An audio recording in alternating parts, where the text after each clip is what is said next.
The Return of Tarzan by Edgar Rice Burroughs. Chapter 1. The Affair on the Liner. "Magnifica!" ejaculated the Countess de Coude beneath her breath. "Eh?" questioned the count, turning toward his young wife. "What is it that is magnificent?" And the count bent his eyes in various directions her already pink cheek. "I was but recalling with admiration those stupendous skyscrapers, as they call them, of New York." And the fair countess settled herself more comfortably in her steamer chair and resumed the magazine which nothing at all had caused her to let fall upon her lap. Her husband again buried himself in his book, but not without a mild wonderment that 3 days out from New York his countess should suddenly have realized an admiration for the very building she had but recently characterized as horrid. Presently the count put down his book. "It is very tiresome, Olga," he said. "I think that I shall hunt up some others who may be equally bored, and see if we cannot find enough for a game of cards." "You are not very gallant, my husband," replied the young woman, smiling; "but as I am equally bored I can forgive you.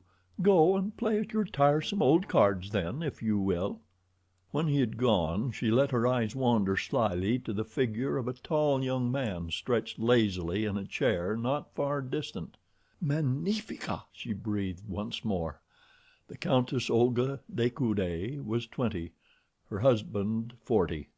She was a very faithful and loyal wife, but as she had had nothing whatever to do with the selection of a husband, it is not at all unlikely that she was not wildly and passionately in love with the one that fate and her titled Russian father had selected for her. However, simply because she was surprised into a tiny exclamation of approval at sight of a splendid young stranger, it must not be inferred therefrom that her thoughts were in any way disloyal to her spouse. She merely admired as she might have admired a particularly fine specimen of any species. Furthermore, the young man was unquestionably good to look at. As her furtive glance rested upon his profile, he rose to leave the deck. The Countess de Coude beckoned to a passing steward. "Who is that gentleman?" she asked. "He is booked, madam, as Monsieur Tarzan, of Africa," replied the steward. Rather a large estate, thought the girl, but now her interest was still further aroused.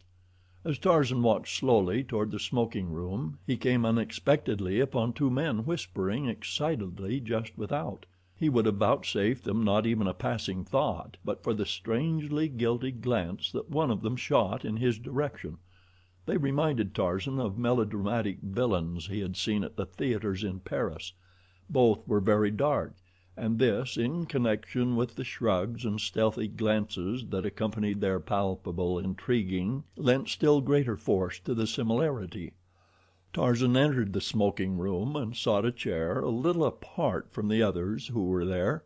He felt in no mood for conversation, and as he sipped his absinthe he let his mind run rather sorrowfully over the past few weeks of his life. Time and again he had wondered if he had acted wisely in renouncing his birthright to a man to whom he owed nothing. It is true that he liked Clayton. But that was not the question.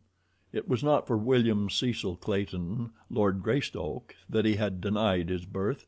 It was for the woman whom both he and Clayton had loved, and whom a strange freak of fate had given to Clayton instead of to him. That she loved him made the thing doubly difficult to bear, yet he knew that he could have done nothing less than he did do that night within the little railway station in the far Wisconsin woods. To him her happiness was the first consideration of all, and his brief experience with civilization and civilized men had taught him that without money and position life to most of them was unendurable. Jane Porter had been born to both, and had Tarzan taken them away from her future husband it would doubtless have plunged her into a life of misery and torture. That she would have spurned Clayton once he had been stripped of both his title and his estates never for once occurred to Tarzan, for he credited to others the same honest loyalty that was so inherent a quality in himself. Nor in this instance had he erred. Could any one thing have further bound Jane Porter to her promise to Clayton, it would have been in the nature of some such misfortune as this overtaking him. Tarzan's thoughts drifted from the past to the future. He tried to look forward with pleasurable sensations to his return to the jungle of his birth and boyhood, the cruel, fierce jungle in which he had spent 20 of his 22 years. But who or what of all the myriad jungle life would there be to welcome his return? Not one. Only Tantor, the elephant, could he call friend. The others would hunt him or flee from him as had been their way in the past. Not even the apes of his own tribe would extend the hand of fellowship to him. If civilization had done nothing else for Tarzan of the Apes, it had to some extent taught him to crave the society of his own kind, and to feel with genuine pleasure the congenial warmth of companionship, and in the same ratio had it made any other life distasteful to him.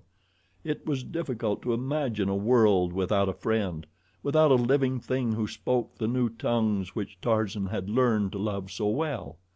And so it was that Tarzan looked with little relish upon the future he had mapped out for himself. As he sat musing over his cigarette, his eyes fell upon a mirror before him, and in it he saw reflected a table at which 4 men sat at cards. Presently one of them rose to leave, and then another approached, and Tarzan could see that he courteously offered to fill the vacant chair, that the game might not be interrupted. He was the smaller of the 2 whom Tarzan had seen whispering just outside the smoking room. It was this fact that aroused a faint spark of interest in Tarzan, and so, as he speculated upon the future, he watched in the mirror the reflection of the players at the table behind him. Aside from the man who had but just entered the game, Tarzan knew the name of but one of the other players. It was he who sat opposite the new player, Count Raoul de Coude, whom an over-attentive steward had pointed out as one of the celebrities of the passage, describing him as a man high in the official family of the French Minister of War. Suddenly Tarzan's attention was riveted upon the picture in the glass. The other swarthy plotter had entered, and was standing behind the count's chair. Tarzan saw him turn and glance furtively about the room, but his eyes did not rest for a sufficient time upon the mirror to note the reflection of Tarzan's watchful eyes. Stealthily the man withdrew something from his pocket. Tarzan could not discern what the object was, for the man's hand covered it. Slowly the hand approached the count, and then, very deftly, the thing that was in it was transferred to the count's pocket. The man remained standing where he could watch the Frenchman's cards. Tarzan was puzzled, but he was all attention now, nor did he permit another detail of the incident to escape him. The play went on for some 10 minutes after this, until the count won a considerable wager from him who had last joined the game, and then Tarzan saw the fellow back of the count's chair nod his head to his confederate. Instantly the player rose and pointed a finger at the count. "Had I known that monsieur was a professional card sharp, I had not been so ready to be drawn into the game," he said. Instantly the count and the 2 other players were upon their feet. De Coude's face went white. "What do you mean, sir?" he cried. "Do you know to whom you speak?" "I know that I speak for the last time to one who cheats at cards," replied the fellow. The count leaned across the table and struck the man full in the mouth with his open palm, and then the others closed in between them. "There is some mistake, sir," cried one of the other players. "Why, this is Count de Coude of France." "If I am mistaken," said the accuser, "I shall gladly apologize, but before I do so, first let Monsieur le Count explain the extra cards which I saw him drop into his side pocket." And then the man whom Tarzan had seen drop them there turned to sneak from the room, but to his annoyance he found the exit barred by a tall, gray-eyed stranger. "Pardon," said the man brusquely, attempting to pass to one side. "Wait," said Tarzan. "But why, monsieur?" exclaimed the other petulantly. "Permit me to pass, monsieur." "Wait," said Tarzan. "I think that there is a matter in here that you may doubtless be able to explain." The fellow had lost his temper by this time, and with a low oath seized Tarzan to push him to one side. The ape-man but smiled as he twisted the big fellow about, and grasping him by the collar of his coat, escorted him back to the table, struggling, cursing, and striking in futile remonstrance. It was Nikolas Rokoff's first experience with the muscles that had brought their savage owner victorious through encounters with Numa the lion and Terkoz the great bull ape. The man who had accused De Coude and the two others who had been playing stood looking expectantly at the count. Several other passengers had drawn toward the scene of the altercation, and all awaited the denouement. "The fellow is crazy," said the count. "Gentlemen, I implore that one of you search me. The accusation is ridiculous." This from one of the players. "You have but to slip your hand in the count's coat pocket and you will see that the accusation is quite serious," insisted the accuser. And then, as the others still hesitated to do so, "Come, I shall do it myself if no other will," and he stepped forward toward the count. "No, monsieur," said De Coude. "I will submit to a search only at the hands of a gentleman." "It is unnecessary to search the count. The cards are in his pocket. I myself saw them placed there." All turned in surprise toward this new speaker, to behold a very well built young man urging a resisting captive toward them by the scruff of his neck. "It is a conspiracy," cried De Coude angrily. "There are no cards in my coat," and with that he ran his hand into his pocket. As he did so, tense silence reigned in the little group. The count went dead white, and then, very slowly, he withdrew his hand, and in it were 3 cards. He looked at them in mute and horrified surprise, and slowly the red of mortification suffused his face. Expressions of pity and contempt tinged the features of those who looked on at the death of a man's honor. "It is a conspiracy, monsieur." It was the gray-eyed stranger who spoke. "Gentlemen," he continued, "Monsieur le Count did not know that those cards were in his pocket. They were placed there without his knowledge as he sat at play. From where I sat in that chair yonder I saw the reflection of it all in the mirror before me. This person whom I just intercepted, in an effort to escape, placed the cards in the count's pocket." De Coude had glanced from Tarzan to the man in his grasp. "Mon Dieu, Nikolas!" he cried. "You!" Then he turned to his accuser and eyed him intently for a moment. "And you, monsieur, I did not recognize you without your beard. It quite disguises you, Paulvitch. I see it all now. It is quite clear, gentlemen." "What shall we do with them, monsieur?" asked Tarzan. "Turn them over to the captain?" "No, my friend," said the count hastily. "It is a personal matter, and I beg that you will let it drop. It is sufficient that I have been exonerated from the charge. The less we have to do with such fellows the better. But, monsieur, how can I thank you for the great kindness you have done me? Permit me to offer you my card, and should the time come when I may serve you, remember that I am yours to command." Tarzan had released Rokoff, who, with his confederate, Paulvitch, had hastened from the smoking room. Just as he was leaving, Rokoff turned to Tarzan. "Monsieur will have ample opportunity to regret his interference in the affairs of others." Tarzan smiled, and then bowing to the count handed him his own card. The count read: M. Jean C. Tarzan. "Monsieur Tarzan," he said, "may indeed wish that he had never befriended me, for I can assure him that he has won the enmity of 2 of the most unmitigated scoundrels in all Europe. Avoid them, monsieur, by all means." "I have had more awe-inspiring enemies, my dear count," replied Tarzan with a quiet smile. "Yet I am still alive and unworried. I think that neither of these 2 will ever find the means to harm me." "Let us hope not, monsieur," said De Coude; "but yet it will do no harm to be on the alert, and to know that you have made at least one enemy today who never forgets and never forgives, and in whose malignant brain there are always hatching new atrocities to perpetrate upon those who have thwarted or offended him. To say that Nikolas Rokoff is a devil would be to place a wanton affront upon his satanic majesty." That night, as Tarzan entered his cabin, he found a folded note upon the floor that had evidently been pushed beneath the door. He opened it and read: M. Tarzan, doubtless you did not realize the gravity of your offense, or you would not have done the thing you did today. I am willing to believe that you acted in ignorance and without any intention to offend a stranger.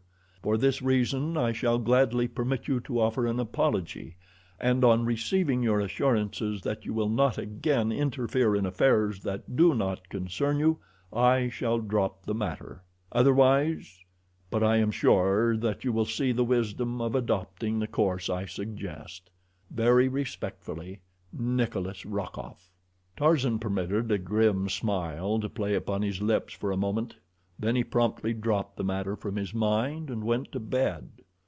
In a nearby cabin the Countess de Coude was speaking to her husband. "Why so grave, my dear Raoul?" she asked. "You have been as glum as could be all evening. What worries you?" "Olga, Nikolas is on board. Did you know it?" "Nikolas!" she exclaimed. "But it is impossible, Raoul. It cannot be. Nikolas is under arrest in Germany." "So I thought myself until I saw him today—him and that other arch scoundrel, Paulvitch. Olga, I cannot endure his persecution much longer—no, not even for you. Sooner or later I shall turn him over to the authorities. In fact, I am half minded to explain all to the captain before we land. On a French liner it were an easy matter, Olga, permanently to settle this nemesis of ours." "Oh, no, Raoul!" cried the countess, sinking to her knees before him as he sat with bowed head upon a divan. "Do not do that. Remember your promise to me. Tell me, Raoul, that you will not do that. Do not even threaten him, Raoul." De Coude took his wife's hand in his and gazed upon her pale and troubled countenance for some time before he spoke, as though he would wrest from those beautiful eyes the real reason which prompted her to shield this man. "Let it be as you wish, Olga," he said at length. "I cannot understand. He has forfeited all claim upon your love, loyalty, or respect. He is a menace to your life and honor, and the life and honor of your husband. I trust you may never regret championing him." "I do not champion him, Raoul," she interrupted vehemently. "I believe that I hate him as much as you do, but, oh, Raoul, blood is thicker than water." "I should today have liked to sample the consistency of his," growled De Coude grimly. "The two deliberately attempted to besmirch my honor, Olga," and then he told her of all that had happened in the smoking room. "Had it not been for this utter stranger they had succeeded, for who would have accepted my unsupported word against the damning evidence of those cards hidden on my person? I had almost begun to doubt myself when this Monsieur Tarzan dragged your precious Nikolas before us and explained the whole cowardly transaction." "Monsieur Tarzan?" asked the countess in evident surprise. "Yes. Do you know him, Olga?" "I have seen him. A steward pointed him out to me." "I did not know that he was a celebrity," said the count. Olga de Coude changed the subject. She discovered suddenly that she might find it difficult to explain just why the steward had pointed out the handsome Monsieur Tarzan to her. Perhaps she flushed the least little bit, for was not the count her husband gazing at her with a strangely quizzical expression? "Ah," she thought, "a guilty conscience is a most suspicious thing." Chapter 2. Forging Bonds of Hate and... It was not until late the following afternoon that Tarzan saw anything more of the fellow passengers into the midst of whose affairs his love of fair play had thrust him. And then he came most unexpectedly upon Rokoff and Paulvitch, at a moment when of all others the two might least appreciate his company. They were standing on deck at a point which was temporarily deserted, and as Tarzan came upon them they were in heated argument with a woman. Tarzan noted that she was richly appareled, and that her slender, well modeled figure denoted youth, but as she was heavily veiled he could not discern her features. The men were standing on either side of her, and the backs of all were toward Tarzan, so that he was quite close to them without their being aware of his presence. He noticed that Rokoff seemed to be threatening, the woman pleading, but they spoke in a strange tongue, and he could only guess from appearances that the girl was afraid. Rokoff's attitude was so distinctly filled with the threat of physical violence that the ape-man paused for an instant just behind the trio, instinctively sensing an atmosphere of danger. Scarcely had he hesitated ere the man seized the woman roughly by the wrist, twisting it as though to wring a promise from her through torture. What would have happened next had Rokoff had his way we may only conjecture, since he did not have his way at all. Instead, steel fingers gripped his shoulder, and he was swung unceremoniously around to meet the cold gray eyes of the stranger who had thwarted him on the previous day. "Sapristi!" screamed the infuriated Rokoff. "What do you mean? Are you a fool that you thus again insult Nikolas Rokoff?" "This is my answer to your note, monsieur," said Tarzan in a low voice, and then he hurled the fellow from him with such force that Rokoff lunged sprawling against the rail. "Name of a name!" shrieked Rokoff. "Pig, but you shall die for this," and springing to his feet he rushed upon Tarzan, tugging the meanwhile to draw a revolver from his hip pocket. The girl shrank back in terror. "Nikolas!" she cried. "Do not, oh, do not do that. Quick, monsieur, fly, or he will surely kill you." But instead of flying, Tarzan advanced to meet the fellow. "Do not make a fool of yourself, monsieur," he said. Rokoff, who was in a perfect frenzy of rage at the humiliation the stranger had put upon him, had at last succeeded in drawing the revolver. He had stopped, and now he deliberately raised it to Tarzan's breast and pulled the trigger. The hammer fell with a futile click on an empty chamber. The ape-man's hand shot out like the head of an angry python. There was a quick wrench, and the revolver sailed far out across the ship's rail and dropped into the Atlantic. For a moment the two men stood there facing one another. Rokoff had regained his self-possession. He was the first to speak. "Twice now has monsieur seen fit to interfere in matters which do not concern him.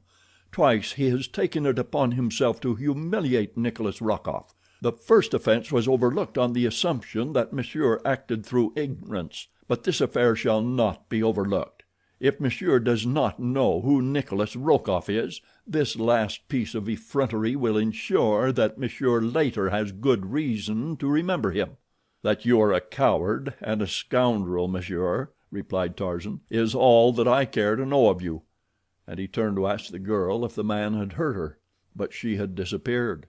Then, without even a glance toward Rokoff and his companion, he continued his stroll along the deck.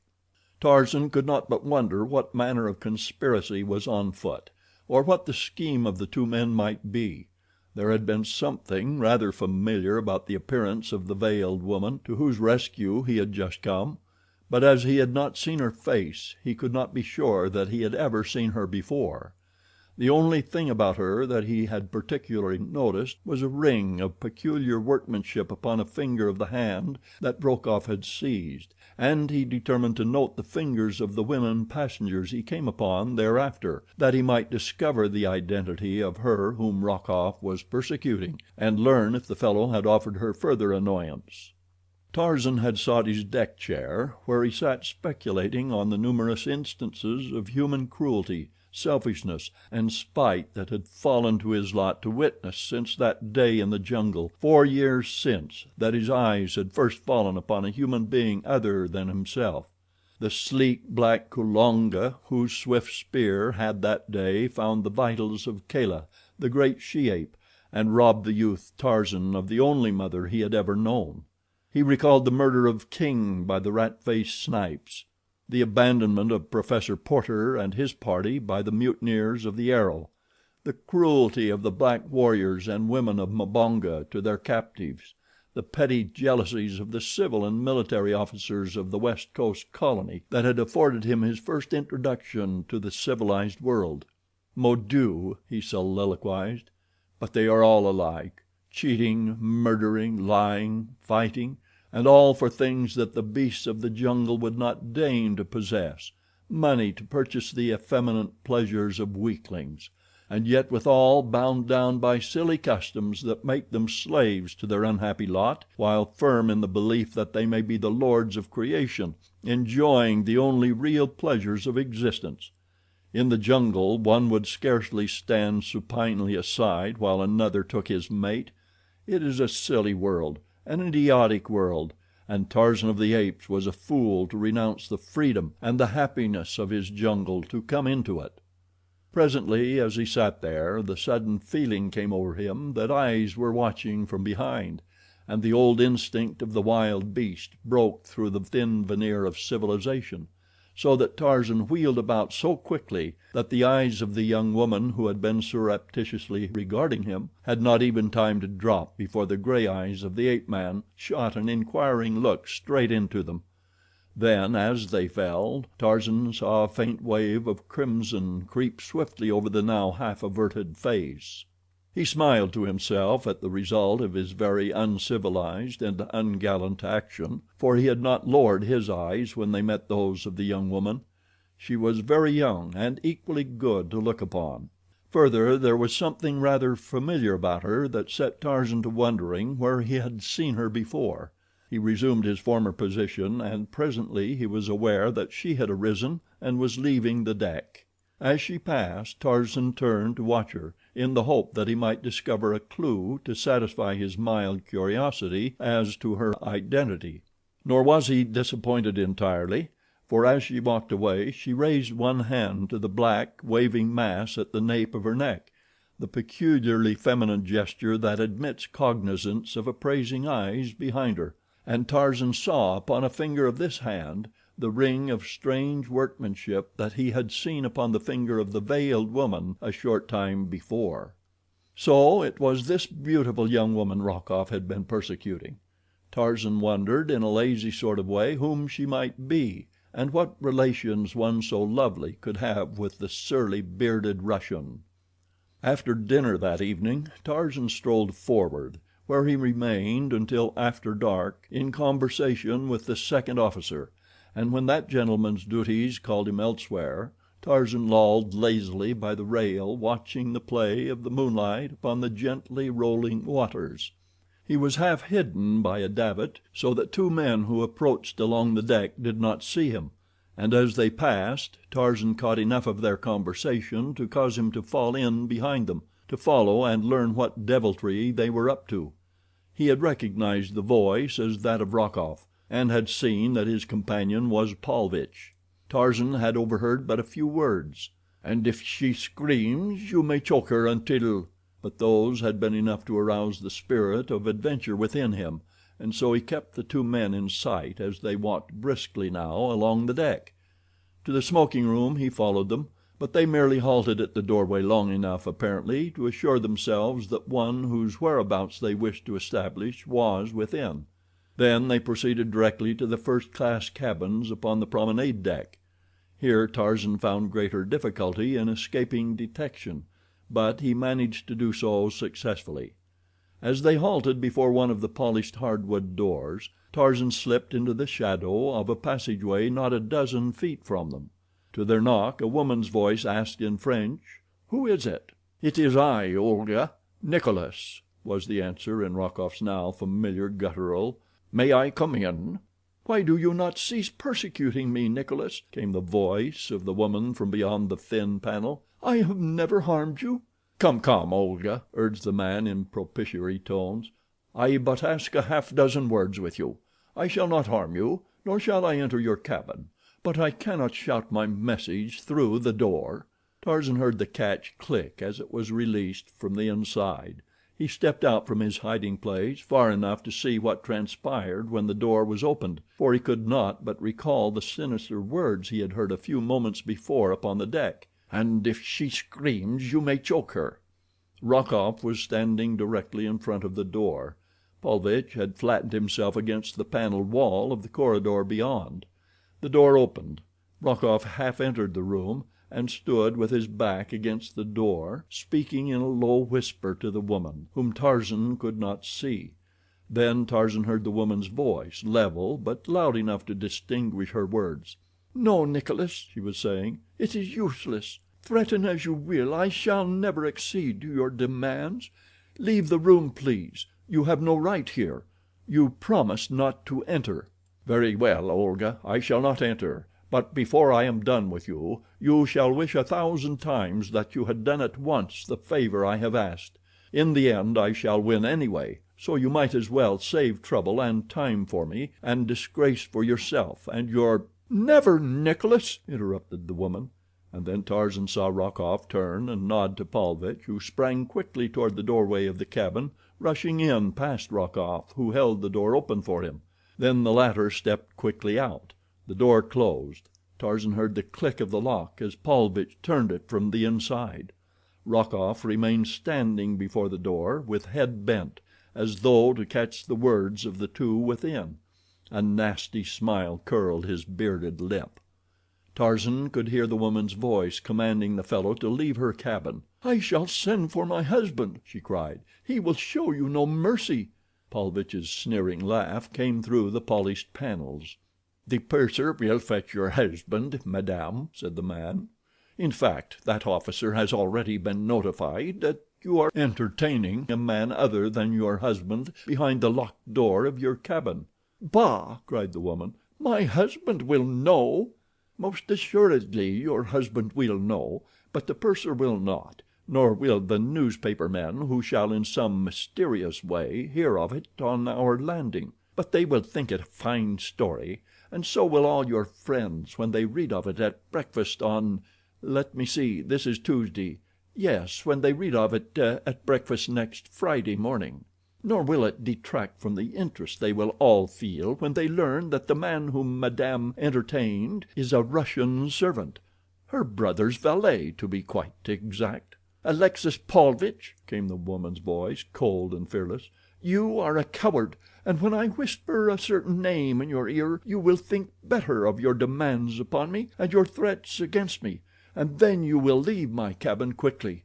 Nor do I think that ever again would you, at least, annoy me." And there came a moment's silence in which Tarzan could imagine the woman leaning toward the scoundrel and whispering the things she had hinted at into his ear. Only a moment of silence, and then a startled oath from the man, the scuffling of feet, a woman's scream, and silence. But scarcely had the cries ceased before the ape-man had leaped from his hiding place. Rokoff started to run, but Tarzan grasped him by the collar and dragged him back. Neither spoke, for both felt instinctively that murder was being done in that room, and Tarzan was confident that Rokoff had had no intention that his confederate should go that far. He felt that the man's aims were deeper than that, deeper and even more sinister than brutal, cold-blooded murder. Without hesitating to question those within, the ape-man threw his giant shoulder against the frail panel, and in a shower of splintered wood he entered the cabin, dragging Rokoff after him. Before him on a couch the woman lay, and on top of her was Paulvitch, his fingers gripping the fair throat, while his victim's hands beat futilely at his face, tearing desperately at the cruel fingers that were forcing the life from her. The noise of his entrance brought Paulvitch to his feet, where he stood glowering menacingly at Tarzan. The girl rose falteringly to a sitting posture upon the couch. One hand was at her throat, and her breath came in little gasps. Although disheveled and very pale, Tarzan recognized her as the young woman whom he had caught staring at him on deck earlier in the day. "What is the meaning of this?" said Tarzan, turning to Rokoff, whom he intuitively singled out as the instigator of the outrage. The man remained silent, scowling. "Touch the button, please," continued the ape-man. "We will have one of the ship's officers here. This affair has gone quite far enough." "No, no," cried the girl, coming suddenly to her feet. "Please do not do that. I am sure that there was no real intention to harm me. I angered this person, and he lost control of himself, that is all. I could not care to have the matter go further. Please, monsieur," and there was such a note of pleading in her voice that Tarzan could not press the matter, though his better judgment warned him that there was something afoot here of which the proper authorities should be made cognizant. "You wish me to do nothing, then, in the matter?" he asked. "Nothing, please," she replied. "You are content that these two scoundrels should continue persecuting you?" She did not seem to know what answer to make, and looked very troubled and unhappy. Tarzan saw a malicious grin of triumph curl Rokoff's lip. The girl evidently was in fear of these two. She dared not express her real desires before them. "Then," said Tarzan, "I shall act on my own responsibility.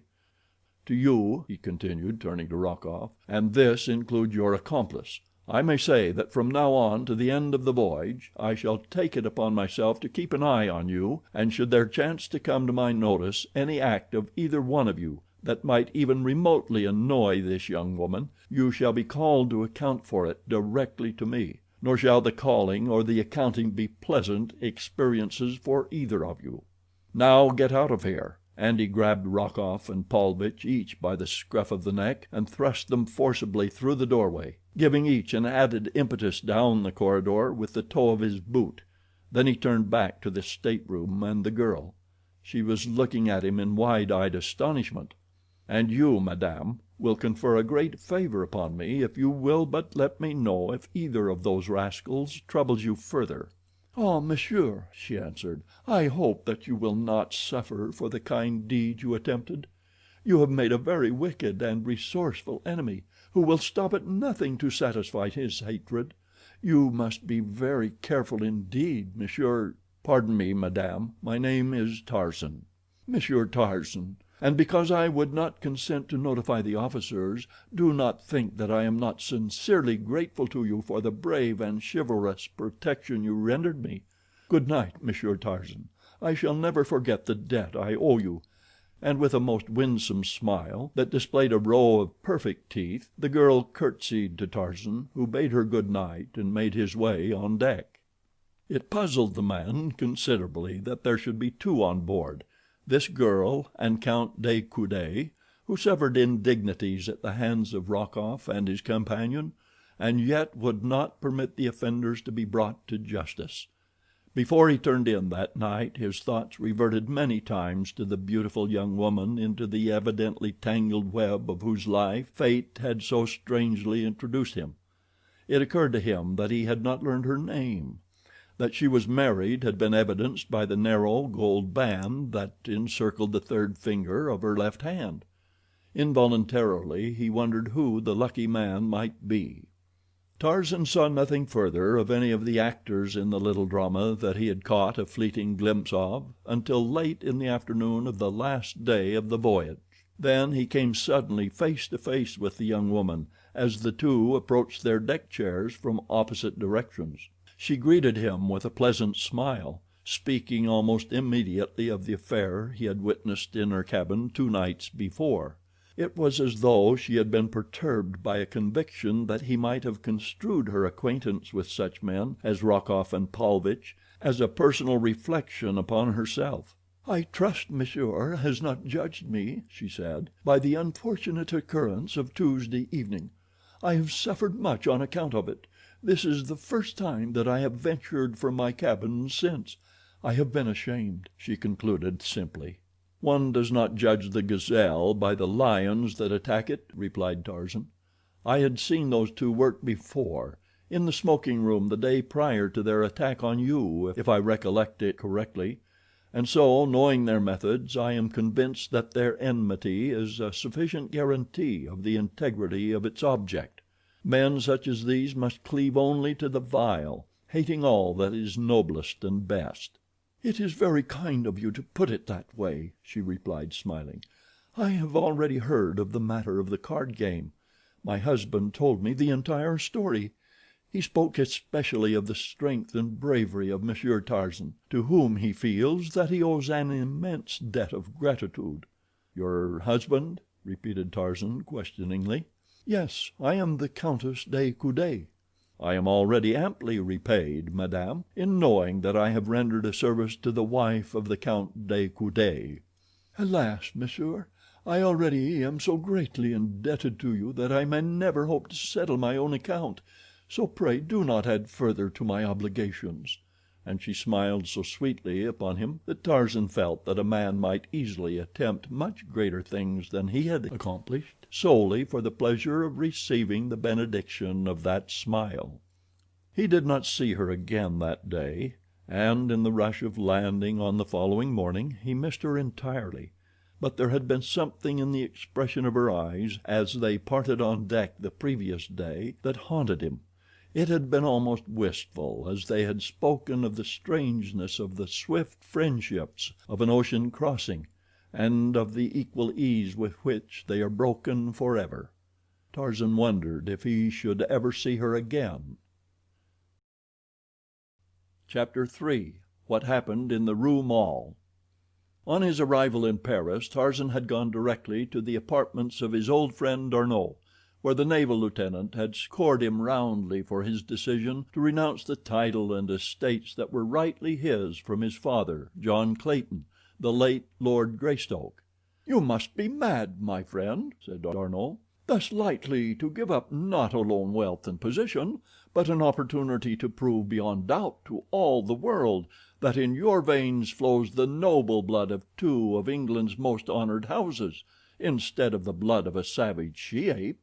It is incredible that they could have believed you, Miss Porter least of all. Why, I never did believe it, even back in the wilds of your African jungle, when you tore the raw meat of your kills with mighty jaws, like some wild beast, and wiped your greasy hands upon your thighs.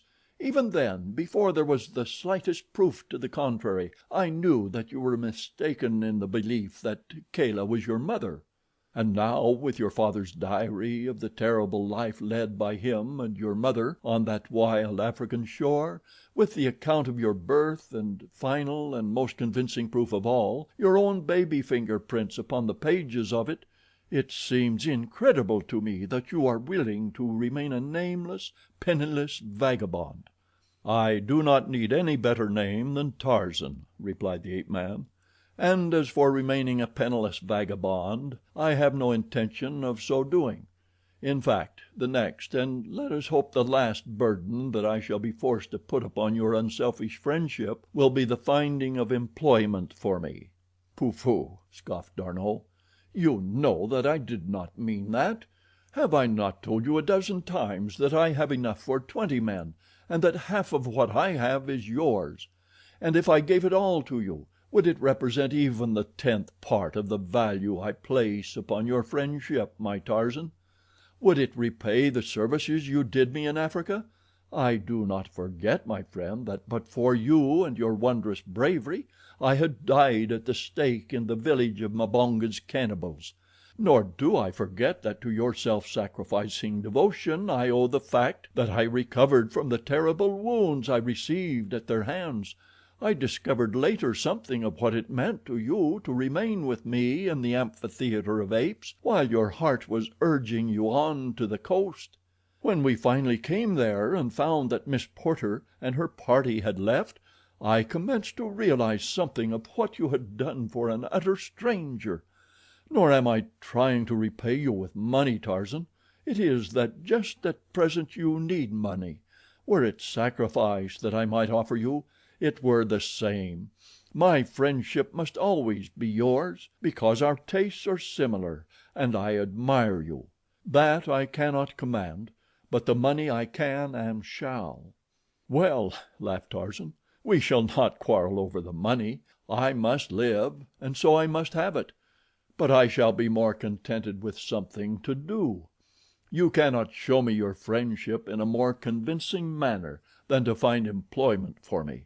I shall die of inactivity in a short while. As for my birthright, it is in good hands.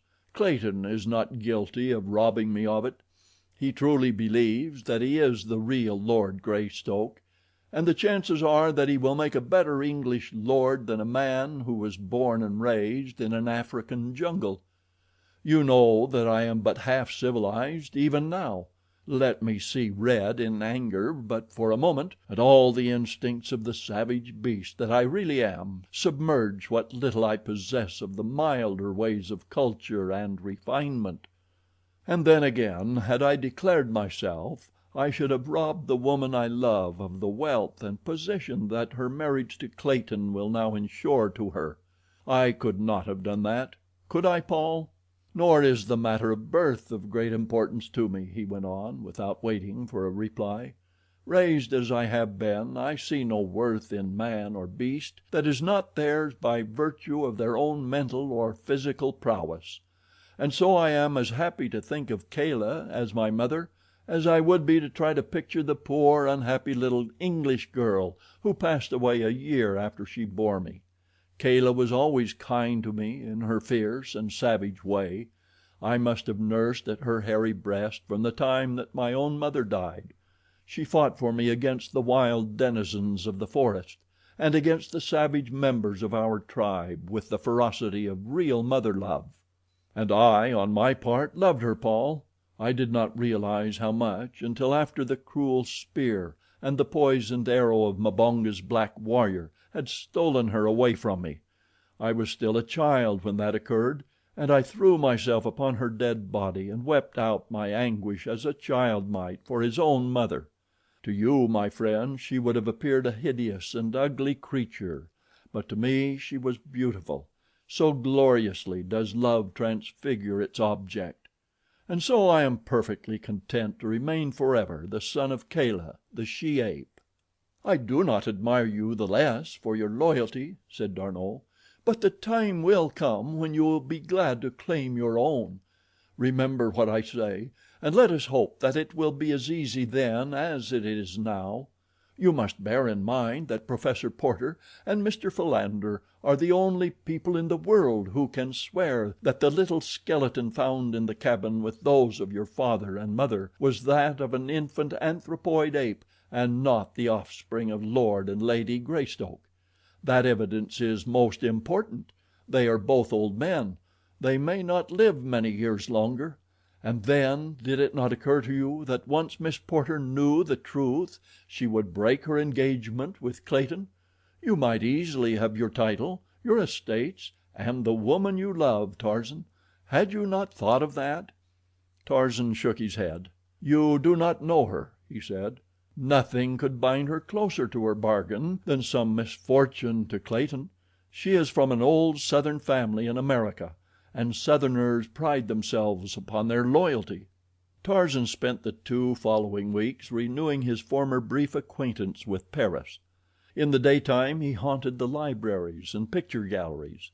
He had become an omnivorous reader, and the world of possibilities that were open to him in this seat of culture and learning fairly appalled him when he contemplated the very infinitesimal crumb of the sum total of human knowledge that a single individual might hope to acquire even after a lifetime of study and research. But he learned what he could by day and threw himself into a search for relaxation and amusement at night. Nor did he find Paris a whit less fertile field for his nocturnal avocation. If he smoked too many cigarettes and drank too much absinthe, it was because he took civilization as he found it, and he did the things that he found his civilized brothers doing. The life was a new and alluring one, and in addition he had a sorrow in his breast and a great longing which he knew could never be fulfilled, and so he sought in study and in dissipation, the 2 extremes, to forget the past and inhibit contemplation of the future.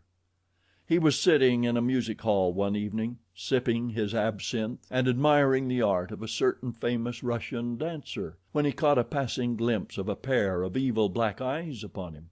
The man turned and was lost in the crowd at the exit before Tarzan could catch a good look at him, but he was confident that he had seen those eyes before, and that they had been fastened on him this evening through no passing accident.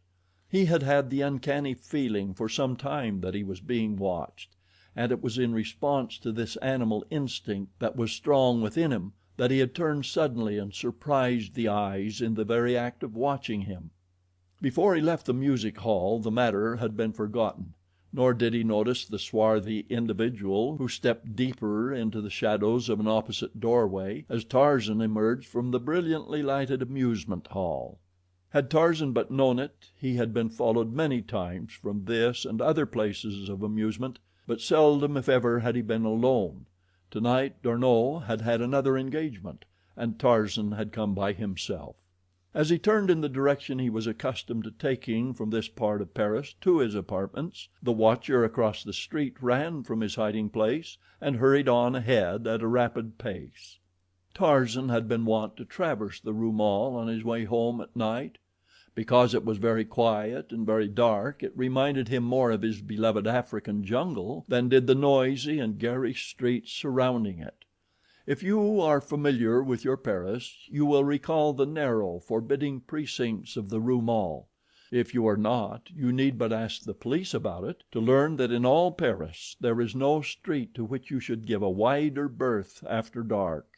On this night Tarzan had proceeded some 2 squares through the dense shadows of the squalid old tenements which line this dismal way, when he was attracted by screams and cries for help from the third floor of an opposite building.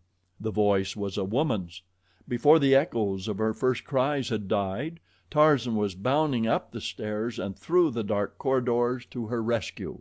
At the end of the corridor on the third landing a door stood slightly ajar, and from within Tarzan heard again the same appeal that had lured him from the street. Another instant found him in the center of a dimly lighted room. An oil lamp burned upon a high, old-fashioned mantel, casting its dim rays over a dozen repulsive figures. All but one were men. The other was a woman of about 30. Her face, marked by low passions and dissipation, might once have been lovely. She stood with one hand at her throat, crouching against the farther wall. "Help, monsieur," she cried in a low voice as Tarzan entered the room. "They were killing me." As Tarzan turned toward the men about him he saw the crafty, evil faces of habitual criminals. He wondered that they had made no effort to escape. A movement behind him caused him to turn. Two things his eyes saw, and one of them caused him considerable wonderment. A man was sneaking stealthily from the room, and in the brief glance that Tarzan had of him he saw that it was Rokoff. But the other thing that he saw was of more immediate interest. It was a great brute of a fellow, tiptoeing upon him from behind with a huge bludgeon in his hand, and then as the man and his confederates saw that he was discovered, there was a concerted rush upon Tarzan from all sides. Some of the men drew knives, others picked up chairs, while the fellow with the bludgeon raised it high above his head in a mighty swing that would have crushed Tarzan's head had it ever descended upon it. But the brain and the agility and the muscles that had coped with the mighty strength and cruel craftiness of Terkoz and Numa in the fastness of their savage jungle were not to be so easily subdued as these Apaches of Paris had believed. Selecting his most formidable antagonist, the fellow with the bludgeon, Tarzan charged full upon him, dodging the falling weapon and catching the man a terrific blow on the point of the chin that felled him in his tracks. Then he turned upon the others. This was sport. He was reveling in the joy of battle and the lust of blood. As though it had been but a brittle shell to break at the least rough usage, the thin veneer of his civilization fell from him, and the 10 burly villains found themselves penned in a small room with a wild and savage beast, against whose steel muscles their puny strength was less than futile. At the end of the corridor without stood Rokoff, waiting the outcome of the affair. He wished to be sure that Tarzan was dead before he left, but it was not a part of his plan to be one of those within the room when the murder occurred. The woman still stood where she had when Tarzan entered, but her face had undergone a number of changes with the few minutes which had elapsed. From the semblance of distress which it had worn when Tarzan first saw it, it had changed to one of craftiness as he had wheeled to meet the attack from behind, but the change Tarzan had not seen. Later an expression of surprise and then one of horror superseded the others, and who may wonder, for the immaculate gentleman her cries had lured to what was to have been his death had been suddenly metamorphosed into a demon of revenge. Instead of soft muscles and a weak resistance, she was looking upon a veritable Hercules gone mad. "Mon Dieu!" she cried. "He is a beast!" For the strong white teeth of the ape-man had found the throat of one of his assailants, and Tarzan fought as he had learned to fight with the great bull apes of the tribe of Kerchak. He was in a dozen places at once, leaping hither and thither about the room in sinuous bounds that reminded the woman of a panther she had seen at the zoo. Now a wrist bone snapped in his iron grip, now a shoulder was wrenched from its socket as he forced a victim's arm backward and upward. With shrieks of pain the men escaped into the hallway as quickly as they could, but even before the first one staggered, bleeding and broken, from the room, Rokoff had seen enough to convince him that Tarzan would not be the one to lie dead in that house this night. And so the Russian had hastened to a nearby den and telephoned the police that a man was committing murder on the 3rd floor of Rue Maule 27. When the officers arrived they found 3 men groaning on the floor, a frightened woman lying upon a filthy bed, her face buried in her arms, and what appeared to be a well-dressed young gentleman standing in the center of the room awaiting the reinforcements which he had thought the footsteps of the officers hurrying up the stairway had announced; but they were mistaken in the last. It was a wild beast that looked upon them through those narrowed lids and steel gray eyes. With the smell of blood the last vestige of civilization had deserted Tarzan, and now he stood at bay like a lion surrounded by hunters, awaiting the next overt act, and crouching to charge its author. "What has happened here?" asked one of the policemen. Tarzan explained briefly, but when he turned to the woman for confirmation of his statement he was appalled by her reply. "He lies!" she screamed shrilly, addressing the policeman. "He came to my room while I was alone, and for no good purpose. When I repulsed him he would have killed me had not my screams attracted these gentlemen, who were passing the house at the time. He is a devil, messieurs. Alone he has all but killed 10 men with his bare hands and his teeth." So shocked was Tarzan by her ingratitude that for a moment he was struck dumb. The police were inclined to be a little skeptical, for they had had other dealings with this same lady and her lovely coterie of gentlemen friends.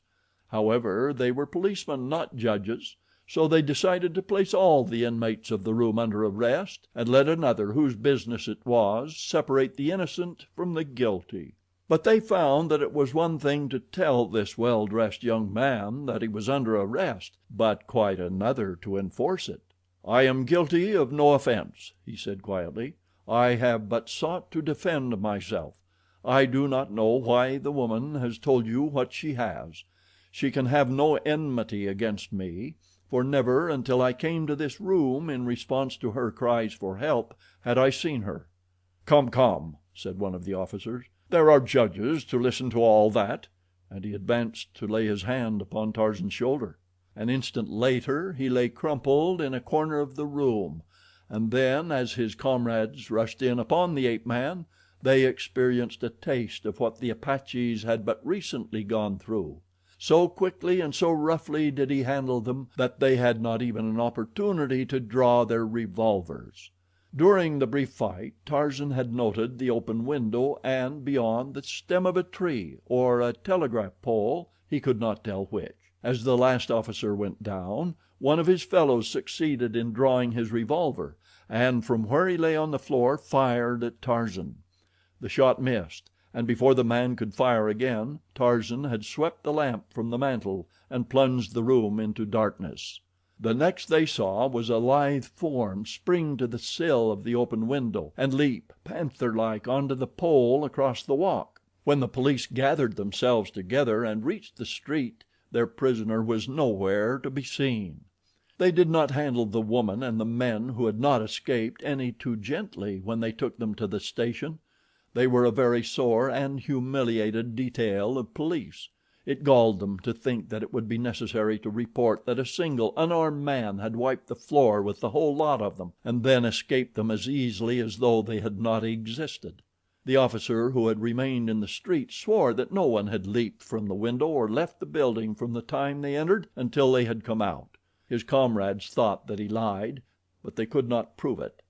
When Tarzan found himself clinging to the pole outside the window, he followed his jungle instinct and looked below for enemies before he ventured down. It was well he did, for just beneath stood a policeman. Above, Tarzan saw no one, so he went up instead of down. The top of the pole was opposite the roof of the building, so it was but the work of an instant for the muscles that had for years sent him hurtling through the treetops of his primeval forest to carry him across the little space between the pole and the roof. From one building he went to another, and so on, with much climbing, until at a cross street he discovered another pole, down which he ran to the ground. For a square or two he ran swiftly. Then he turned into a little all-night cafe, and in the lavatory removed the evidences of his over-roof promenade from hands and clothes. When he emerged a few moments later, it was to saunter slowly on toward his apartments. Not far from them he came to a well-lighted boulevard which it was necessary to cross. As he stood directly beneath a brilliant arc light, waiting for a limousine that was approaching to pass him, he heard his name called in a sweet, feminine voice. Looking up, he met the smiling eyes of Olga de Coude as she leaned forward upon the back seat of the machine. He bowed very low in response to her friendly greeting. When he straightened up, the machine had borne her away. Rokoff and the Countess de Coude, both in the same evening, he soliloquized. Paris is not so large after all. Chapter 4. The Countess Explains. "Your Paris is more dangerous than my savage jungles, Paul," concluded Tarzan, after narrating his adventures to his friend the morning following his encounter with the Apaches and police in the Rue Maule. "Why did they lure me there? Were they hungry?" D'Arnot feigned a horrified shudder, but he laughed at the quaint suggestion. "It is difficult to rise above the jungle standards and reason by the light of civilized ways, is it not, my friend?" he queried banteringly. "Civilized ways, forsooth," scoffed Tarzan. "Jungle standards do not countenance wanton atrocities. There we will kill for food and for self-preservation, or in the winning of mates and the protection of the young. Always, you see, in accordance with the dictates of some great natural law. But here, faugh! Your civilized man is more brutal than the brutes. He kills wantonly, and worse than that, he utilizes a noble sentiment, the brotherhood of man, as a lure to entice his unwary victim to his doom. It was in answer to an appeal from a fellow being that I hastened to that room where the assassins lay in wait for me. I did not realize, I could not realize for a long time afterward, that any woman could sink to such moral depravity as that one must have to call a would-be rescuer to death. But it must have been so. The sight of Rokoff there, and the woman's later repudiation of me to the police, make it impossible to place any other construction upon her acts. Rokoff must have known that I frequently passed through the Rue Maule. He lay in wait for me, his entire scheme worked out to the last detail, even to the woman's story in case a hitch should occur in the program, such as really did happen. It is all perfectly plain to me." "Well," said D'Arnot, "among other things, it has taught you what I have been unable to impress upon you, that the Rue Maule is a good place to avoid after dark." "On the contrary," replied Tarzan with a smile, "it has convinced me that it is the one worthwhile street in all Paris. Never again shall I miss an opportunity to traverse it, for it has given me the first real entertainment I have had since I left Africa." "It may give you more than you will relish even without another visit," said D'Arnot. "You are not through with the police yet, remember. I know the Paris police well enough to assure you that they will not soon forget what you did to them. Sooner or later they will get you, my dear Tarzan, and then they will lock the wild man of the woods up behind iron bars. How will you like that?" "They will never lock Tarzan of the Apes behind iron bars," replied he, grimly. There was something in the man's voice as he said it that caused D'Arnot to look up sharply at his friend. What he saw in the set jaw and the cold gray eyes made the young Frenchman very apprehensive for this great child, who could recognize no law mightier than his own mighty physical prowess. He saw that something must be done to set Tarzan right with the police before another encounter was possible. "You have much to learn, Tarzan," he said gravely. "The law of man must be respected, whether you relish it or no. Nothing but trouble can come to you and your friends should you persist in defying the police. I can explain it to them once for you, and that I shall do this very day, but hereafter you must obey the law. If its representatives say 'come,' you must come. If they say 'go,' you must go. Now we will go to my great friend in the department and fix up this matter of the Rue Maule. Come." Together they entered the office of the police official a half hour later. He was very cordial. He remembered Tarzan from the visit the two had made him several months prior in the matter of finger prints. When D'Arnot had concluded the narration of the events which had transpired the previous evening, a grim smile was playing about the lips of the policeman. He touched a button near his hand, and as he waited for the clerk to respond to its summons he searched through the papers on his desk for one which he finally located. "Here, Joubon," he said as the clerk entered. "Summon these officers and have them come to me at once," and he handed the man the paper he had sought. Then he turned to Tarzan. "You have committed a very grave offense, monsieur," he said, not unkindly, "and but for the explanation made by our good friend here, I should be inclined to judge you harshly. I am, instead, about to do a rather unheard of thing. I have summoned the officers whom you maltreated last night. They shall hear Lieutenant D'Arnot's story, and then I shall leave it to their discretion to say whether you shall be prosecuted or not. You have much to learn about the ways of civilization. Things that seem strange or unnecessary to you, you must learn to accept until you are able to judge the motives behind them. The officers whom you attacked were but doing their duty. They had no discretion in the matter. Every day they risked their lives in the protection of the lives or property of others. They would do the same for you. They are very brave men, and they are deeply mortified that a single unarmed man bested and beat them. Make it easy for them to overlook what you did. Unless I am gravely in error, you are yourself a very brave man, and brave men are proverbially magnanimous." Further conversation was interrupted by the appearance of the 4 policemen. As their eyes fell on Tarzan, surprise was writ large on each countenance. "My children," said the official, "here is the gentleman whom you met in the Rue Maule last evening. He has come voluntarily to give himself up. I wish you to listen attentively to Lieutenant D'Arnot, who will tell you a part of the story of Monsieur's life. It may explain his attitude toward you of last night. Proceed, my dear lieutenant." D'Arnot spoke to the policemen for half an hour. He told them something of Tarzan's wild jungle life. He explained the savage training that had taught him to battle like a wild beast in self-preservation. It became plain to them that the man had been guided by instinct rather than reason in his attack upon them. He had not understood their intentions. To him they had been little different from any of the various forms of life he had been accustomed to in his native jungle, where practically all were his enemies. "Your pride has been wounded," said D'Arnot in conclusion. "It is the fact that this man overcame you that hurts the most, but you need to feel no shame. You would not make apologies for defeat had you been penned in that small room with an African lion, or with the great gorilla of the jungles, and yet you were battling with muscles that have time and time again been pitted, and always victoriously, against these terrors of the dark continent.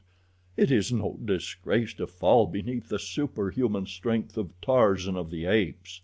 And then, as the men stood looking first at Tarzan and then at their superior, the ape-man did the one thing which was needed to erase the last remnant of animosity which they might have felt for him. With outstretched hand he advanced toward them. "I am sorry for the mistake I made," he said simply. "Let us be friends." And that was the end of the whole matter, except that Tarzan became a subject of much conversation in the barracks of the police, and increased the number of his friends by 4 brave men, at least. On their return to D'Arnot's apartments, the lieutenant found a letter awaiting him from an English friend, William Cecil Clayton, Lord Greystoke. The two had maintained a correspondence since the birth of their friendship on that ill-fated expedition in search of Jane Porter after her theft by Terkoz, the bull ape. "They are to be married in London in about 2 months," said D'Arnot, as he completed his perusal of the letter. Tarzan did not need to be told who was meant by they. He made no reply, but he was very quiet and thoughtful during the balance of the day. That evening they attended the opera. Tarzan's mind was still occupied by his gloomy thoughts. He paid little or no attention to what was transpiring upon the stage. Instead, he saw only the lovely vision of a beautiful American girl, and heard naught but a sad, sweet voice acknowledging that his love was returned, and she was to marry another. He shook himself to be rid of his unwelcome thoughts, and at the same instant he felt eyes upon him. With the instinct that was his by virtue of training, he looked up squarely into the eyes that were looking at him, to find that they were shining from the smiling face of Olga, Countess de Coude. As Tarzan returned her bow, he was positive that there was an invitation in her look, almost a plea. The next intermission found him beside her in her box. "I have so much wished to see you," she was saying. "It has troubled me not a little to think that after the service you rendered to both my husband and myself, no adequate explanation was ever made you of what must have seemed ingratitude on our part in not taking the necessary steps to prevent a repetition of the attacks upon us by those two men." "You wrong me," replied Tarzan. "My thoughts of you have been only the most pleasant. You must not feel that any explanation is due me. Have they annoyed you further?" "They never cease," she replied sadly. "I feel that I must tell someone, and I do not know another who so deserves an explanation as you. You must permit me to do so. It may be of service to you, for I know Nikolas Rokoff quite well enough to be positive that you have not seen the last of him. He will find some means to be revenged upon you. What I wish to tell you may be of aid to you in combating any scheme of revenge he may harbor. I cannot tell you here, but tomorrow I shall be at home to Monsieur Tarzan at 5. "It will be an eternity until tomorrow at 5," he said as he bade her good night. From a corner of the theater Rokoff and Paulvitch saw Monsieur Tarzan in the box of the Countess de Coude, and both men smiled. At 4:30 the following afternoon a swarthy, bearded man rang the bell at the servants' entrance of the palace of the Count de Coude. The footman who opened the door raised his eyebrows in recognition as he saw who stood without. A low conversation passed between the two. At first the footman demurred from some proposition that the bearded one made, but an instant later something passed from the hand of the caller to the hand of the servant. Then the latter turned and led the visitor by a roundabout way to a little curtained alcove off the apartment in which the countess was wont to serve tea of an afternoon.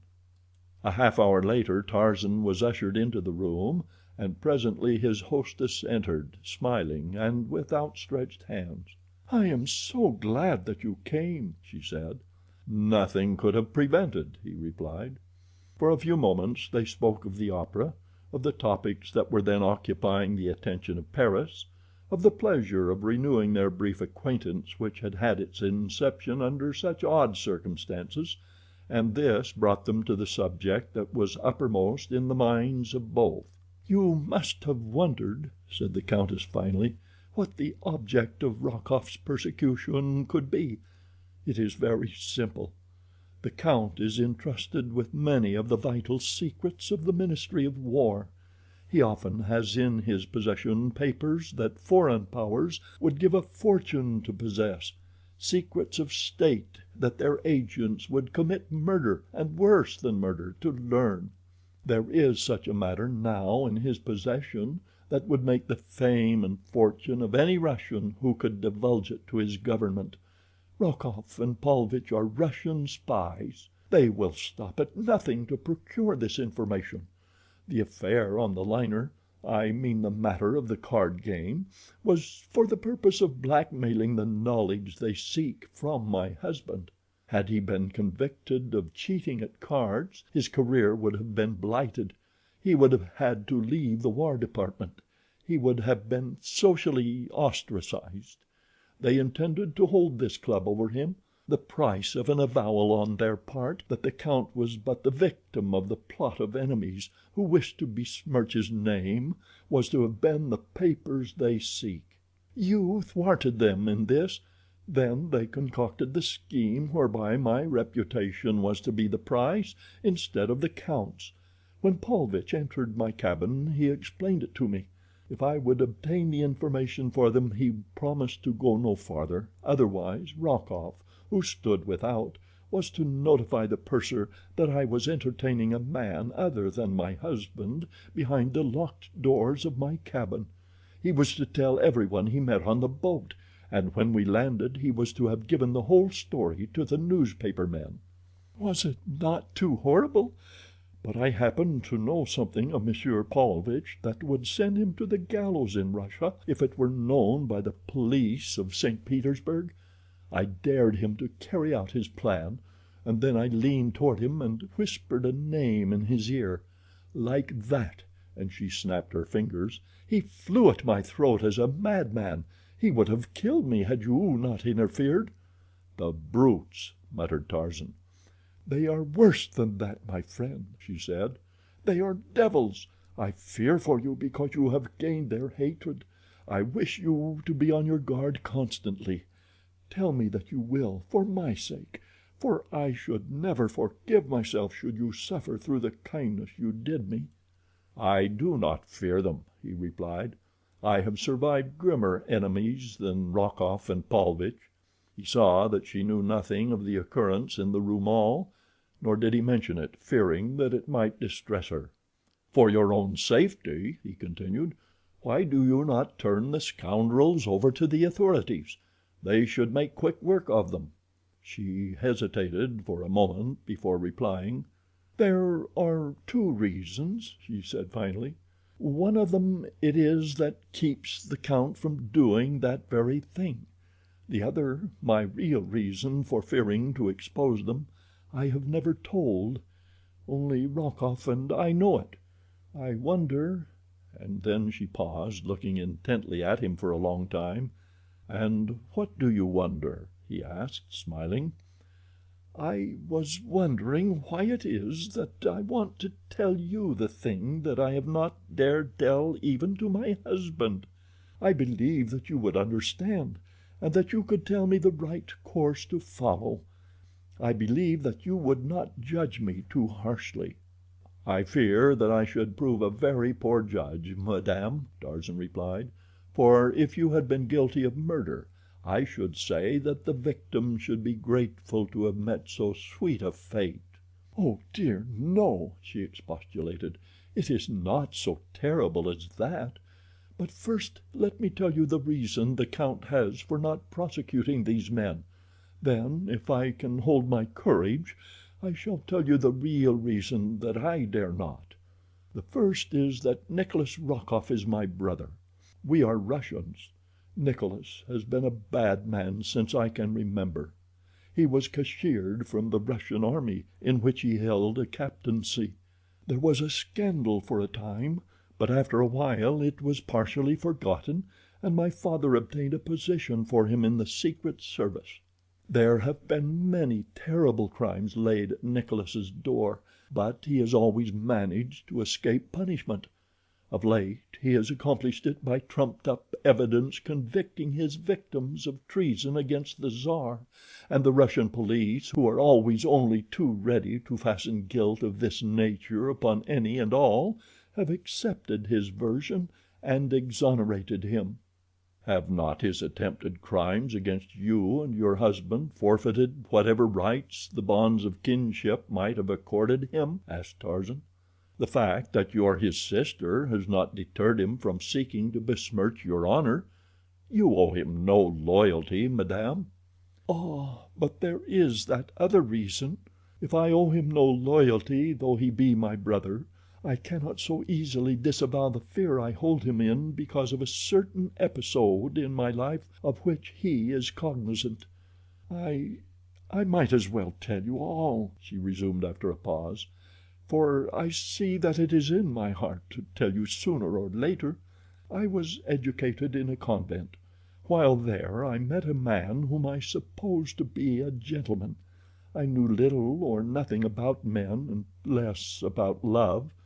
I got it into my foolish head that I loved this man, and at his urgent request I ran away with him. We were to have been married. I was with him just 3 hours, all in the daytime and in public places, railroad stations and upon a train.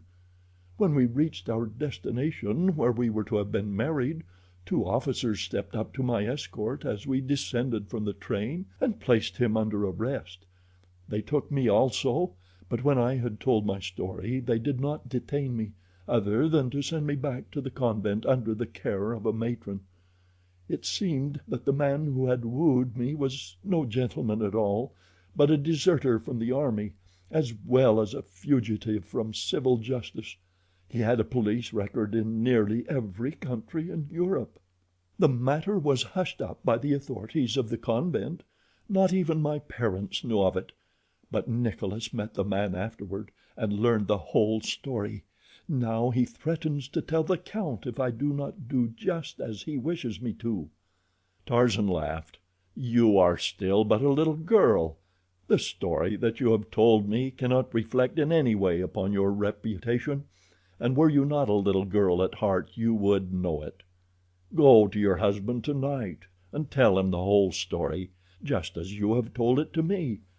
Unless I am much mistaken, he will laugh at you for your fears and take immediate steps to put that precious brother of yours in prison where he belongs." "I only wish that I dared," she said. "But I am afraid. I learned early to fear men. First my father, then Nicholas, then the fathers in the convent. Nearly all my friends fear their husbands. Why should I not fear mine?" "It does not seem right that women should fear men," said Tarzan, an expression of puzzlement on his face. "I am better acquainted with the jungle folk, and there it is more often the other way around, except among the black men, and they, to my mind, are in most ways lower in the scale than the beasts. No, I cannot understand why civilized women should fear men, the beings that are created to protect them. I should hate to think that any woman feared me." "I do not think that any woman would fear you, my friend," said Olga de Coude softly. "I have known you but a short while, yet though it may seem foolish to say it, you are the only man I have ever known whom I think that I should never fear. It is strange, too, for you are very strong. I wondered at the ease with which you handled Nicholas and Paulvitch that night in my cabin. It was marvelous." As Tarzan was leaving her a short time later, he wondered a little at the clinging pressure of her hand at parting, and the firm insistence with which she exacted a promise from him that he would call again on the morrow. The memory of her half-veiled eyes and perfect lips as she had stood smiling up into his face as he bade her good-bye remained with him for the balance of the day. Olga de Coude was a very beautiful woman, and Tarzan of the Apes a very lonely young man, with a heart in him that was in need of the doctoring that only a woman may provide. As the Countess turned back into the room after Tarzan's departure, she found herself face to face with Nikolas Rokoff. "How long have you been here?" she cried, shrinking away from him. "Since before your lover came," he answered with a nasty leer.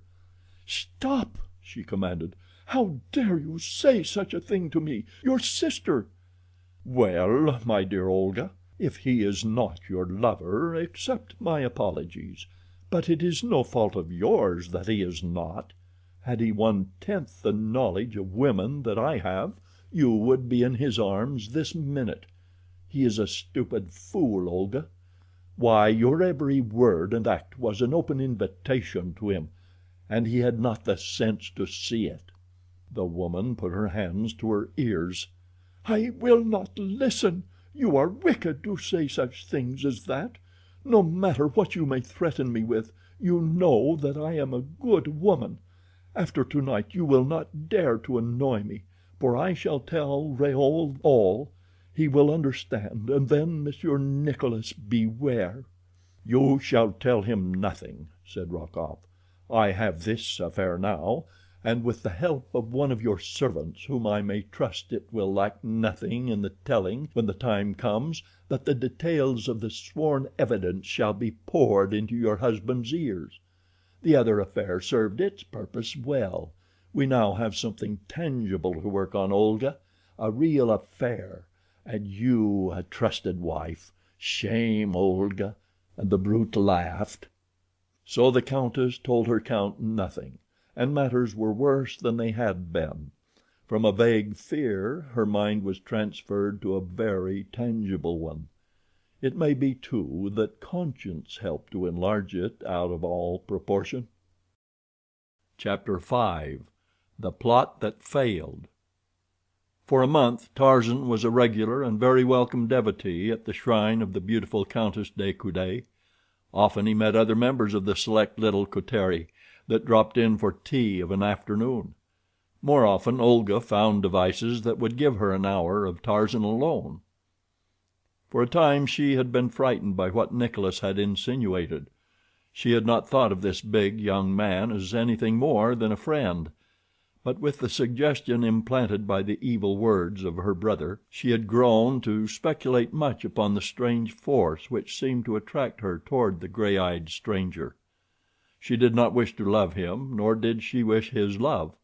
She was much younger than her husband, and without having realized it she had been craving the haven of a friendship with one nearer her own age. 20 is shy in exchanging confidences with 40. Tarzan was but 2 years her senior. He could understand her, she felt. Then he was clean and honorable and chivalrous. She was not afraid of him. That she could trust him she had felt instinctively from the first. From a distance Rokoff had watched this growing intimacy with malicious glee.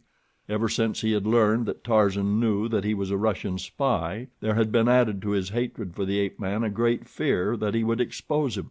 He was but waiting now until the moment was propitious for a master stroke. He wanted to rid himself forever of Tarzan, and at the same time reap an ample revenge for the humiliations and defeats that he had suffered at his hands. Tarzan was nearer to contentment than he had been since the peace and tranquility of his jungle had been broken in upon by the advent of the marooned Porter party. He enjoyed the pleasant social intercourse with Olga's friends, while the friendship which had sprung up between the fair countess and himself was a source of never-ending delight. It broke in upon and dispersed his gloomy thoughts, and served as a balm to his lacerated heart. Sometimes D'Arnot accompanied him on his visits to the De Coude home, for he had long known both Olga and the Count. Occasionally De Coude dropped in, but the multitudinous affairs of his official position and the never-ending demands of politics kept him from home usually until late at night. Rokoff spied upon Tarzan almost constantly, waiting for the time that he should call at the De Coude palace at night, but in this he was doomed to disappointment. On several occasions Tarzan accompanied the Countess to her home after the opera, but he invariably left her at the entrance, much to the disgust of the lady's devoted brother. Finding that it seemed impossible to trap Tarzan through any voluntary act of his own, Rokoff and Paulvitch put their heads together to hatch a plan that would trap the ape-man in all the circumstantial evidence of a compromising position. For days they watched the papers as well as the movements of De Coude and Tarzan. At length they were rewarded. A morning paper made brief mention of a smoker that was to be given on the following evening by the German minister. De Coude's name was among those of the invited guests. If he attended, this meant that he would be absent from his home until after midnight. On the night of the banquet Paulvitch waited at the curb before the residence of the German minister, where he could scan the face of each guest that arrived. He had not long to wait before De Coude descended from his car and passed him. That was enough. Paulvitch hastened back to his quarters, where Rokoff awaited him. There they waited until after 11. Then Paulvitch took down the receiver of their telephone. He called a number. "The apartments of Lieutenant D'Arnot?" he asked, when he had obtained his connection. "A message for Monsieur Tarzan, if he will be so kind as to step to the telephone." For a minute there was silence. "Monsieur Tarzan?" "Ah, yes, monsieur. This is Francois, in the service of the Countess de Coude. Possibly monsieur does poor Francois the honor to recall him? Yes?" "Yes, monsieur. I have a message, an urgent message from the Countess. She asks that you hasten to her at once. She is in trouble, monsieur." "No, monsieur. Poor Francois does not know. Shall I tell madame that monsieur will be here shortly?" "Thank you, monsieur. The good God will bless you." Paulvitch hung up the receiver and turned to grin at Rokoff. "It will take him 30 minutes to get there. If you reach the German minister's in 15, de Coude should arrive at his home in about 45 minutes. It all depends upon whether the fool will remain 15 minutes after he finds that a trick has been played upon him, but unless I am mistaken Olga will be loath to let him go in so short a time as that. Here is the note for de Coude. Hasten." Paulvitch lost no time in reaching the German minister's. At the door he handed the note to a footman. "This is for the Count de Coude. It is very urgent. You must see that it is placed in his hands at once," and he dropped a piece of silver into the willing hand of the servant. Then he returned to his quarters. A moment later de Coude was apologizing to his host as he tore open the envelope. What he read left his face white and his hand trembling. "Monsieur le Count de Coude, one who wishes to save the honor of your name takes this means to warn you that the sanctity of your home is this minute in jeopardy. A certain man who for months has been a constant visitor there during your absence is now with your wife. If you go at once to your countess's boudoir you will find them together. A friend." 20 minutes after Paulvitch had called Tarzan, Rokoff obtained a connection with Olga's private line. Her maid answered the telephone, which was in the countess's boudoir. "But madame has retired," said the maid in answer to Rokoff's request to speak with her. "This is a very urgent message for the countess's ears alone," replied Rokoff. "Tell her that she must arise and slip something about her and come to the telephone. I shall call up again in 5 minutes." Then he hung up the receiver.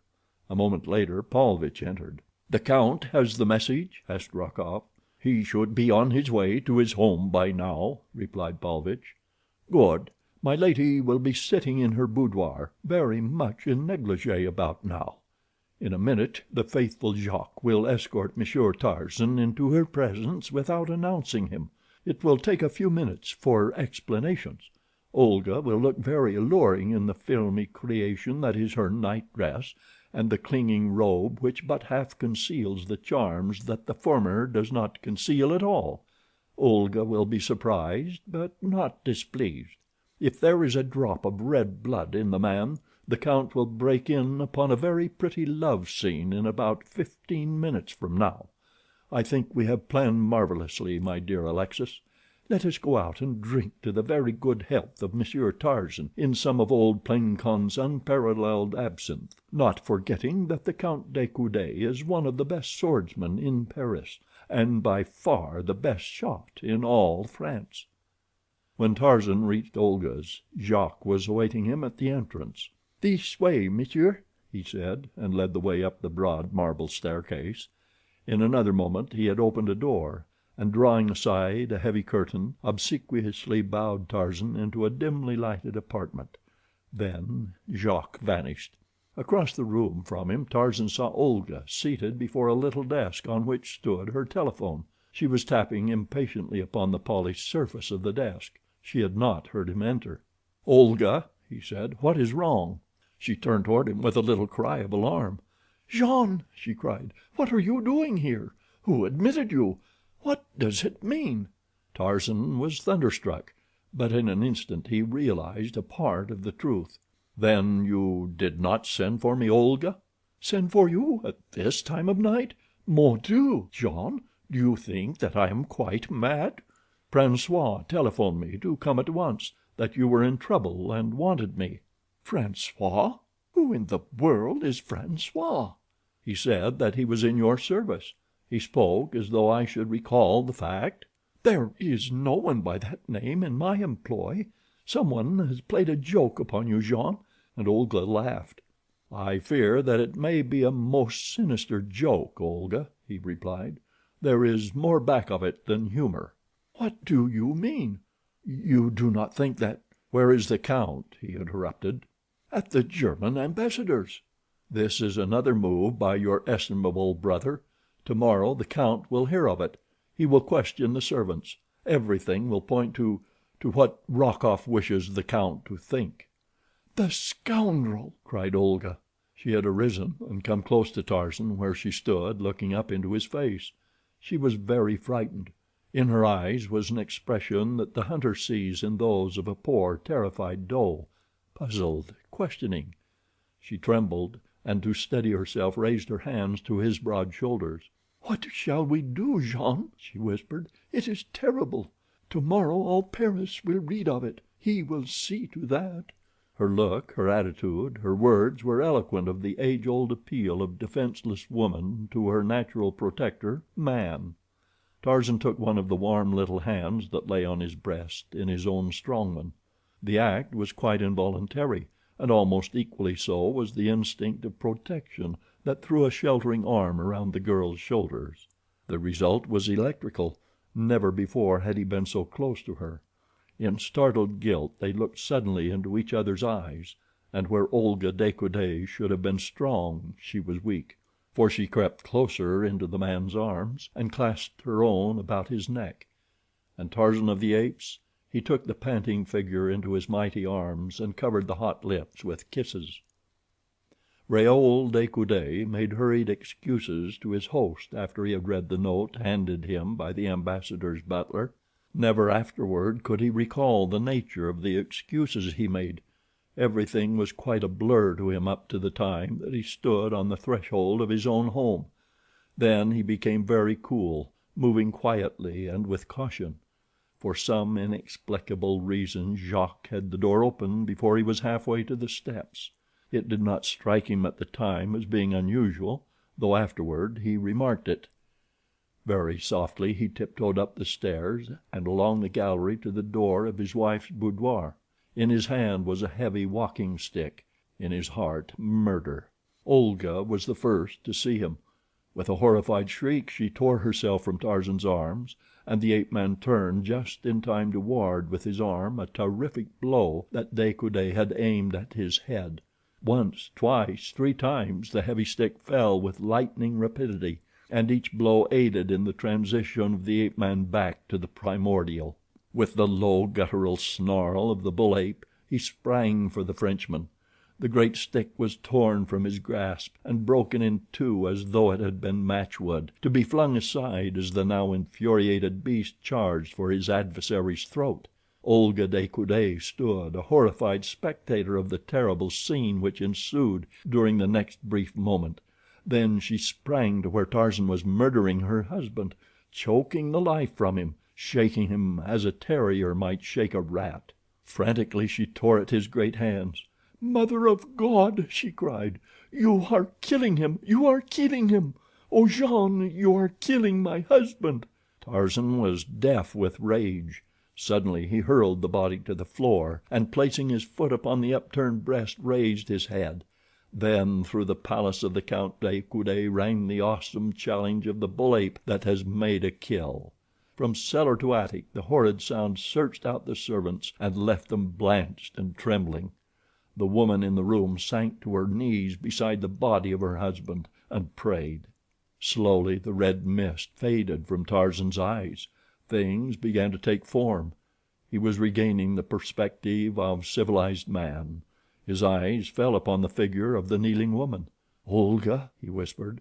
She looked up, expecting to see the maniacal light of murder in the eyes above her. Instead she saw sorrow and contrition.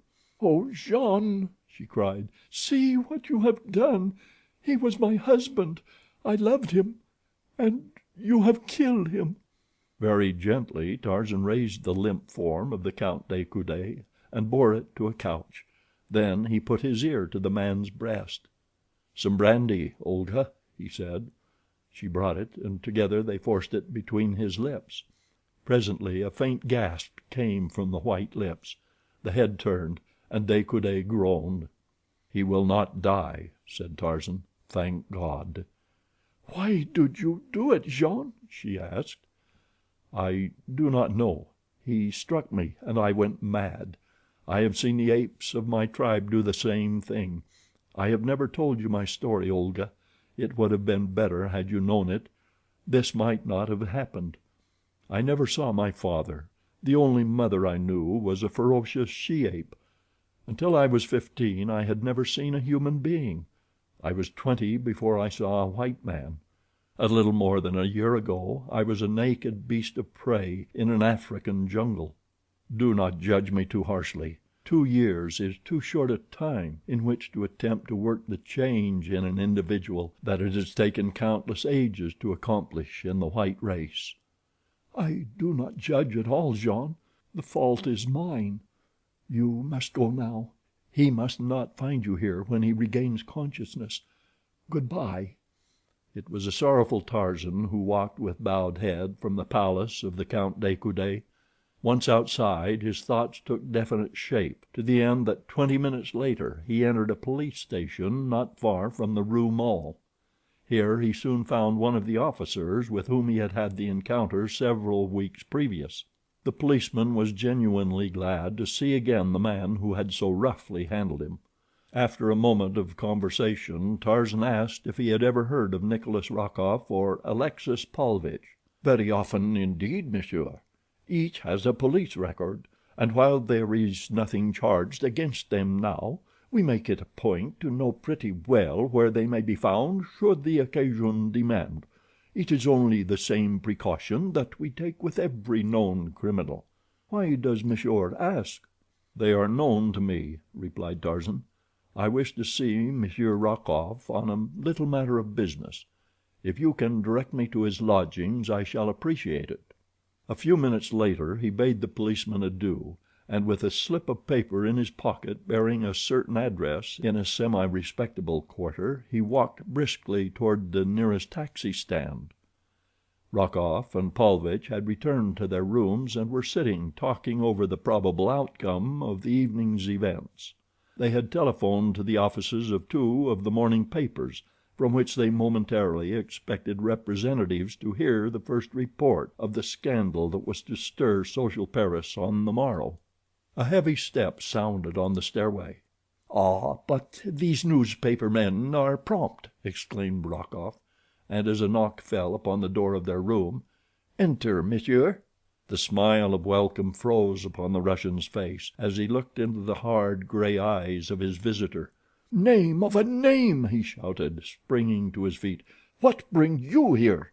"Sit down," said Tarzan, so low that the men could barely catch the words, but in a tone that brought Rokoff to his chair and kept Paulvitch in his. "You know what has brought me here," he continued in the same low tone. "It should be to kill you, but because you are Olga de Coude's brother I shall not do that now. I shall give you a chance for your lives. Paulvitch does not count much. He is merely a stupid, foolish little tool, and so I shall not kill him so long as I permit you to live. Before I leave you two alive in this room you will have done 2 things. The first will be to write a full confession of your connection with tonight's plot, and sign it. The second will be to promise me, upon pain of death, that you will permit no word of this affair to get into the newspapers. If you do not do both, neither of you will be alive when I pass next through that doorway. Do you understand? And without waiting for a reply, make haste. There is ink before you, and paper, and a pen." Rokoff assumed a truculent air, attempting by bravado to show how little he feared Tarzan's threats.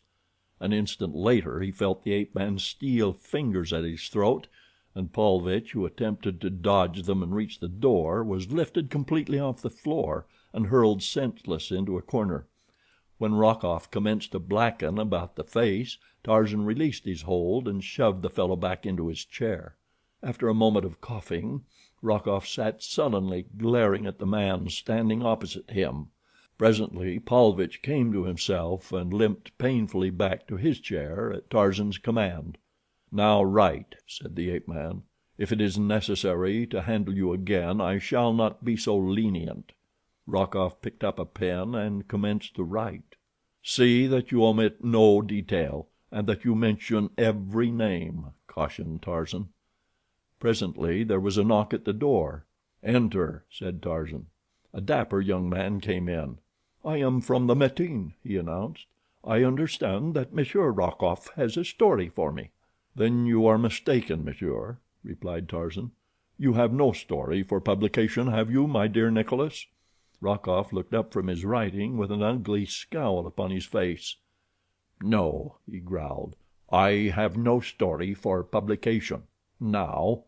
Nor ever, my dear Nicholas," and the reporter did not see the nasty light in the ape-man's eye, but Nicholas Rokoff did. "Nor ever," he repeated hastily. "It is too bad that monsieur has been troubled," said Tarzan, turning to the newspaper man. "I bid monsieur good evening," and he bowed the dapper young man out of the room and closed the door in his face. An hour later Tarzan, with a rather bulky manuscript in his coat pocket, turned at the door leading from Rokoff's room. "Were I you I should leave France," he said, "for sooner or later I shall find an excuse to kill you that will not in any way compromise your sister." Chapter 6. A Duel. D'Arnot was asleep when Tarzan entered their apartments after leaving Rokoff's. Tarzan did not disturb him, but the following morning he narrated the happenings of the previous evening, omitting not a single detail. "What a fool I have been," he concluded. "De Coude and his wife were both my friends. How have I returned their friendship? Barely did I escape murdering the count. I have cast a stigma on the name of a good woman. It is very probable that I have broken up a happy home." "Do you love Olga, De Coude?" asked D'Arnot. "Were I not positive that she does not love me, I could not answer your question, Paul; but without disloyalty to her I tell you that I do not love her, nor does she love me. For an instant we were the victims of a sudden madness. It was not love, and it would have left us unharmed as suddenly as it had come upon us, even though De Coude had not returned. As you know, I have had little experience of women. Olga de Coude is very beautiful. That and the dim light and the seductive surroundings and the appeal of the defenseless for protection might have been resisted by a more civilized man. But my civilization is not even skin deep. It does not go deeper than my clothes. Paris is no place for me. I will but continue to stumble into more and more serious pitfalls. The man-made restrictions are irksome. I feel always that I am a prisoner. I cannot endure it, my friend, and so I think that I shall go back to my own jungle and lead the life that God intended that I should lead when he put me there." "Do not take it so to heart, Jean," responded D'Arnot. "You have acquitted yourself much better than most civilized men would have under similar circumstances. As to leaving Paris at this time, I rather think that Raoul de Coude may be expected to have something to say on that subject before long." Nor was D'Arnot mistaken. A week later one Monsieur Flaubert was announced about 11 in the morning, as D'Arnot and Tarzan were breakfasting. Monsieur Flaubert was an impressively polite gentleman. With many low bows he delivered Monsieur le Count de Coude's challenge to Monsieur Tarzan. Would Monsieur be so very kind as to arrange to have a friend meet Monsieur Flaubert at as early an hour as convenient, that the details might be arranged to the mutual satisfaction of all concerned? Certainly, Monsieur Tarzan would be delighted to place his interests unreservedly in the hands of his friend Lieutenant D'Arnot. And so it was arranged that D'Arnot was to call on Monsieur Flaubert at 2 that afternoon, and the polite Monsieur Flaubert, with many bows, left them. When they were again alone, D'Arnot looked quizzically at Tarzan. "Well?" he said. "Now to my sins I must add murder, or else myself be killed," said Tarzan. "I am progressing rapidly in the ways of my civilized brothers." "What weapons shall you select?" asked D'Arnot. "De Coude is accredited with being a master with the sword, and a splendid shot." "I might then choose poisoned arrows at 20 paces, or spears at the same distance," laughed Tarzan. "Make it pistols, Paul." "He will kill you, Jean." "I have no doubt of it," replied Tarzan. "I must die some day." "We had better make it swords," said D'Arnot. "He will be satisfied with wounding you, and there is less danger of a mortal wound. "Pistols," said Tarzan with finality. D'Arnot tried to argue him out of it, but without avail, so pistols it was. D'Arnot returned from his conference with Monsieur Flaubert shortly after 4. "It is all arranged," he said. "Everything is satisfactory. Tomorrow morning at daylight. There is a secluded spot on the road not far from Etamps. For some personal reason Monsieur Flaubert preferred it. I did not demur." "Good," was Tarzan's only comment. He did not refer to the matter again, even indirectly. That night he wrote several letters before he retired. After sealing and addressing them, he placed them all in an envelope addressed to D'Arnot. As he undressed, D'Arnot heard him humming a music hall ditty. The Frenchman swore under his breath. He was very unhappy, for he was positive that when the sun rose the next morning it would look down upon a dead Tarzan. It grated upon him to see Tarzan so unconcerned. "This is a most uncivilized hour for people to kill each other," remarked the ape-man when he had been routed out of a comfortable bed in the blackness of the early morning hours. He had slept well, and so it seemed that his head scarcely touched the pillow ere his man deferentially aroused him. His remark was addressed to D'Arnot, who stood fully dressed in the doorway of Tarzan's bedroom. D'Arnot had scarcely slept at all during the night. He was nervous and therefore inclined to be irritable. "I presume you slept like a baby all night," he said. Tarzan laughed. "From your tone, Paul, I infer that you rather harbor the fact against me. I could not help it, really." "No, Jean, it is not that," replied D'Arnot, himself smiling. "But you take the entire matter with such infernal indifference. It is exasperating. One would think that you were going out to shoot at a target rather than to face one of the best shots in France." Tarzan shrugged his shoulders. "I am going out to expiate a great wrong, Paul. A very necessary feature of the expiation is the marksmanship of my opponent. Wherefore, then, should I be dissatisfied? Have you not yourself told me that Count de Coude is a splendid marksman?" "You mean that you hope to be killed?" exclaimed D'Arnot in horror. "I cannot say that I hope to be, but you must admit that there is little reason to believe that I shall not be killed." Had D'Arnot known the thing that was in the ape-man's mind, that had been in his mind almost from the first intimation that De Coude would call him to account on the field of honor, he would have been even more horrified than he was. In silence they entered D'Arnot's great car, and in similar silence they sped over the dim road that leads to Etamps. Each man was occupied with his own thoughts. D'Arnot's were very mournful, for he was genuinely fond of Tarzan. The great friendship which had sprung up between these two men whose lives and training had been so widely different had but been strengthened by association, for they were both men to whom the same high ideals of manhood, of personal courage, and of honor appealed with equal force. They could understand one another, and each could be proud of the friendship of the other. Tarzan of the Apes was wrapped in thoughts of the past, pleasant memories of the happier occasions of his lost jungle life. He recalled the countless boyhood hours that he had spent cross-legged upon the table in his dead father's cabin, his little brown body bent over one of the fascinating picture books from which, unaided, he had gleaned the secret of the printed language long before the sounds of human speech fell upon his ears.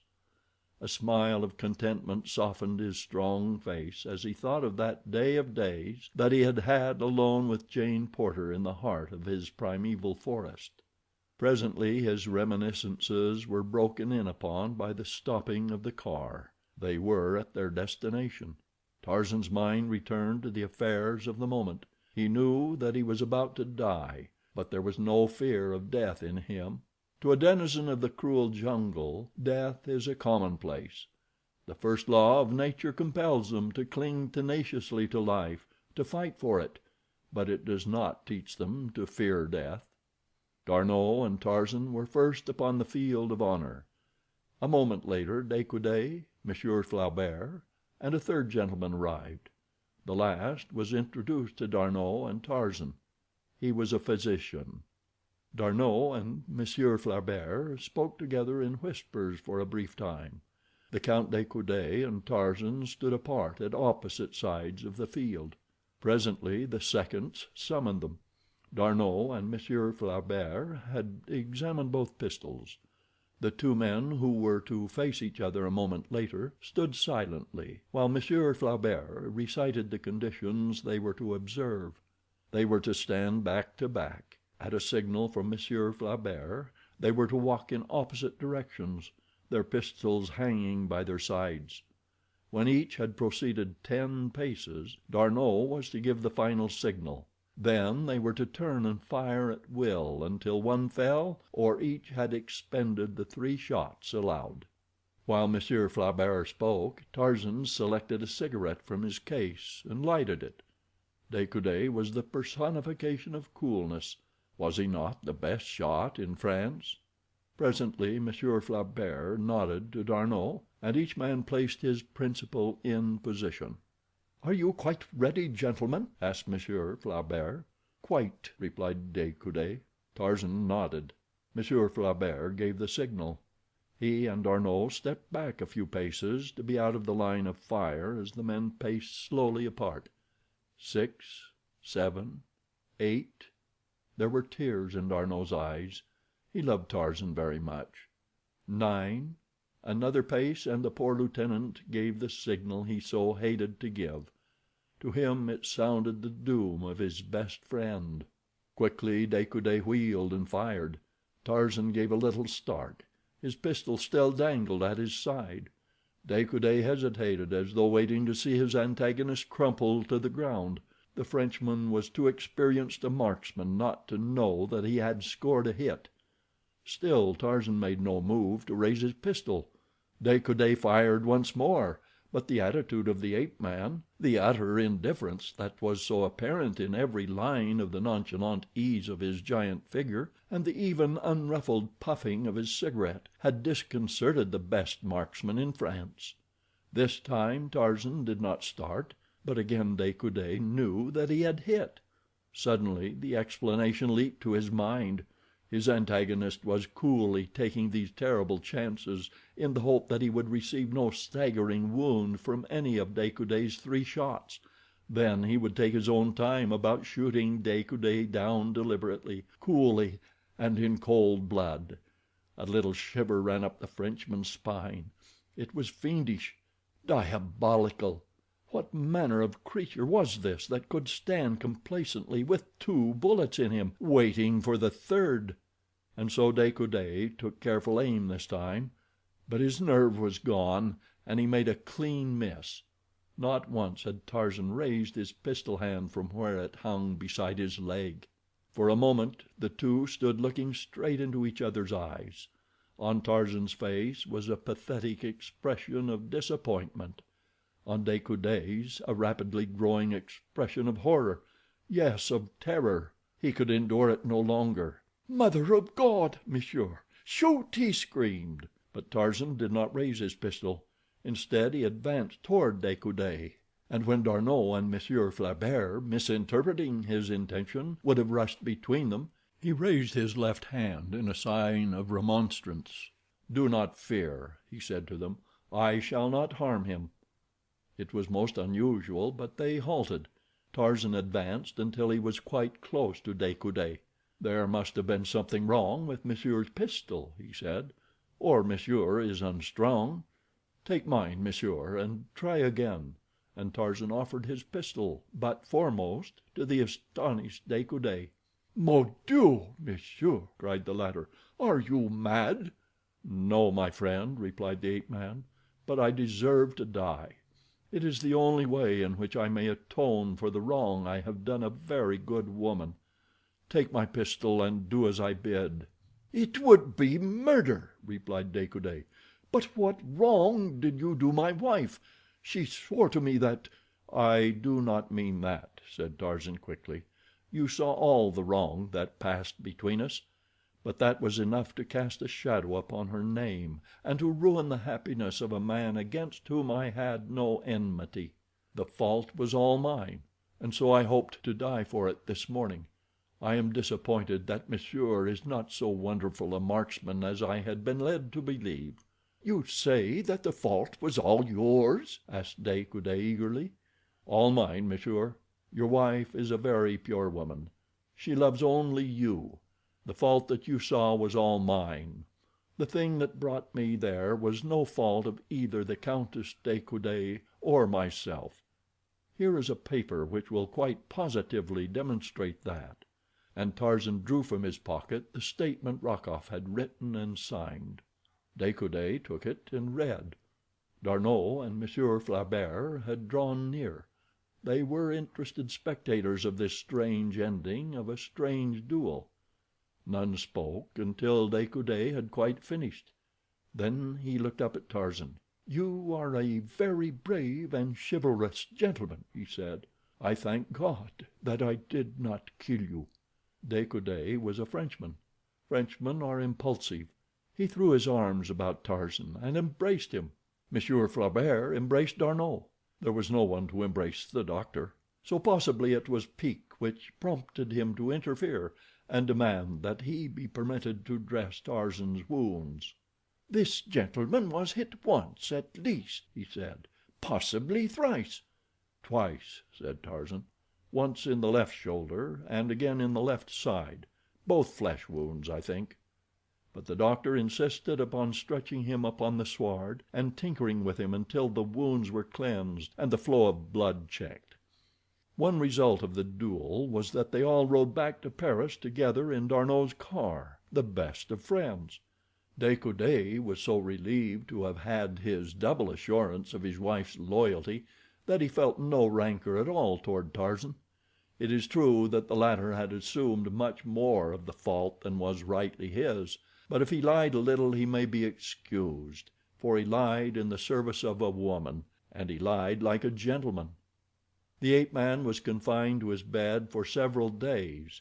He felt that it was foolish and unnecessary, but the doctor and D'Arnot took the matter so to heart that he gave in to please them, though it made him laugh to think of it. "It is droll," he said to D'Arnot, "to lie abed because of a pin prick. Why, when Bolgani, the king gorilla, tore me almost to pieces while I was still but a little boy, did I have a nice soft bed to lie on? No, only the damp, rotting vegetation of the jungle. Hidden beneath some friendly bush I lay for days and weeks, with only Kala to nurse me. Poor faithful Kala, who kept the insects from my wounds and warned off the beasts of prey. When I called for water she brought it to me in her own mouth, the only way she knew to carry it. There was no sterilized gauze, there was no antiseptic bandage, there was nothing that would not have driven our dear doctor mad to have seen. Yet I recovered to lie in bed because of a tiny scratch that one of the jungle folk would scarce realize unless it were upon the end of his nose."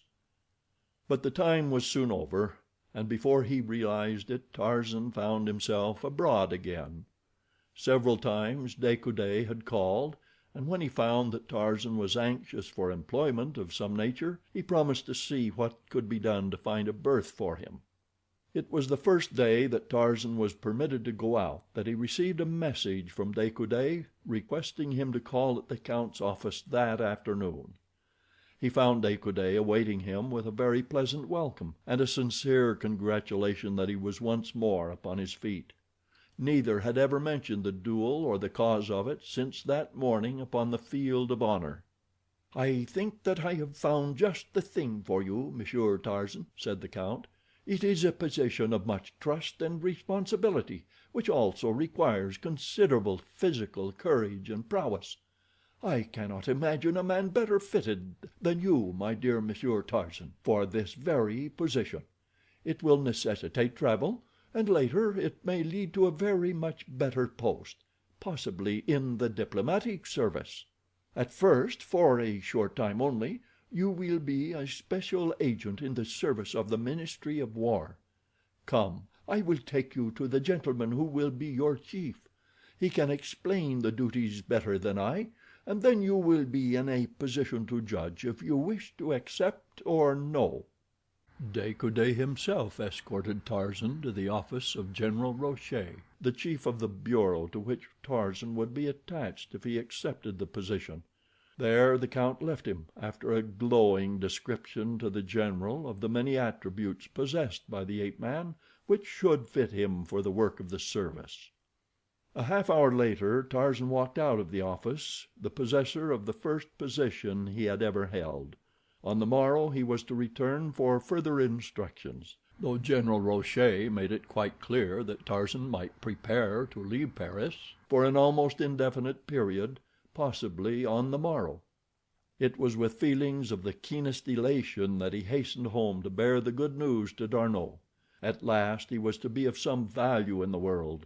He was to earn money, and best of all to travel and see the world. He could scarcely wait to get well inside D'Arnot's sitting room before he burst out with the glad tidings. D'Arnot was not so pleased. "It seems to delight you to think that you are to leave Paris, and that we shall not see each other for months, perhaps. Tarzan, you are a most ungrateful beast," and D'Arnot laughed. "No, Paul, I'm a little child, and I have a new toy, and I am tickled to death." And so it came that on the following day Tarzan left Paris en route for Marseilles and Oran. Chapter 7. The Dancing Girl of Sidi Aissa. Tarzan's first mission did not bid fair to be either exciting or vastly important. There was a certain lieutenant of Spahi whom the government had reason to suspect of improper relations with a great European power. This Lieutenant Gernois, who was at present stationed at Sidi Bel Abbes, had recently been attached to the general staff, where certain information of great military value had come into his possession in the ordinary routine of his duties. It was this information which the government suspected the great power was bartering for with the officer. It was, at most, but a vague hint dropped by a certain notorious Parisian in a jealous mood that had caused suspicion to rest upon the lieutenant. But general staffs are jealous of their secrets, and treason so serious a thing that even a hint of it may not be safely neglected. And so it was that Tarzan had come to Algeria in the guise of an American hunter and traveler to keep a close eye upon Lieutenant Gernois.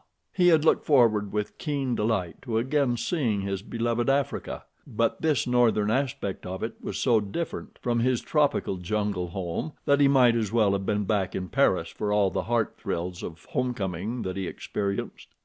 At Oran he spent a day wandering through the narrow, crooked alleys of the Arab quarter, enjoying the strange new sights. The next day found him at Sidi Bel Abbes, where he presented his letters of introduction to both civil and military authorities, letters which gave no clue to the real significance of his mission. Tarzan possessed a sufficient command of English to enable him to pass among Arabs and Frenchmen as an American, and that was all that was required of it. When he met an Englishman he spoke French, in order that he might not betray himself, but occasionally talked in English to foreigners who understood that tongue, but could not note the slight imperfections of accent and pronunciation that were his. Here he became acquainted with many of the French officers, and soon became a favorite among them. He met Gernois, whom he found to be a taciturn, dyspeptic-looking man of about 40, having little or no social intercourse with his fellows. For a month nothing of moment occurred. Gernois apparently had no visitors, nor did he, on his occasional visits to the town, hold communication with any who might, even by the wildest flight of imagination, be construed into secret agents of a foreign power. Tarzan was beginning to hope that after all the rumor might have been false, when suddenly Gernois was ordered to Bou Saada in the petty Sahara far to the south. A company of Spahi and 3 officers were to relieve another company already stationed there. Fortunately, one of the officers, Captain Gerard, had become an excellent friend of Tarzan's, and so when the ape-man suggested that he should embrace the opportunity of accompanying him to Bou Saada, where he expected to find hunting, it caused not the slightest suspicion. At Bouira the detachment detrained, and the balance of the journey was made in the saddle. As Tarzan was dickering at Bouira for a mount, he caught a brief glimpse of a man in European clothes eyeing him from the doorway of a native coffee house; but as Tarzan looked, the man turned and entered the little, low-ceilinged mud hut, and but for a haunting impression that there had been something familiar about the face or figure of the fellow, Tarzan gave the matter no further thought. The march to Maule was fatiguing to Tarzan, whose equestrian experiences hitherto had been confined to a course of riding lessons in a Parisian academy, and so it was that he quickly sought the comforts of a bed in the Hotel Grossac, while the officers and troops took up their quarters at the military post. Although Tarzan was called early the following morning, the company of Spahi was on the march before he had finished his breakfast. He was hurrying through his meal that the soldiers might not get too far in advance of him when he glanced through the door connecting the dining room with the bar. To his surprise he saw Gernois standing there in conversation with the very stranger he had seen in the coffee house at Bouira the day previous. He could not be mistaken, for there was the same strangely familiar attitude and figure, though the man's back was toward him. As his eyes lingered on the two, Gernois looked up and caught the intent expression on Tarzan's face. The stranger was talking in a low whisper at the time, but the French officer immediately interrupted him, and the two at once turned away and passed out of the range of Tarzan's vision.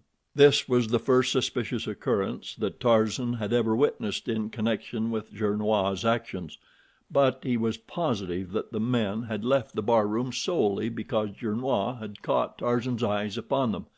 Then there was the persistent impression of familiarity about the stranger to further augment the ape-man's belief that here at length was something which would bear watching. A moment later Tarzan entered the barroom, but the men had left, nor did he see aught of them in the street beyond, though he found a pretext to ride to various shops before he set out after the column which had now considerable start of him. He did not overtake them until he reached Sidi Aissa shortly after noon, where the soldiers had halted for an hour's rest. Here he found Gernois with the column, but there was no sign of the stranger.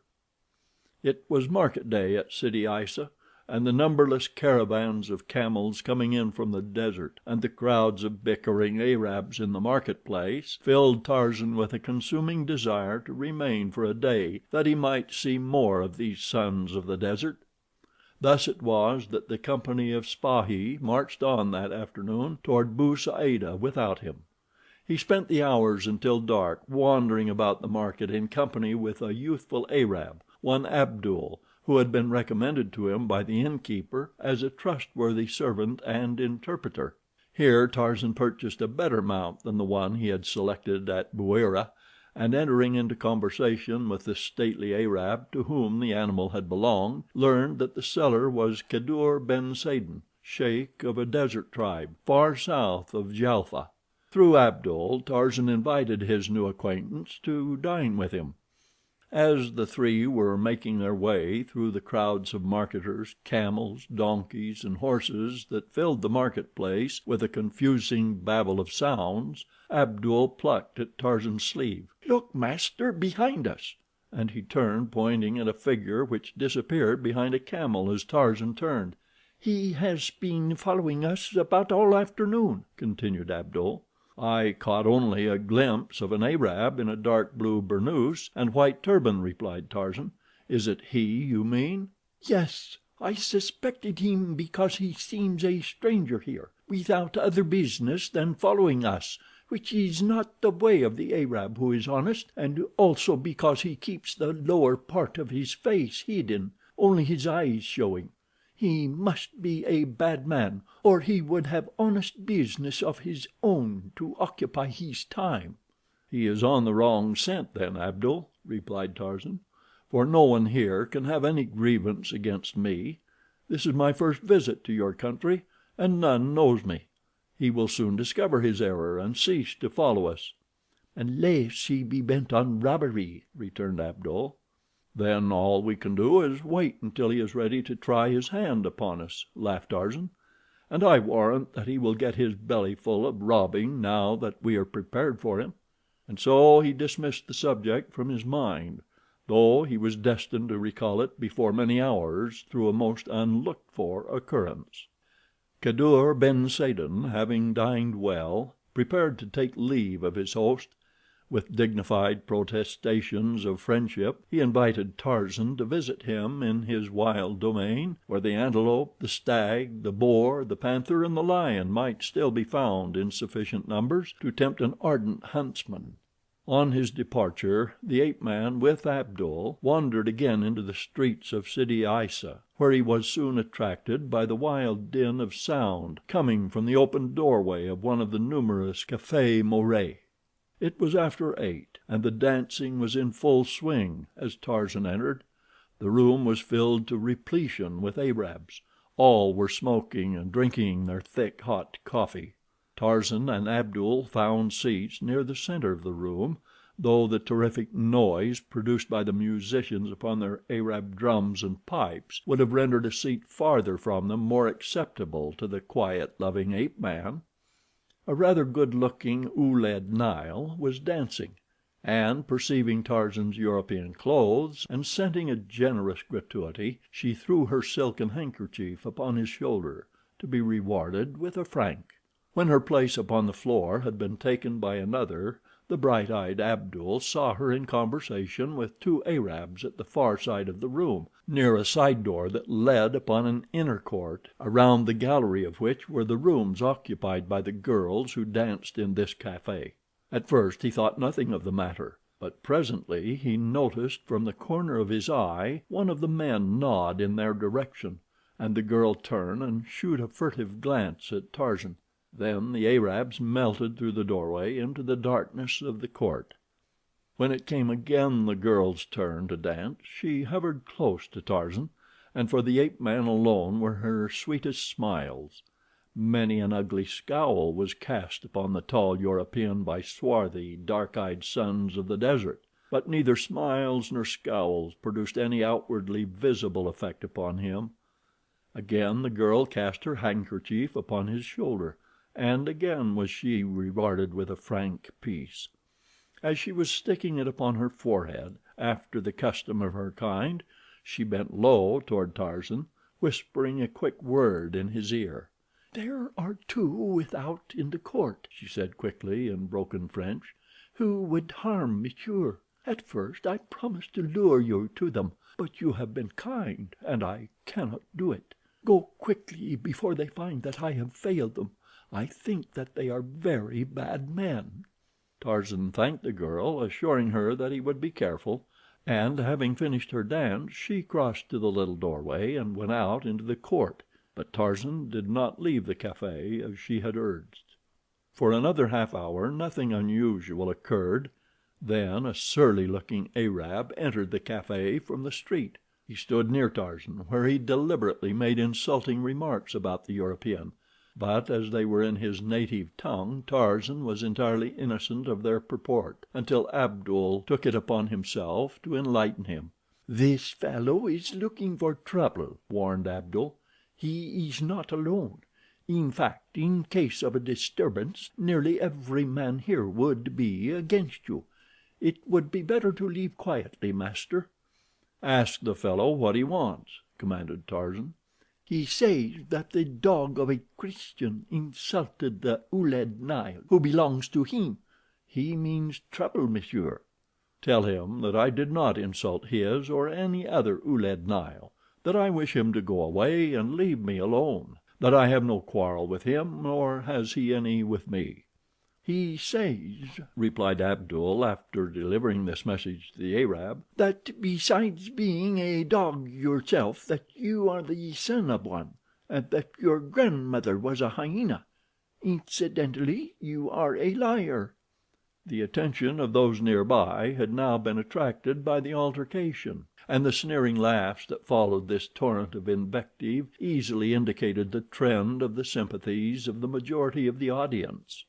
Tarzan did not like being laughed at, neither did he relish the terms applied to him by the Arab, but he showed no sign of anger as he arose from his seat upon the bench. A half smile played about his lips, but of a sudden a mighty fist shot into the face of the scowling Arab, and back of it were the terrible muscles of the ape-man. At the instant that the man fell, a half dozen fierce plainsmen sprang into the room from where they had apparently been waiting for their cue in the street before the café. With cries of "Kill the unbeliever!" and "Down with the dog of a Christian!" they made straight for Tarzan. A number of the younger Arabs in the audience sprang to their feet to join in the assault upon the unarmed white man. Tarzan and Abdul were rushed back toward the end of the room by the very force of numbers opposing them. The young Arab remained loyal to his master, and with drawn knife fought at his side.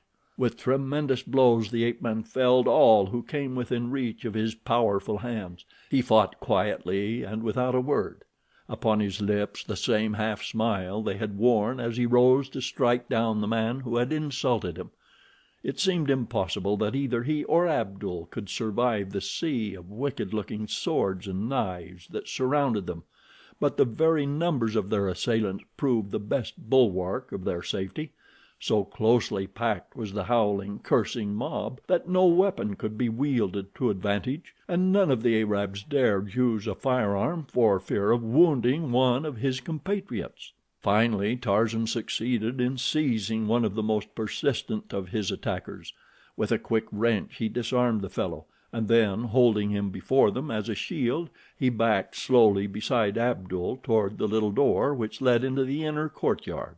At the threshold he paused for an instant, and, lifting the struggling Arab above his head, hurled him, as though from a catapult, full in the faces of his on-pressing fellows. Then Tarzan and Abdul stepped into the semi-darkness of the court. The frightened Ouled Nails were crouching at the tops of the stairs which led to their respective rooms, the only light in the courtyard coming from the sickly candles which each girl had stuck with its own grease to the woodwork of her door frame, the better to display her charms to those who might happen to traverse the dark enclosure. Scarcely had Tarzan and Abdul emerged from the room ere a revolver spoke close at their backs from the shadows beneath one of the stairways, and as they turned to meet this new antagonist, two muffled figures sprang toward them, firing as they came. Tarzan leaped to meet these two new assailants. The foremost lay, a second later, in the trampled dirt of the court, disarmed and groaning from a broken wrist. Abdul's knife found the vitals of the second in the instant that the fellow's revolver misfired as he held it to the faithful Arab's forehead. The maddened horde within the café were now rushing out in pursuit of their quarry. The Ouled Nails had extinguished their candles at a cry from one of their number, and the only light within the yard came feebly from the open and half-blocked door of the café. Tarzan had seized a sword from the man who had fallen before Abdul's knife, and now he stood waiting for the rush of men that was coming in search of them through the darkness. Suddenly he felt a light hand upon his shoulder from behind, and a woman's voice whispering, "Quick, monsieur, this way, follow me." "Come, Abdul," said Tarzan in a low tone to the youth. "We can be no worse off elsewhere than we are here." The woman turned and led them up the narrow stairway that ended at the door of her quarters. Tarzan was close beside her. He saw the gold and silver bracelets upon her bare arms, the strings of gold coin that depended from her hair ornaments, and the gorgeous colors of her dress. He saw that she was an Ouled Nail, and instinctively he knew that she was the same who had whispered the warning in his ear earlier in the evening. As they reached the top of the stairs they could hear the angry crowd searching the yard beneath. "Soon they will be here," whispered the girl. "They must not find you, for though you fight with the strength of many men, they will kill you in the end.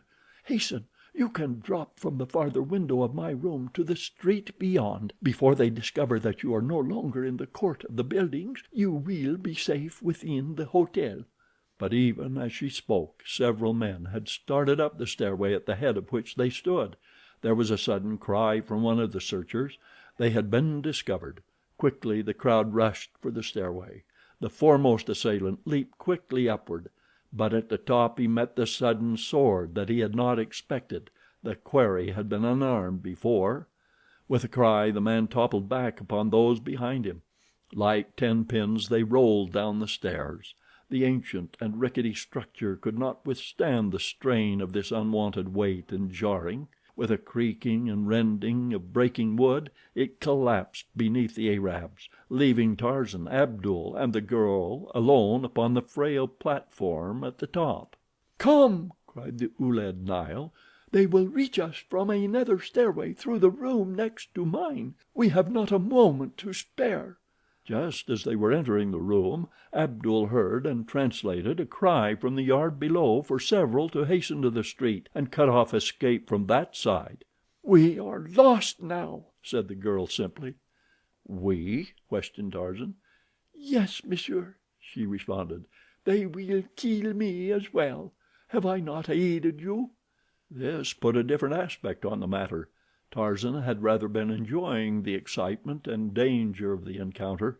He had not for an instant supposed that either Abdul or the girl could suffer except through accident, and he had only retreated just enough to keep from being killed himself. He had had no intention of running away until he saw that he was hopelessly lost were he to remain. Alone he could have sprung into the midst of that close-packed mob, and laying about him after the fashion of Numa the lion, have struck the Arabs with such consternation that escape would have been easy. Now he must think entirely of these two faithful friends. He crossed to the window which overlooked the street. In a minute there would be enemies below. Already he could hear the mob clamoring the stairway to the next quarters. They would be at the door beside him in another instant. He put a foot upon the sill and leaned out, but he did not look down. Above him, within arm's reach, was the low roof of the building. He called to the girl. She came and stood beside him. He put a great arm about her and lifted her across his shoulder. "Wait here until I reach down for you from above," he said to Abdul. "In the meantime shove everything in the room against that door. It may delay them long enough." Then he stepped to the sill of the narrow window with the girl upon his shoulders. "Hold tight," he cautioned her. A moment later he had clambered to the roof above with the ease and dexterity of an ape. Setting the girl down, he leaned far over the roof's edge, calling softly to Abdul. The youth ran to the window. "Your hand," whispered Tarzan. The men in the room beyond were battering at the door. With a sudden crash it fell splintering in, and at the same instant Abdul felt himself lifted like a feather onto the roof above. They were not a moment too soon, for as the men broke into the room which they had just quitted, a dozen more rounded the corner in the street below, and came running to a spot beneath the girl's window. Chapter 8. The Fight in the Desert. As the three squatted upon the roof above the quarters of the Ouled Nails, they heard the angry cursing of the Arabs in the room beneath. Abdul translated from time to time to Tarzan. "They are berating those in the street below now," said Abdul, "for permitting us to escape so easily. Those in the street say that we did not come that way, that we are all still within the building, and that those above, being too cowardly to attack us, are attempting to deceive them into believing that we have escaped. In a moment they will have fighting of their own to attend to if they continue their brawling." Presently those in the building gave up the search and returned to the café. A few remained in the street below, smoking and talking.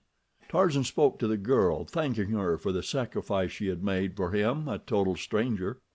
"I liked you," she said simply. "You were unlike the others who come to the café. You did not speak coarsely to me. The manner in which you gave me money was not an insult." "What shall you do after tonight?" he asked. "You cannot return to the café. Can you even remain with safety in Sidi Aissa?" "Tomorrow it will be forgotten," she replied, "but I should be glad if it might be that I need never return to this or another café. I have not remained because I wished to. I have been a prisoner." "A prisoner!" ejaculated Tarzan incredulously. "A slave would be the better word," she answered. "I was stolen in the night from my father's douar by a band of marauders. They brought me here and sold me to the Arab who keeps this café. It has been nearly 2 years now since I saw the last of mine own people. They are very far to the south. They never come to Sidi Aissa." "You would like to return to your people?" asked Tarzan. "Then I shall promise to see you safely so far as Bou Saada, at least. There we can doubtless arrange with the commandant to send you the rest of the way." "Oh, monsieur," she cried, "how can I ever repay you? You cannot really mean that you will do so much for a poor Ouled Nail. But my father can reward you, and he will, for is he not a great sheik? He is Kadour ben Saden." "Kadour ben Saden!" ejaculated Tarzan. "Why, Kadour ben Saden is in Sidi Aissa this very night. He dined with me but a few hours since." "My father in Sidi Aissa?" cried the amazed girl. "Allah be praised, then, for I am indeed saved." "Shh!" cautioned Abdul. "Listen." From below came the sound of voices quite distinguishable upon the still night air. Tarzan could not understand the words, but Abdul and the girl translated. "They have gone now," said the latter. "It is you they want, monsieur. One of them said that the stranger who had offered money for your slaying lay in the house of Ahmed din Soulef with a broken wrist, but that he had offered a still greater reward if some would lay in wait for you upon the road to Bou Saada and kill you." "It is he who followed monsieur about the market today," exclaimed Abdul. "I saw him again within the café. Him and another, and the two went out into the inner court after talking with this girl here. It was they who attacked and fired upon us as we came out of the café. Why do they wish to kill you, monsieur?" "I do not know," replied Tarzan, and then, after a pause, "unless—" but he did not finish, for the thought that had come to his mind, while it seemed the only reasonable solution of the mystery, appeared at the same time quite improbable. Presently the men in the street went away. The courtyard and the café were deserted. Cautiously Tarzan lowered himself to the sill of the girl's window. The room was empty. He returned to the roof and let Abdul down. Then he lowered the girl to the arms of the waiting Arab. From the window Abdul dropped the short distance to the street below, while Tarzan took the girl in his arms and leaped down as he had done on so many other occasions in his own forest with a burden in his arms.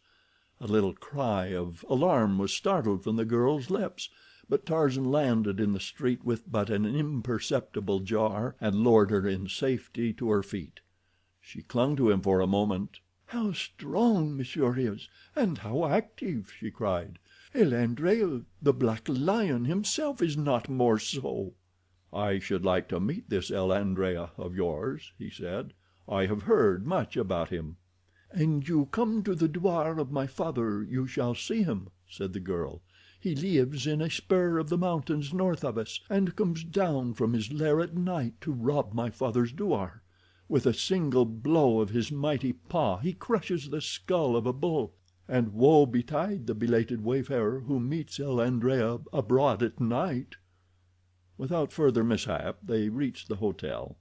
The sleepy landlord objected strenuously to instituting a search for Kadour ben Saden until the following morning, but a piece of gold put a different aspect on the matter, so that a few moments later a servant had started to make the rounds of the lesser native hostelries, where it might be expected that a desert sheik would find congenial associations.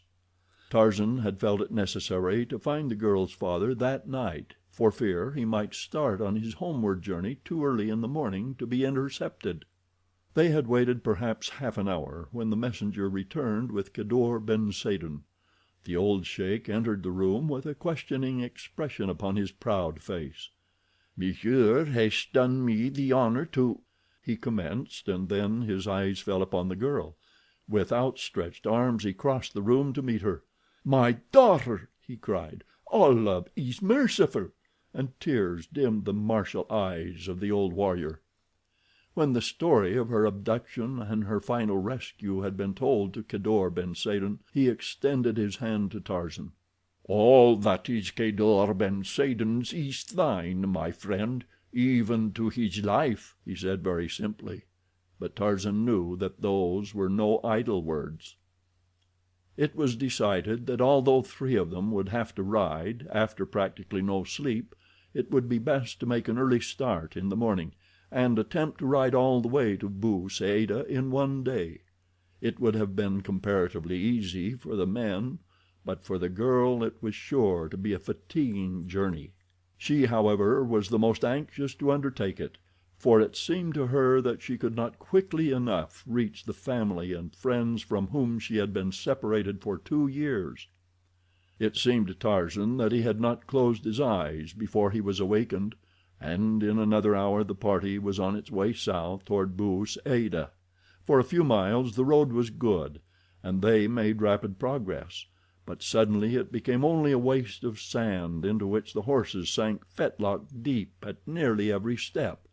In addition to Tarzan, Abdul, the sheik, and his daughter were 4 of the wild plainsmen of the sheik's tribe who had accompanied him upon the trip to Sidi Aissa. Thus, 7 guns strong, they entertained little fear of attack by day, and if all went well they should reach Bou Saada before nightfall. A brisk wind enveloped them in the blowing sand of the desert, until Tarzan's lips were parched and cracked. What little he could see of the surrounding country was far from alluring, a vast expanse of rough country, rolling in little barren hillocks and tufted here and there with clumps of dreary shrub. Far to the south rose the dim lines of the Saharan Atlas range. How different, thought Tarzan, from the gorgeous Africa of his boyhood. Abdul, always on the alert, looked backward quite as often as he did ahead. At the top of each hillock that they mounted he would draw in his horse and, turning, scan the country to the rear with utmost care. At last his scrutiny was rewarded. "Look!" he cried. "There are 6 horsemen behind us." "Your friends of last evening, no doubt, monsieur," remarked Kadour ben Saden dryly to Tarzan. "No doubt," replied the ape-man. "I am sorry that my society should endanger the safety of your journey. At the next village I shall remain and question these gentlemen while you ride on. There is no necessity for my being at Bou Saada tonight, and less still why you should not ride in peace." "If you stop, we shall stop," said Kadour ben Saden. "Until you are safe with your friends, or the enemy has left your trail, we shall remain with you. There is nothing more to say." Tarzan nodded his head. He was a man of few words, and possibly it was for this reason as much as any that Kadour ben Saden had taken to him, for if there be one thing that an Arab despises it is a talkative man. All the balance of the day Abdul caught glimpses of the horsemen in their rear. They remained always at about the same distance. During the occasional halts for rest, and at the longer halt at noon, they approached no closer. "They are waiting for darkness," said Kadour ben Saden. And darkness came before they reached Bou Saada. The last glimpse that Abdul had of the grim, white-robed figures that trailed them, just before dusk, made it impossible to distinguish them, had made it apparent that they were rapidly closing upon the distance that intervened between them and their intended quarry. He whispered this fact to Tarzan, for he did not wish to alarm the girl. The ape-man drew back beside him. "You will ride ahead with the others, Abdul," said Tarzan. "This is my quarrel. I shall wait at the next convenient spot and interview these fellows." "Then Abdul shall wait at thy side," replied the young Arab, nor would any threats or commands move him from his decision. "Very well, then," said Tarzan. "Here is as good a place as we could wish. Here are rocks at the top of this hillock. We shall remain hidden here and give an account of ourselves to these gentlemen when they appear." They drew in their horses and dismounted. The others, riding ahead, were already out of sight in the darkness. Beyond them shone the lights of Bou Saada. Tarzan removed his rifle from its boot and loosened his revolver in its holster. He ordered Abdul to withdraw behind the rocks with the horses so that they should be shielded from the enemy's bullets should they fire. The young Arab pretended to do as he was bid. but when he had fastened the two animals securely to a low shrub, he crept back to lie on his belly a few paces behind Tarzan. The ape-man stood erect in the middle of the road, waiting. Nor did he have long to wait. The sound of galloping horses came suddenly out of the darkness below him, and a moment later he discerned the moving blotches of lighter color against the solid background of the night. "Halt!" he cried, "or we fire." The white figures came to a sudden stop, and for a moment there was silence. Then came the sound of a whispered council, and like ghosts the phantom riders dispersed in all directions.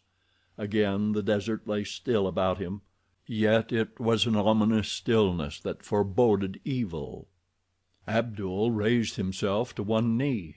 Tarzan cocked his jungle-trained ears, and presently there came to him the sound of horses walking quietly through the sand to the east of him, to the west, to the north, and to the south. They had been surrounded.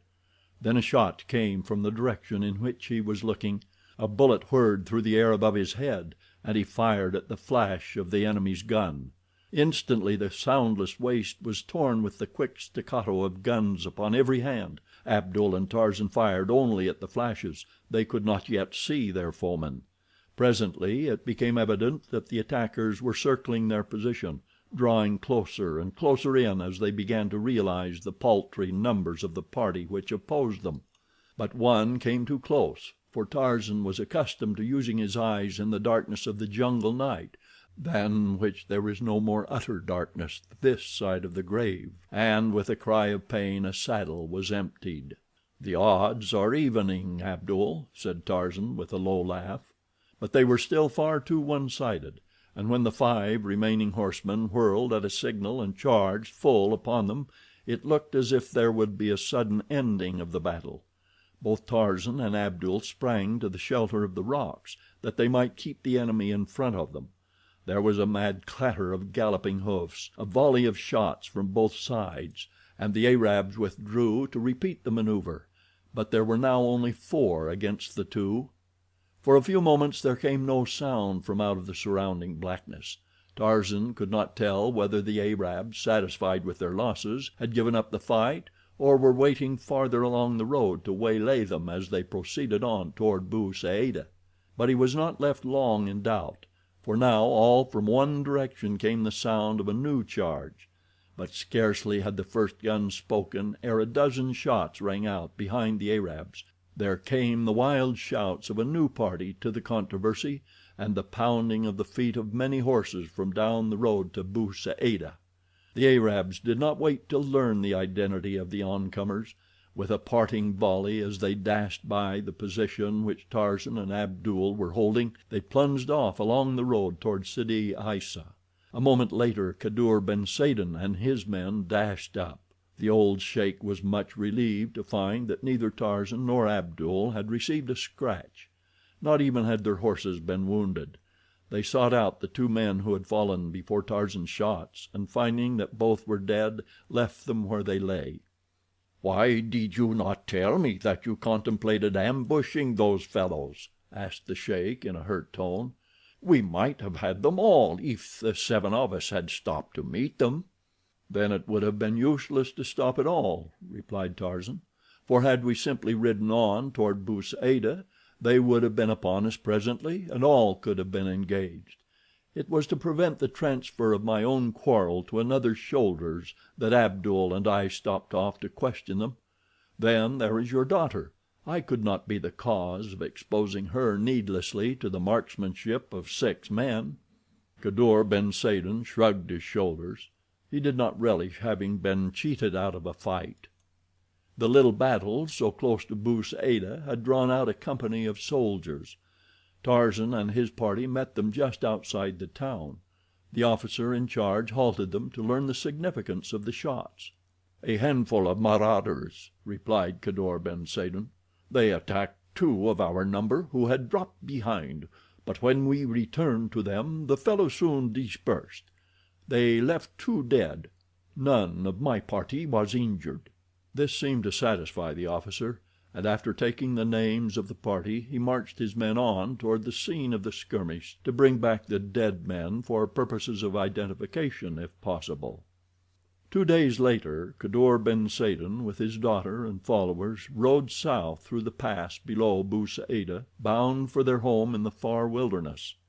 The sheik had urged Tarzan to accompany him, and the girl had added her entreaties to those of her father; but though he could not explain it to them, Tarzan's duties loomed particularly large after the happenings of the past few days, so that he could not think of leaving his post for an instant. But he promised to come later if it lay within his power to do so, and they had to content themselves with that assurance. During these 2 days Tarzan had spent practically all his time with Kadour ben Saden and his daughter. He was keenly interested in this race of stern and dignified warriors, and embraced the opportunity which their friendship offered to learn what he could of their lives and customs. He even commenced to acquire the rudiments of their language under the pleasant tutorage of the brown-eyed girl. It was with real regret that he saw them depart, and he sat upon his horse at the opening to the pass, as far as which he had accompanied them, gazing after the little party as long as he could catch a glimpse of them. Here were people after his own heart. Their wild, rough lives, filled with danger and hardship, appealed to this half-savage man as nothing had appealed to him in the midst of the effeminate civilization of the great cities he had visited. Here was a life that excelled even that of the jungle, for here he might have the society of men, real men, whom he could honor and respect, and yet be near to the wild nature that he loved. In his head revolved an idea that when he had completed his mission he would resign and return to live for the remainder of his life with the tribe of Kadour ben Saden. Then he turned his horse's head and rode slowly back to Bou Saada. The front of the Hotel du Petit Sahara, where Tarzan stopped in Bou Saada, is taken up with the bar, 2 dining rooms, and the kitchens. Both of the dining rooms open directly off the bar, and one of them is reserved for the use of the officers of the garrison. As you stand in the bar room you may look into either of the dining rooms if you wish. It was to the bar that Tarzan repaired after speeding Kadour ben Saden and his party on their way. It was yet early in the morning, for Kadour ben Saden had elected to ride far that day, so that it happened that when Tarzan returned there were guests still at breakfast. As his casual glance wandered into the officers' dining room, Tarzan saw something which brought a look of interest to his eyes. Lieutenant Gernois was sitting there, and as Tarzan looked, a white-robed Arab approached, and bending, whispered a few words into the lieutenant's ear. Then he passed on out of the building through another door. In itself the thing was nothing, but as the man had stooped to speak to the officer, Tarzan had caught sight of something which the accidental parting of the man's burnous had revealed. He carried his left arm in a sling. Chapter 9. Numa el Adrea. On the same day that Kadour ben Saden rode south, the diligence from the north brought Tarzan a letter from D'Arnot, which had been forwarded from Sidi bel Abbes. It opened the old wound that Tarzan would have been glad to have forgotten, yet he was not sorry that D'Arnot had written, for one at least of his subjects could never cease to interest the ape-man. Here is the letter. My dear Jean, since last I wrote you I have been across to London on a matter of business. I was there but 3 days. The very first day I came upon an old friend of yours, quite unexpectedly, in Henrietta Street. Now you never in the world would guess whom. None other than Mr. Samuel T. Philander. But it is true. I can see your look of incredulity. Nor is this all. He insisted that I return to the hotel with him, and there I found the others, Professor Archimedes Q. Porter, Miss Porter, and that enormous black woman, Miss Porter's maid, Esmeralda, you will recall. While I was there, Clayton came in. They are to be married soon, or rather sooner, for I rather suspect that we shall receive announcements almost any day. On account of his father's death, it is to be a very quiet affair, only blood relatives. While I was alone with Mr. Philander, the old fellow became rather confidential. Said Miss Porter had already postponed the wedding on 3 different occasions. He confided that it appeared to him that she was not particularly anxious to marry Clayton at all, but this time it seems that it is quite likely to go through. Of course they all asked after you, but I respected your wishes in the matter of your true origin, and only spoke to them of your present affairs. Miss Porter was especially interested in everything I had to say about you, and asked many questions. I am afraid I took rather unchivalrous delight in picturing your desire and resolve to go back eventually to your native jungle. I was sorry afterward, for it did seem to cause her real anguish to contemplate the awful dangers to which you wished to return. "And yet," she said, "I do not know. There are more unhappy fates than the grim and terrible jungle presents to Monsieur Tarzan. At least his conscience will be free from remorse, and there are moments of quiet and restfulness by day and vistas of exquisite beauty. You may find it strange that I should say it, who experienced such terrifying experiences in that frightful forest, yet at times I long to return, for I cannot but feel that the happiest moments of my life were spent there." There was an expression of ineffable sadness on her face as she spoke, and I could not but feel that she knew that I knew her secret, and that this was her way of transmitting to you a last tender message from a heart that might still enshrine your memory, though its possessor belonged to another. Clayton appeared nervous and ill at ease while you were the subject of conversation. He wore a worried and harassed expression. Yet he was very kindly in his expressions of interest in you. I wonder if he suspects the truth about you. Tennington came in with Clayton. They are great friends, you know. He is about to set out upon one of his interminable cruises in that yacht of his, and was urging the entire party to accompany him. Tried to inveigle me into it, too. Is thinking of circumnavigating Africa this time.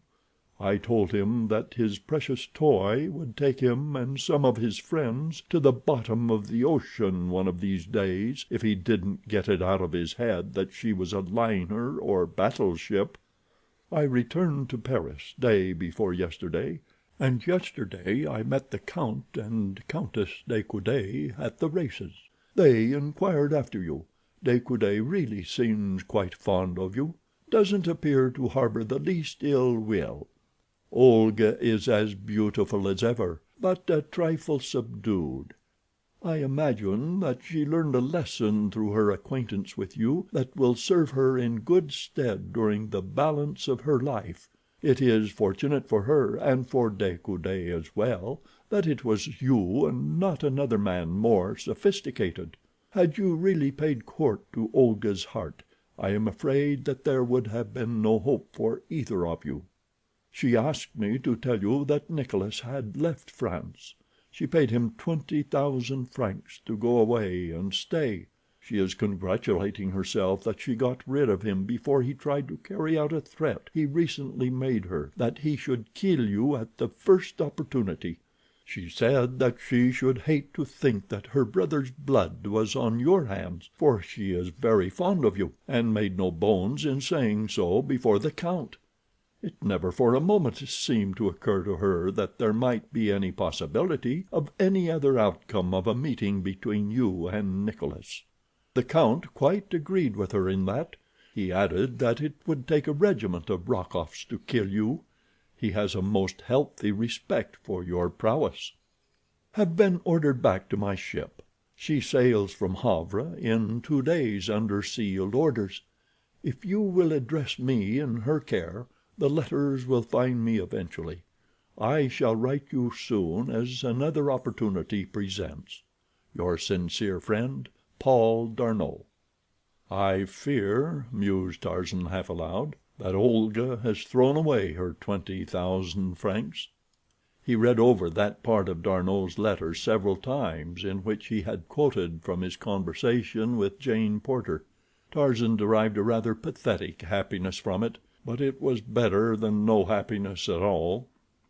The following 3 weeks were quite uneventful.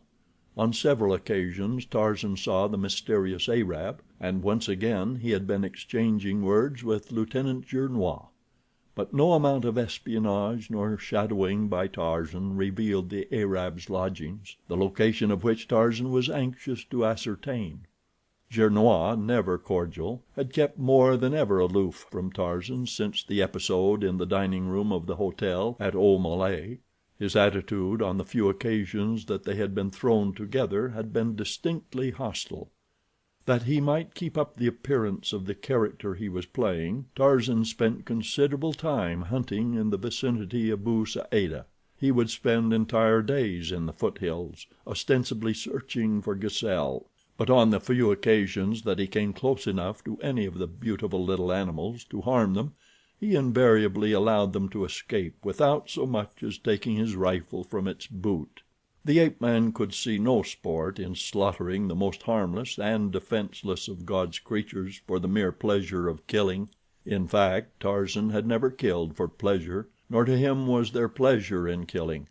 It was the joy of righteous battle that he loved, the ecstasy of victory, and the keen and successful hunt for food in which he pitted his skill and craftiness against the skill and craftiness of another. But to come out of a town filled with food, to shoot down a soft-eyed, pretty gazelle—ah, that was crueler than the deliberate and cold-blooded murder of a fellow man. Tarzan would have none of it, and so he hunted alone that none might discover the sham that he was practicing. And once, probably because of the fact that he rode alone, he was like to have lost his life. He was riding slowly through a little ravine when a shot sounded close behind him, and a bullet passed through the cork helmet he wore.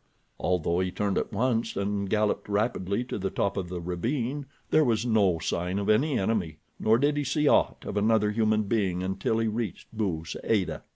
"Yes," he soliloquized in recalling the occurrence, "Olga has indeed thrown away her 20,000 francs." That night he was Captain Gerard's guest at a little dinner. "Your hunting has not been very fortunate?" questioned the officer. "No," replied Tarzan. "The game hereabout is timid, nor do I care particularly about hunting game birds or antelope. I think I shall move on farther south and have a try at some of your Algerian lions." "Good!" exclaimed the captain. "We are marching toward Djelfa on the morrow. You shall have company that far at least. Lieutenant Gernois and I, with 100 men, are ordered south to patrol a district in which the marauders are giving considerable trouble. Possibly we may have the pleasure of hunting the lion together. What say you?" Tarzan was more than pleased, nor did he hesitate to say so. But the captain would have been astonished had he known the real reason of Tarzan's pleasure. Gernois was sitting opposite the ape-man. He did not seem so pleased with his captain's invitation. "You will find lion hunting more exciting than gazelle shooting," remarked Captain Gerard, "and more dangerous." "Even gazelle shooting has its dangers," replied Tarzan, "especially when one goes alone. I found it so today. I also found that while the gazelle is the most timid of animals, it is not the most cowardly." He let his glance rest only casually upon Gernois after he had spoken, for he did not wish the man to know that he was under suspicion or surveillance, no matter what he might think. The effect of his remark upon him, however, might tend to prove his connection with, or knowledge of, certain recent happenings. Tarzan saw a dull red creep up from beneath Gernois' collar. He was satisfied and quickly changed the subject. When the column rode south from Bou Saada the next morning, there were half a dozen Arabs bringing up the rear. "They are not attached to the command," replied Gerard in response to Tarzan's query. "They merely accompany us on the road for companionship."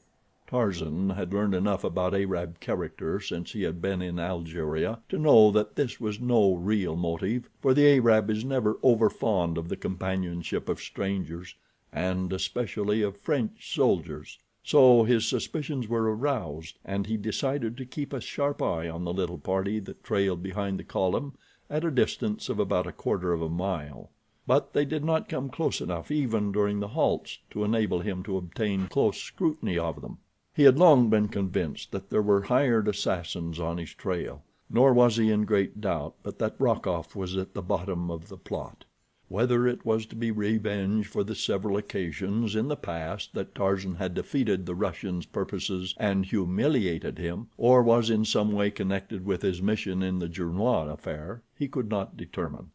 If the latter, and it seemed probable since the evidence he had had that Gernois suspected him, then he had two rather powerful enemies to contend with, for there would be many opportunities in the wilds of Algeria for which they were bound to dispatch a suspected enemy quietly and without attracting suspicion. After camping at Djelfa for 2 days, the column moved to the southwest, from whence the word had come that the marauders were operating against the tribes whose douars were situated at the foot of the mountains. The little band of Arabs who had accompanied them from Bou Saada had disappeared suddenly the very night that orders had been given to prepare for the morrow's march from Djelfa. Tarzan made casual inquiries among the men, but none could tell him why they had left, or in what direction they had gone. He did not like the looks of it, especially in view of the fact that he had seen Gernois in conversation with one of them some half hour after Captain Gerard had issued his instructions relative to the new move. Only Gernois and Tarzan knew the direction of the proposed march. All the soldiers knew was that they were to be prepared to break camp early the next morning. Tarzan wondered if Gernois could have revealed their destination to the Arabs.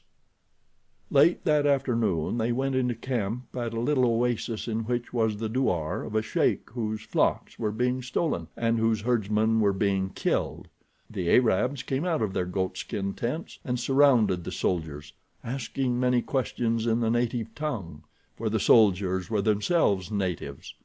Tarzan, who by this time, with the assistance of Abdul, had picked up quite a smattering of Arab, questioned one of the younger men who had accompanied the sheik, while the latter paid his respects to Captain Gerard.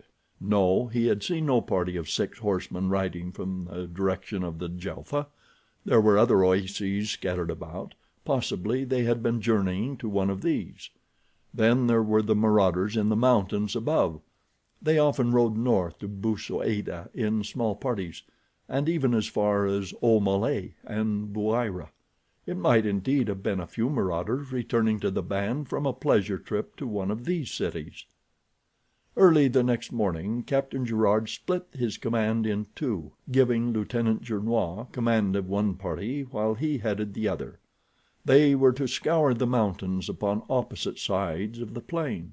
"And with which detachment will Monsieur Tarzan ride?" asked the captain. "Or maybe it is that monsieur does not care to hunt marauders." "Oh, I shall be delighted to go," Tarzan hastened to explain. He was wondering what excuse he could make to accompany Gernois. His embarrassment was short-lived, and was relieved from a most unexpected source.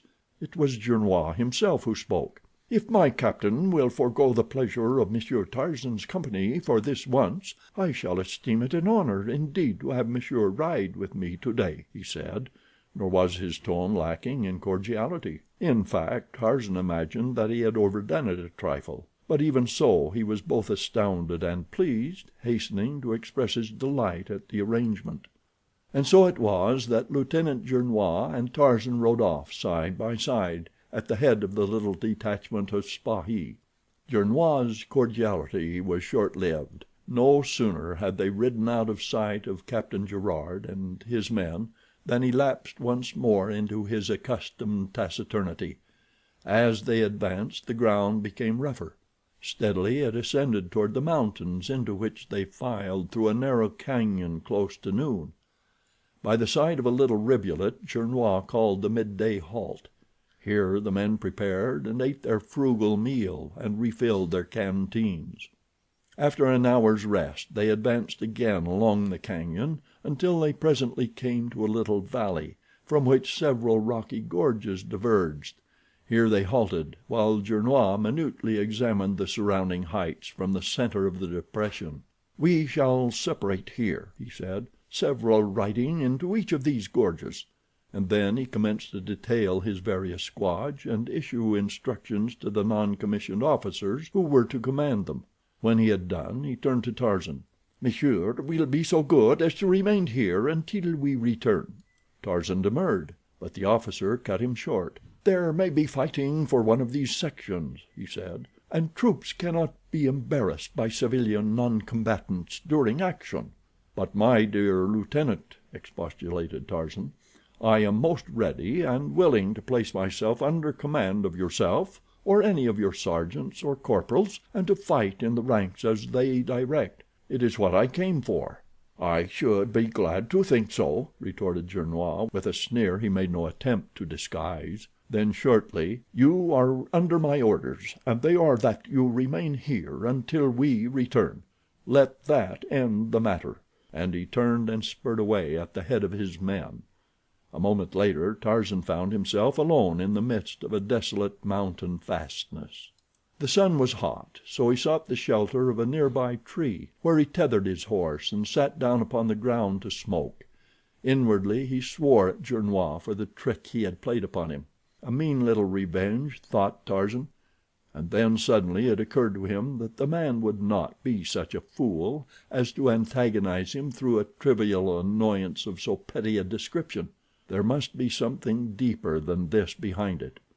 With the thought he arose and removed his rifle from its boot. He looked to its loads and saw that the magazine was full.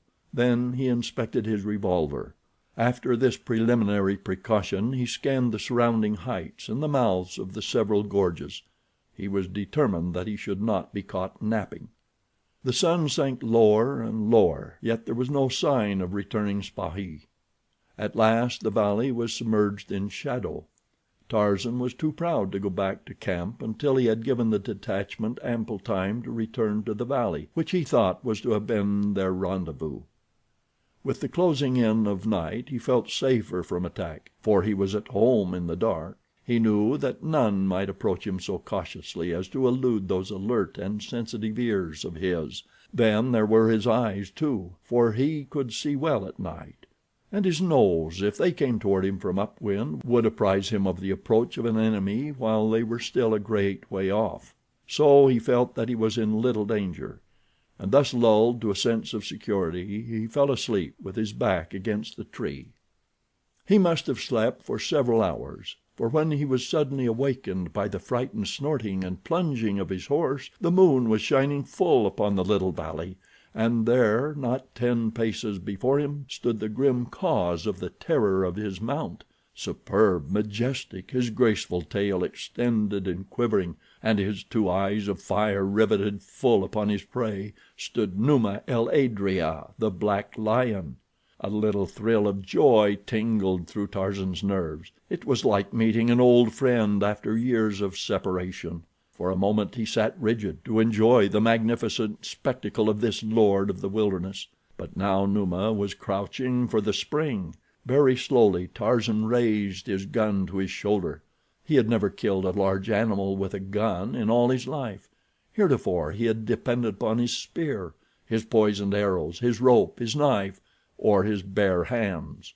Instinctively he wished that he had his arrows and his knife.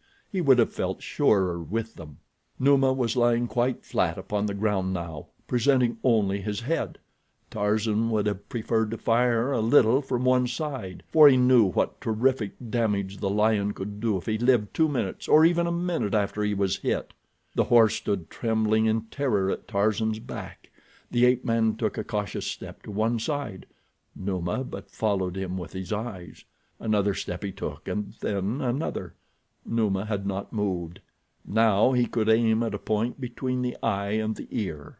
His finger tightened upon the trigger, and as he fired, Numa sprang. At the same instant the terrified horse made a last frantic effort to escape.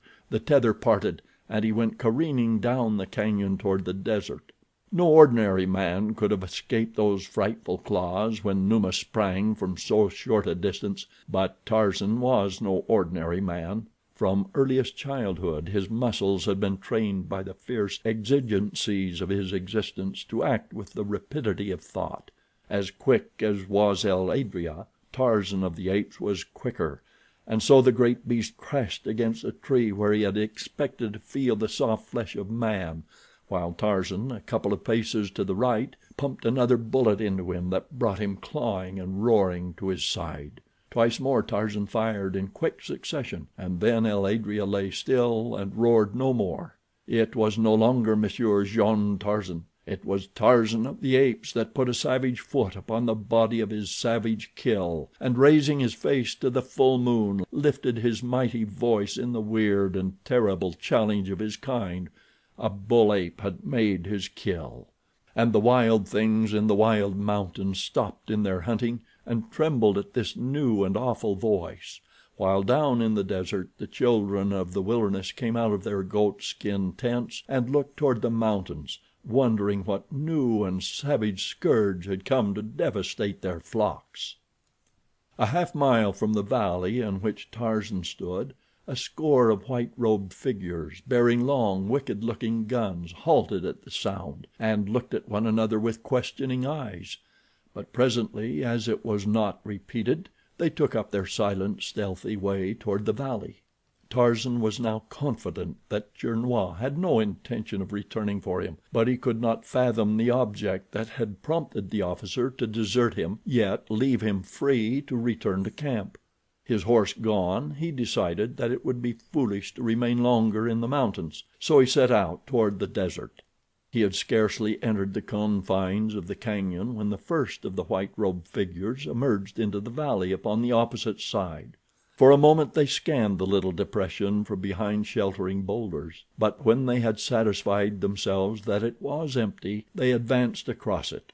Beneath the tree at one side they came upon the body of el Adrea. With muttered exclamations they crowded about it. Then a moment later they hurried down the cañon which Tarzan was threading a brief distance in advance of them.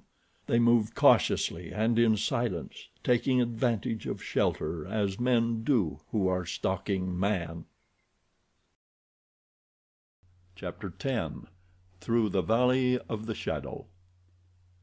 As Tarzan walked down the wild cañon beneath the brilliant African moon, the call of the jungle was strong upon him. The solitude and the savage freedom filled his heart with life and buoyancy. Again he was Tarzan of the Apes, every sense alert against the chance of surprise by some jungle enemy, yet treading lightly and with head erect in proud consciousness of his might. The nocturnal sounds of the mountains were new to him, yet they fell upon his ears like the soft voice of a half-forgotten love. Many he intuitively sensed. Ah, there was one that was familiar indeed, the distant coughing of Sheeta the leopard. But there was a strange note in the final wail which made him doubt. It was a panther he heard. Presently a new sound, a soft, stealthy sound, obtruded itself among the others. No human ears other than the ape-man's would have detected it. At first he did not translate it, but finally he realized that it came from the bare feet of a number of human beings. They were behind him, and they were coming toward him quietly. He was being stalked. In a flash he knew why he had been left in that little valley by Gernois, but there had been a hitch in the arrangements. The men had come too late. Closer and closer came the footsteps. Tarzan halted and faced them, his rifle ready in his hand. Now he caught a fleeting glimpse of a white burnoose. He called aloud in French, asking what they would of him. His reply was the flash of a long gun, and with the sound of the shot Tarzan of the Apes plunged forward upon his face. The Arabs did not rush out immediately.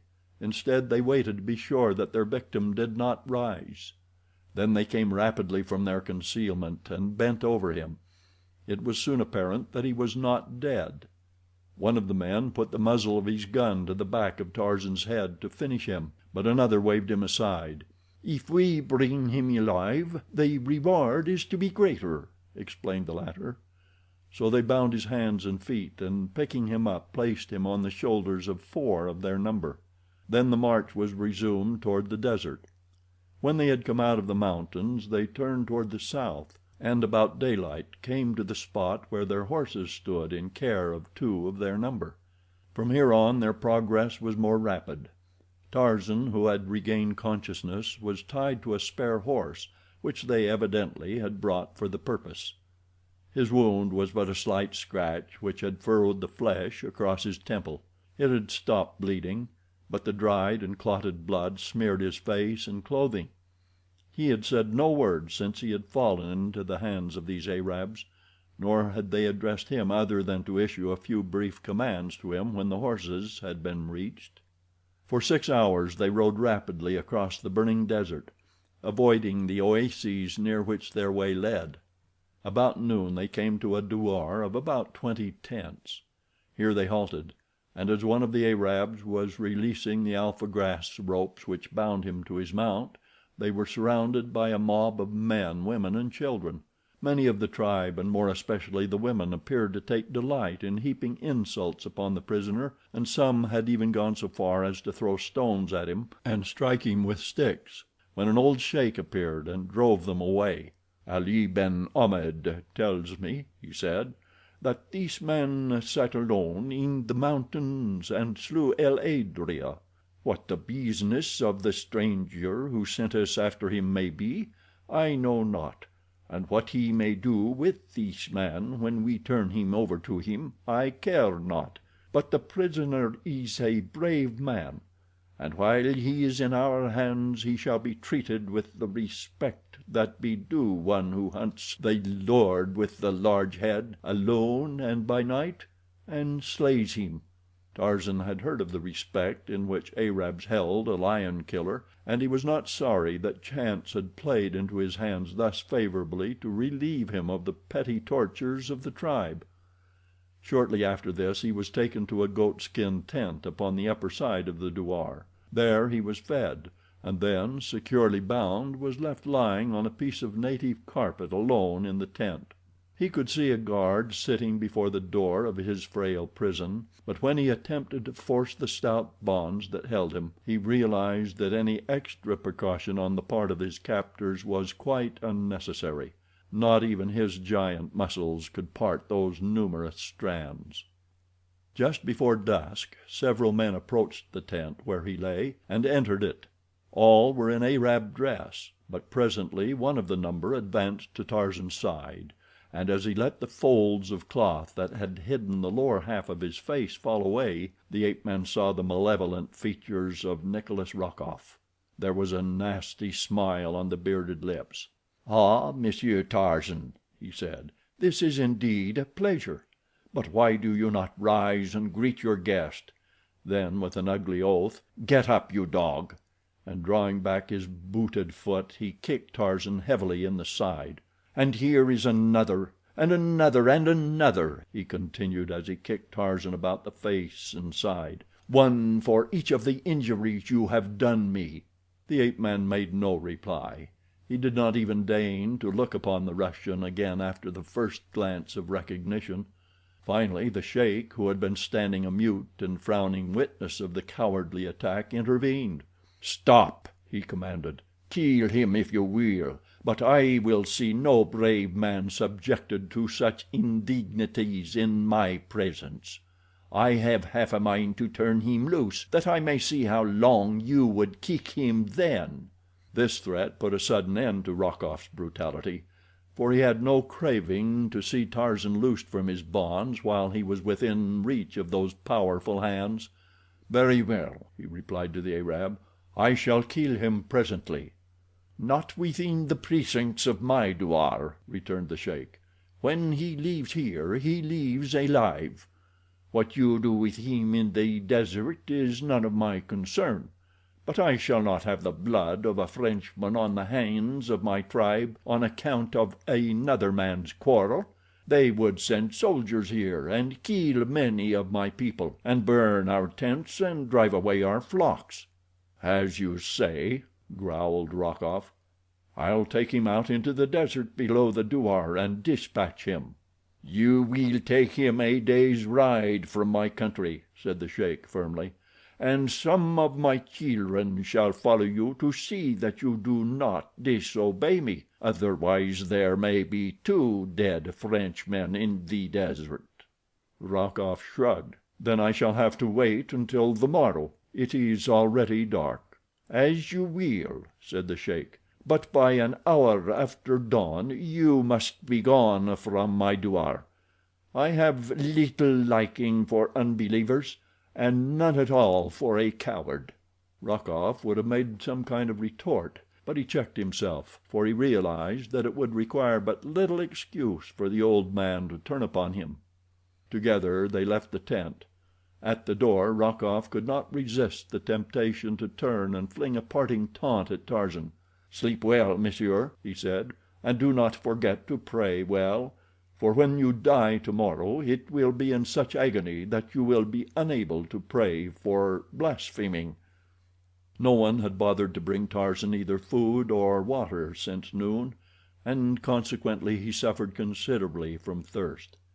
He wondered if it would be worth while to ask his guard for water, but after making 2 or 3 requests without receiving any response, he decided that it would not. Far up in the mountains he heard a lion roar. How much safer one was, he soliloquized, in the haunts of wild beasts than in the haunts of men. Never in all his jungle life had he been more relentlessly tracked down than in the past few months of his experience among civilized men. Never had he been any nearer death. Again the lion roared. It sounded a little nearer. Tarzan felt the old, wild impulse to reply with the challenge of his kind. His kind? He had almost forgotten that he was a man and not an ape. He tugged at his bonds. If he could but get them near those strong teeth of his. He felt a wild wave of madness sweep over him as his efforts to regain his liberty met with failure. Numa was roaring almost continually now. It was quite evident that he was coming down into the desert to hunt. It was the roar of a hungry lion. Tarzan envied him, for he was free. No one would tie him with ropes and slaughter him like a sheep. It was that which galled the ape-man. He did not fear to die, no, it was the humiliation of defeat before death, without even a chance to battle for his life. It must be near midnight, thought Tarzan. He had several hours to live. Possibly he would yet find a way to take Rokoff with him on the long journey. He could hear the savage lord of the desert quite close by now. Possibly he sought his meat from among the penned animals within the douar. For a long time silence reigned. Then Tarzan's trained ears caught the sound of a stealthily moving body.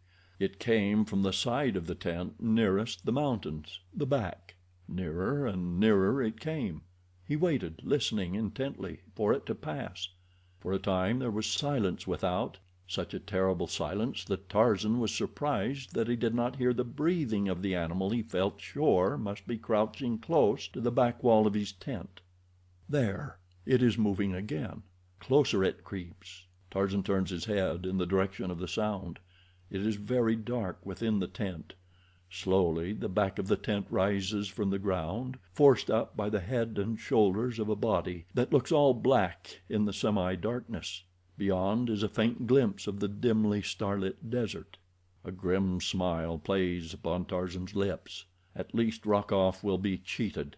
How mad he will be, and death will be more merciful than he could have hoped for at the hands of the Russian. Now the back of the tent drops into place, and all is darkness again. Whatever it is inside the tent with him. He hears it creeping close to him. Now it is beside him. He closes his eyes and waits for the mighty paw.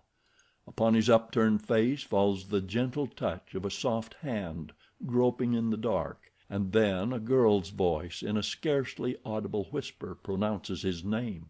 "Yes, it is I," he whispers in reply. "But in the name of heaven, who are you?" "The Ouled Nail of Sisi Aissa," came the answer. While she spoke Tarzan could feel her working about his bonds. Occasionally the cold steel of a knife touched his flesh. A moment later he was free. "Come," she whispered. On hands and knees he followed her out of the tent by the way she had come. She continued crawling thus flat to the ground until she reached a little patch of shrub. There she halted until he gained her side. For a moment he looked at her before he spoke. "I cannot understand," he said at last. "Why are you here? How did you know that I was a prisoner in that tent? How does it happen that it is you who has saved me?" She smiled. "I have come a long way tonight," she said, "and we have a long way to go before we shall be out of danger. Come, I shall tell you all about it as we go." Together they rose and set off across the desert in the direction of the mountains. "I was not quite sure that I should ever reach you," she said at last. "El Adrea is abroad tonight, and after I left the horses I think he winded me and was following. I was terribly frightened." "What a brave girl," he said. "And you ran all that risk for a stranger, an alien, an unbeliever?" She drew herself up very proudly. "I am the daughter of the Sheik Kabour ben Saden," she answered. "I should be no fit daughter of his if I would not risk my life to save that of the man who saved mine while he yet thought that I was but a common Ouled Nail." "Nevertheless," he insisted, "you are a very brave girl. But how did you know that I was a prisoner back there?" "Achmet din Taieb, who is my cousin on my father's side, was visiting some friends who belonged to the tribe that captured you. He was at the douar when you were brought in.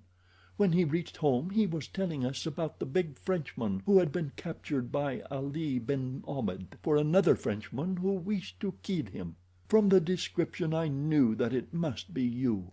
My father was away. I tried to persuade some of the men to come and save you, but they would not do it, saying, 'Let the unbelievers kill one another if they wish. It is none of our affair, and if we go and interfere with Ali ben Ahmed's plans, we shall only stir up a fight with our own people.'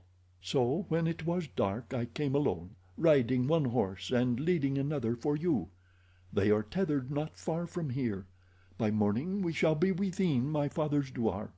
He should be there himself by now. Then let them come and try to take Kadour ben Saden's friend." For a few moments they walked on in silence. "We should be near the horses," she said. "It is strange that I do not see them here." Then a moment later she stopped with a little cry of consternation.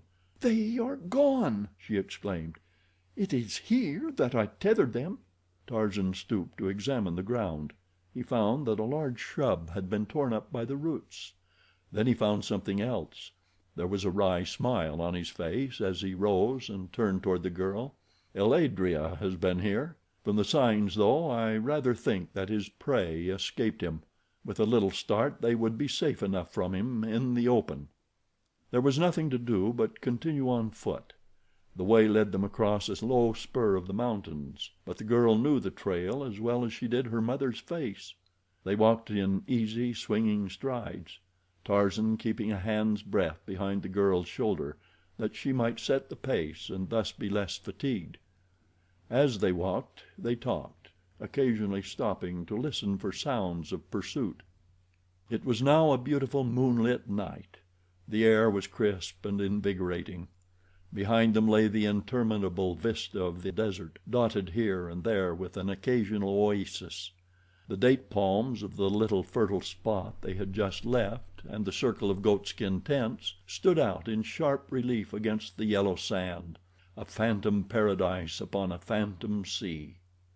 Before them rose the grim and silent mountains. Tarzan's blood leaped in his veins. This was life.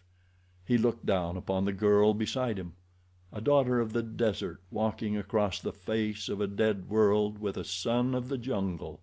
He smiled at the thought. He wished that he had had a sister, and that she had been like this girl. What a bully chum she would have been.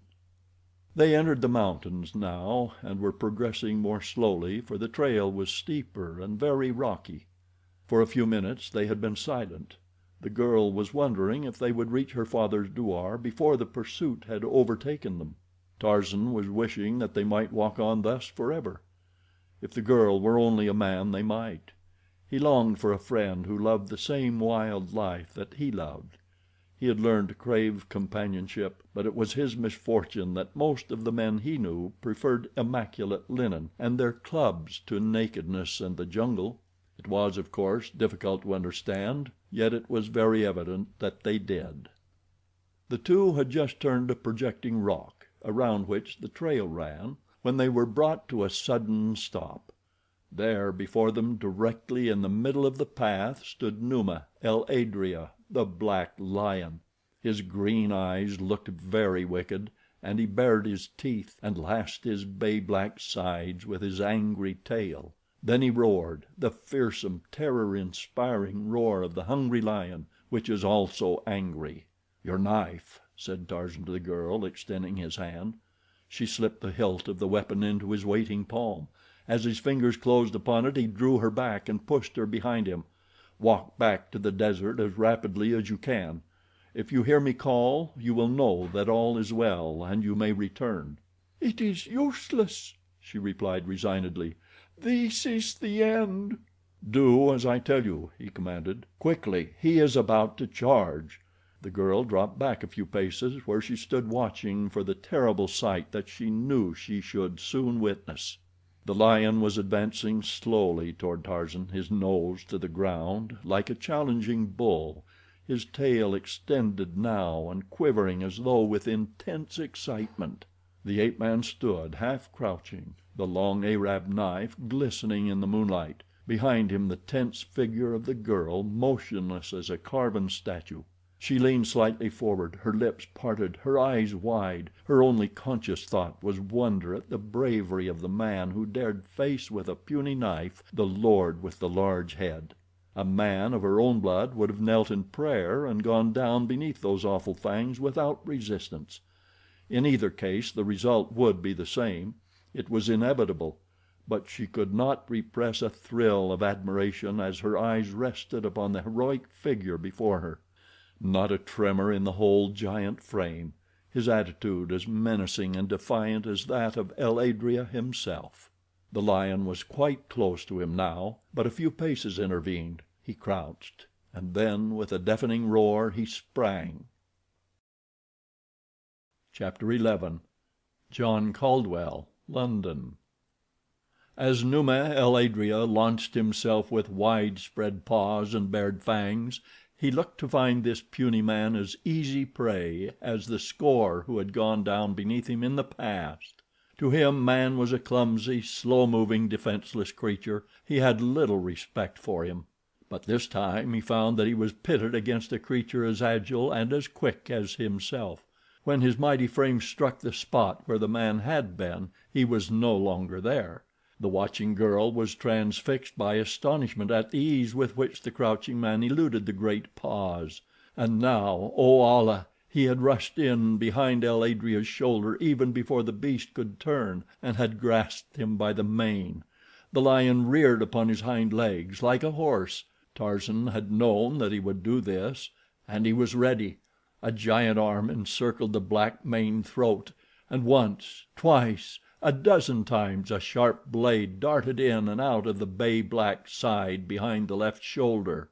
Frantic were the leaps of Numa, awful his roars of rage and pain, but the giant upon his back could not be dislodged or brought within reach of fangs or talons in the brief interval of life that remained to the lord with the large head. He was quite dead when Tarzan of the Apes released his hold and arose. Then the daughter of the desert witnessed a thing that terrified her even more than had the presence of el Adrea. The man placed a foot upon the carcass of his kill, and with his handsome face raised toward the full moon, gave voice to the most frightful cry that ever had smote upon her ears. With a little cry of fear she shrank away from him. She thought that the fearful strain of the encounter had driven him mad. As the last note of that fiendish challenge died out in the diminishing echoes of the distance, the man dropped his eyes until they rested upon the girl. Instantly his face was lighted by the kindly smile that was ample assurance of his sanity, and the girl breathed freely once again, smiling in response. "What manner of man are you?" she asked. The thing you have done is unheard of. Even now I cannot believe that it is possible for a lone man armed only with a knife to have fought hand to hand with El Adrea and conquered him unscathed, to have conquered him at all. And that cry, it was not human. Why did you do that?"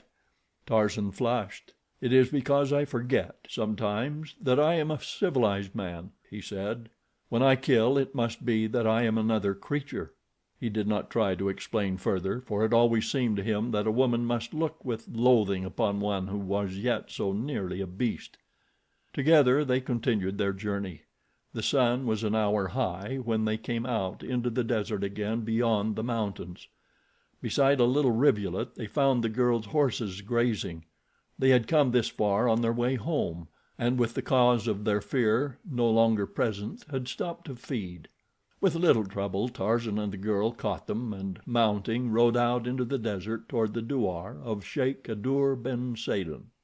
No sign of pursuit developed, and they came in safely about 9 o'clock to their destination.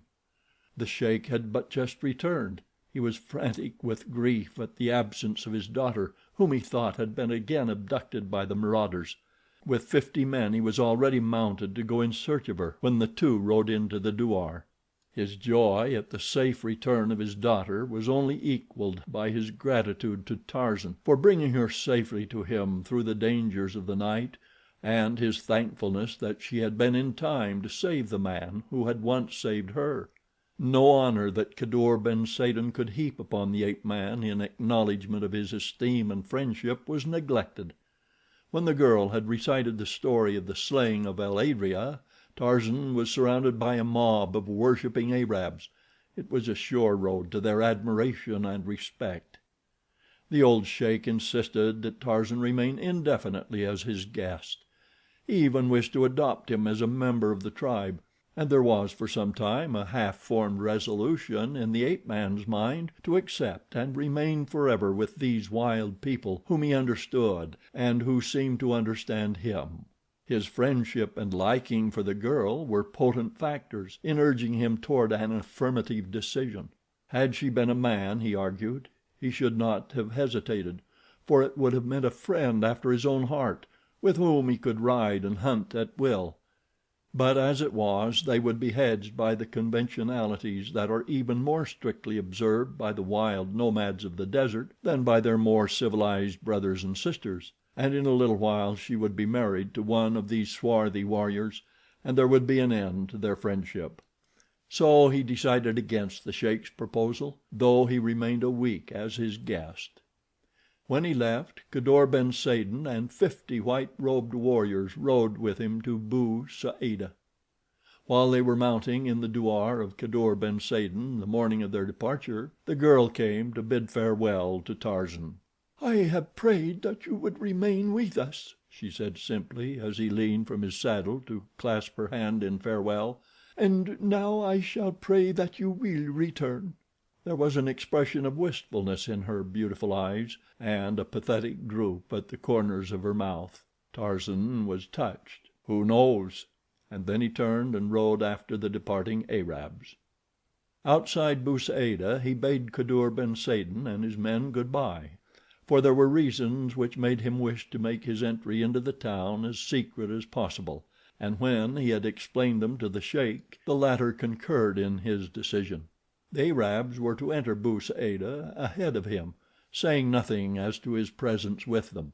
Later Tarzan would come in alone and go directly to an obscure native inn.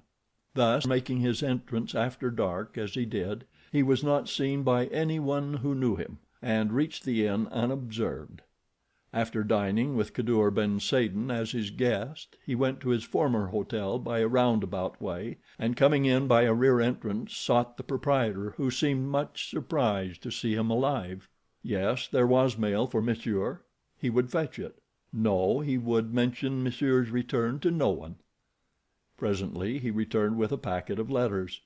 One was an order from his superior to lay off on his present work and hasten to Cape Town by the first steamer he could get. His further instructions would be awaiting him there in the hands of another agent whose name and address were given. That was all.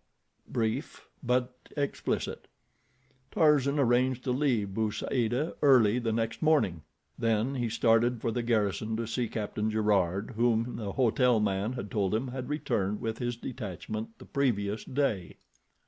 He found the officer in his quarters. He was filled with surprise and pleasure at seeing Tarzan alive and well. When Lieutenant Gernois returned and reported that he had not found you at the spot that you had chosen to remain while the detachment was scouting, I was filled with alarm. We searched the mountain for days. Then came word that you had been killed and eaten by a lion. As proof, your gun was brought to us. Your horse had returned to camp the second day after your disappearance. We could not doubt. Lieutenant Gernois was grief-stricken. He took all the blame upon himself. It was he who insisted on carrying on the search himself. It was he who found the Arab with your gun. He will be delighted to know that you are safe." "Doubtless," said Tarzan, with a grim smile. "He is down in the town now, or I should send for him," continued Captain Gerard. "I shall tell him as soon as he returns." Tarzan let the officer think that he had been lost, wandering finally into the douar of Kadour ben Saden, who had escorted him back to Bou Saada. As soon as possible he bade the good officer adieu and hastened back into the town. At the native inn he had learned through Kadour ben Saden a piece of interesting information. It told of a black bearded white man who went always disguised as an Arab. For a time he had nursed a broken wrist. More recently he had been away from Bou Saada, but now he was back, and Tarzan knew his place of concealment. It was for there he headed. Through narrow, stinking alleys, black as Erebus, he groped, and then up a rickety stairway, at the end of which was a closed door and a tiny, unglazed window. The window was high under the low eaves of the mud building. Tarzan could just reach the sill. He raised himself slowly until his eyes topped it. The room within was lighted, and at a table sat Rokoff and Gernois. Gernois was speaking. "Rokoff, you are a devil," he was saying. "You have hounded me until I have lost the last shred of my honor. You have driven me to murder, for the blood of that man Tarzan is on my hands. If it were not that that other devil's spawn, Paulvitch, still knew my secret, I should kill you here tonight with my bare hands." Rokoff laughed. "You would not do that, my dear lieutenant," he said. "The moment I am reported dead by assassination, that dear Alexis will forward to the Minister of War full proof of the affair you so ardently long to conceal, and further will charge you with my murder. Come, be sensible. I am your best friend. Have I not protected your honor as though it were my own?" Gernois sneered and spat out an oath. "Just one more little payment," continued Rokoff, "and the papers I wish, and you have my word of honor that I shall never ask another cent from you, or further information." "And a good reason why," growled Gernois. "What you ask will take my last cent, and the only valuable military secret I hold. You ought to be paying me for the information instead of taking both it and money too."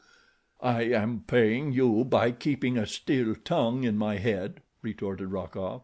"But let's have done. Will you or will you not? I give you 3 minutes to decide. If you are not agreeable I shall send a note to your commandant tonight that will end in the degradation that Dreyfus suffered, the only difference being that he did not deserve it." For a moment Gernois sat with bowed head. At length he arose. He drew 2 pieces of paper from his blouse. "Here," he said hopelessly. "I had them ready, for I knew that there could be but one outcome." He held them toward the Russian. Rokoff's cruel face lighted in malignant gloating. He seized the bits of paper. "You have done well, Gernois," he said. "I shall not trouble you again, unless you happen to accumulate some more money or information," and he grinned. "You never shall again, you dog," hissed Gernois. "The next time I shall kill you. I came near doing it tonight. For an hour I sat with these 2 pieces of paper on my table before me ere I came here. Beside them lay my loaded revolver. I was trying to decide which I should bring. Next time the choice shall be easier, for I already have decided. You had a close call tonight, Rokoff. Do not tempt fate a second time." Then Gernois rose to leave. Tarzan barely had time to drop to the landing and shrink back into the shadows on the far side of the door. Even then he scarcely hoped to elude detection. The landing was very small, and though he flattened himself against the wall at its far edge, he was scarcely more than a foot from the doorway. Almost immediately it opened, and Gernois stepped out. Rokoff was behind him. Neither spoke. Gernois had taken perhaps 3 steps down the stairway when he halted and half turned, as though to retrace his steps. Tarzan knew that discovery would be inevitable. Rokoff still stood on the threshold, a foot from him, but he was looking in the opposite direction, toward Gernois. Then the officer evidently reconsidered his decision and resumed his downward course. Tarzan could hear Rokoff's sigh of relief. A moment later the Russian went back into the room and closed the door. Tarzan waited until Gernois had had time to get well out of hearing. Then he pushed open the door and stepped into the room. He was on top of Rokoff before the man could rise from the chair where he sat scanning the paper Gernois had given him. As his eyes turned and fell upon the ape-man's face, his own went livid. "You!" he gasped. "I," replied Tarzan. "What do you want?" whispered Rokoff, for the look in the ape-man's eyes frightened him. "Have you come to kill me? You do not dare. They would guillotine you. You do not dare kill me." "I dare kill you, Rokoff," replied Tarzan, "for no one knows that you are here or that I am here, and Paulvitch would tell them that it was Gernois. I heard you tell Gernois so, but that would not influence me, Rokoff. I would not care who knew that I had killed you. The pleasure of killing you would more than compensate for any punishment they might inflict upon me. You are the most despicable cur of a coward, Rokoff, I have ever heard of. You should be killed. I should love to kill you," and Tarzan approached closer to the man. Rokoff's nerves were keyed to the breaking point. With a shriek he sprang toward an adjoining room, but the ape-man was upon his back while his leap was yet but half completed. Iron fingers sought his throat. The great coward squealed like a stuck pig until Tarzan had shut off his wind. Then the ape-man dragged him to his feet, still choking him. The Russian struggled futilely. He was like a babe in the mighty grasp of Tarzan of the Apes. Tarzan sat him in a chair, and long before there was danger of the man's dying he released his hold upon his throat. When the Russian's coughing spell had abated, Tarzan spoke to him again. "I have given you a taste of the suffering of death," he said, "but I shall not kill this time. I am sparing you solely for the sake of a very good woman whose great misfortune it was to have been born of the same woman who gave birth to you. But I shall spare you only this once on her account. Should I ever learn that you have again annoyed her or her husband, should you ever annoy me again, should I hear that you have returned to France or to any French possession, I shall make it my sole business to hunt you down and complete the choking I commenced tonight." Then he turned to the table on which the 2 pieces of paper still lay. As he picked them up, Rokoff gasped in horror. Tarzan examined both the check and the other. He was amazed at the information the latter contained. Rokoff had partially read it, but Tarzan knew that no one could remember the salient facts and figures it held which made it of real value to an enemy of France. "These will interest the chief of staff," he said as he slipped them into his pocket. Rokoff groaned.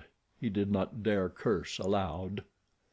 The next morning Tarzan rode north on his way to Bouira and Algiers. As he rode past the hotel, Lieutenant Gernois was standing on the veranda. As his eyes discovered Tarzan, he went white as chalk. The ape-man would have been glad had the meeting not occurred, but he could not avoid it. He saluted the officer as he rode past. Mechanically Gernois returned the salute, but those terrible wide eyes followed the horseman, expressionless except for horror. It was as though a dead man looked upon a ghost. At Sidi Aissa, Tarzan met a French officer with whom he had become acquainted on the occasion of his recent sojourn in the town. "You left Bou Saada early?" questioned the officer. "Then you have not heard about poor Gernois." "He was the last man I saw as I rode away," replied Tarzan. "What about him?" "He is dead. He shot himself about 8 o'clock this morning." 2 days later Tarzan reached Algiers. There he found that he would have a 2 days' wait before he could catch a ship bound for Cape Town. He occupied his time in writing out a full report of his mission. The secret papers he had taken from Rokoff he did not enclose, for he did not dare trust them out of his own possession until he had been authorized to turn them over to another agent, or himself return to Paris with them. As Tarzan boarded his ship after what seemed a most tedious wait to him, 2 men watched him from an upper deck. Both were fashionably dressed and smooth shaven. The taller of the 2 had sandy hair, but his eyebrows were very black. Later in the day they chanced to meet Tarzan on deck, but as one hurriedly called his companion's attention to something at sea, their faces were turned from Tarzan as he passed, so that he did not notice their features. In fact, he had paid no attention to them at all. Following the instructions of his chief, Tarzan had booked his passage under an assumed name, John Caldwell, London. He did not understand the necessity of this, and it caused him considerable speculation. He wondered what role he was to play in Cape Town. "Well," he thought, "thank heaven that I am rid of Rokoff. He was commencing to annoy me. I wonder if I am really becoming so civilized that presently I shall develop a set of nerves. He would give them to me if anyone could, for he does not fight fair. One never knows through what new agency he is going to strike. It is as though Numa, the lion, had induced Tantor, the elephant, and Histah, the snake, to join him in attempting to kill me. I would then never have known what minute or by whom I was to be attacked next. But the brutes are more chivalrous than man. They do not stoop to cowardly intrigue." At dinner that night Tarzan sat next to a young woman whose place was at the captain's left. The officer introduced them. Miss Strong. Where had he heard the name before? It was very familiar. And then the girl's mother gave him the clue, for when she addressed her daughter she called her Hazel. Hazel Strong! What memories the name inspired! It had been a letter to this girl, penned by the fair hand of Jane Porter, that had carried to him the first message from the woman he loved. How vividly he recalled the night he had stolen it from the desk in the cabin of his long dead father, where Jane Porter had sat writing it late into the night, while he crouched in the darkness without. How terror-stricken she would have been that night had she known that the wild jungle beast squatted outside her window, watching her every move. And this was Hazel Strong, Jane Porter's best friend. Chapter 12. Ships That Pass. Let us go back a few months to the little wind-swept platform of a railway station in northern Wisconsin. The smoke of forest fires hangs low over the surrounding landscape, its acrid fumes smarting the eyes of a little party of 6 who stand waiting the coming of the train that is to bear them away toward the south. Professor Archimedes Q. Porter, his hands clasped beneath the tails of his long coat, paces back and forth under the ever-watchful eye of his faithful secretary, Mr. Samuel T. Philander. Twice within the past few minutes he has started absent-mindedly across the tracks in the direction of a nearby swamp, only to be rescued and dragged back by the tireless Mr. Philander. Jane Porter, the professor's daughter, is in strained and lifeless conversation with William Cecil Clayton and Tarzan of the Apes. Within the little waiting room, but a bare moment before, a confession of love and a renunciation had taken place that had blighted the lives and happiness of 2 of the party. But William Cecil Clayton, Lord Greystoke, was not one of them. Behind Miss Porter hovered the motherly Esmeralda. She too was happy, for was she not returning to her beloved Maryland? Already she could see dimly through the fog of smoke the murky headlight of the oncoming engine. The men began to gather up the hand baggage. Suddenly Clayton exclaimed: "By Jove, I've left my ulster in the waiting room," and hastened off to fetch it. "Good bye, Jane," said Tarzan, extending his hand. "God bless you." "Good bye," replied the girl faintly. "Try to forget me. No, not that. I could not bear to think that you had forgotten me." "There is no danger of that, dear," he answered. "I wish to heaven that I might forget. It would be so much easier than to go through life always remembering what might have been. You will be happy, though. I am sure you shall. You must be. You may tell the others of my decision to drive my car on to New York. I don't feel equal to bidding Clayton good bye. I want always to remember him kindly, but I fear that I am too much of a wild beast yet to be trusted too long with the man who stands between me and the one person in all the world I want." As Clayton stooped to pick up his coat in the waiting room his eyes fell on a telegraph blank lying face down upon the floor. He stooped to pick it up, thinking it might be a message of importance which someone had dropped. He glanced at it hastily, and then suddenly he forgot his coat, the approaching train, everything but that terrible little piece of yellow paper in his hand. He read it twice before he could fully grasp the terrific weight of meaning that it bore to him. When he had picked it up he had been an English nobleman, the proud and wealthy possessor of vast estates. A moment later he had read it, and he knew that he was an untitled and penniless beggar. It was D'Arnot's cablegram to Tarzan, and it read: "Fingerprints prove you Greystoke. Congratulations, D'Arnot." He staggered as though he had received a mortal blow. Just then he heard the others calling to him to hurry. The train was coming to a stop at the little platform. Like a man dazed, he gathered up his ulster. He would tell them about the cablegram when they were all on board the train. Then he ran out upon the platform just as the engine whistled twice in the final warning that precedes the first rumbling jerk of coupling pins. The others were on board, leaning out from the platform of a Pullman, crying to him to hurry. Quite 5 minutes elapsed before they were settled in their seats, nor was it until then that Clayton discovered that Tarzan was not with them.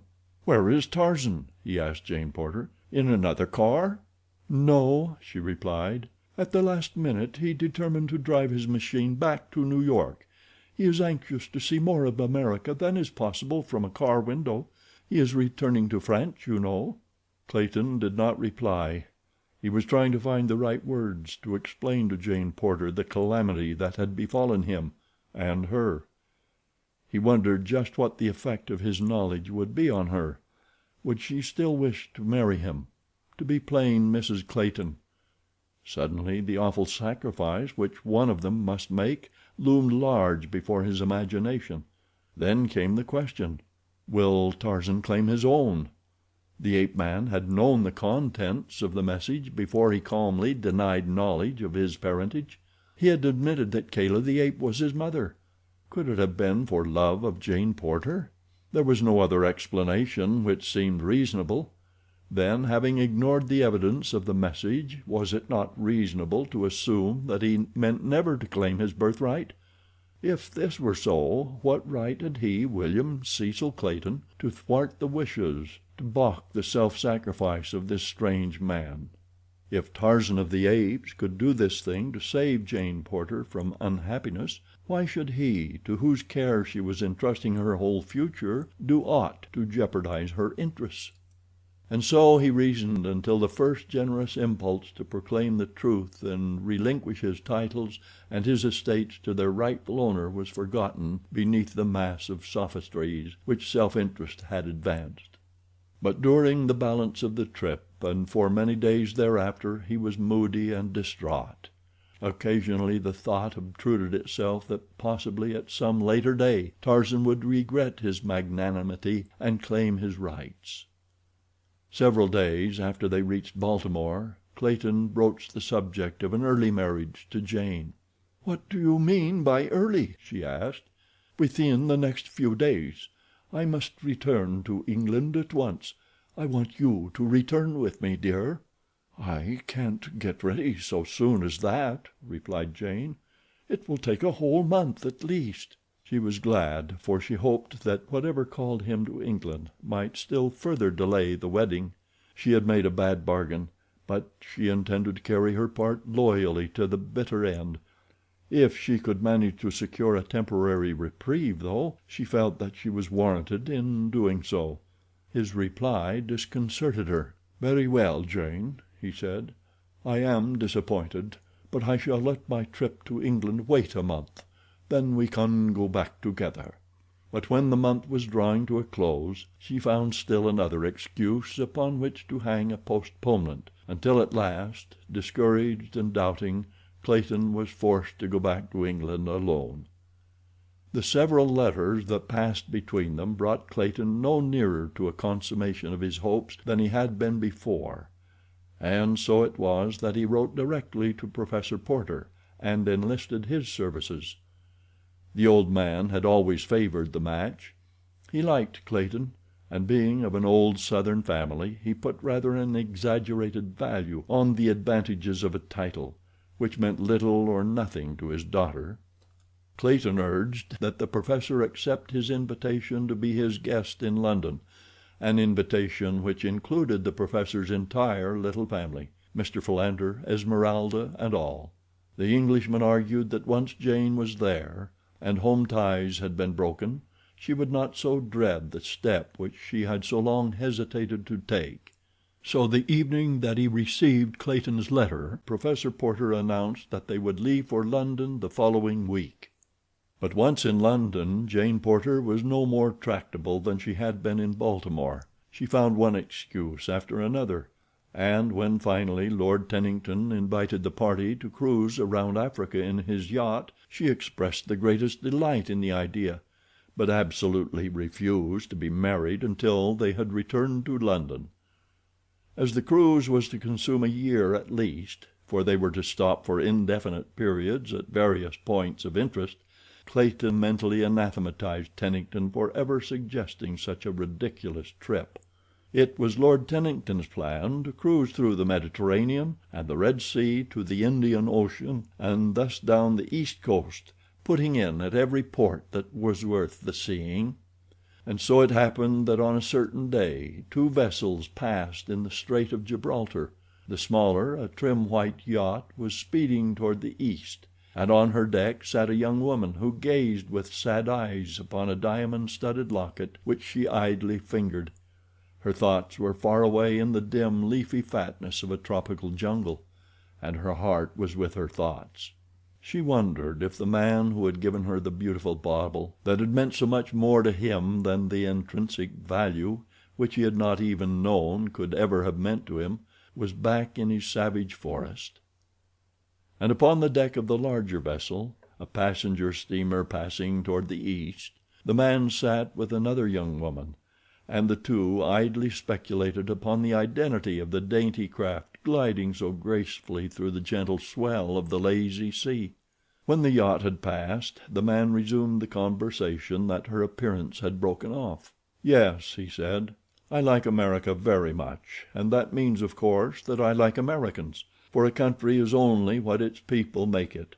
I met some very delightful people while I was there. I recall one family from your own city, Miss Strong, whom I liked particularly, Professor Porter and his daughter."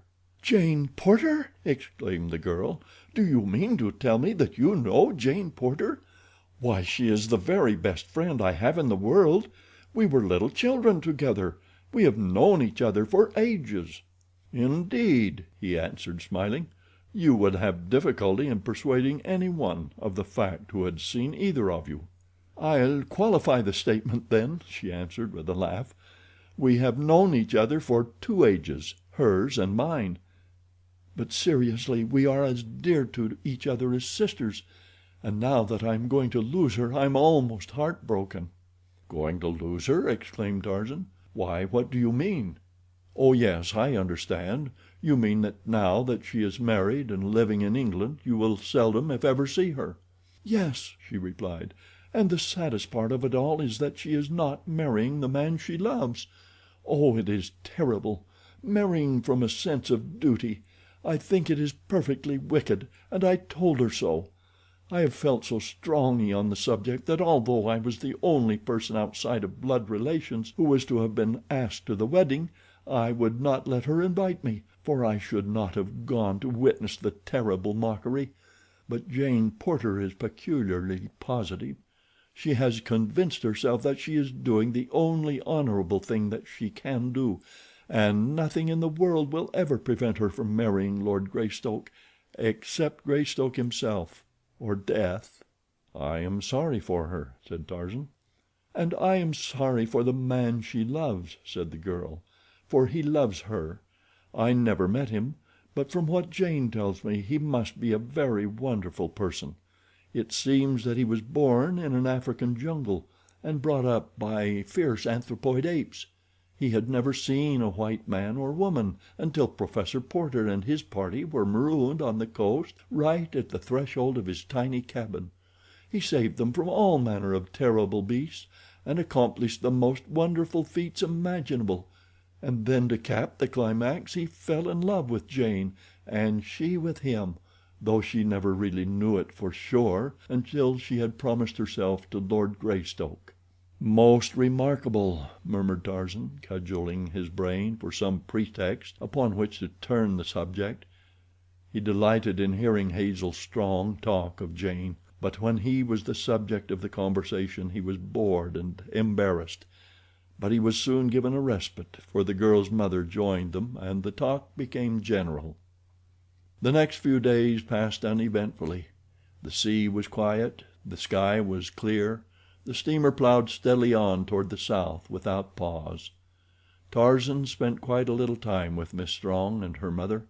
They whiled away their hours on deck reading, talking, or taking pictures with Miss Strong's camera. When the sun had set they walked. One day Tarzan found Miss Strong in conversation with a stranger, a man he had not seen on board before. As he approached the couple, the man bowed to the girl and turned to walk away. "Wait, Monsieur Thuran," said Miss Strong. "You must meet Mr. Caldwell. We are all fellow passengers and should be acquainted." The two men shook hands. As Tarzan looked into the eyes of Monsieur Thuran, he was struck by the strange familiarity of their expression. "I have had the honor of Monsieur's acquaintance in the past, I am sure," said Tarzan, "though I cannot recall the circumstances." Monsieur Thuran appeared ill at ease. "I cannot say, monsieur," he replied. "It may be so. I have had that identical sensation myself when meeting a stranger." "Monsieur Thuran has been explaining some of the mysteries of navigation to me," explained the girl. Tarzan paid little heed to the conversation that ensued. He was attempting to recall where he had met Monsieur Thuran before. That it had been under peculiar circumstances he was positive. Presently the sun reached them, and the girl asked Monsieur Thuran to move her chair farther back into the shade. Tarzan happened to be watching the man at the time, and noticed the awkward manner in which he handled the chair. His left wrist was stiff. That clue was sufficient.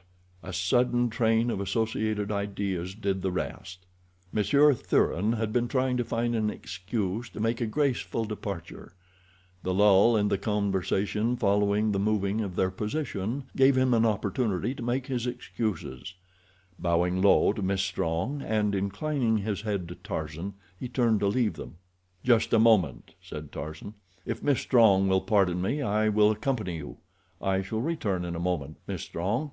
Monsieur Thuran looked uncomfortable. When the two men had passed out of the girl's sight, Tarzan stopped, laying a heavy hand on the other's shoulder. "What is your game now, Rokoff?" he asked. "I am leaving France, as I promised you," replied the other in a surly voice. "I see you are," said Tarzan, "but I know you so well that I can scarcely believe that your being on the same boat with me is purely a coincidence. If I could believe it, the fact that you are in disguise would immediately disabuse my mind of any such idea." "Well," growled Rokoff, with a shrug, "I cannot see what you are going to do about it. This vessel flies the English flag. I have as much right on board her as you, and from the fact that you are booked under an assumed name, I imagine that I have more right. We will not discuss it, Rokoff. All I wanted to say to you is that you must keep away from Miss Strong. She is a decent woman." Rokoff turned scarlet. "If you don't, I shall pitch you overboard," continued Tarzan. "Do not forget that I am just waiting for some excuse." Then he turned on his heel and left Rokoff standing there trembling with suppressed rage. He did not see the man again for days, but Rokoff was not idle. In his stateroom with Paulvitch he fumed and swore, threatening the most terrible of revenges. "I would throw him overboard tonight," he cried, "were I sure that those papers were not on his person. I cannot chance pitching them into the ocean with him. If you were not such a stupid coward, Alexis, you would find a way to enter his stateroom and search for the documents." Paulvitch smiled. "You are supposed to be the brains of this partnership, my dear Nikolas," he replied. "Why do you not find the means to search Monsieur Caldwell's stateroom, eh?" 2 hours later fate was kind to them, for Paulvitch, who was ever on the watch, saw Tarzan leave his room without locking the door. 5 minutes later Rokoff was stationed where he could give the alarm in case Tarzan returned, and Paulvitch was deftly searching the contents of the ape-man's luggage. He was about to give up in despair when he saw a coat which Tarzan had just removed. A moment later he grasped an official envelope in his hand. A quick glance at its contents brought a broad smile to the Russian's face. When Paulvitch left the stateroom, Tarzan himself could not have told that an article in it had been touched since he left it. Paulvitch was a past master in his chosen field. When he handed the packet to Rokoff in the seclusion of their stateroom, the larger man rang for a steward and ordered a pint of champagne. "We must celebrate, my dear Alexis," he said. "It was luck, Nikolas," explained Paulvitch. "It is evident that he carries these papers always upon his person. Just by chance he neglected to transfer them when he changed coats a few minutes since, but there will be the deuce to pay when he discovers his loss. I am afraid that he will immediately connect you with it. Now that he knows that you are on board he will suspect you at once." "It will make no difference whom he suspects after tonight," said Rokoff with a nasty grin. After Miss Strong had gone below that night, Tarzan stood leaning over the rail looking far out to sea. Every night he had done this since he had come on board. Sometimes he stood thus for an hour, and the eyes that had been watching his every movement since he had boarded the ship at Algiers knew that this was his habit. Even as he stood there this night those eyes were upon him. Presently the last straggler had left the deck. It was a clear night, but there was no moon. Objects on deck were barely discernible. From the shadows of the cabin 2 figures crept stealthily upon the ape-man from behind. The lapping of the waves against the ship's sides, the whirring of the propeller, the throbbing of the engines, drowned the almost soundless approach of the 2. They were quite close to him now, and crouching low, like tacklers on a gridiron. One of them raised his hand and lowered it as though counting off seconds. 1, 2, 3. As one man the 2 leaped for their victim. Each grasped a leg, and before Tarzan of the Apes, lightning though he was, could turn to save himself he had been pitched over the low rail and was falling into the Atlantic. Hazel Strong was looking from her darkened port across the dark sea. Suddenly a body shot past her eyes from the deck above. It dropped so quickly into the dark waters below that she could not be sure of what it was. It might have been a man. She could not say.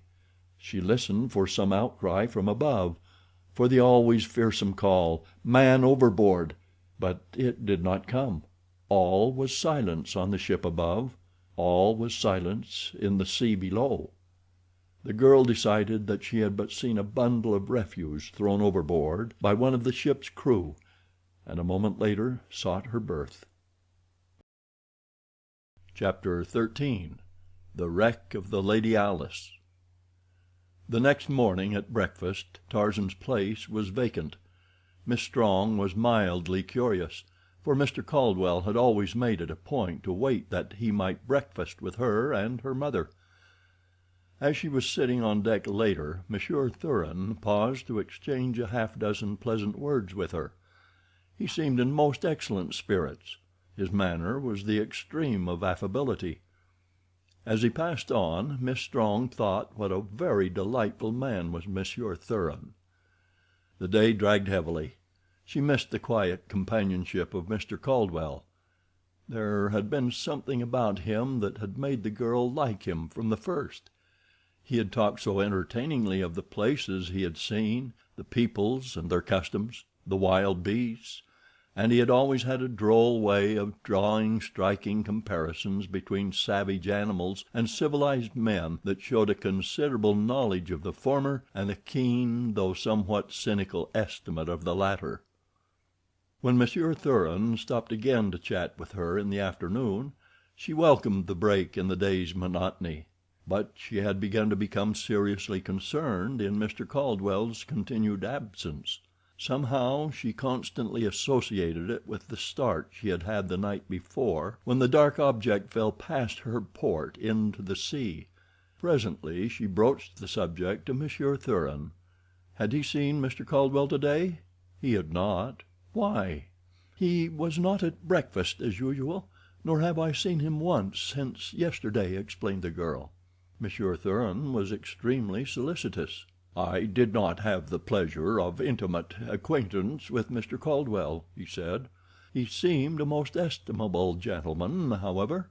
Can it be that he is indisposed and has remained in his stateroom? It would not be strange."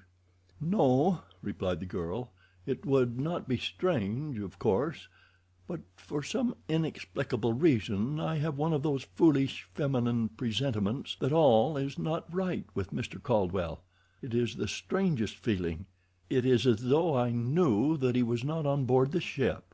Monsieur Thuran laughed pleasantly. "Merci, my dear Miss Strong," he said. "Where in the world could he be then? We have not been within sight of land for days." "Of course it is ridiculous of me," she admitted. And then, "But I am not going to worry about it any longer. I am going to find out where Mr. Caldwell is," and she motioned to a passing steward. "That may be more difficult than you imagine, my dear girl," thought Monsieur Thuran, but aloud he said, "By all means."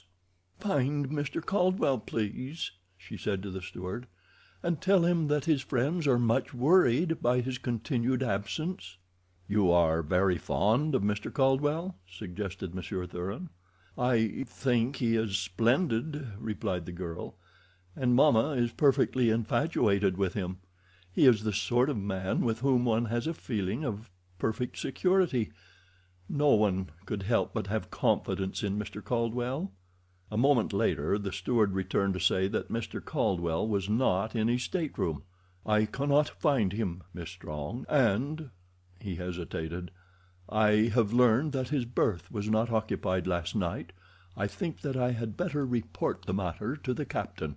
"Most assuredly," exclaimed Miss Strong. "I shall go with you to the captain myself. It is terrible. I know that something awful has happened. My presentiments were not false after all." It was a very frightened young woman and an excited steward who presented themselves before the captain a few moments later.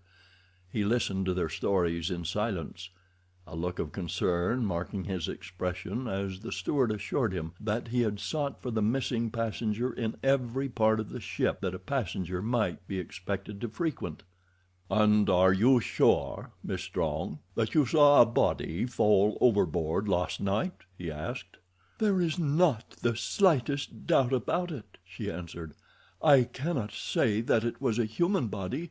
There was no outcry. It might have been only what I thought it was, a bundle of refuse. But if Mr. Caldwell is not found on board I shall always be positive that it was he whom I saw fall past my port." The captain ordered an immediate and thorough search of the entire ship from stem to stern. No nook or cranny was to be overlooked.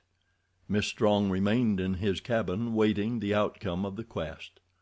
The captain asked her many questions, but she could tell him nothing about the missing man other than what she had herself seen during their brief acquaintance on shipboard, For the first time she suddenly realized how very little, indeed, Mr. Caldwell had told her about himself or his past life. That he had been born in Africa and educated in Paris was about all she knew, and this meager information had been the result of her surprise that an Englishman should speak English with such a marked French accent. "Did he ever speak of any enemies?" asked the captain. "Never." "Was he acquainted with any of the other passengers?" "Only as he had been with me, through the circumstance of casual meeting as fellow shipmates."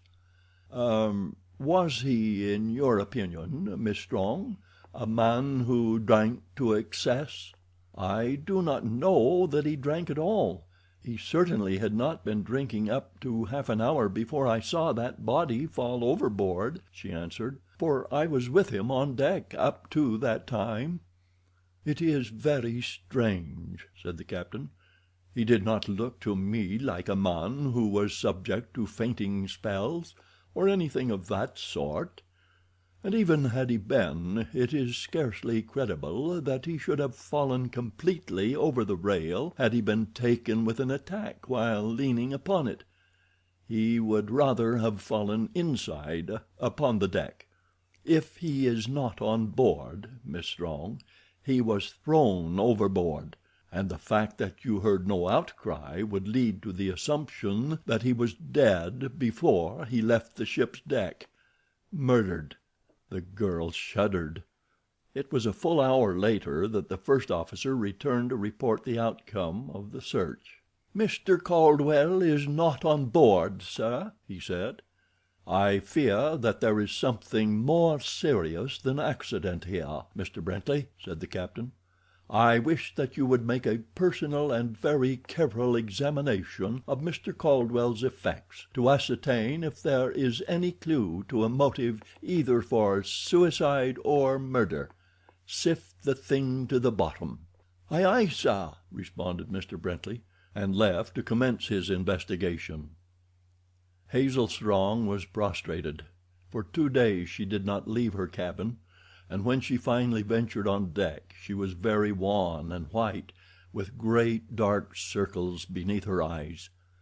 Waking or sleeping, it seemed that she constantly saw that dark body dropping, swift and silent, into the cold, grim sea. Shortly after her first appearance on deck, following the tragedy, Monsieur Thuran joined her with many expressions of kindly solicitude. "Oh, but it is terrible, Miss Strong," he said. "I cannot rid my mind of it." "Nor I," said the girl wearily. "I feel that he might have been saved had I but given the alarm." "You must not reproach yourself, my dear Miss Strong," urged Monsieur Thuran.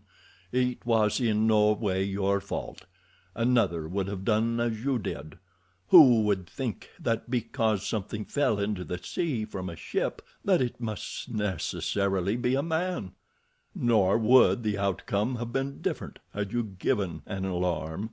For a while they would have doubted your story, thinking it but the nervous hallucination of a woman. Had you insisted, it would have been too late to have rescued him by the time the ship could have been brought to a stop, and the boats lowered and rowed back miles in search of the unknown spot where the tragedy had occurred. No, you must not censure yourself. You have done more than any other of us for poor Mr. Caldwell. You were the only one to miss him. It was you who instituted the search." The girl could not help but feel grateful to him for his kind and encouraging words. He was with her often, almost constantly for the remainder of the voyage, and she grew to like him very much indeed. Monsieur Thuran had learned that the beautiful Miss Strong of Baltimore was an American heiress, a very wealthy girl in her own right, and with future prospects that quite took his breath away when he contemplated them. And since he spent most of his time in that delectable pastime, it is a wonder that he breathed at all. It had been Monsieur Thuran's intention to leave the ship at the first port they touched after the disappearance of Tarzan. Did he not have in his coat pocket the thing he had taken passage upon this very boat to obtain? There was nothing more to detain him here. He could not return to the continent fast enough, that he might board the first express for St. Petersburg. But now another idea had obtruded itself, and was rapidly crowding his original intentions into the background.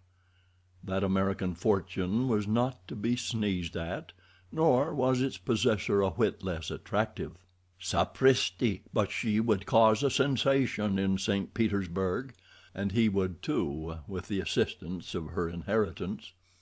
After Monsieur Thuran had squandered a few $1,000,000, he discovered that the vocation was so entirely to his liking that he would continue on down to Cape Town, where he suddenly decided that he had pressing engagements that might detain him there for some time. Miss Strong had told him that she and her mother were to visit the latter's brother there. They had not decided upon the duration of their stay, and it would probably run into months. She was delighted when she found that Monsieur Thuran was to be there also. "I hope that we shall be able to continue our acquaintance," she said. "You must call upon mamma and me as soon as we are settled." Monsieur Thuran was delighted at the prospect, and lost no time in saying so. Mrs. Strong was not quite so favorably impressed by him as her daughter. "I do not know why I should distrust him," she said to Hazel one day as they were discussing him. "He seems a perfect gentleman in every respect, but sometimes there is something about his eyes, a fleeting expression which I cannot describe, but which when I see it gives me a very uncanny feeling." The girl laughed. "You are a silly dear, mamma," she said. "I suppose so. But I am sorry that we have not poor Mr. Caldwell for company instead." "And I, too," replied her daughter. Monsieur Thuran became a frequent visitor at the home of Hazel Strong's uncle in Cape Town. His attentions were very marked, but they were so punctiliously arranged to meet the girl's every wish that she came to depend upon him more and more. Did she or her mother or a cousin require an escort? Was there a little friendly service to be rendered? The genial and ubiquitous Monsieur Thuran was always available. Her uncle and his family grew to like him for his unfailing courtesy and willingness to be of service. Monsieur Thuran was becoming indispensable. At length, feeling the moment propitious, he proposed. Miss Strong was startled. She did not know what to say. "I had never thought that you cared for me in any such way," she told him. "I have looked upon you always as a very dear friend. I shall not give you my answer now. Forget that you have asked me to be your wife. Let us go on as we have been. Then I can consider you from an entirely different angle for a time. It may be that I shall discover that my feeling for you is more than friendship. I certainly have not thought for a moment that I loved you." This arrangement was perfectly satisfactory to Monsieur Thuran.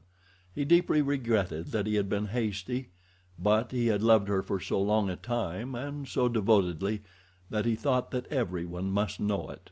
"From the first time I saw you, Hazel," he said, "I have loved you. I am willing to wait, for I am certain that so great and pure a love as mine will be rewarded. All that I care to know is that you do not love another. Will you tell me?" "I have never been in love in my life," she replied, and he was quite satisfied. On the way home that night he purchased a steam yacht and built a $1,000,000 villa on the Black Sea. The next day Hazel Strong enjoyed one of the happiest surprises of her life. She ran face to face upon Jane Porter as she was coming out of a jeweler's shop. "Why, Jane Porter!" she exclaimed. "Where in the world did you drop from? Why, I can't believe my own eyes." "Well, of all things!" cried the equally astonished Jane. "And here I have been wasting whole reams of perfectly good imagination picturing you in Baltimore. The very idea!" And she threw her arms about her friend once more and kissed her a dozen times. By the time mutual explanations had been made, Hazel knew that Lord Tennington's yacht had put in at Cape Town for at least a week's stay, and at the end of that time was to continue on her voyage, this time up the west coast, and so back to England. "Where," concluded Jane, "I am to be married." "Then you are not married yet?" asked Hazel. "Not yet," replied Jane, and then quite irrelevantly, "I wish England were a million miles from here." Visits were exchanged between the yacht and Hazel's relatives. Dinners were arranged, and trips into the surrounding country to entertain the visitors. Monsieur Thuran was a welcome guest at every function. He gave a dinner himself to the men of the party, and managed to ingratiate himself in the goodwill of Lord Tennington by many little acts of hospitality. Monsieur Thuran had heard dropped a hint of something which might result from this unexpected visit of Lord Tennington's yacht, and he wanted to be counted in on it. Once, when he was alone with the Englishman, he took occasion to make it quite plain that his engagement to Miss Strong was to be announced immediately upon their return to America. "But not a word of it, my dear Tennington, not a word of it." "Certainly, I quite understand, my dear fellow," Tennington had replied. "But you are to be congratulated. Ripping girl, don't you know, really?" The next day it came. Mrs. Strong, Hazel, and Monsieur Thuran were Lord Tennington's guests aboard his yacht. Mrs. Strong had been telling them how much she had enjoyed her visit at Cape Town, and that she regretted that a letter just received from her attorneys in Baltimore had necessitated her cutting her visit shorter than they had intended. "When do you sail?" asked Tennington. "The first of the week, I think," she replied. "Indeed!" exclaimed Monsieur Thuran. "I am very fortunate. I, too, have found that I must return at once, and now I shall have the honor of accompanying and serving you." "That is nice of you, Monsieur Thuran," replied Mrs. Strong. "I am sure that we shall be glad to place ourselves under your protection." But in the bottom of her heart was the wish that they might escape him. Why, she could not have told. "By Jove!" ejaculated Lord Tennington a moment later. "Bully idea, by Jove!" "Yes, Tennington, of course," ventured Clayton. "It must be a bully idea if you had it. But what the deuce is it? Going to steam to China via the South Pole?" "Oh, I say now, Clayton," returned Tennington, "you needn't be so rough on a fellow just because you didn't happen to suggest this trip yourself. You've acted a regular bounder ever since we sailed. No, sir," he continued, "it's a bully idea, and you'll all say so. It's to take Mrs. Strong and Miss Strong and Thuran, too, if he'll come as far as England with us on the yacht. Now, isn't that a corker?" "Forgive me, Tenny, old boy," cried Clayton. "It certainly is a corking idea. I never should have suspected you of it. You're quite sure it's original, are you?" "And we'll sail the first of the week, or any other time that suits your convenience, Mrs. Strong," concluded the big-hearted Englishman, as though the thing were all arranged except the sailing date. "Merci, Lord Tennington. You haven't even given us an opportunity to thank you, much less decide whether we shall be able to accept your generous invitation," said Mrs. Strong. "Why, of course you'll come," responded Tennington. "We'll make as good time as any passenger boat, and you'll be fully as comfortable, and anyway we all want you and won't take no for an answer." And so it was settled that they should sail the following Monday. 2 days out, the girls were sitting in Hazel's cabin, looking at some prints she had had finished in Cape Town.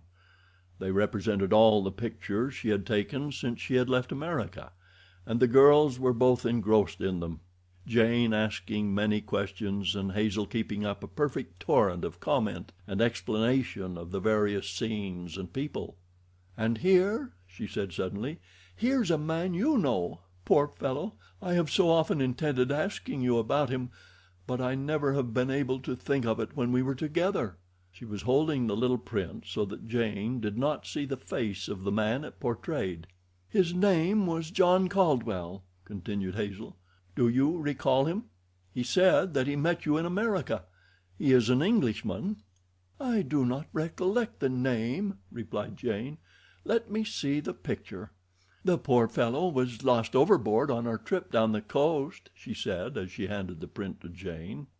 "Lost over? Why, Hazel, Hazel, don't tell me that he is dead, drowned at sea. Hazel, why don't you say that you are joking? Oh." And before the astonished Miss Strong could catch her, Jane Porter had slipped to the floor in a swoon. After Hazel had restored her chum to consciousness, she sat looking at her for a long time before either spoke. "I did not know, Jane," said Hazel in a constrained voice, "that you knew Mr. Caldwell so intimately that his death should prove such a shock to you." "John Caldwell?" questioned Miss Porter. "You do not mean to tell me that you do not know who this man was, Hazel?" "Why, yes, Jane. I know perfectly well who he was. His name was John Caldwell. He was from London." "Oh, Hazel, I wish I could believe it," moaned the girl. "I wish I could believe it, but those features are burned so deep into my memory and my heart that I should recognize them anywhere in the world from among 1,000 others who might appear identical to anyone but me." "What do you mean, Jane?" cried Hazel, now thoroughly alarmed. "Who do you think it is?" "I don't think, Hazel. I know that that is a picture of Tarzan of the Apes." "Jane!" "I cannot be mistaken. Oh, Hazel, are you sure that he is dead? Can there be no mistake?" "I am afraid not, dear," answered Hazel sadly. "I wish I could think that you are mistaken, but now 101 little pieces of corroborative evidence occur to me that meant nothing to me while I thought that he was John Caldwell of London. He said that he had been born in Africa and educated in France." "Yes, that would be true," murmured Jane Porter dully. "The first officer who searched his luggage found nothing to identify John Caldwell of London. Practically all his belongings had been made or purchased in Paris. Everything that bore an initial was marked either with a T alone or with JCT. We thought that he was traveling incognito under his first two names, the JC standing for John Caldwell." "Tarzan of the Apes took the name Jean C. Tarzan," said Jane in the same lifeless monotone. "And he is dead. Oh, Hazel, it is horrible. He died all alone in this terrible ocean. It is unbelievable that that brave heart should have ceased to beat, that those mighty muscles are quiet and cold forever, that he who was the personification of life and health and manly strength should be the prey of slimy, crawling things that—" But she could go no further, and with a little moan she buried her head in her arms and sank sobbing to the floor. For days Miss Porter was ill, and would see no one except Hazel and the faithful Esmeralda. When at last she came on deck, all were struck by the sad change that had taken place in her. She was no longer the alert, vivacious American beauty who had charmed and delighted all who came in contact with her. Instead, she was a very quiet and sad little girl, with an expression of hopeless wistfulness that none but Hazel Strong could interpret. The entire party strove their utmost to cheer and amuse her, but all to no avail. Occasionally the jolly Lord Tennington would wring a wan smile from her, but for the most part she sat with wide eyes looking out across the sea. With Jane Porter's illness, one misfortune after another seemed to attack the yacht. First an engine broke down, and they drifted for 2 days while temporary repairs were being made. Then a squall struck them unaware that carried overboard nearly everything above deck that was portable. Later 2 of the seamen fell to fighting in the forecastle, with the result that one of them was badly wounded with a knife and the other had to be put in irons. Then, to cap the climax, the mate fell overboard at night and was drowned before help could reach him. The yacht cruised about the spot for 10 hours, but no sign of the man was seen after he disappeared from the deck into the sea. Every member of the crew and guests were gloomy and depressed after these series of misfortunes. All were apprehensive of worse to come, and this was especially true of the seamen, who recalled all sorts of terrible omens and warnings that had occurred during the early part of the voyage, and which they could now clearly translate into the precursors of some grim and terrible tragedy to come. Nor did the croakers have long to wait. The second night after the drowning of the mate, the little yacht was suddenly racked from stem to stern. About 1 o'clock in the morning there was a terrific impact that threw the slumbering guests and crew from berth and bunk. A mighty shudder ran through the frail craft. She lay far over to starboard. The engine stopped. For a moment she hung there with her decks at an angle of 45 degrees. Then, with a sullen, rending sound, she slipped back into the sea and righted. Instantly the men rushed upon deck, followed closely by the women. Though the night was cloudy, there was little wind or sea, nor was it so dark but that just off the port bow a black mass could be discerned floating low in the water. "A derelict," was the terse explanation of the officer on the watch. Presently the engineer hurried on deck in search of the captain.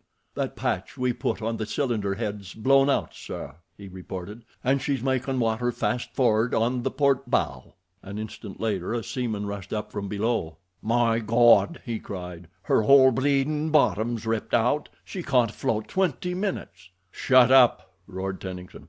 "Ladies, go below and get some of your things together. It may not be so bad as that, but we may have to take to the boats. It will be safer to be prepared. Go at once, please. And, Captain Gerald, send some competent man below, please, to ascertain the exact extent of the damage. In the meantime, I might suggest that you have the boats provisioned." The calm, low voice of the owner did much to reassure the entire party, and a moment later all were occupied with the duties he had suggested. By the time the ladies had returned to the deck the rapid provisioning of the boats had been about completed, and a moment later the officer who had gone below had returned to report. But his opinion was scarcely needed to assure the huddled group of men and women that the end of the Lady Alice was at hand. "Well, sir," said the captain as his officer hesitated. "I dislike to frighten the ladies, sir," he said, "but she can't float a dozen minutes in my opinion. There's a hole in her you could drive a bally cow through, sir." For 5 minutes the Lady Alice had been settling rapidly by the bow. Already her stern loomed high in the air, and foothold on the deck was of the most precarious nature. She carried 4 boats, and these were all filled and lowered away in safety. As they pulled rapidly from the stricken little vessel, Jane Porter turned to have one last look at her. Just then there came a loud crash and an ominous rumbling and pounding from the heart of the ship. Her machinery had broken loose and was dashing its way toward the bow, tearing out partitions and bulkheads as it went. The stern rose rapidly high above them. For a moment she seemed to pause there, a vertical shaft protruding from the bosom of the sea, and then swiftly she dove head foremost beneath the waves. In one of the boats the brave Lord Tennington wiped a tear from his eye. He had not seen a fortune in money go down forever into the sea, but a dear, beautiful friend whom he had loved. At last the long night broke, and a tropical sun smote down upon the rolling water. Jane Porter had dropped into a fitful slumber. The fierce light of the sun upon her upturned face awoke her. She looked about her. In the boat with her were 3 sailors, Clayton and Monsieur Thuran. Then she looked for the other boats, but as far as the eye could reach there was nothing to break the fearful monotony of that waste of waters. They were alone in a small boat upon the broad Atlantic. Chapter 14. Back to the Primitive. As Tarzan struck the water, his first impulse was to swim clear of the ship and possible danger from her propellers. He knew whom to thank for his present predicament, and as he lay in the sea, just supporting himself by a gentle movement of his hands, his chief emotion was one of chagrin that he had been so easily bested by Rokoff. He lay thus for some time, watching the receding and rapidly diminishing lights of the steamer without it ever once occurring to him to call for help. He never had called for help in his life, and so it is not strange that he did not think of it now. Always had he depended upon his own prowess and resourcefulness, nor had there ever been since the days of Kala any to answer an appeal for succor. When it did occur to him, it was too late. There was, thought Tarzan, a possible 1 chance in 100,000 that he might be picked up, and an even smaller chance that he would reach land. So he determined that to combine what slight chances there were, he would swim slowly in the direction of the coast. The ship might have been closer in than he had known. His strokes were long and easy. It would be many hours before those giant muscles would commence to feel fatigue. As he swam, guided toward the east by the stars, he noticed that he felt the weight of his shoes, and so he removed them. His trousers went next, and he would have removed his coat at the same time but for the precious papers in its pocket. To assure himself that he still had them, he slipped his hand in to feel, but to his consternation they were gone. Now he knew that something more than revenge had prompted Rokoff to pitch him overboard.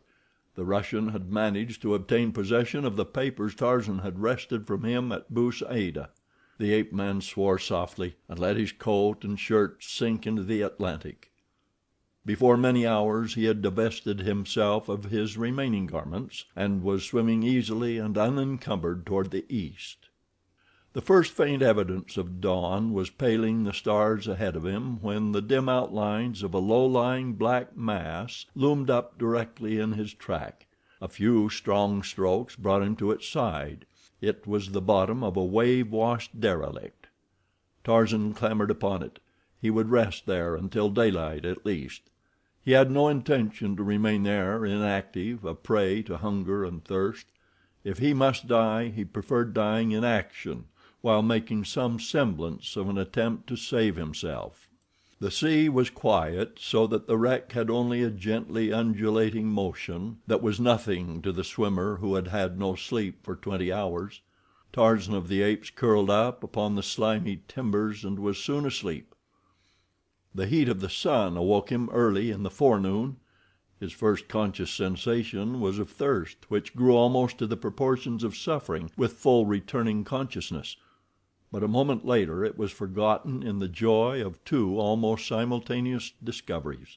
The first was a mass of wreckage floating beside the derelict, in the midst of which, bottom up, rose and fell an overturned lifeboat.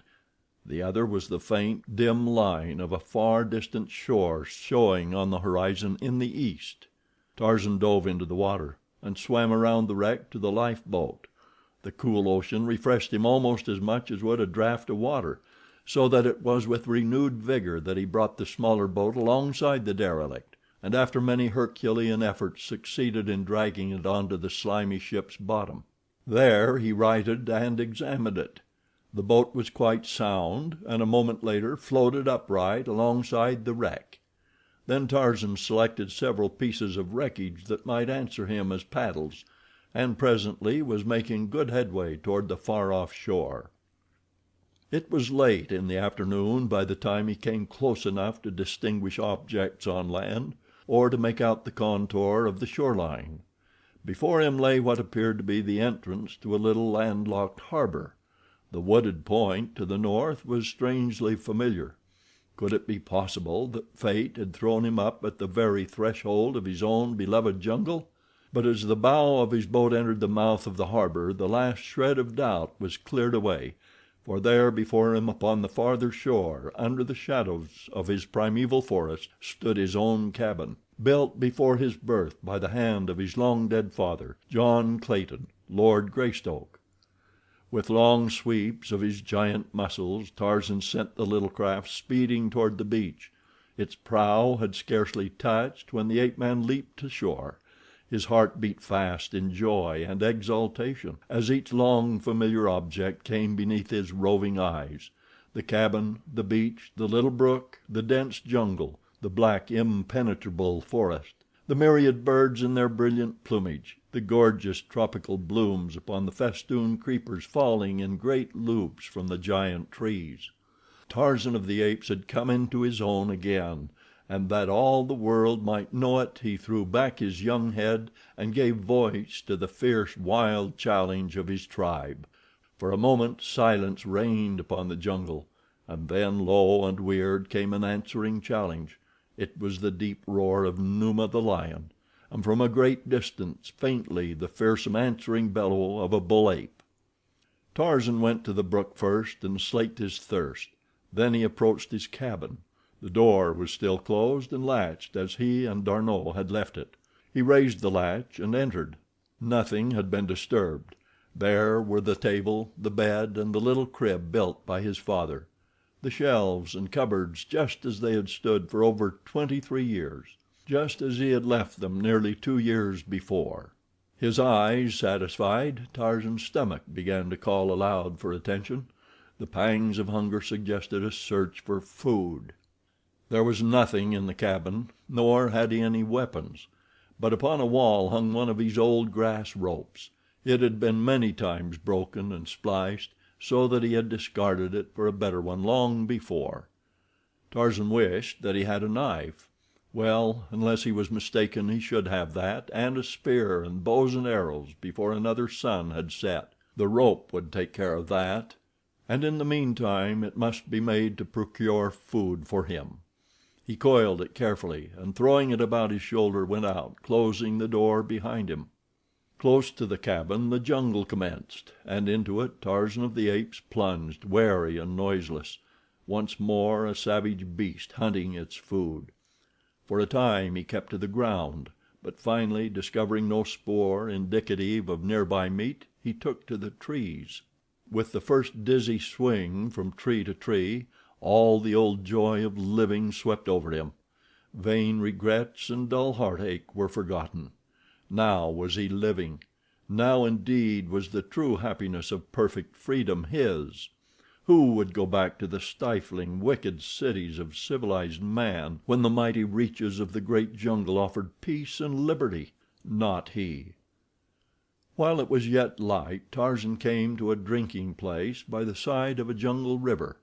There was a ford there, and for countless ages the beasts of the forest had come down to drink at this spot. Here of a night might always be found either Sabor or Numa, crouching in the dense foliage of the surrounding jungle, awaiting an antelope or a water buck for their meal.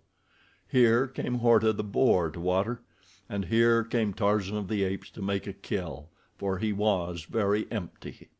On a low branch he squatted above the trail. For an hour he waited. It was growing dark.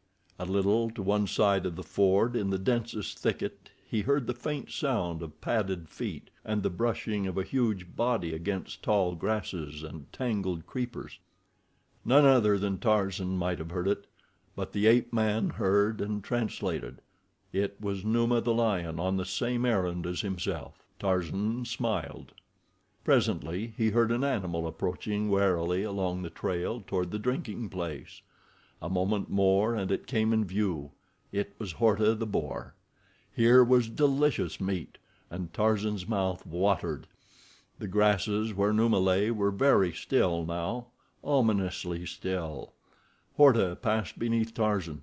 A few more steps and he would be within the radius of Numa's spring. Tarzan could imagine how old Numa's eyes were shining, how he was already sucking in his breath for the awful roar which would freeze his prey for the brief instant between the moment of the spring and the sinking of terrible fangs into splintering bones. But as Numa gathered himself, a slender rope flew through the air from the low branches of a nearby tree. A noose settled about Horta's neck. There was a frightened grunt, a squeal, and then Numa saw his quarry dragged backward up the trail, and as he sprang, Horta the boar soared upward beyond his clutches into the tree above, and a mocking face looked down and laughed into his own. Then indeed did Numa roar, Angry, threatening, hungry, he paced back and forth beneath the taunting ape-man. Now he stopped, and rising on his hind legs against the stem of the tree that held his enemy, sharpened his huge claws upon the bark, tearing out great pieces that laid bare the white wood beneath. And in the meantime Tarzan had dragged the struggling Horta to the limb beside him. Sinewy fingers completed the work the choking noose had commenced. The ape-man had no knife, but nature had equipped him with the means of tearing his food from the quivering flank of his prey, and gleaming teeth sank into the succulent flesh, while the raging lion looked on from below as another enjoyed the dinner that he had thought already his.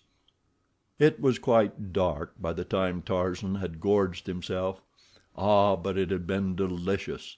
Never had he quite accustomed himself to the ruined flesh that civilized men had served him, and in the bottom of his savage heart there had constantly been the craving for the warm meat of the fresh kill and the rich red blood. He wiped his bloody hands upon a bunch of leaves, slung the remains of his kill across his shoulder, and swung off through the middle terrace of the forest toward his cabin. And at the same instant Jane Porter and William Cecil Clayton arose from a sumptuous dinner upon the Lady Alice, thousands of miles to the east in the Indian Ocean.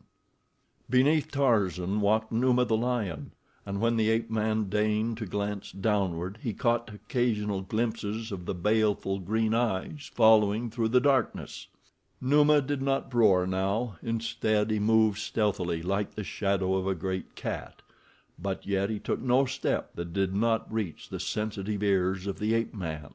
Tarzan wondered if he would stalk him to his cabin door. He hoped not, for that would mean a night's sleep curled in the crotch of a tree, and he much preferred the bed of grasses within his own abode. But he knew just the tree, and the most comfortable crotch, if necessity demanded that he sleep out. 100 times in the past some great jungle cat had followed him home, and compelled him to seek shelter in this same tree, until another mood or the rising sun had sent his enemy away. But presently Numa gave up the chase, and with a series of blood-curdling moans and roars, turned angrily back in search of another and an easier dinner. So Tarzan came to his cabin unattended, and a few moments later was curled up in the mildewed remnants of what once had been a bed of grasses. Thus easily did Monsieur Jean C. Tarzan slough the thin skin of his artificial civilization and sink happy and contented into the deep sleep of the wild beast that has fed to repletion. Yet a woman's yes would have bound him to that other life forever, and made the thought of this savage existence repulsive. Tarzan slept late into the following forenoon, for he had been very tired from the labors and exertion of the long night and day upon the ocean, and the jungle jaunt that had brought into play muscles that he had scarce used for nearly 2 years. When he awoke he ran to the brook first to drink. Then he took a plunge into the sea, swimming about for a quarter of an hour. Afterward he returned to his cabin and breakfasted off the flesh of Horta. This done, he buried the balance of the carcass in the soft earth outside the cabin, for his evening meal. Once more he took his rope and vanished into the jungle. This time he hunted nobler quarry, man. Although, had you asked him his own opinion, he could have named a dozen other denizens of the jungle which he considered far the superiors in nobility of the men he hunted. Today Tarzan was in quest of weapons. He wondered if the women and children had remained in Mbonga's village after the punitive expedition from the French cruiser had massacred all the warriors in revenge for D'Arnot's supposed death. He hoped that he should find warriors there, for he knew not how long a quest he should have to make were the village deserted. The ape-man traveled swiftly through the forest, and about noon came to the site of the village, but to his disappointment found that the jungle had overgrown the plantain fields and that the thatched huts had fallen in decay. There was no sign of man. He clambered about among the ruins for half an hour, hoping that he might discover some forgotten weapon, but his search was without fruit, and so he took up his quest once more, following up the stream which flowed from a southeasterly direction. He knew that near fresh water he would be most likely to find another settlement. As he traveled, he hunted as he had hunted with his ape people in the past, as Kala had taught him to hunt, turning over rotted logs to find some toothsome vermin, running high into the trees to rob a bird's nest, or pouncing upon a tiny rodent with the quickness of a cat. There were other things that he ate too, but the less detailed the account of an ape's diet the better, and Tarzan was again an ape, the same fierce, brutal anthropoid that Kala had taught him to be, and that he had been for the first 20 years of his life. Occasionally he smiled as he recalled some friend who might even at the moment be sitting placid and immaculate within the precincts of his select Parisian club, just as Tarzan had sat but a few months before, and then he would stop as though turned suddenly to stone as the gentle breeze carried to his trained nostrils the scent of some new prey or a formidable enemy. That night he slept far inland from his cabin, securely wedged into the crotch of a giant tree, swaying 100 feet above the ground. He had eaten heartily again, this time from the flesh of Bara, the deer, who had fallen prey to his quick noose. Early the next morning he resumed his journey, always following the course of the stream. For 3 days he continued his quest until he had come to a part of the jungle in which he never before had been. Occasionally upon the higher ground the forest was much thinner, and in the far distance through the trees he could see ranges of mighty mountains, with wide plains in the foreground. Here in the open spaces were new game, countless antelope and vast herds of zebra. Tarzan was entranced. He would make a long visit to this new world. On the morning of the 4th day his nostrils were suddenly surprised by a faint new scent. It was the scent of man, but yet a long way off. The ape-man thrilled with pleasure. Every sense was on the alert as with crafty stealth he moved quickly through the trees upwind in the direction of his prey. Presently he came upon it, a lone warrior treading softly through the jungle. Tarzan followed close above his quarry, waiting for a clearer space in which to hurl his rope. As he stalked the unconscious man, new thoughts presented themselves to the ape-man, thoughts born of the refining influences of civilization and of its cruelties. It came to him that seldom, if ever, did civilized man kill a fellow being without some pretext, however slight. It was true that Tarzan wished this man's weapons and ornaments, but was it necessary to take his life to obtain them? The longer he thought about it, the more repugnant became the thought of taking human life needlessly. And thus it happened that while he was trying to decide just what to do, they had come to a little clearing, at the far side of which lay a palisaded village of beehive huts. As the warrior emerged from the forest, Tarzan caught a fleeting glimpse of a tawny hide worming its way through the matted jungle grasses in his wake. It was Numa, the lion. He too was stalking the black man. With the instant that Tarzan realized the native's danger, his attitude toward his erstwhile prey altered completely. Now he was a fellow man threatened by a common enemy. Numa was about to charge. There was little time in which to compare various methods or weigh the probable results of any. And then a number of things happened almost simultaneously. The lion sprang from his ambush toward the retreating black. Tarzan cried out in warning, and the black turned just in time to see Numa halted in mid-flight by a slender strand of grass rope, the noose end of which had fallen cleanly about his neck. The ape-man had acted so quickly that he had been unable to prepare himself to withstand the strain and shock of Numa's great weight upon the rope, and so it was that though the rope stopped the beast before his mighty talons could fasten themselves in the flesh of the black, the strain overbalanced Tarzan, who came tumbling to the ground not 6 paces from the infuriated animal. Like lightning Numa turned upon the new enemy, and defenseless as he was, Tarzan of the Apes was nearer to death that instant than he ever before had been. It was the black who saved him. The warrior realized in an instant that he owed his life to this strange white man, and he also saw that only a miracle could save his preserver from those fierce yellow fangs that had been so near to his own flesh. With the quickness of thought his spear arm flew back and then shot forward with all the force of the sinewy muscles that rolled beneath the shimmering ebon hide. True to its mark, the iron-shod weapon flew, transfixing Numa's sleek carcass from the right groin to beneath the left shoulder. With a hideous scream of rage and pain, the brute turned again upon the black.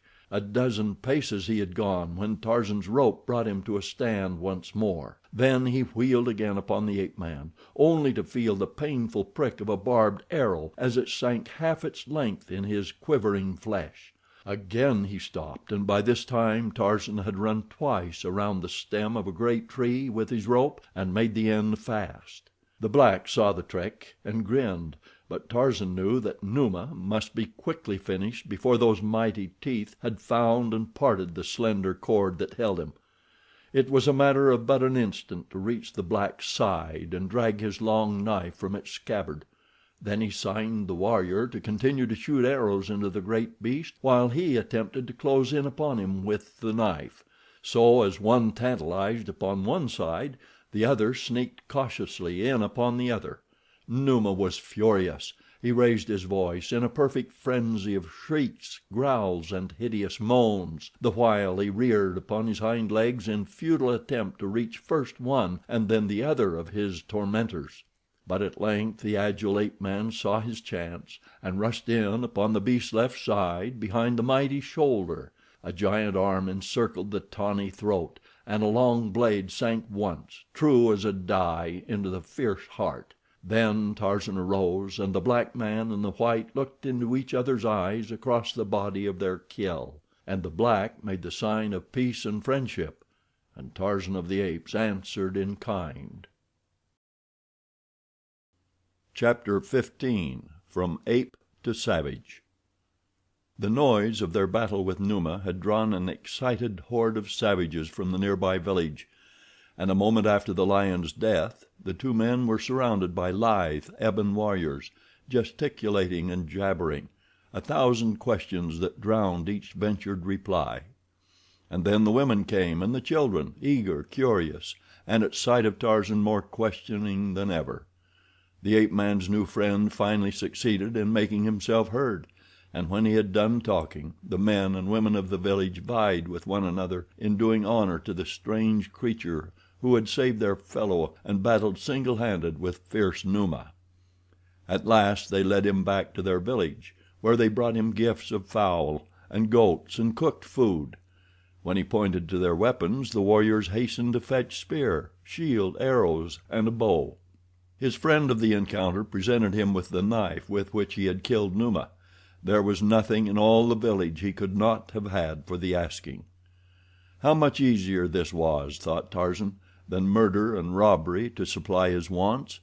How close he had been to killing this man whom he never had seen before, and who now was manifesting by every primitive means at his command friendship and affection for his would-be slayer. Tarzan of the Apes was ashamed. Hereafter he would at least wait until he knew men deserved it before he thought of killing them. The idea recalled Rokoff to his mind. He wished that he might have the Russian to himself in the dark jungle for a few minutes. There was a man who deserved killing if ever anyone did. And if he could have seen Rokoff at that moment as he assiduously bent every endeavor to the pleasant task of ingratiating himself into the affections of the beautiful Miss Strong, he would have longed more than ever to mete out to the man the fate he deserved. Tarzan's first night with the savages was devoted to a wild orgy in his honor. There was feasting, for the hunters had brought in an antelope and a zebra as trophies of their skill, and gallons of the weak native beer were consumed. As the warriors danced in the firelight, Tarzan was again impressed by the symmetry of their figures and the regularity of their features. The flat noses and thick lips of the typical West Coast savage were entirely missing. In repose the faces of the men were intelligent and dignified, those of the women ofttimes prepossessing. It was during this dance that the ape-man first noticed that some of the men and many of the women wore ornaments of gold, principally anklets and armlets of great weight, apparently beaten out of the solid metal. When he expressed a wish to examine one of these, the owner removed it from her person and insisted, through the medium of signs, that Tarzan accept it as a gift. A close scrutiny of the bauble convinced the ape-man that the article was of virgin gold, and he was surprised, for it was the first time that he had ever seen golden ornaments among the savages of Africa, other than the trifling baubles those near the coast had purchased or stolen from Europeans.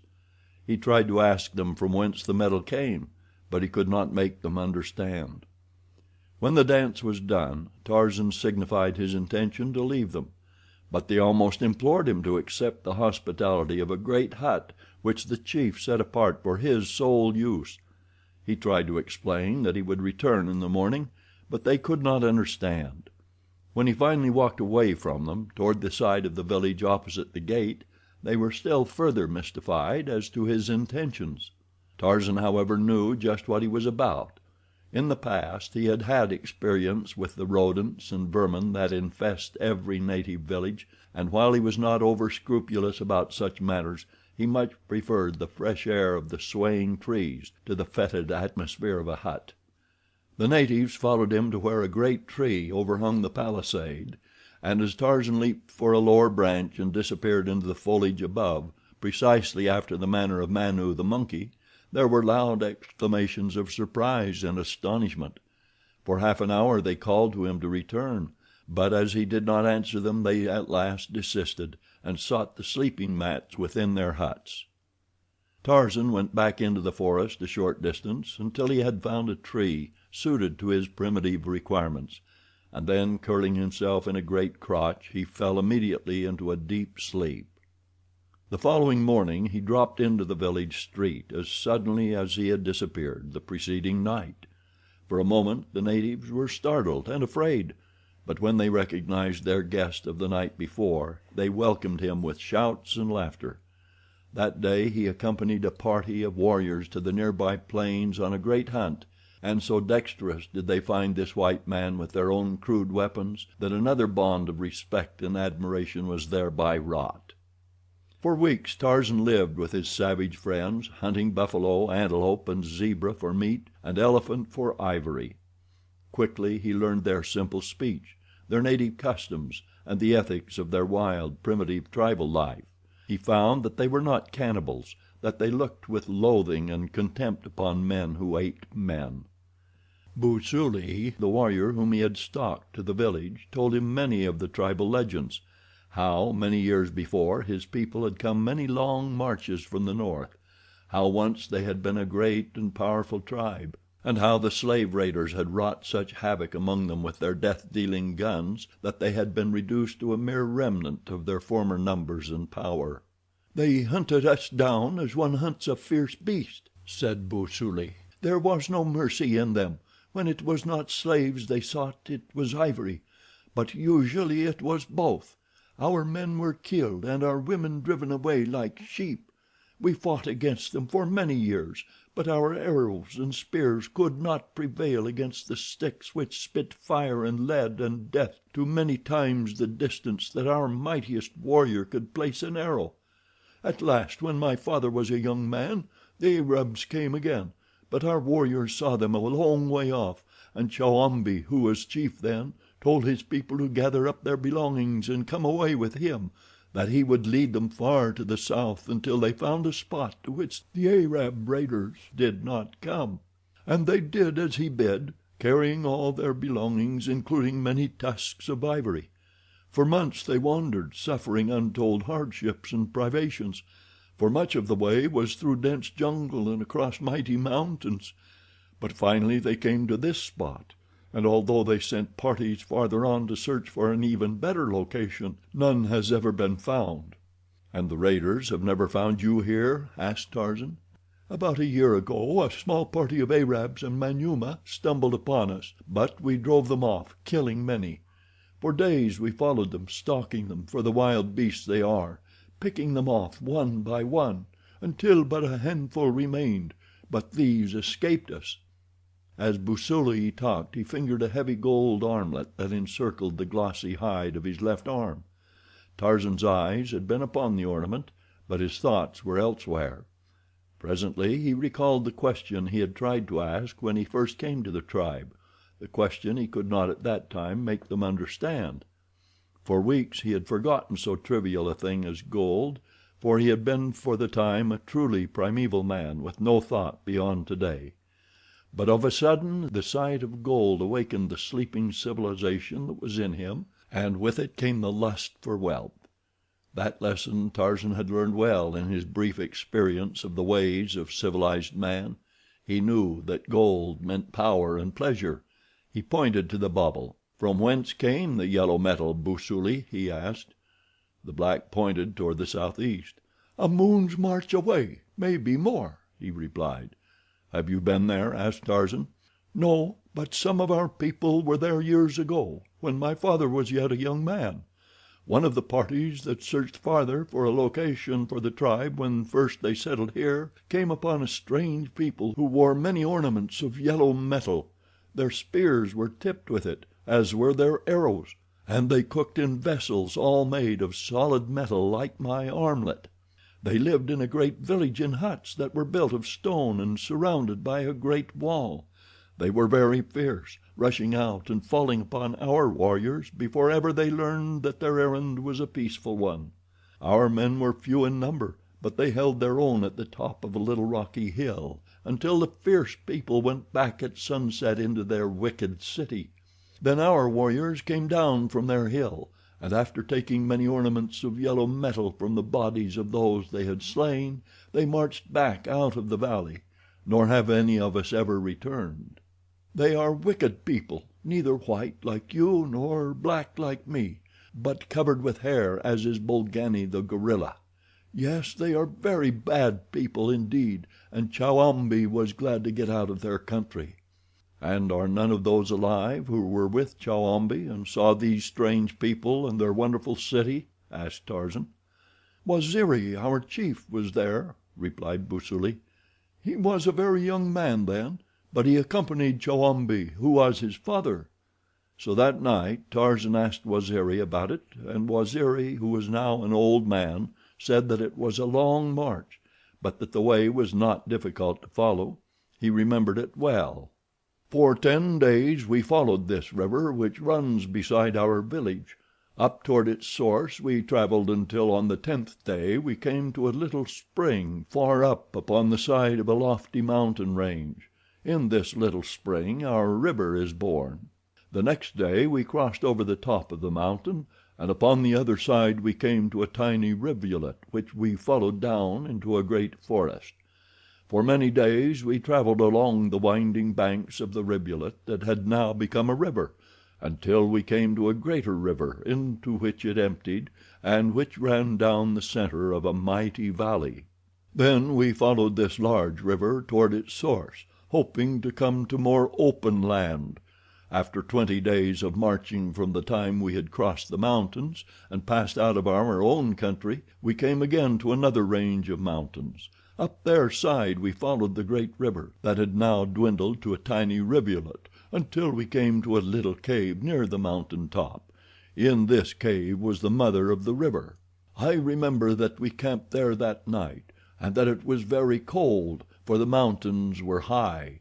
The next day we decided to ascend to the top of the mountains and see what the country upon the other side looked like, and if it seemed no better than that which we had so far traversed, we would return to our village and tell them that they had already found the best place in all the world to live.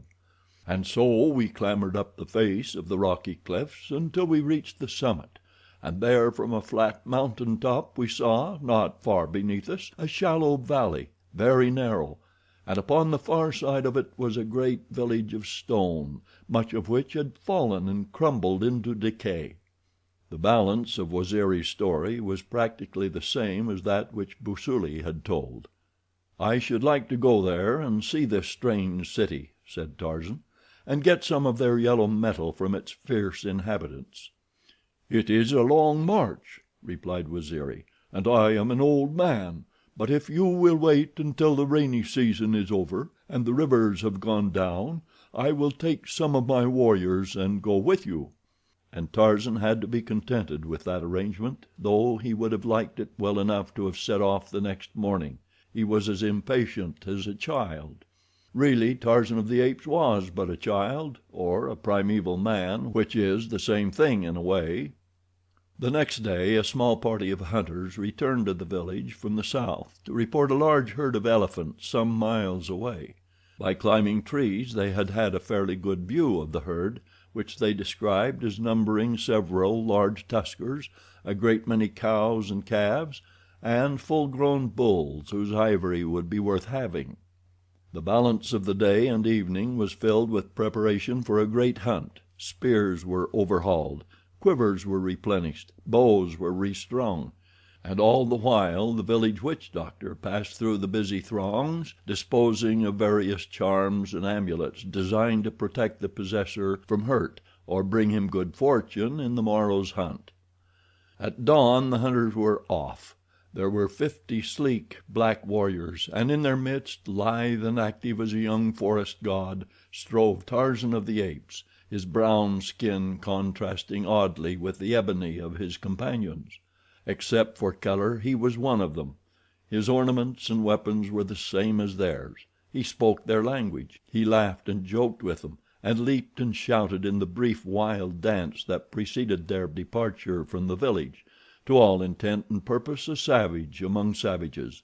Nor, had he questioned himself, is it to be doubted that he would have admitted that he was far more closely allied to these people and their life than to the Parisian friends whose ways, ape-like, he had successfully mimicked for a few short months. But he did think of D'Arnot, and a grin of amusement showed his strong, white teeth as he pictured the immaculate Frenchman's expression could he by some means see Tarzan as he was that minute. Poor Paul, who had prided himself on having eradicated from his friend the last traces of wild savagery. "How quickly have I fallen," thought Tarzan. But in his heart he did not consider it a fall. Rather, he pitied the poor creatures of Paris, penned up like prisoners in their silly clothes and watched by policemen all their poor lives, that they might do nothing that was not entirely artificial and tiresome. A 2 hours' march brought them close to the vicinity in which the elephants had been seen the previous day. From there on they moved very quietly indeed, searching for the spoor of the great beasts. At length they found the well-marked trail along which the herd had passed not many hours before. In single file they followed it for about half an hour. It was Tarzan who first raised his hand in signal that the quarry was at hand. His sensitive nose had warned him that the elephants were not far ahead of them. The blacks were skeptical when he told them how he knew. "Come with me," said Tarzan, "and we shall see." With the agility of a squirrel he sprang into a tree and ran nimbly to the top. One of the blacks followed more slowly and carefully. When he had reached a lofty limb beside the ape-man, the latter pointed to the south, and there, some few hundred yards away, the black saw a number of huge black backs swaying back and forth above the top of the lofty jungle grasses. He pointed the direction to the watchers below, indicating with his fingers the number of beasts he could count.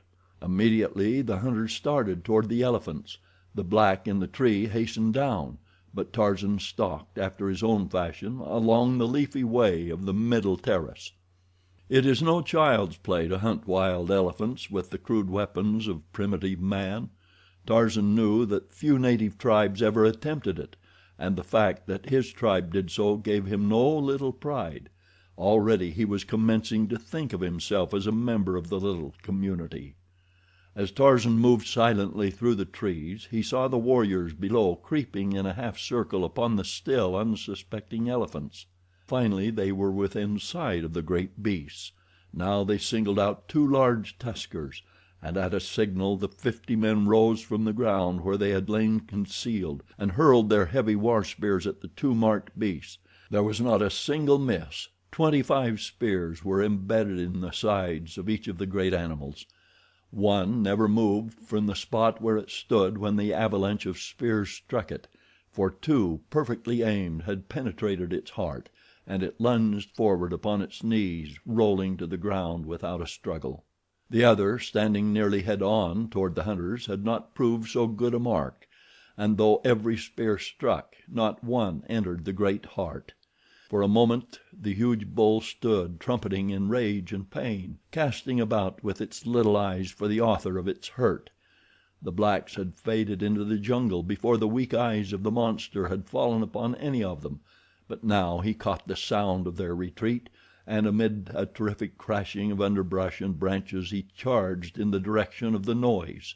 It so happened that chance sent him in the direction of Busuli, whom he was overtaking so rapidly that it was as though the black were standing still instead of racing at full speed to escape the certain death which pursued him. Tarzan had witnessed the entire performance from the branches of a nearby tree, and now that he saw his friend's peril he raced toward the infuriated beast with loud cries, hoping to distract him. But it had been as well had he saved his breath, for the brute was deaf and blind to all else save the particular object of his rage that raced futilely before him. And now Tarzan saw that only a miracle could save Busuli, and with the same unconcern with which he had once hunted this very man he hurled himself into the path of the elephant to save the black warrior's life. He still grasped his spear, and while Tantor was yet 6 or 8 paces behind his prey, a sinewy white warrior dropped as from the heavens, almost directly in his path. With a vicious lunge the elephant swerved to the right to dispose of this temerarious foeman who dared intervene between himself and his intended victim; but he had not reckoned on the lightning quickness that could galvanize those steel muscles into action so marvelously swift as to baffle even a keener eyesight than Tantor's. And so it happened that before the elephant realized that his new enemy had leaped from his path, Tarzan had driven his iron-shod spear from behind the massive shoulder straight into the fierce heart, and the colossal pachyderm had toppled to his death at the feet of the ape-man. Busuli had not beheld the manner of his deliverance, but Waziri, the old chief, had seen, and several of the other warriors, and they hailed Tarzan with delight as they swarmed about him and his great kill. When he leaped upon the mighty carcass and gave voice to the weird challenge with which he announced a great victory, the blacks shrank back in fear, for to them it marked the brutal Bolgani, whom they feared fully as much as they feared Numa the lion, but with a fear with which was mixed a certain uncanny awe of the manlike thing to which they attributed supernatural powers. But when Tarzan lowered his raised head and smiled upon them, they were reassured, though they did not understand. Nor did they ever fully understand this strange creature who ran through the trees as quickly as Manu, yet was even more at home upon the ground than themselves; who was, except as to color, like unto themselves, yet as powerful as 10 of them, and single-handed a match for the fiercest denizens of the fierce jungle. When the remainder of the warriors had gathered, the hunt was again taken up, and the stalking of the retreating herd once more begun, but they had covered a bare 100 yards when from behind them, at a great distance, sounded faintly a strange popping. For an instant they stood like a group of statuary, intently listening. Then Tarzan spoke. "Guns," he said. "The village is being attacked." "Come," cried Waziri. "The Arab raiders have returned with their cannibal slaves for our ivory and our women." Chapter 16. The Ivory Raiders. Waziri's warriors marched at a rapid trot through the jungle in the direction of the village. For a few minutes the sharp cracking of guns ahead warned them to haste, but finally the reports dwindled to an occasional shot, presently ceasing altogether. Nor was this less ominous than the rattle of musketry, for it suggested but a single solution to the little band of rescuers—that the illy garrisoned village had already succumbed to the onslaught of a superior force. The returning hunters had covered a little more than 3 miles of the 5 that had separated them from the village when they met the first of the fugitives who had escaped the bullets and clutches of the foe. There were a dozen women, youths, and girls in the party, and so excited were they that they could scarce make themselves understood as they tried to relate to Waziri the calamity that had befallen his people. "They are as many as the leaves of the forest," cried one of the women in attempting to explain the enemy's force. There are many Arabs and countless Manyuema, and they all have guns. They crept close to the village before we knew that they were about, and then with many shouts they rushed in upon us, shooting down men and women and children. Those of us who could fled in all directions into the jungle, but more were killed. I do not know whether they took any prisoners or not. They seemed only bent upon killing us all. The Manyuema called us many names, saying that they would eat us all before they left our country, that this was our punishment for killing their friends last year. I did not hear much, for I ran away quickly." The march toward the village was now resumed, more slowly and with greater stealth, for Waziri knew that it was too late to rescue. Their only mission could be one of revenge. Inside the next mile 100 more fugitives were met. There were many men among these, and so the fighting strength of the party was augmented. Now a dozen warriors were sent creeping ahead to reconnoiter. Waziri remained with the main body, which advanced in a thin line that spread in a great crescent through the forest.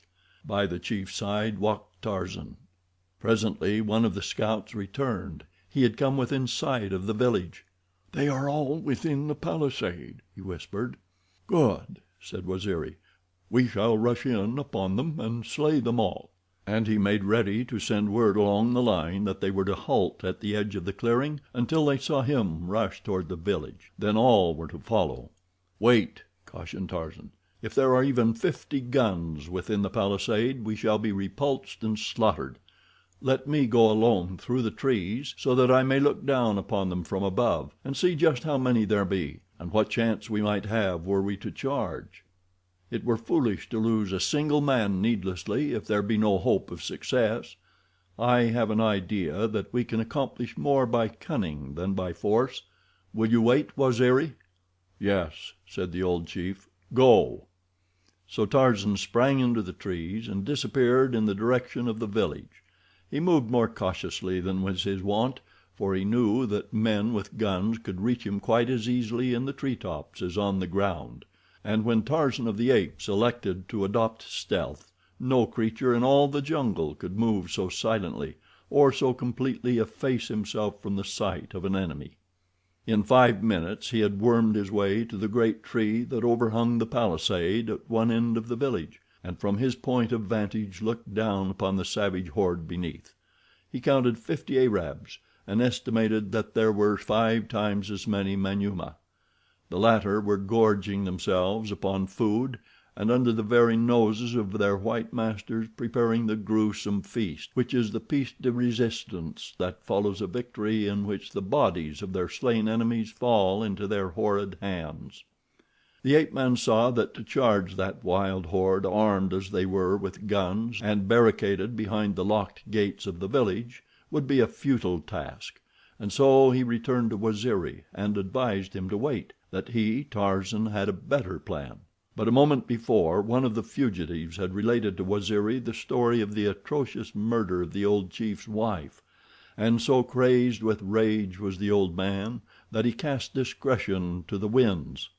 Calling his warriors about him, he commanded them to charge, and with brandishing spears and savage yells the little force of scarcely more than 100 dashed madly toward the village gates. Before the clearing had been half crossed, the Arabs opened up a withering fire from behind the palisade. With the first volley Waziri fell. The speed of the chargers slackened. Another volley brought down a half dozen more. A few reached the barred gates only to be shot in their tracks without the ghost of a chance to gain the inside of the palisade, and then the whole attack crumpled, and the remaining warriors scampered back into the forest. As they ran, the raiders opened the gates, rushing after them, to complete the day's work with the utter extermination of the tribe. Tarzan had been among the last to turn back toward the forest, and now, as he ran slowly, he turned from time to time to speed a well-aimed arrow into the body of a pursuer. Once within the jungle, he found a little knot of determined blacks waiting to give battle to the oncoming horde. But Tarzan cried to them to scatter, keeping out of harm's way until they could gather in force after dark. "Do as I tell you," he urged, "and I will lead you to victory over these enemies of yours.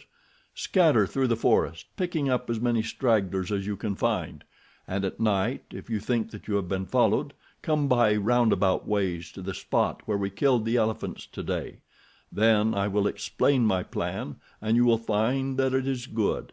You cannot hope to pit your puny strength and simple weapons against the numbers and the guns of the Arabs and the Manyuema." They finally assented.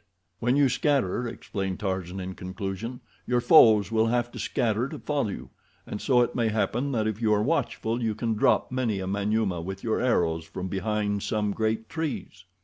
They had barely time to hasten away farther into the forest before the first of the raiders had crossed the clearing and entered it in pursuit of them. Tarzan ran a short distance along the ground before he took to the trees. Then he raced quickly to the upper terrace, there doubling on his tracks and making his way rapidly back toward the village. Here he found that every Arab and Manyuema had joined in the pursuit, leaving the village deserted except for the chained prisoners and a single guard. The sentry stood at the open gate, looking in the direction of the forest, so that he did not see the agile giant that dropped to the ground at the far end of the village street. With drawn bow, the ape-man crept stealthily toward his unsuspecting victim. The prisoners had already discovered him, and with wide eyes filled with wonder and with hope, they watched their would-be rescuer. Now he halted not 10 paces from the unconscious Manyuema. The shaft was drawn back its full length at the height of the keen gray eye that sighted along its polished surface. There was a sudden twang as the brown fingers released their hold, and without a sound the raider sank forward upon his face, a wooden shaft transfixing his heart and protruding a foot from his black chest. Then Tarzan turned his attention to the 50 women and youths chained neck to neck on the long slave chain. There was no releasing of the ancient padlocks in the time that was left him, so the ape-man called to them to follow him as they were, and snatching the gun and cartridge belt from the dead sentry, he led the now happy band out through the village gate and into the forest upon the far side of the clearing. It was a slow and arduous march, for the slave chain was new to these people, and there were many delays as one of their number would stumble and fall, dragging others down with her. Then, too, Tarzan had been forced to make a wide detour to avoid any possibility of meeting with returning raiders. He was partially guided by occasional shots which indicated that the Arab horde was still in touch with the villagers, but he knew that if they would but follow his advice there would be but few casualties other than on the side of the marauders. Toward dusk the firing ceased entirely, and Tarzan knew that the Arabs had all returned to the village. He could scarce repress a smile of triumph as he thought of their rage on discovering that their guard had been killed and their prisoners taken away.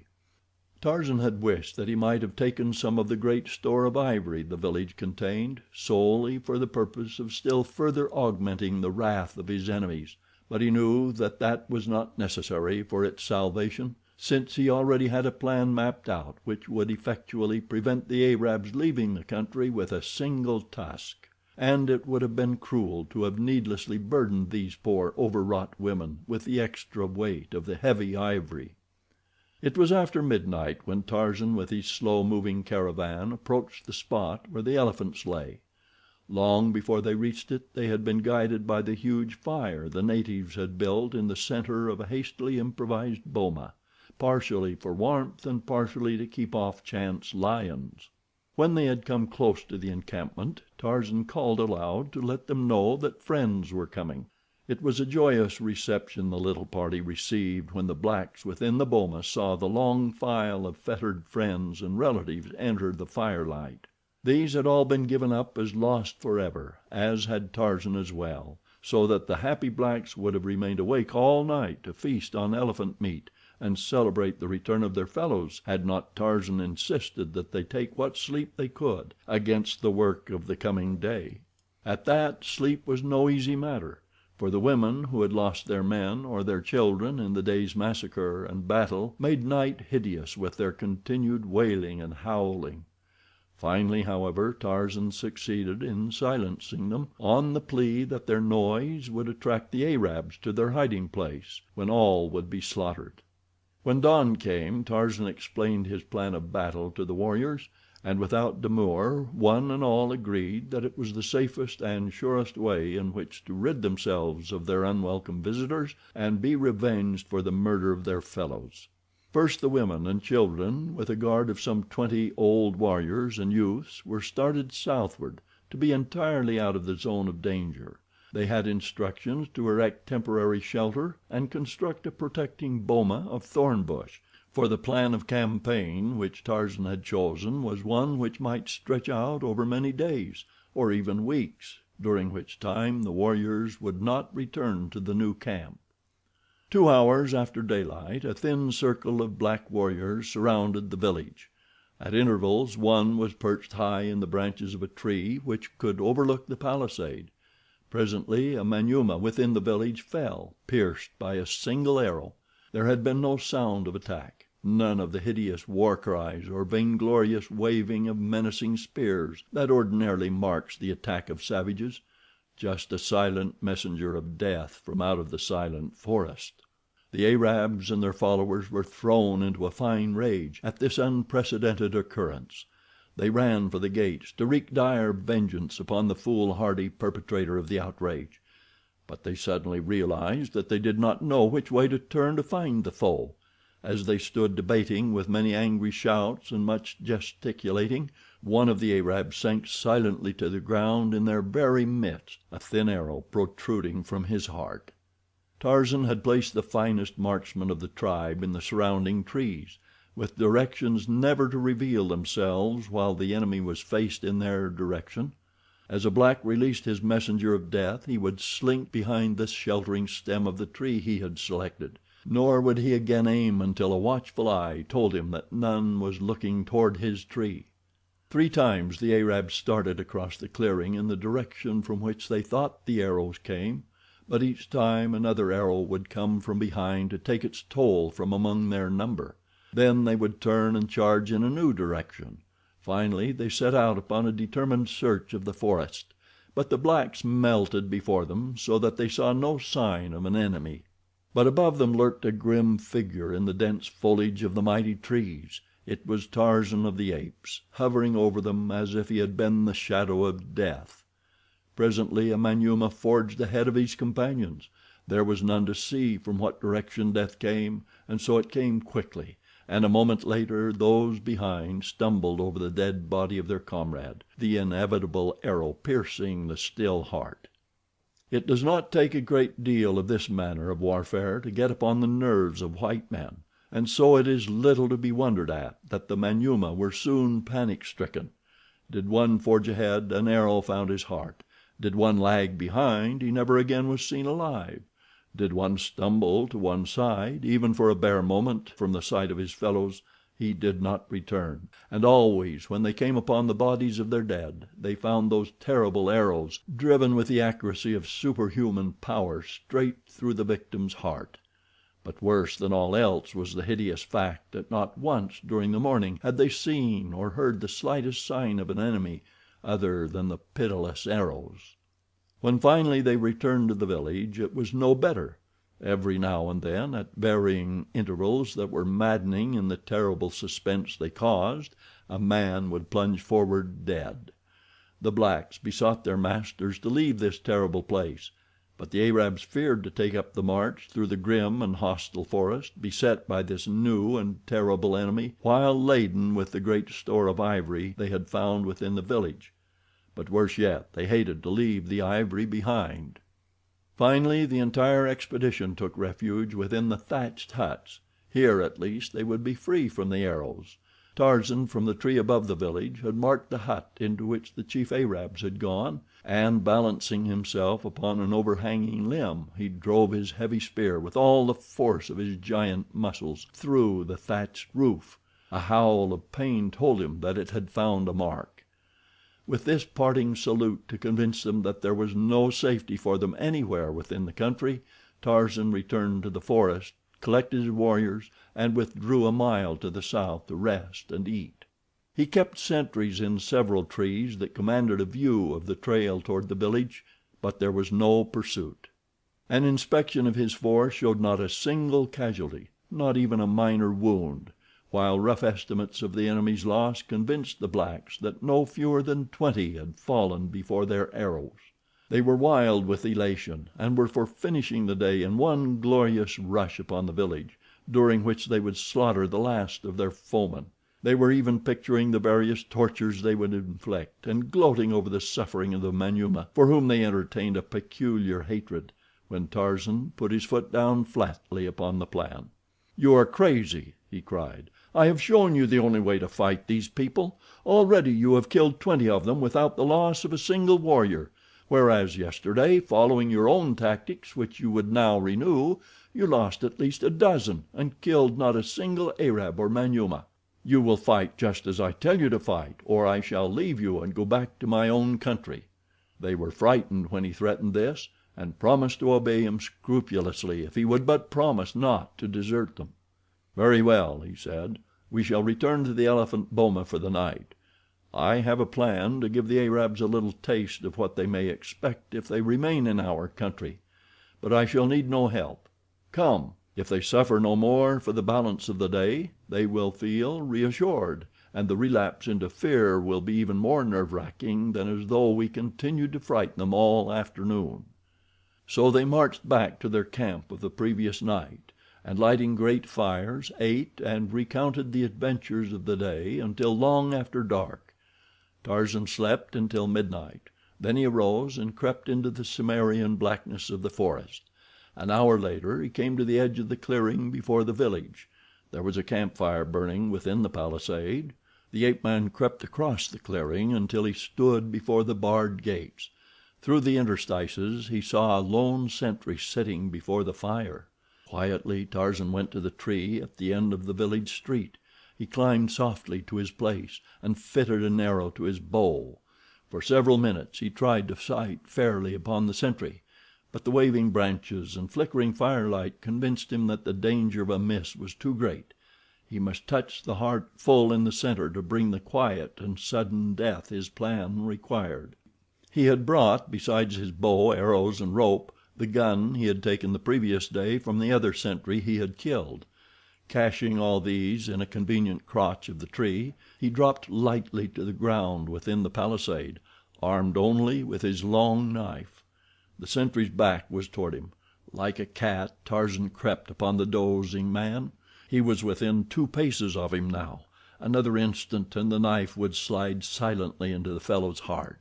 Tarzan crouched for a spring, for that is ever the quickest and surest attack of the jungle beast, when the man, warned by some subtle sense, sprang to his feet and faced the ape-man. Chapter 17. The White Chief of the Waziri. When the eyes of the black Manyuema savage fell upon the strange apparition that confronted him with menacing knife, they went wide in horror. He forgot the gun within his hands. He even forgot to cry out. His one thought was to escape this fearsome-looking white savage, this giant of a man upon whose massive, rolling muscles and mighty chest the flickering firelight played. But before he could turn, Tarzan was upon him, and then the sentry thought to scream for aid. But it was too late. A great hand was upon his windpipe, and he was being borne to the earth. He battled furiously, but futilely, with the grim tenacity of a bulldog whose awful fingers were clinging to his throat. Swiftly and surely life was being choked from him. His eyes bulged, his tongue protruded, his face turned to a ghastly purplish hue.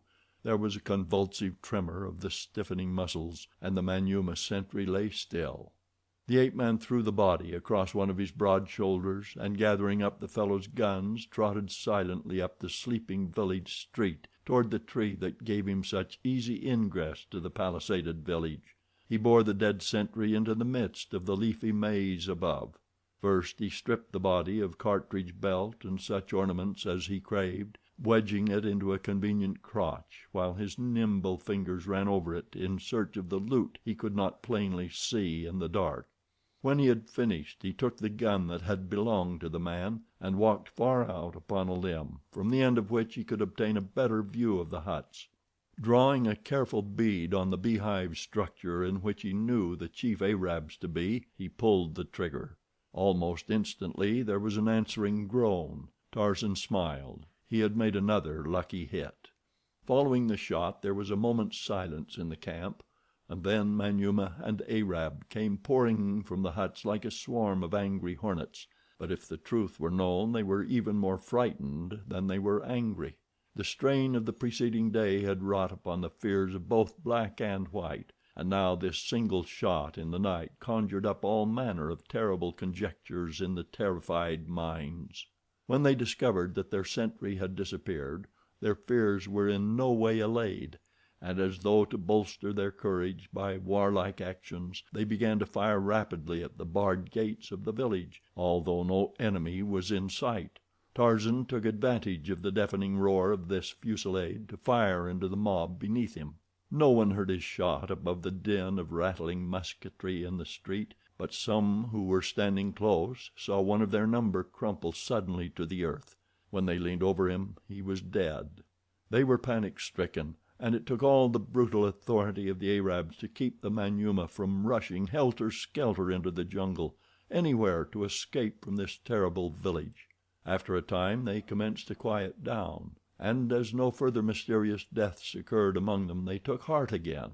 But it was a short-lived respite, for just as they had concluded that they would not be disturbed again, Tarzan gave voice to a weird moan, and as the raiders looked up in the direction from which the sound seemed to come, the ape-man who stood swinging the dead body of the sentry gently to and fro suddenly shot the corpse far out above their heads. With howls of alarm the throng broke in all directions to escape this new and terrible creature who seemed to be springing upon them.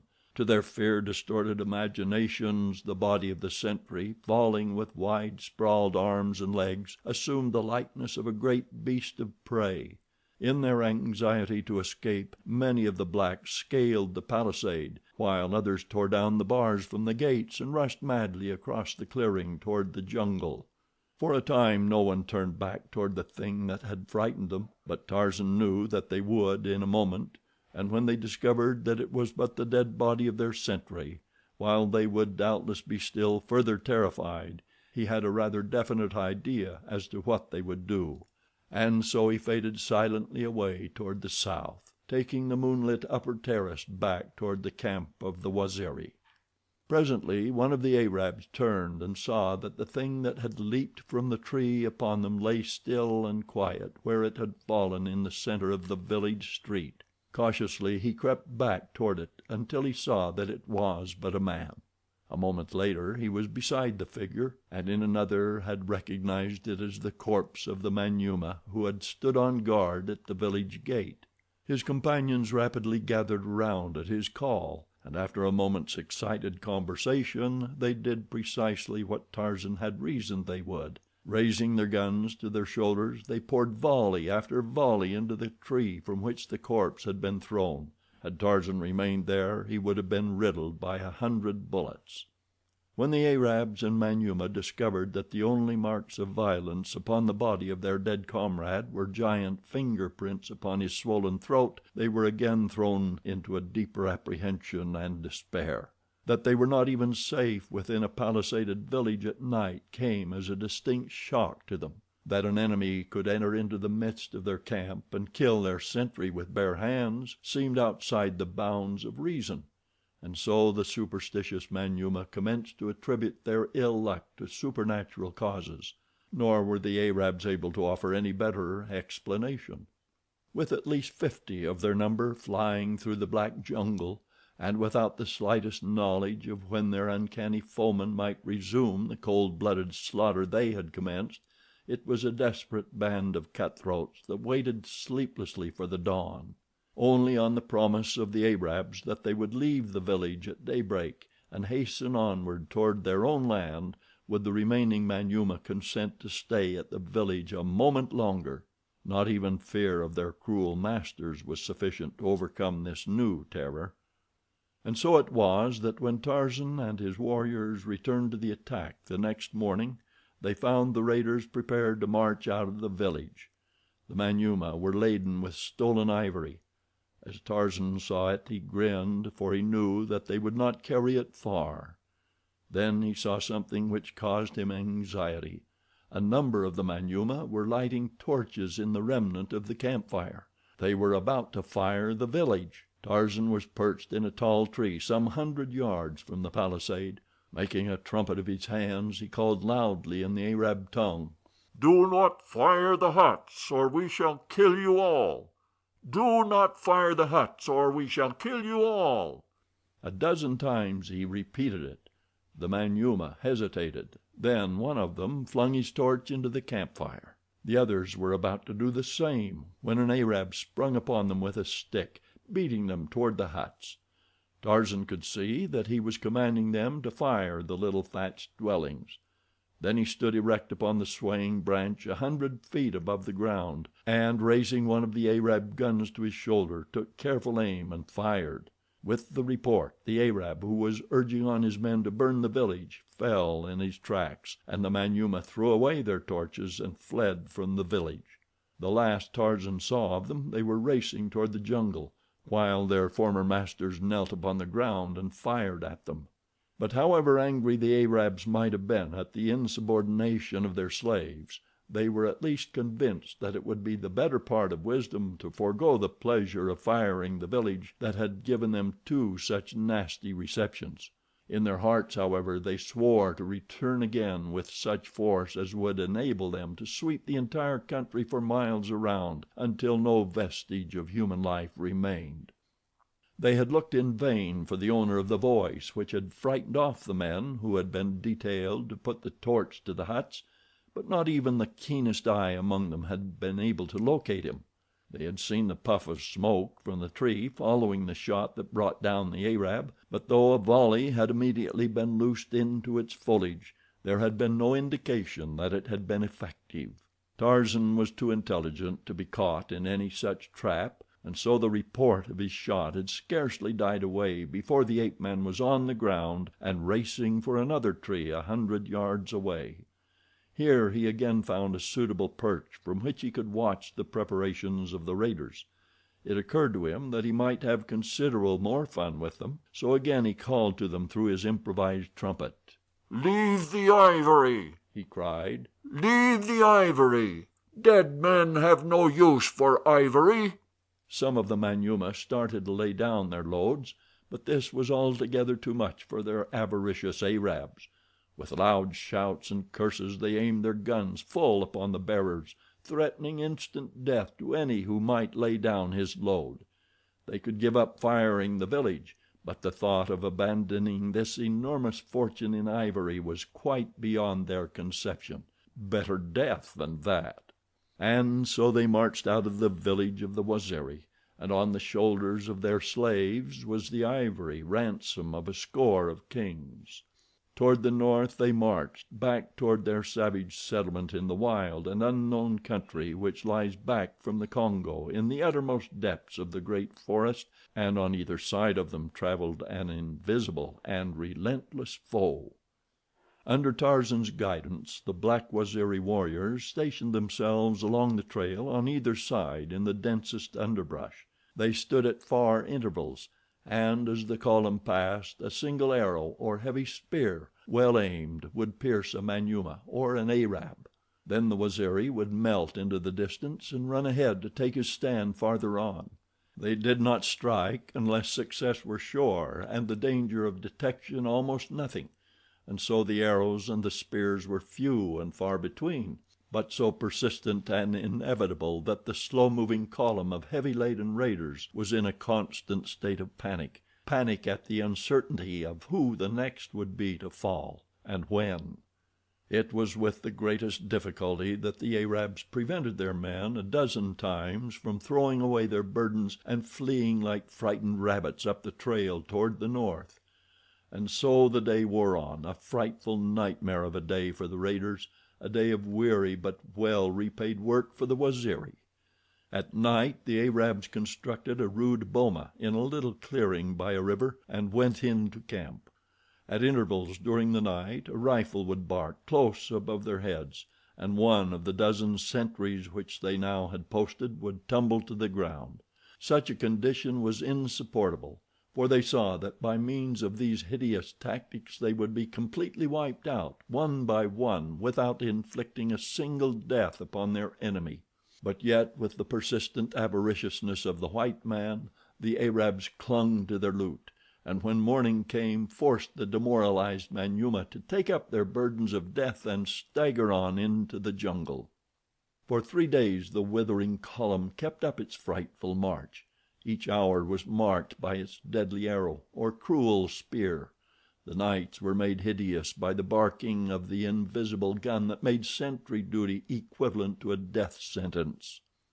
On the morning of the 4th day the Arabs were compelled to shoot 2 of their blacks before they could compel the balance to take up the hated Ivory, and as they did so a voice rang out clear and strong from the jungle.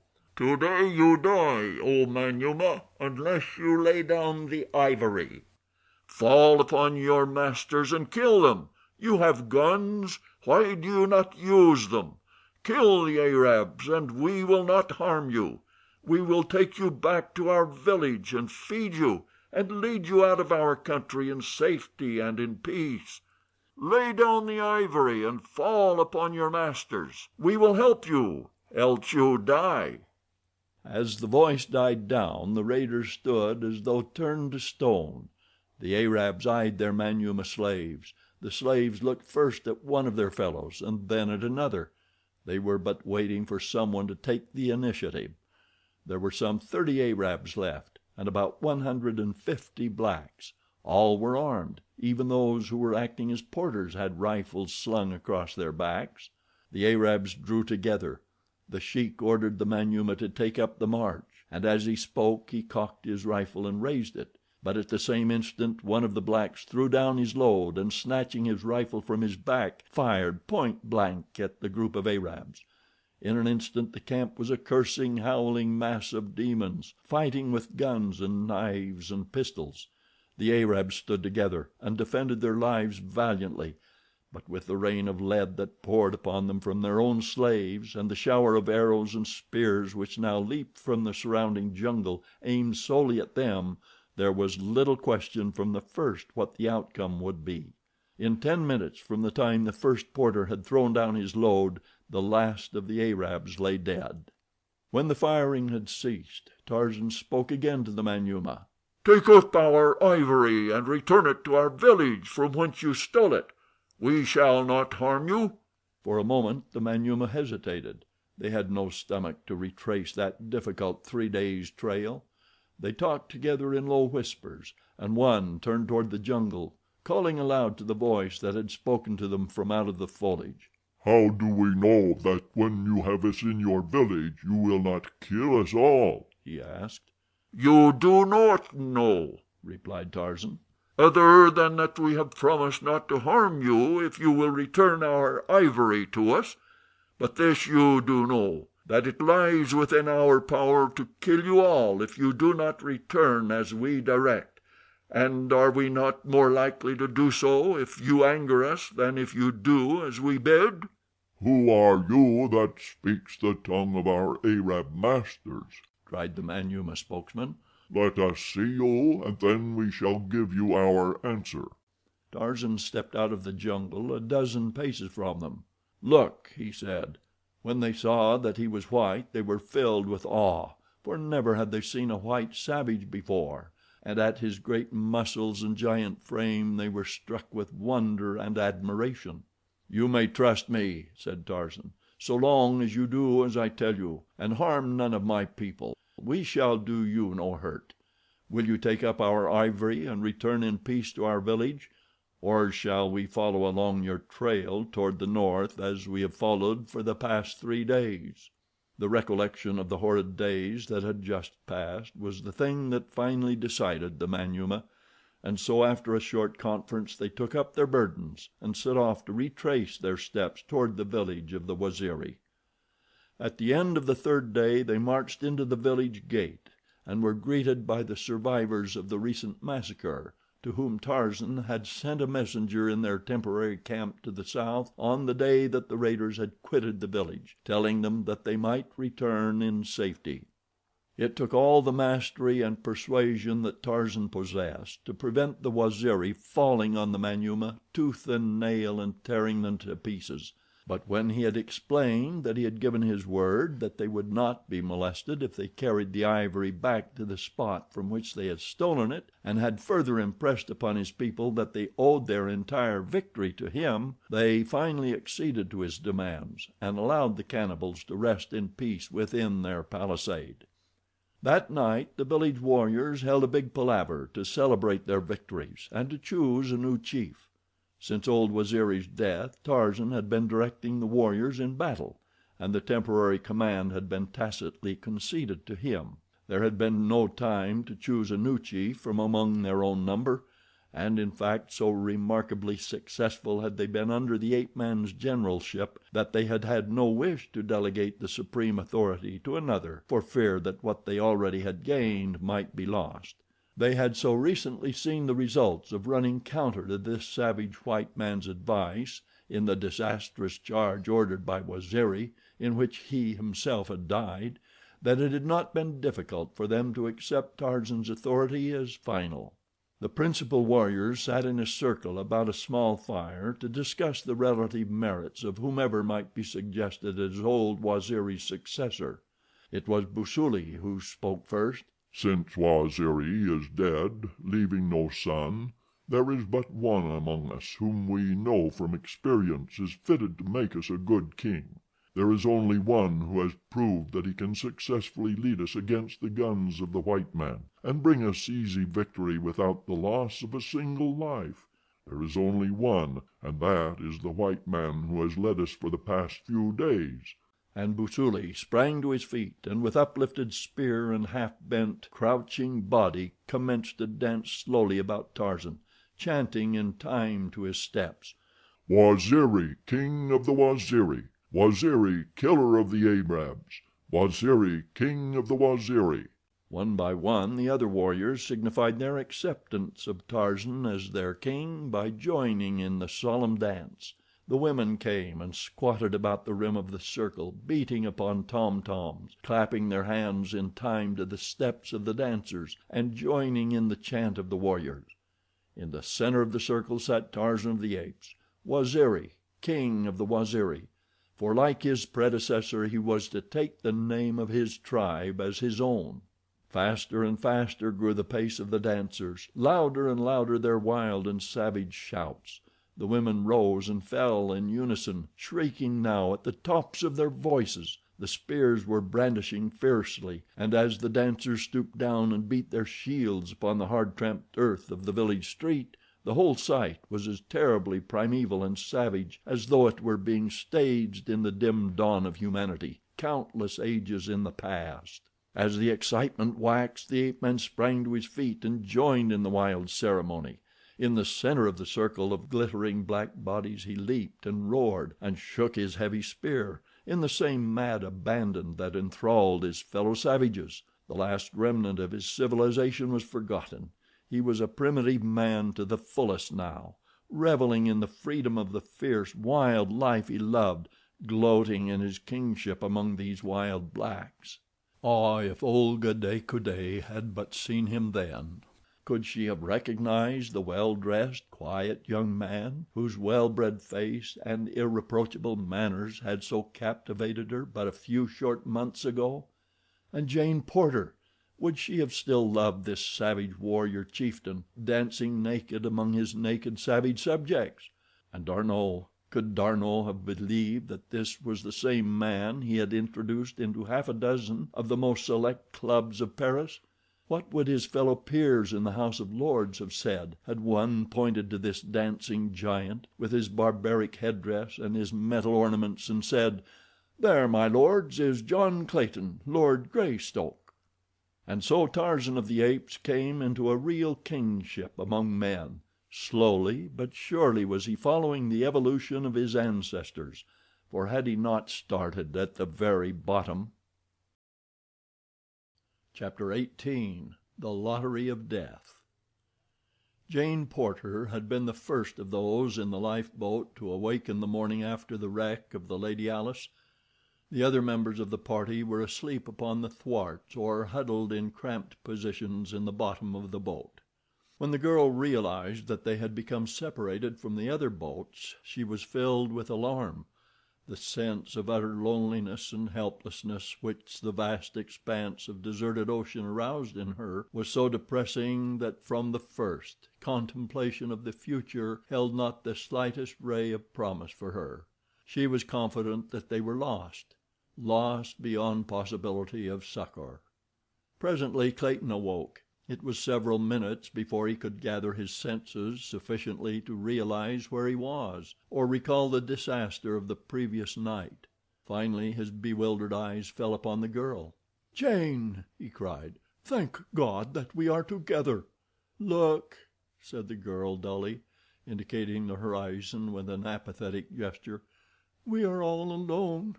Clayton scanned the water in every direction. "Where can they be?" he cried. "They cannot have gone down, for there has been no sea, and they were afloat after the yacht sank. I saw them all."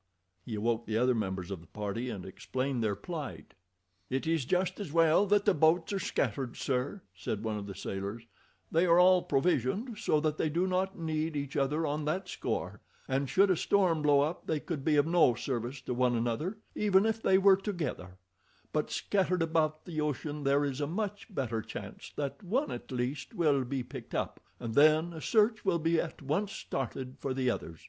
Were we together there would be but one chance of rescue, where now there may be four." They saw the wisdom of his philosophy and were cheered by it. But their joy was short-lived, for when it was decided that they should row steadily toward the east and the continent, it was discovered that the sailors who had been at the only 2 oars with which the boat had been provided had fallen asleep at their work and allowed both to slip into the sea, nor were they in sight anywhere upon the water. During the angry words and recriminations which followed, the sailors nearly came to blows, but Clayton succeeded in quieting them, though a moment later Monsieur Thuran almost precipitated another row by making a nasty remark about the stupidity of all Englishmen, and especially English sailors. "Come, come, mates," spoke up one of the men, Tompkins, who had taken no part in the altercation. "Shooting off our bloomin' mugs won't get us nothin'. As Spider 'ere said afore, we'll all bloody well be picked up anyway, says he, so what's the use of squabblin'? Let's eat, says I." "That's not a bad idea," said Monsieur Thuran, and then turning to the third sailor, Wilson, he said, "Pass one of those tins aft, my good man." "Fetch it yourself," retorted Wilson sullenly. "I ain't a taking no orders from no furriner.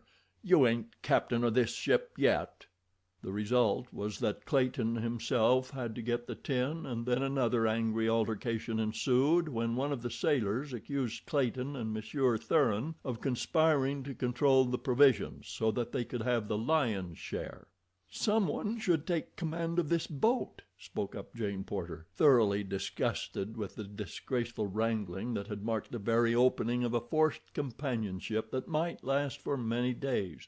"It is terrible enough to be alone in a frail boat on the Atlantic without having the added misery and danger of constant bickering and brawling among the members of our party. You men should elect a leader, and then abide by his decisions in all matters. There is greater need for strict discipline here than there is upon a well-ordered ship." She had hoped before she voiced her sentiments that it would not be necessary for her to enter into the transaction at all, for she believed that Clayton was amply able to cope with every emergency; but she had to admit that, so far at least, he had shown no greater promise of successfully handling the situation than any of the others, though he had at least refrained from adding in any way to the unpleasantness, even going so far as to give up the tin to the sailors when they objected to its being opened by him. The girl's words temporarily quieted the men, and finally it was decided that the 2 kegs of water and the 4 tins of food should be divided into 2 parts, one half going forward to the 3 sailors to do with as they saw best, and the balance aft to the 3 passengers. Thus was the little company divided into 2 camps, and when the provisions had been apportioned, each immediately set to work to open and distribute food and water. The sailors were the first to get one of the tins of food open, and their curses of rage and disappointment caused Clayton to ask what the trouble might be. "Trouble!" shrieked Spider. "Trouble! It's worse than trouble. It's death. This tin is full of coal oil." Hastily now Clayton and Monsieur Thuran tore open one of theirs, only to learn the hideous truth that it also contained not food but coal oil. One after another the 4 tins on board were opened, and as the contents of each became known, howls of anger announced the grim truth. There was not an ounce of food upon the boat. "Well, thank God it wasn't the water," cried Tompkins. "It's easier to get along without food than it is without water. We can eat our shoes if worse comes to worst, but we couldn't drink 'em." As he spoke, Wilson had been boring a hole in one of the water kegs, and as Spider held a tin cup, he tilted the keg to pour a draught of the precious fluid.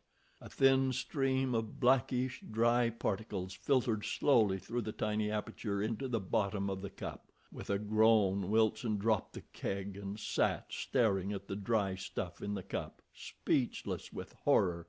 "The kegs are filled with gunpowder," said Spider in a low tone, turning to those aft. And so it proved when the last had been opened. "Coal oil and gunpowder!" cried Monsieur Thuran. "Sapristi! What a diet for shipwrecked mariners!" With the full knowledge that there was neither food nor water on board, the pangs of hunger and thirst became immediately aggravated, and so on the first day of their tragic adventure real suffering commenced in grim earnest, and the full horrors of shipwreck were upon them. As the days passed, conditions became horrible.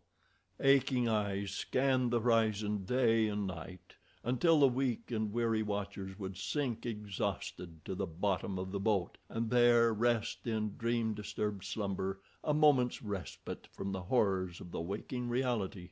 The sailors, goaded by the remorseless pangs of hunger, had eaten their leather belts, their shoes, the sweat bands from their caps, although both Clayton and Monsieur Thuran had done their best to convince them that these would only add to the suffering they were enduring.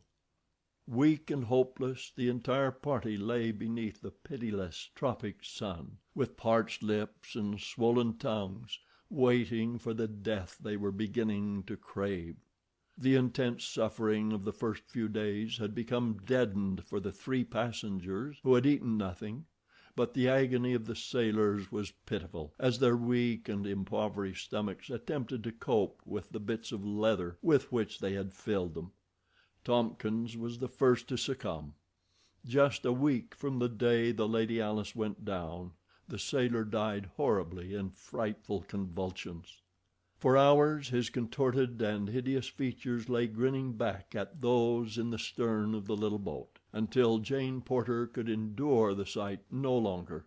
"Can you not drop his body overboard, William?" she asked. Clayton rose and staggered toward the corpse. The 2 remaining sailors eyed him with a strange, baleful light in their sunken orbs. Futilely the Englishman tried to lift the corpse over the side of the boat, but his strength was not equal to the task. "Lend me a hand here, please," he said to Wilson, who lay nearest him. "What do you want to throw him over for?" questioned the sailor in a querulous voice. "We've got to before we're too weak to do it," replied Clayton. "He'd be awful by tomorrow, after a day under that broiling sun." "Better leave well enough alone," grumbled Wilson. "We may need him before tomorrow." Slowly the meaning of the man's words percolated into Clayton's understanding. At last he realized the fellow's reason for objecting to the disposal of the dead man. "Good heavens!" whispered Clayton in a horrified tone. "You don't mean—" "Why not?" growled Wilson. "Ain't we got to live? He's dead," he added, jerking his thumb in the direction of the corpse. "He won't care." "Come here, Thuran," said Clayton, turning toward the Russian.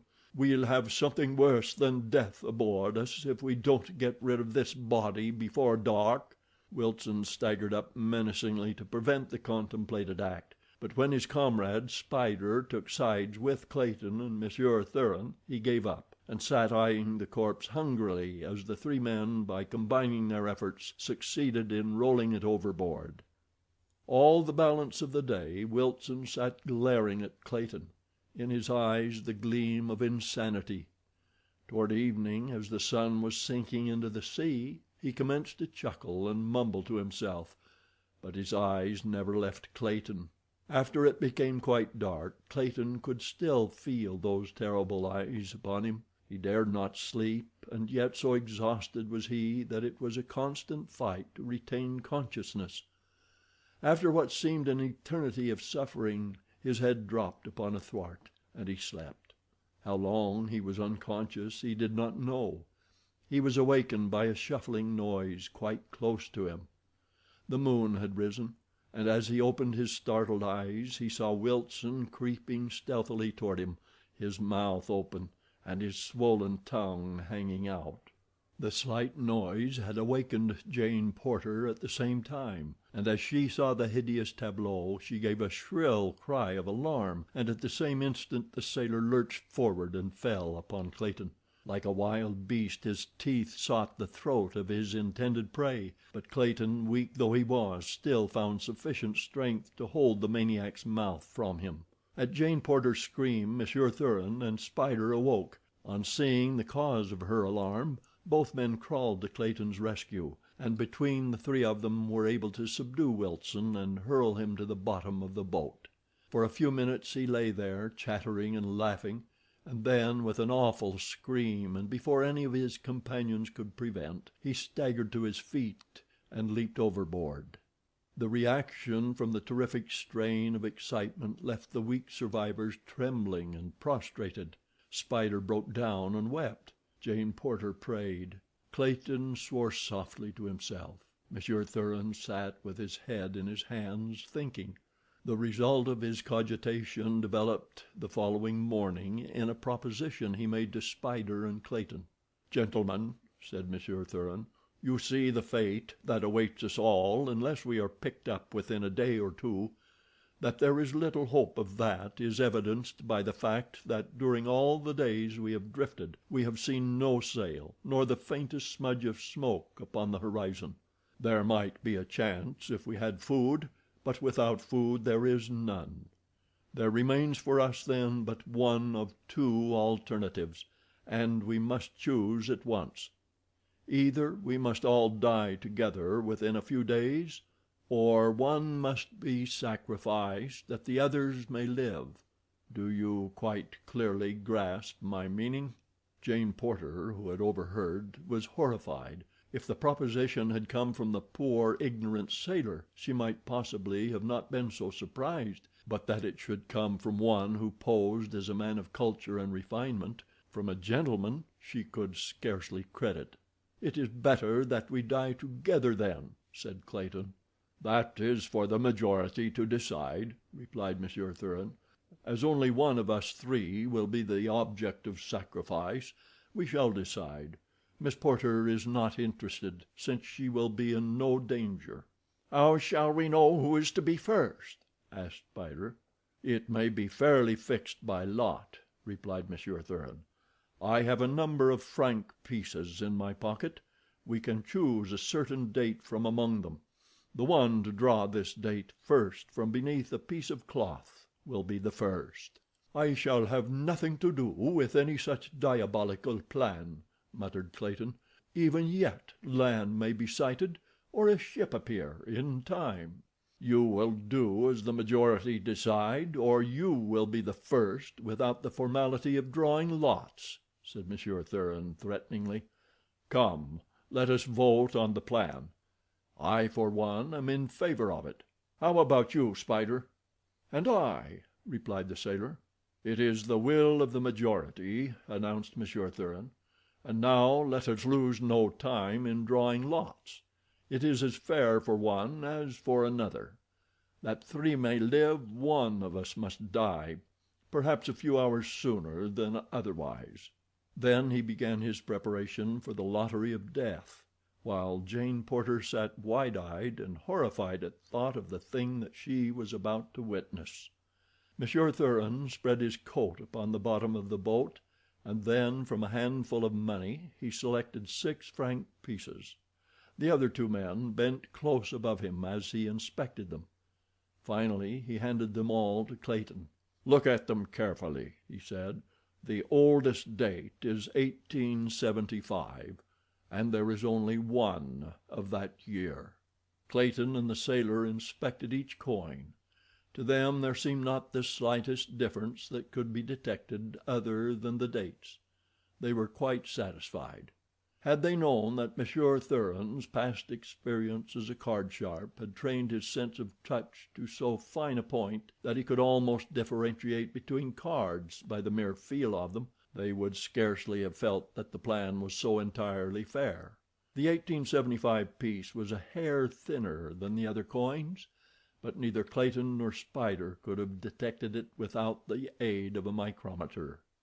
"In what order shall we draw?" asked Monsieur Thuran, knowing from past experience that the majority of men always prefer last chance in a lottery where the single prize is some distasteful thing. There is always the chance and the hope that another will draw it first. Monsieur Thuran, for reasons of his own, preferred to draw first if the drawing should happen to require a second adventure beneath the coat, and so when Spider elected to draw last, he graciously offered to take the first chance himself.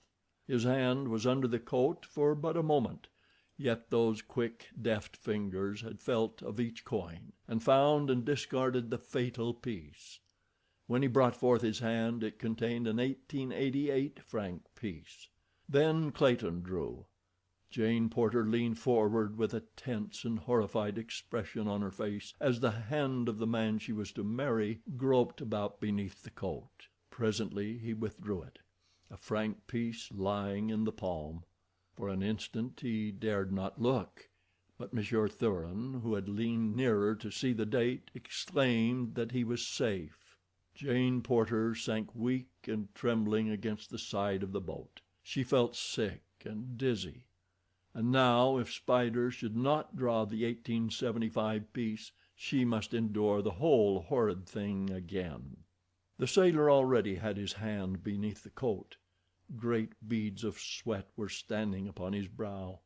He trembled as though with a fit of ague. Aloud he cursed himself for having taken the last draw, for now his chances for escape were but 3 to 1, whereas Monsieur Thuran's had been 5 to 1 and Clayton's 4 to 1. The Russian was very patient and did not hurry the man, for he knew that he himself was quite safe whether the 1875 piece came out this time or not. When the sailor withdrew his hand and looked at the piece of money within, he dropped fainting to the bottom of the boat.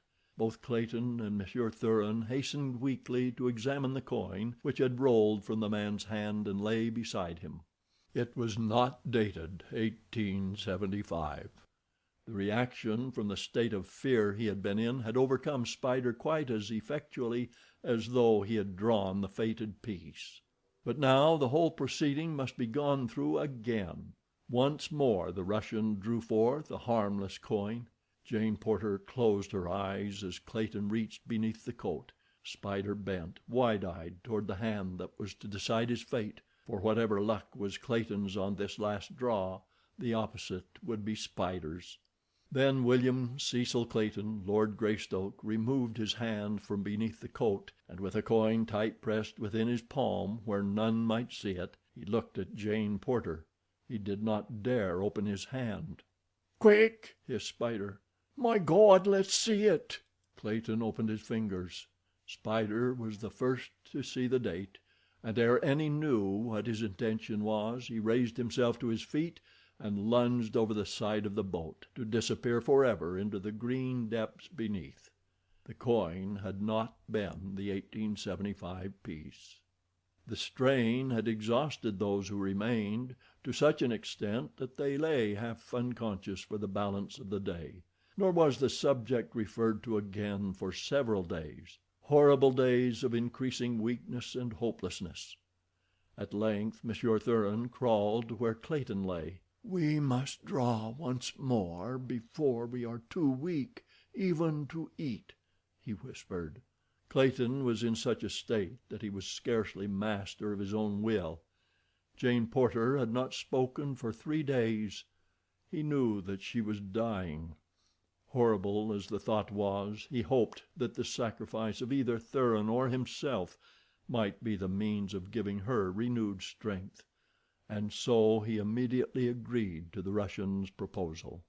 They drew under the same plan as before, but there could be but one result. Clayton drew the 1875 piece. "When shall it be?" he asked Thuran. The Russian had already drawn a pocket knife from his trousers and was weakly attempting to open it. "Now," he muttered, and his greedy eyes gloated upon the Englishman. "Can't you wait until dark?" asked Clayton. "Miss Porter must not see this thing done. We were to have been married, you know." A look of disappointment came over Monsieur Thuran's face. "Very well," he replied hesitatingly. "It will not be long until night. I have waited for many days. I can wait a few hours longer." "Thank you, my friend," murmured Clayton. "Now I shall go to her side and remain with her until it is time. I would like to have an hour or two with her before I die." When Clayton reached the girl's side she was unconscious. He knew that she was dying, and he was glad that she should not have to see or know the awful tragedy that was shortly to be enacted. He took her hand and raised it to his cracked and swollen lips. For a long time he lay caressing the emaciated, claw-like thing that had once been the beautiful, shapely white hand of the young Baltimore belle. It was quite dark before he knew it, but he was recalled to himself by a voice out of the night. It was the Russian calling him to his doom. "I am coming, Monsieur Thuran," he hastened to reply. Thrice he attempted to turn himself upon his hands and knees that he might crawl back to his death, but in the few hours that he had lain there he had become too weak to return to Thuran's side. "You will have to come to me, monsieur," he called weakly. "I have not sufficient strength to gain my hands and knees." "Saperisti," muttered Monsieur Thuran. "You are attempting to cheat me out of my winnings." Clayton heard the man shuffling about in the bottom of the boat. Finally there was a despairing groan. "I cannot crawl," he heard the Russian wail. "It is too late. You have tricked me, you dirty English dog." "I have not tricked you, monsieur," replied Clayton. "I have done my best to rise, but I shall try again, and if you will try, possibly each of us can crawl halfway, and then you shall have your winnings." Again Clayton exerted his remaining strength to the utmost, and he heard Thuran apparently doing the same. Nearly an hour later the Englishman succeeded in raising himself to his hands and knees, but at the first forward movement he pitched upon his face. A moment later he heard an exclamation of relief from Monsieur Thuran. "I am coming," whispered the Russian. Again Clayton essayed to stagger on to meet his fate, but once more he pitched headlong to the boat's bottom, nor, try as he would, could he again rise. His last effort caused him to roll over on his back, and there he lay looking up at the stars, while behind him, coming ever nearer and nearer, he could hear the laborious shuffling and the stertorous breathing of the Russian. It seemed that he must have lain thus an hour, waiting for the thing to crawl out of the dark and end his misery. It was quite close now, but there were longer and longer pauses between its efforts to advance, and each forward movement seemed to the waiting Englishman to be almost imperceptible. Finally he knew that Thuran was quite close beside him. He heard a cackling laugh. Something touched his face, and he lost consciousness. Chapter 19. The City of Gold. The very night that Tarzan of the Apes became chief of the Waziri, the woman he loved lay dying in a tiny boat 200 miles west of him upon the Atlantic. As he danced among his naked fellow savages, the firelight gleaming against his great rolling muscles, the personification of physical perfection and strength, the woman who loved him lay thin and emaciated in the last coma that precedes death by thirst and starvation. The week following the induction of Tarzan into the kingship of the Waziri was occupied in escorting the Manyuema of the Arab raiders to the northern boundary of Waziri in accordance with the promise which Tarzan had made them. Before he left them he exacted a pledge from them that they would not lead any expeditions against the Waziri in the future, nor was it a difficult promise to obtain. They had had sufficient experience with the fighting tactics of the new Waziri chief not to have the slightest desire to accompany another predatory force within the boundaries of his domain. Almost immediately upon his return to the village, Tarzan commenced making preparations for leading an expedition in search of the ruined city of gold which old Waziri had described to him. He selected 50 of the sturdiest warriors of his tribe, choosing only men who seemed anxious to accompany him on the arduous march and share the dangers of a new and hostile country. The fabulous wealth of the fabled city had been almost constantly in his mind since Waziri had recounted the strange adventures of the former expedition which had stumbled upon the vast ruins by chance. The lure of adventure may have been quite as powerful a factor in urging Tarzan of the Apes to undertake the journey as the lure of gold, but the lure of gold was there too, for he had learned among civilized men something of the miracles that may be wrought by the possessor of the magic yellow metal. What he would do with a golden fortune in the heart of savage Africa, it had not occurred to him to consider. It would be enough to possess the power to work wonders, even though he never had an opportunity to employ it. So one glorious tropical morning, Waziri, chief of the Waziri, set out at the head of 50 clean-limbed ebon warriors in quest of adventure and of riches. They followed the course which old Waziri had described to Tarzan. For days they marched, up one river, across a low divide, down another river, up a third, until at the end of the 25th day they camped upon a mountainside from the summit of which they hoped to catch their first view of the marvelous city of treasure. Early the next morning they were climbing the almost perpendicular crags which formed the last but greatest natural barrier between them and their destination. It was nearly noon before Tarzan, who headed the thin line of climbing warriors, scrambled over the top of the last cliff and stood upon the little flat tableland of the mountain top. On either hand towered mighty peaks thousands of feet higher than the pass through which they were entering the forbidden valley.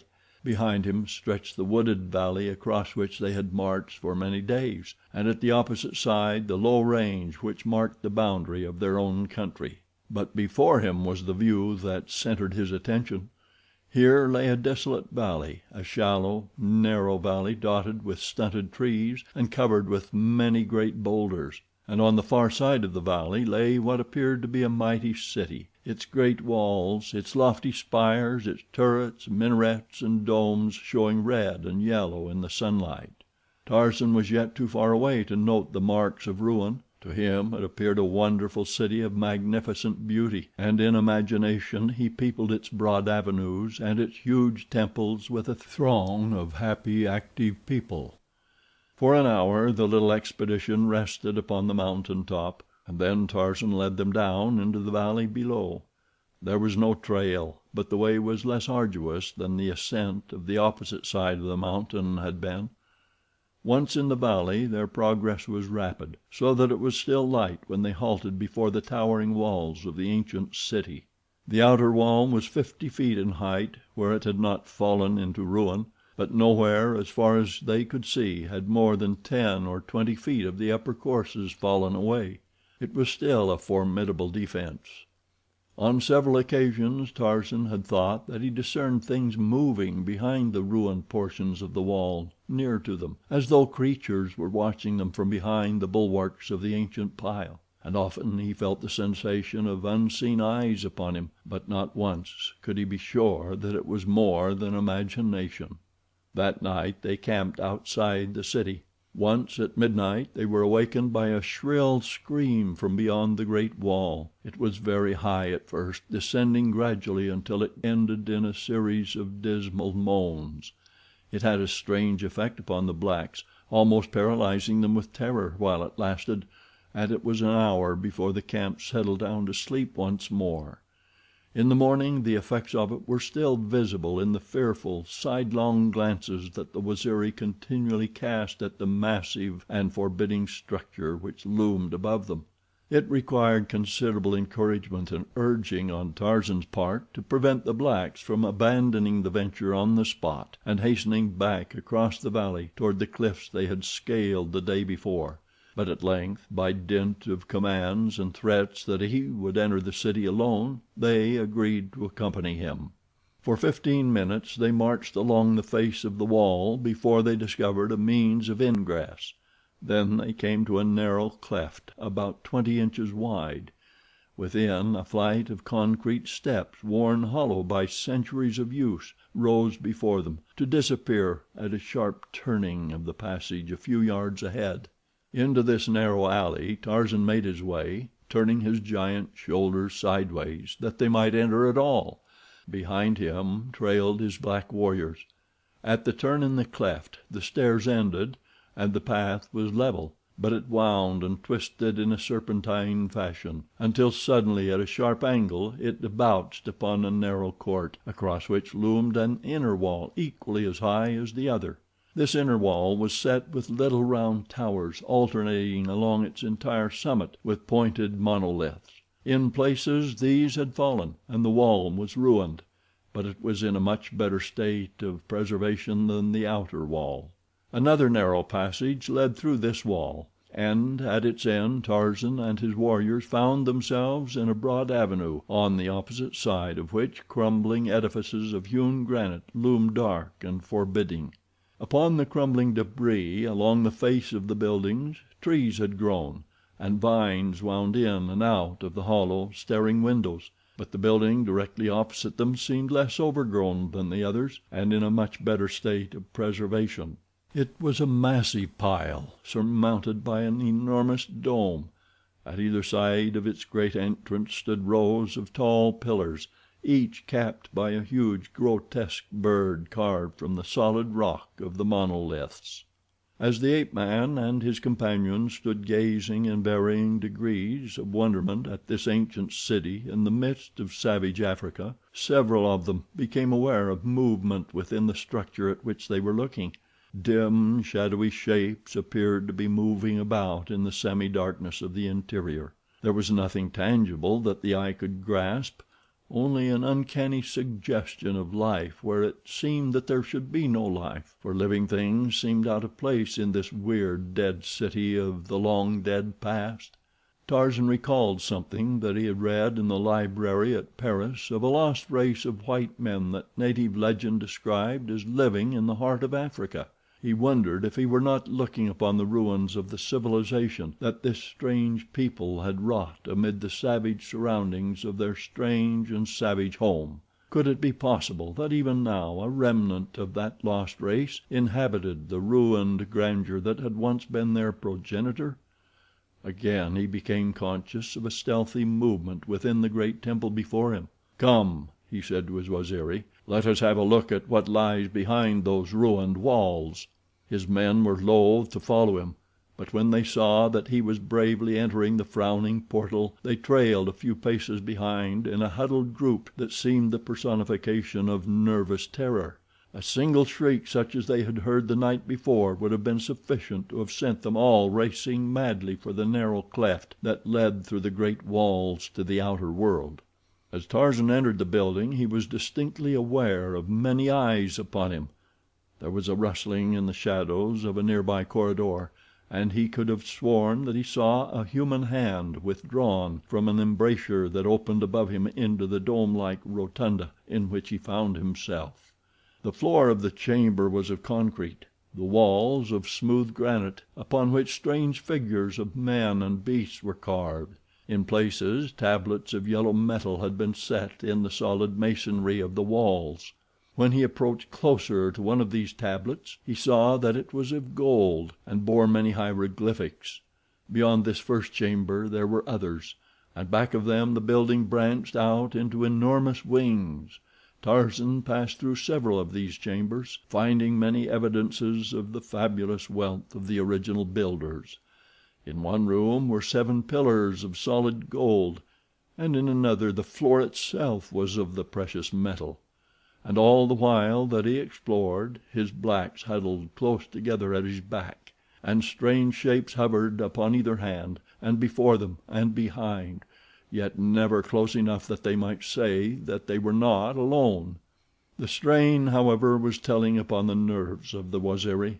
They begged Tarzan to return to the sunlight. They said that no good could come of such an expedition, for the ruins were haunted by the spirits of the dead who had once inhabited them. "They are watching us, O King," whispered Busuli.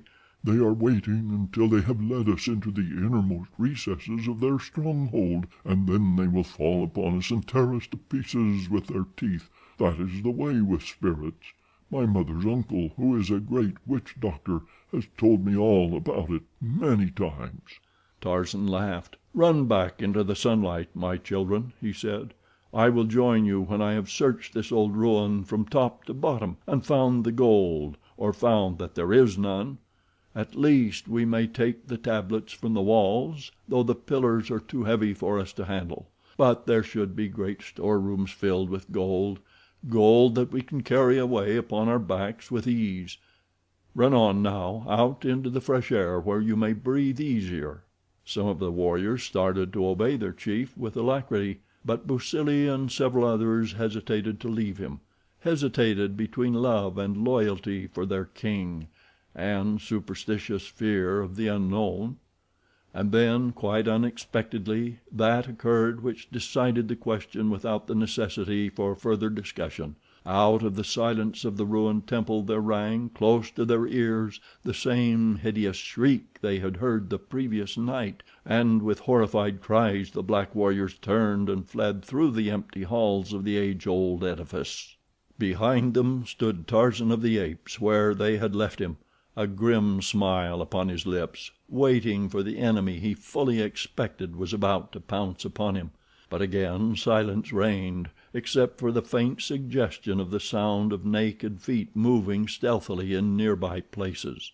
Then Tarzan wheeled and passed on into the depths of the temple. From room to room he went, until he came to one at which a rude, barred door still stood, and as he put his shoulder against it to push it in, again the shriek of warning rang out almost beside him. It was evident that he was being warned to refrain from desecrating this particular room, for could it be that within lay the secret of the treasure stores? At any rate, the very fact that the strange, invisible guardians of this weird place had some reason for wishing him not to enter this particular chamber was sufficient to treble Tarzan's desire to do so, and though the shrieking was repeated continuously, he kept his shoulder to the door until it gave before his giant strength to swing open upon creaking wooden hinges. Within all was black as the tomb. There was no window to let in the faintest ray of light, and as the corridor upon which it opened was itself in semi-darkness, even the open door shed no relieving rays within. Feeling before him upon the floor with the butt of his spear, Tarzan entered the Stygian gloom. Suddenly the door behind him closed, and at the same time hands clutched him from every direction out of the darkness. The ape-man fought with all the savage fury of self-preservation backed by the Herculean strength that was his, but though he felt his blows land and his teeth sink into soft flesh, there seemed always 2 new hands to take the place of those that he fought off. At last they dragged him down, and slowly, very slowly, they overcame him by the mere weight of their numbers. And then they bound him, his hands behind his back and his feet trussed up to meet them. He had heard no sound except the heavy breathing of his antagonists and the noise of the battle. He knew not what manner of creatures had captured him, but that they were human seemed evident from the fact that they had bound him. Presently they lifted him from the floor, and half dragging, half pushing him, they brought him out of the black chamber through another doorway into an inner courtyard of the temple. Here he saw his captors. There must have been 100 of them, short, stocky men, with great beards that covered their faces and fell upon their hairy breasts. The thick, matted hair upon their heads grew low over their receding brows and hung about their shoulders and their backs. Their crooked legs were short and heavy, their arms long and muscular. About their loins they wore the skins of leopards and lions, and great necklaces of the claws of these same animals depended upon their breasts. Massive circlets of virgin gold adorned their arms and legs. For weapons they carried heavy knotted bludgeons, and in the belts that confined their single garments each had a long, wicked-looking knife. But the feature of them that made the most startling impression upon their prisoner was their white skins. Neither in color nor feature was there a trace of the negroid about them, yet with their receding foreheads, wicked little close-set eyes, and yellow fangs, they were far from prepossessing in appearance. During the fight within the dark chamber, and while they had been dragging Tarzan to the inner court, no word had been spoken. But now several of them exchanged grunting, monosyllabic conversation in a language unfamiliar to the ape-man, and presently they left him lying upon the concrete floor while they trooped off on their short legs into another part of the temple beyond the court. As Tarzan lay there upon his back he saw that the temple entirely surrounded the little enclosure, and that on all sides its lofty walls rose high above him. At the top a little patch of blue sky was visible, and in one direction through an embrasure he could see foliage, but whether it was beyond or within the temple he did not know. About the court, from the ground to the top of the temple, were series of open galleries, and now and then the captive caught glimpses of bright eyes gleaming from beneath masses of tumbling hair, peering down upon him from above. The ape-man gently tested the strength of the bonds that held him, and while he could not be sure, it seemed that they were of insufficient strength to withstand the strain of his mighty muscles when the time came to make a break for freedom. But he did not dare to put them to the crucial test until darkness had fallen, or he felt that no spying eyes were upon him. He had lain within the court for several hours before the first rays of sunlight penetrated the vertical shaft. Almost simultaneously he heard the pattering of bare feet in the corridors about him, and a moment later saw the galleries above fill with crafty faces as a score or more entered the courtyard. For a moment every eye was bent upon the noonday sun, and then in unison the people in the galleries and those in the court below took up the refrain of a low, weird chant. Presently those about Tarzan began to dance to the cadence of their solemn song. They circled him slowly, resembling in their manner of dancing a number of clumsy, shuffling bears, but as yet they did not look at him, keeping their little eyes fixed upon the sun. For 10 minutes or more they kept up their monotonous chant and steps, and then suddenly, and in perfect unison, they turned toward their victim with upraised bludgeons, and emitting fearful howls, the while they contorted their features into the most diabolical expressions, they rushed upon him. At the same instant a female figure dashed into the midst of the bloodthirsty horde, and with a bludgeon similar to their own, except that it was wrought from gold, beat back the advancing men. Chapter 20. La. For a moment Tarzan thought that by some strange freak of fate a miracle had saved him. But when he realized the ease with which the girl had, single-handed, beaten off 20 gorilla-like males, and an instant later, as he saw them again take up their dance about him, while she addressed them in a sing-song monotone which bore every evidence of rote, he came to the conclusion that it was all but a part of the ceremony of which he was the central figure. After a moment or two the girl drew a knife from her girdle, and leaning over Tarzan cut the bonds from his legs. Then, as the men stopped their dance and approached, she motioned to him to rise. Placing the rope that had been about his legs around his neck, she led him across the courtyard, the men following in twos. Through winding corridors she led, farther and farther into the remoter precincts of the temple, until they came to a great chamber in the center of which stood an altar. Then it was that Tarzan translated the strange ceremony that had preceded his introduction into this holy of holies. He had fallen into the hands of descendants of the ancient sun worshippers. His seeming rescue by a votaress of the high priestess of the sun had been but a part of the mimicry of their heathen ceremony. The sun looking down upon him through the opening at the top of the court had claimed him as his own, and the priestess had come from the inner temple to save him from the polluting hands of worldlings, to save him as a human offering to their flaming deity. And had he needed further assurance as to the correctness of his theory, he had only to cast his eyes upon the brownish-red stains that caked the stone altar and covered the floor in its immediate vicinity, or to the human skulls which grinned from countless niches in the towering walls. The priestess led the victim to the altar steps. Again the galleries above filled with watchers, while from an arched doorway at the east end of the chamber a procession of females filed slowly into the room. They wore, like the men, only skins of wild animals caught about their waists with rawhide belts or chains of gold. But the black masses of their hair were encrusted with golden headgear, composed of many circular and oval pieces of gold, ingeniously held together to form a metal cap, from which depended at each side of the head long strings of oval pieces falling to the waist. The females were more symmetrically proportioned than the males. Their features were much more perfect, the shapes of their heads and their large, soft black eyes denoting far greater intelligence and humanity than was possessed by their lords and masters. Each priestess bore 2 golden cups, and as they formed in line along one side of the altar, the men formed opposite them, advancing and taking each a cup from the female opposite. Then the chant began once more, and presently from a dark passageway beyond the altar another female emerged from the cavernous depths beneath the chamber. The high priestess, thought Tarzan. She was a young woman with a rather intelligent and shapely face.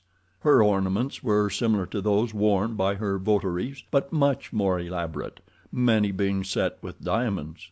Her bare arms and legs were almost concealed by the massive, bejeweled ornaments which covered them, while her single leopard skin was supported by a close-fitting girdle of golden rings set in strange designs with innumerable small diamonds. In the girdle she carried a long, jeweled knife, and in her hand a slender wand in lieu of a bludgeon. As she advanced to the opposite side of the altar she halted, and the chanting ceased. The priests and priestesses knelt before her, while with wand extended above them she recited a long and tiresome prayer. Her voice was soft and musical. Tarzan could scarce realize that its possessor in a moment more would be transformed by the fanatical ecstasy of religious zeal into a wild-eyed and bloodthirsty executioner, who, with dripping knife, would be the first to drink her victim's red, warm blood from the little golden cup that stood upon the altar. As she finished her prayer she let her eyes rest for the first time upon Tarzan. With every indication of considerable curiosity she examined him from head to foot. Then she addressed him, and when she had finished stood waiting as though she expected a reply. "I do not understand your language," said Tarzan. "Possibly we may speak together in another tongue?" But she could not understand him, though he tried French, English, Arab, Waziri, and as a last resort the mongrel tongue of the West Coast. She shook her head, and it seemed that there was a note of weariness in her voice as she motioned to the priest to continue with the rites. These now circled in a repetition of their idiotic dance, which was terminated finally at a command from the priestess, who had stood throughout, still looking intently upon Tarzan. At her signal the priest rushed upon the ape-man, and lifting him bodily laid him upon his back across the altar, his head hanging over one edge, his legs over the opposite. Then they and the priestesses formed in 2 lines, with their little golden cups in readiness to capture a share of the victim's life blood after the sacrificial knife had accomplished its work. In the line of priests an altercation arose as to who should have first place. A burly brute, with all the refined intelligence of a gorilla stamped upon his bestial face, was attempting to push a smaller man to second place; but the smaller one appealed to the high priestess, who, in a cold, peremptory voice, sent the larger to the extreme end of the line. Tarzan could hear him growling and rumbling as he went slowly to the inferior station. Then the priestess, standing above him, began reciting what Tarzan took to be an invocation, the while she slowly raised her thin, sharp knife aloft. It seemed ages to the ape-man before her arm ceased its upward progress and the knife halted high above his unprotected breast. Then it started downward, slowly at first, but as the incantation increased in rapidity, with greater speed. At the end of the line Tarzan could still hear the grumbling of the disgruntled priest. The man's voice rose louder and louder. A priestess near him spoke in sharp tones of rebuke. The knife was quite near to Tarzan's breast now, but it halted for an instant as the high priestess raised her eyes to shoot her swift displeasure at the instigator of this sacrilegious interruption. There was a sudden commotion in the direction of the disputants, and Tarzan rolled his head in their direction in time to see the burly brute of a priest leap upon the woman opposite him, dashing out her brains with a single blow of his heavy cudgel. Then that happened which Tarzan had witnessed 100 times before among the wild denizens of his own savage jungle. He had seen the thing fall upon Kerchak and Tublat and Terkoz, upon a dozen of the other mighty bull apes of his tribe, and upon Tantor, the elephant. There was scarce any of the males of the forest that did not at times fall prey to it. The priest went mad, and with his heavy bludgeon ran amuck among his fellows. His screams of rage were frightful as he dashed hither and thither, dealing terrific blows with his giant weapon, or sinking his yellow fangs into the flesh of some luckless victim. And during it the priestess stood with poised knife above Tarzan, her eyes fixed in horror upon the maniacal thing that was dealing out death and destruction to her votaries. Presently the room was emptied except for the dead and dying on the floor, the victim upon the altar, the high priestess, and the madman. As the cunning eyes of the latter fell upon the woman, they lighted with a new and sudden lust. Slowly he crept toward her, and now he spoke. But this time there fell upon Tarzan's surprised ears a language he could understand, the last one that he would ever have thought of employing in attempting to converse with human beings, the low, guttural barking of the tribe of great anthropoids, his own mother tongue. And the woman answered the man in the same language. He was threatening, she attempting to reason with him, for it was quite evident that she saw that he was past her authority. The brute was quite close now, creeping with claw-like hands extended toward her around the end of the altar. Tarzan strained at the bonds which held his arms pinioned behind him. The woman did not see. She had forgotten her prey in the horror of the danger that threatened herself. As the brute leaped past Tarzan to clutch his victim, the ape-man gave one superhuman wrench at the thongs that held him. The effort sent him rolling from the altar to the stone floor, on the opposite side from that on which the priestess stood, but as he sprang to his feet, the thongs dropped from his freed arms, and at the same time he realized that he was alone in the inner temple. The high priestess and the mad priest had disappeared. And then a muffled scream came from the cavernous mouth of the dark hole beyond the sacrificial altar through which the priestess had entered the temple. Without even a thought for his own safety, or the possibility for escape which this rapid series of fortuitous circumstances had thrust upon him, Tarzan of the Apes answered the call of the woman in danger. With a little bound he was at the gaping entrance to the subterranean chamber, and a moment later was running down a flight of age-old concrete steps that led he knew not where. The faint light that filtered in from above showed him a large, low-ceiled vault from which several doorways led off into inky darkness, but there was no need to thread an unknown way, for there before him lay the objects of his search. The mad brute had the girl upon the floor, and gorilla-like fingers were clutching frantically at her throat as she struggled to escape the fury of the awful thing upon her.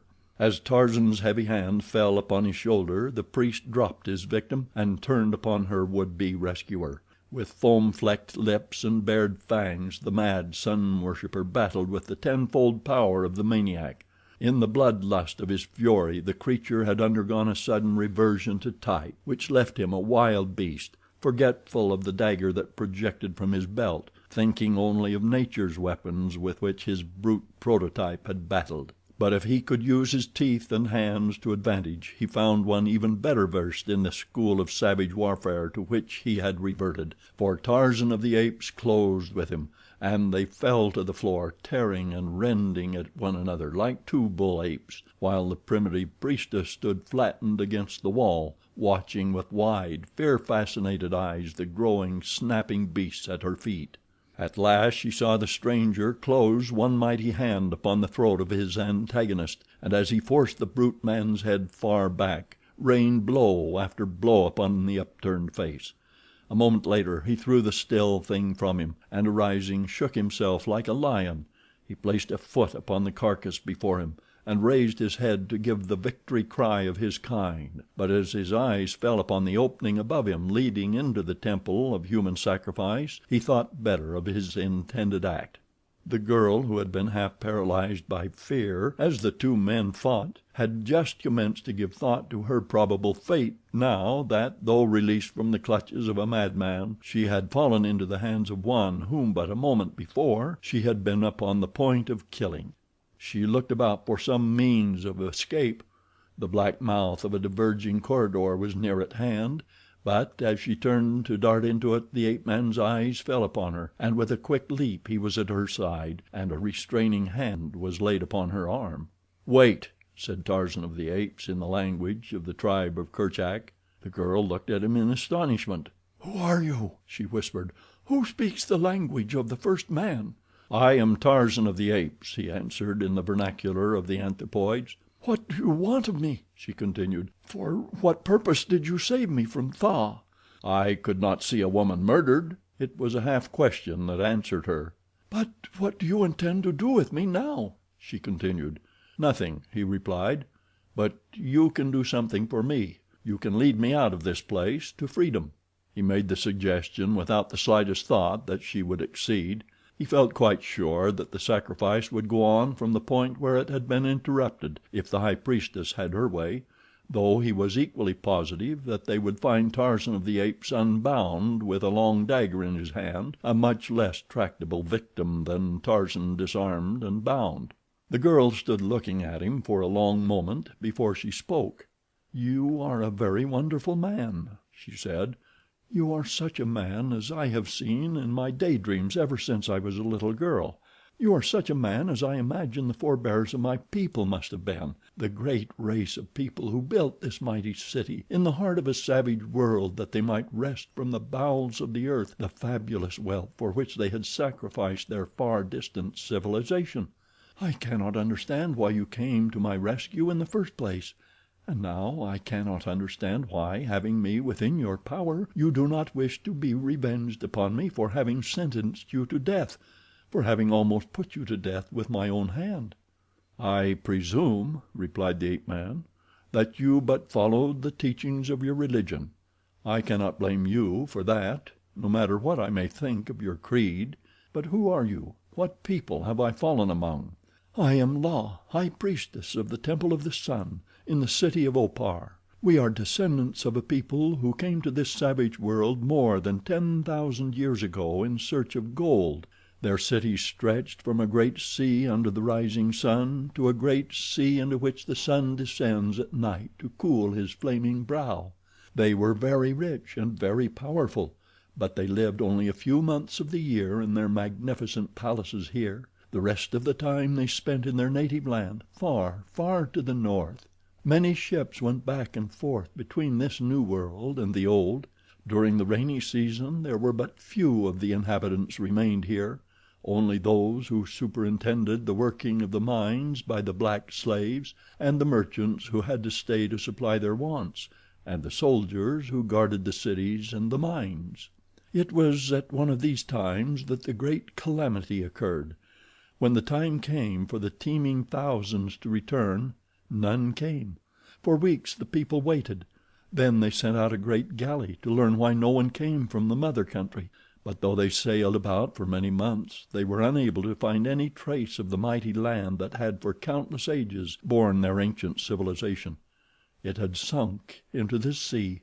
From that day dated the downfall of my people. Disheartened and unhappy, they soon became a prey to the black hordes of the north and the black hordes of the south.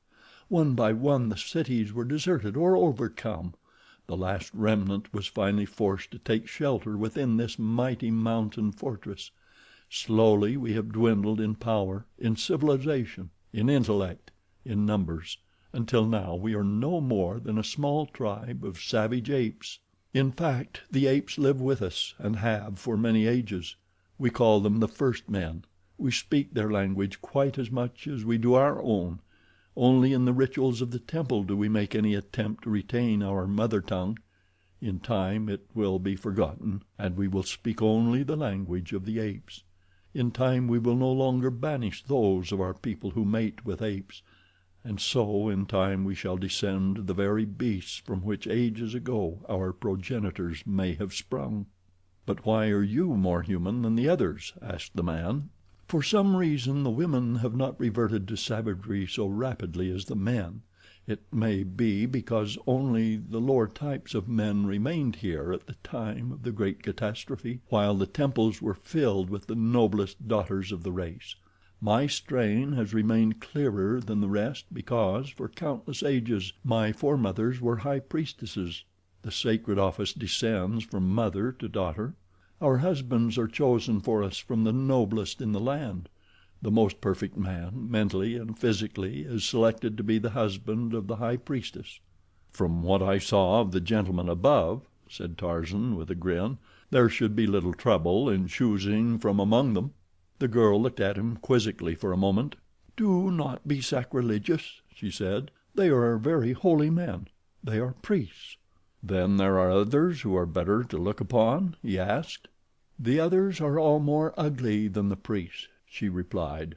Tarzan shuddered at her fate, for even in the dim light of the vault he was impressed by her beauty. "But how about myself?" he asked suddenly. "Are you going to lead me to liberty?" "You have been chosen by the Flaming God as his own," she answered solemnly. "Not even I have the power to save you, should they find you again, but I do not intend that they shall find you. You risked your life to save mine. I may do no less for you. It will be no easy matter. It may require days, but in the end I think that I can lead you beyond the walls. Come, they will look here for me presently, and if they find us together we shall both be lost. They would kill me did they think that I had proved false to my God." "You must not take the risk, then," he said quickly. "I will return to the temple, and if I can fight my way to freedom there will be no suspicion thrown upon you." But she would not have it so, and finally persuaded him to follow her, saying that they had already remained in the vault too long to prevent suspicion from falling upon her, even if they returned to the temple. "I will hide you, and then return alone," she said, "telling them that I was long unconscious after you killed Tha, and that I do not know whither you escaped." And so she led him through winding corridors of gloom, until finally they came to a small chamber into which a little light filtered through a stone grating in the ceiling. "This is the chamber of the dead," she said. "None will think of searching here for you. They would not dare. I will return after it is dark. By that time I may have found a plan to effect your escape." She was gone, and Tarzan of the Apes was left alone in the chamber of the dead beneath the long dead city of Opar. Chapter 21. The Castaways. Clayton dreamed that he was drinking his fill of water, pure, delightful draughts of fresh water. With a start he gained consciousness to find himself wet through by torrents of rain that were falling upon his body and his upturned face. A heavy tropical shower was beating down upon them. He opened his mouth and drank. Presently he was so revived and strengthened that he was enabled to raise himself upon his hands. Across his legs lay Monsieur Thuran. A few feet aft Jane Porter was huddled in a pitiful little heap in the bottom of the boat. She was quite still. Clayton knew that she was dead. After infinite labor he released himself from Thuran's pinioning body, and with renewed strength crawled toward the girl. He raised her head from the rough boards of the boat's bottom. There might be life in that poor starved frame even yet. He could not quite abandon all hope, and so he seized a water-soaked rag and squeezed the precious drops between the swollen lips of the hideous thing that had but a few short days before glowed with the resplendent life of happy youth and glorious beauty. For some time there was no sign of returning animation, but at last his efforts were rewarded with a slight tremor of the half-closed lids. He chafed the thin hands and forced a few more drops of water into the parched throat. The girl opened her eyes, looking up at him for a long time before she could recall her surroundings. "Water," she whispered. "Are we saved?"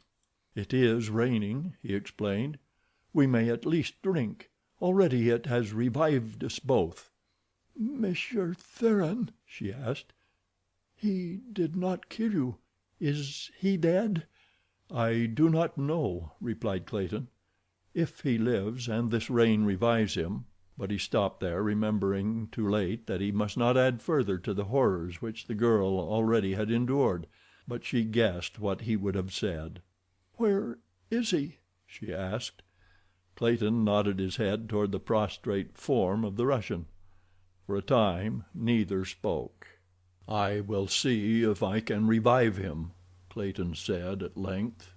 "No," she whispered, extending a detaining hand toward him. "Do not do that. He will kill you when the water has given him strength. If he is dying, let him die.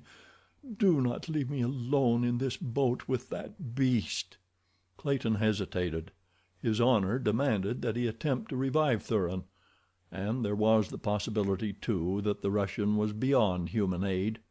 It was not dishonorable to hope so.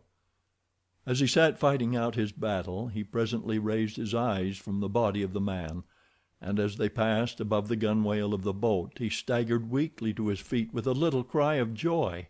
"Land, Jane!" he almost shouted through his cracked lips. "Thank God, land!" The girl looked too, and there, not 100 yards away, she saw a yellow beach, and beyond the luxurious foliage of a tropical jungle. "Now you may revive him," said Jane Porter, for she, too, had been haunted with the pangs of conscience which had resulted from her decision to prevent Clayton from offering succor to their companion. It required the better part of half an hour before the Russian evinced sufficient symptoms of returning consciousness to open his eyes, and it was some time later before they could bring him to a realization of their good fortune. By this time the boat was scraping gently upon the sandy bottom. Between the refreshing water that he had drunk and the stimulus of renewed hope, Clayton found strength to stagger through the shallow water to the shore with a line made fast to the boat's bow. This he fastened to a small tree which grew at the top of a low bank, for the tide was at flood, and he feared that the boat might carry them all out to sea again with the ebb, since it was quite likely that it would be beyond his strength to get Jane Porter to the shore for several hours. Next he managed to stagger and crawl toward the nearby jungle, where he had seen evidences of profusion of tropical fruit.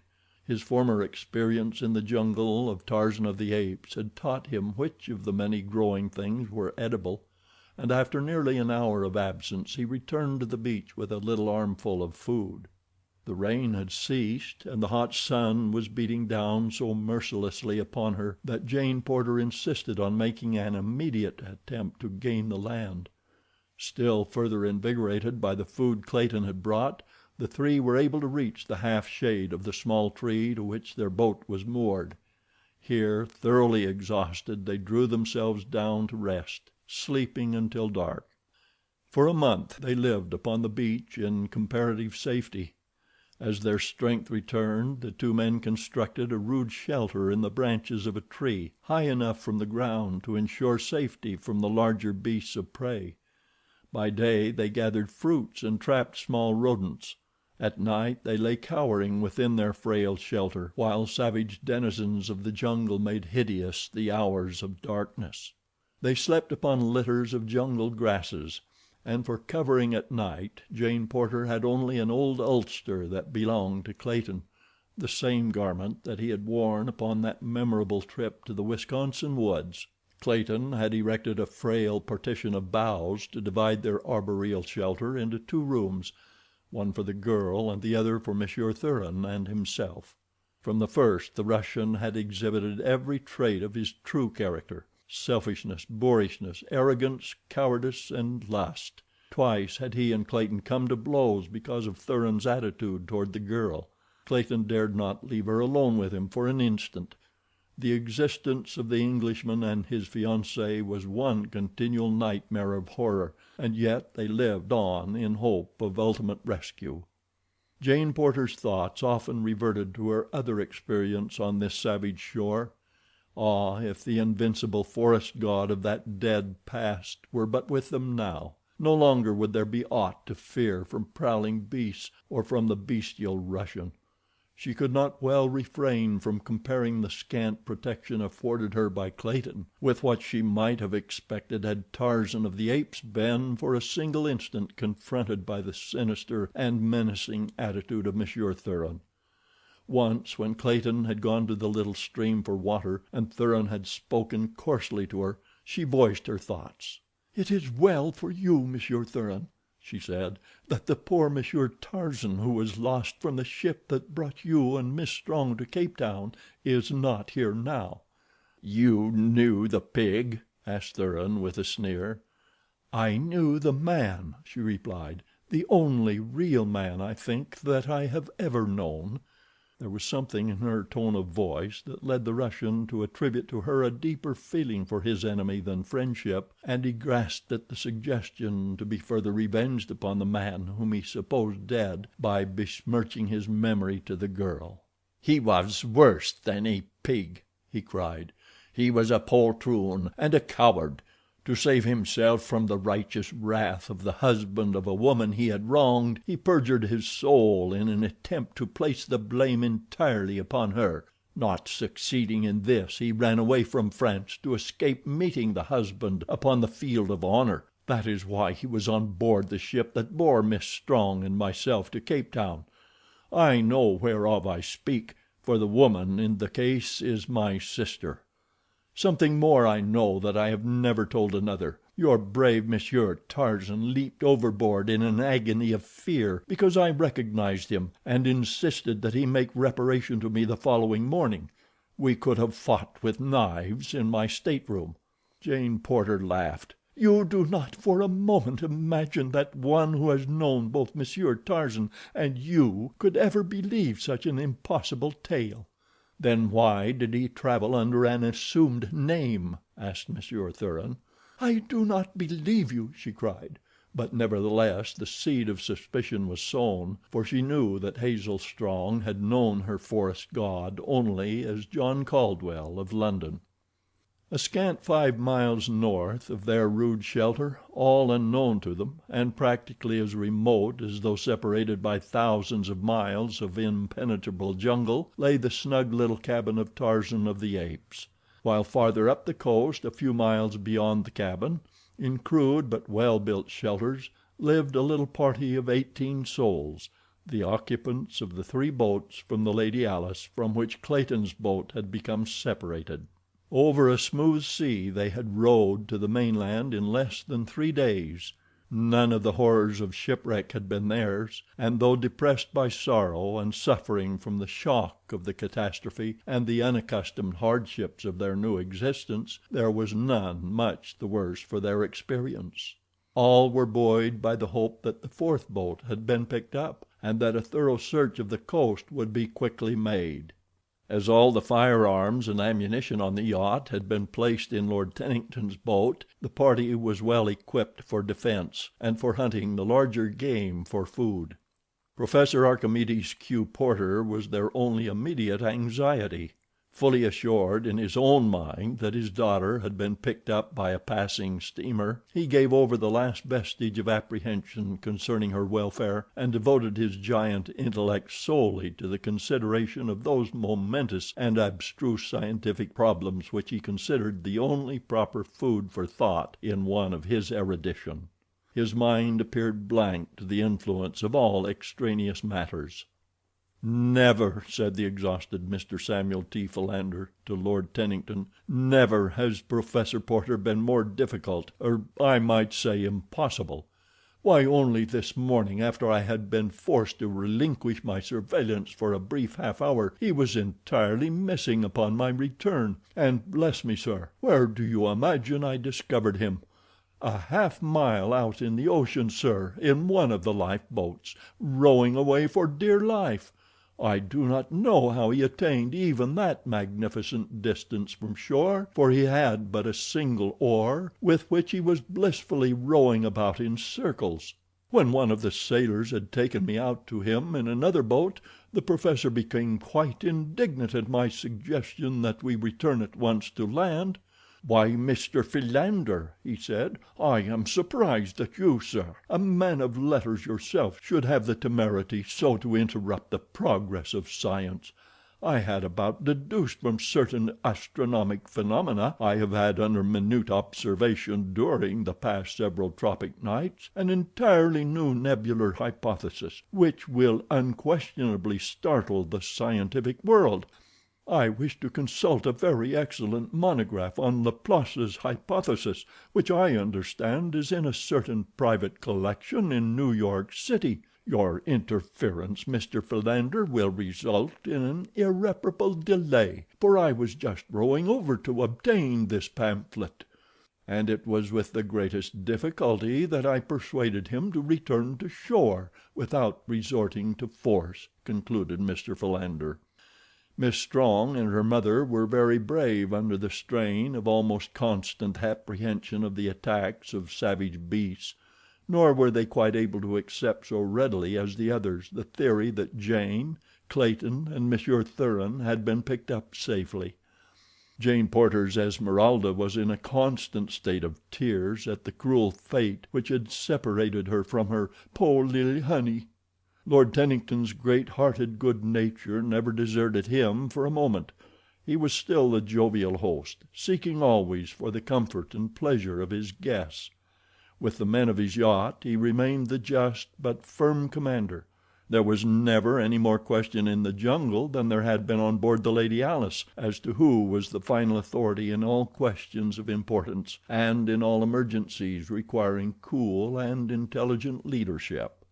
Could this well organized and comparatively secure party of castaways have seen the ragged, fear-haunted trio a few miles south of them, they would scarcely have recognized in them the formerly immaculate members of the little company that had laughed and played upon the Lady Alice.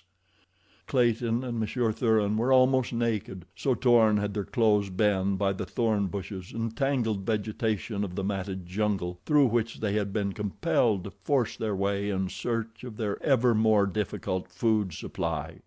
Jane Porter had, of course, not been subjected to these strenuous expeditions, but her apparel was, nevertheless, in a sad state of disrepair.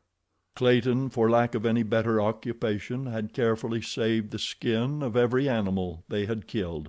By stretching them upon the stems of trees and diligently scraping them, he had managed to save them in a fair condition, and now that his clothes were threatening to cover his nakedness no longer, he commenced to fashion a rude garment of them, using a sharp thorn for a needle, and bits of tough grass and animal tendons in lieu of thread. The result, when completed, was a sleeveless garment which fell nearly to his knees. As it was made up of numerous small pelts of different species of rodents, it presented a rather strange and wonderful appearance, which, together with the vile stench which permeated it, rendered it anything other than a desirable addition to a wardrobe. But the time came when, for the sake of decency, he was compelled to don it, and even the misery of their condition could not prevent Jane Porter from laughing heartily at sight of him.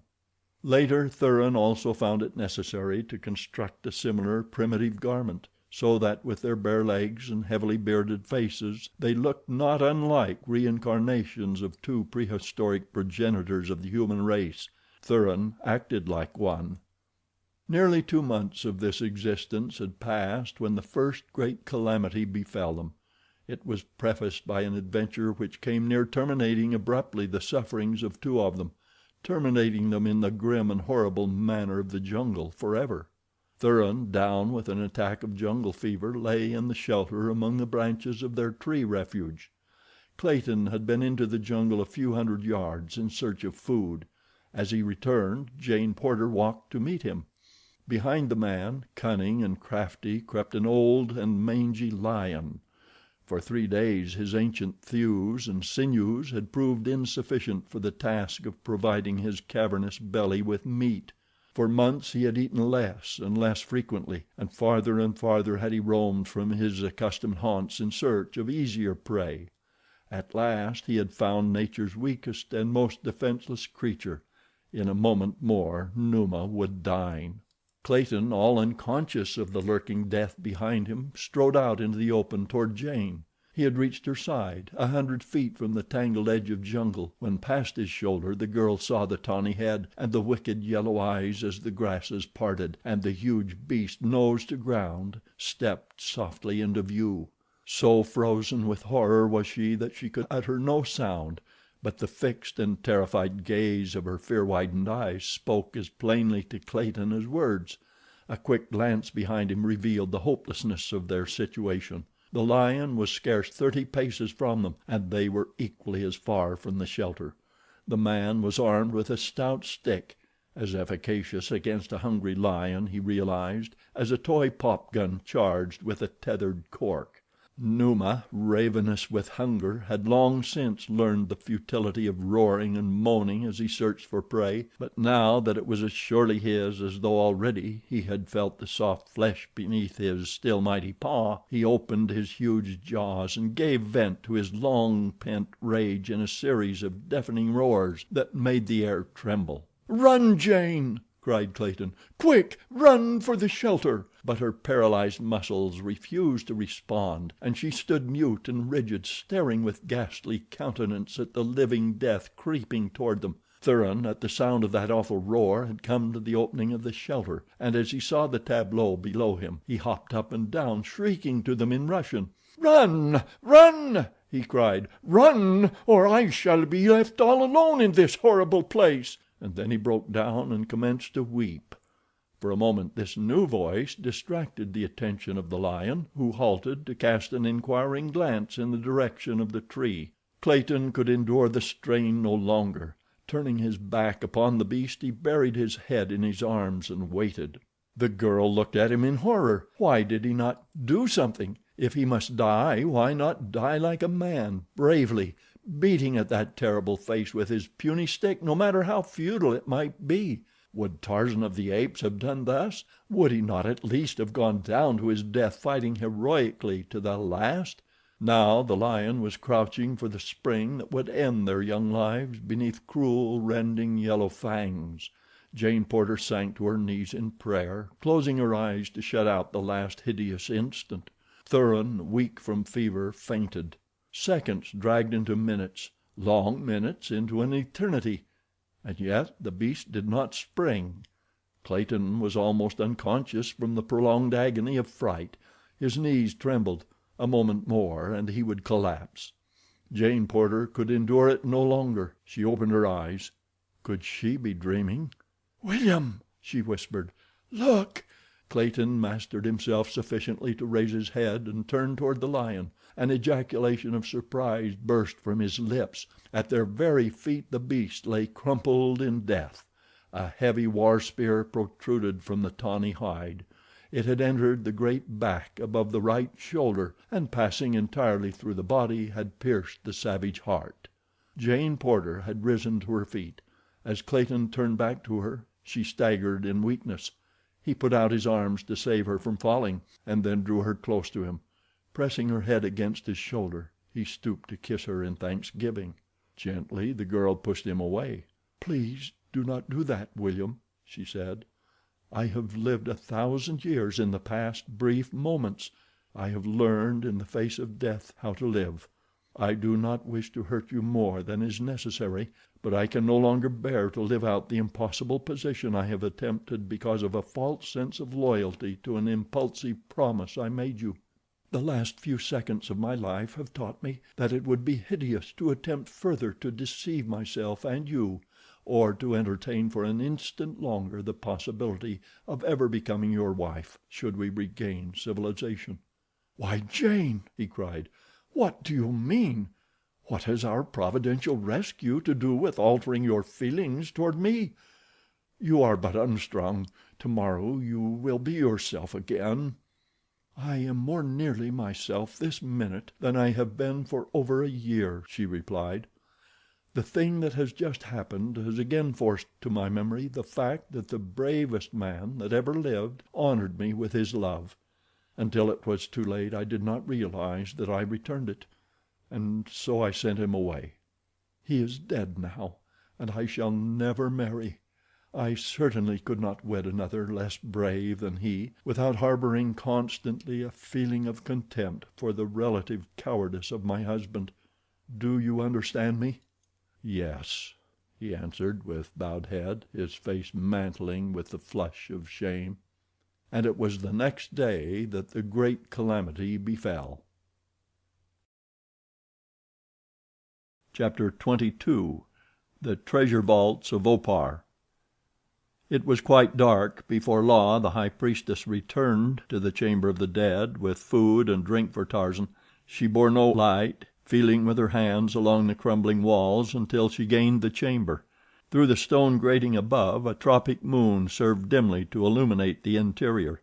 Tarzan, crouching in the shadows at the far side of the room as the first sound of approaching footsteps reached him, came forth to meet the girl as he recognized that it was she. "They are furious," were her first words. "Never before has a human sacrifice escaped the altar. Already 50 have gone forth to track you down. They have searched the temple, all save this single room." "Why do they fear to come here?" he asked. "It is the chamber of the dead. Here the dead return to worship.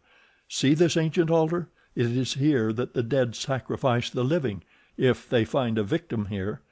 That is the reason our people shun this chamber. Were one to enter, he knows that the waiting dead would seize him for their sacrifice." "But you?" he asked. "I am high priestess. I alone am safe from the dead. It is I who at rare intervals bring them a human sacrifice from the world above. I alone may enter here in safety."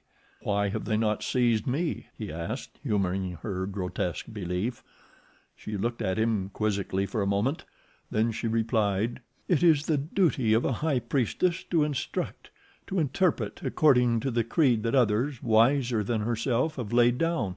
But there is nothing in the creed which says that she must believe.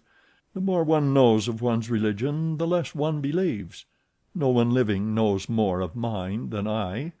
"Then your only fear in aiding me to escape is that your fellow mortals may discover your duplicity." "That is all. The dead are dead. They cannot harm or help. We must therefore depend entirely upon ourselves, and the sooner we act the better it will be. I had difficulty in eluding their vigilance but now in bringing you this morsel of food. To attempt to repeat the thing daily would be the height of folly. Come, let us see how far we may go toward liberty before I must return." She led him back to the chamber beneath the altar room. Here she turned into one of the several corridors leading from it. In the darkness Tarzan could not see which one. For 10 minutes they groped slowly along a winding passage until at length they came to a closed door. Here he heard her fumbling with a key, and presently came the sound of a metal bolt grating against metal. The door swung in on scraping hinges, and they entered. "You will be safe here until tomorrow night," she said. Then she went out, and closing the door, locked it behind her. Where Tarzan stood it was dark as Erebus. Not even his trained eyes could penetrate the utter blackness. Cautiously he moved forward until his outstretched hand touched a wall. Then, very slowly, he traveled around the 4 walls of the chamber. Apparently it was about 20 feet square. The floor was of concrete, the walls of the dry masonry that marked the method of construction above ground. Small pieces of granite of various sizes were ingeniously laid together without mortar to construct these ancient foundations. The first time around the walls Tarzan thought he detected a strange phenomenon for a room with no windows and but a single door. Again he crept carefully around close to the wall. No, he could not be mistaken. He paused before the center of the wall opposite the door. For a moment he stood quite motionless. Then he moved a few feet to one side. Again he returned, only to move a few feet to the other side. Once more he made the entire circuit of the room, feeling carefully every foot of the walls. Finally he stopped again before the particular section that had aroused his curiosity. There was no doubt of it. A distinct draught of fresh air was blowing into the chamber through the intersection of the masonry at that particular point and nowhere else. Tarzan tested several pieces of the granite which made up the wall at this spot, and finally was rewarded by finding one which lifted out readily. It was about 10 inches wide, with a face some 3 by 6 inches showing within the chamber. One by one the ape-man lifted out similarly shaped stones. The wall at this point was constructed entirely, it seemed, of these almost perfect slabs. In a short time he had removed some dozen when he reached in to test the next layer of masonry. To his surprise he felt nothing behind the masonry he had removed as far as his long arm could reach. It was a matter of but a few minutes to remove enough of the wall to permit his body to pass through the aperture. Directly ahead of him he thought he discerned a faint glow, scarcely more than a less impenetrable darkness. Cautiously he moved forward on hands and knees until at about 15 feet, or the average thickness of the foundation walls, the floor ended abruptly in a sudden drop. As far out as he could reach he felt nothing, nor could he find the bottom of the black abyss that yawned before him. Though clinging to the edge of the floor, he lowered his body into the darkness to its full length. Finally it occurred to him to look up, and there above him he saw through a round opening a tiny circular patch of starry sky. Feeling up along the sides of the shaft as far as he could reach, the ape-man discovered that so much of the wall as he could feel converged toward the center of the shaft as it rose. This fact precluded possibility of escape in that direction. As he sat speculating on the nature and uses of this strange passage and its terminal shaft, the moon topped the opening above, letting a flood of soft, silvery light into the shadowy place. Instantly the nature of the shaft became apparent to Tarzan, for far below him he saw the shimmering surface of water. He had come upon an ancient well, but what was the purpose of the connection between the well and the dungeon in which he had been hidden? As the moon crossed the opening of the shaft its light flooded the whole interior, and then Tarzan saw directly across from him another opening in the opposite wall. He wondered if this might not be the mouth of a passage leading to possible escape. It would be worth investigating at least, and this he determined to do. Quickly returning to the wall he had demolished to explore what lay beyond it, he carried the stones into the passageway and replaced them from that side. The deep deposit of dust which he had noticed upon the blocks as he had first removed them from the wall had convinced him that even if the present occupants of the ancient pile had knowledge of this hidden passage, they had made no use of it for perhaps generations. The wall replaced, Tarzan turned to the shaft, which was some 15 feet wide at this point. To leap across the intervening space was a small matter to the ape-man, and a moment later he was proceeding along a narrow tunnel, moving cautiously for fear of being precipitated into another shaft such as he had just crossed.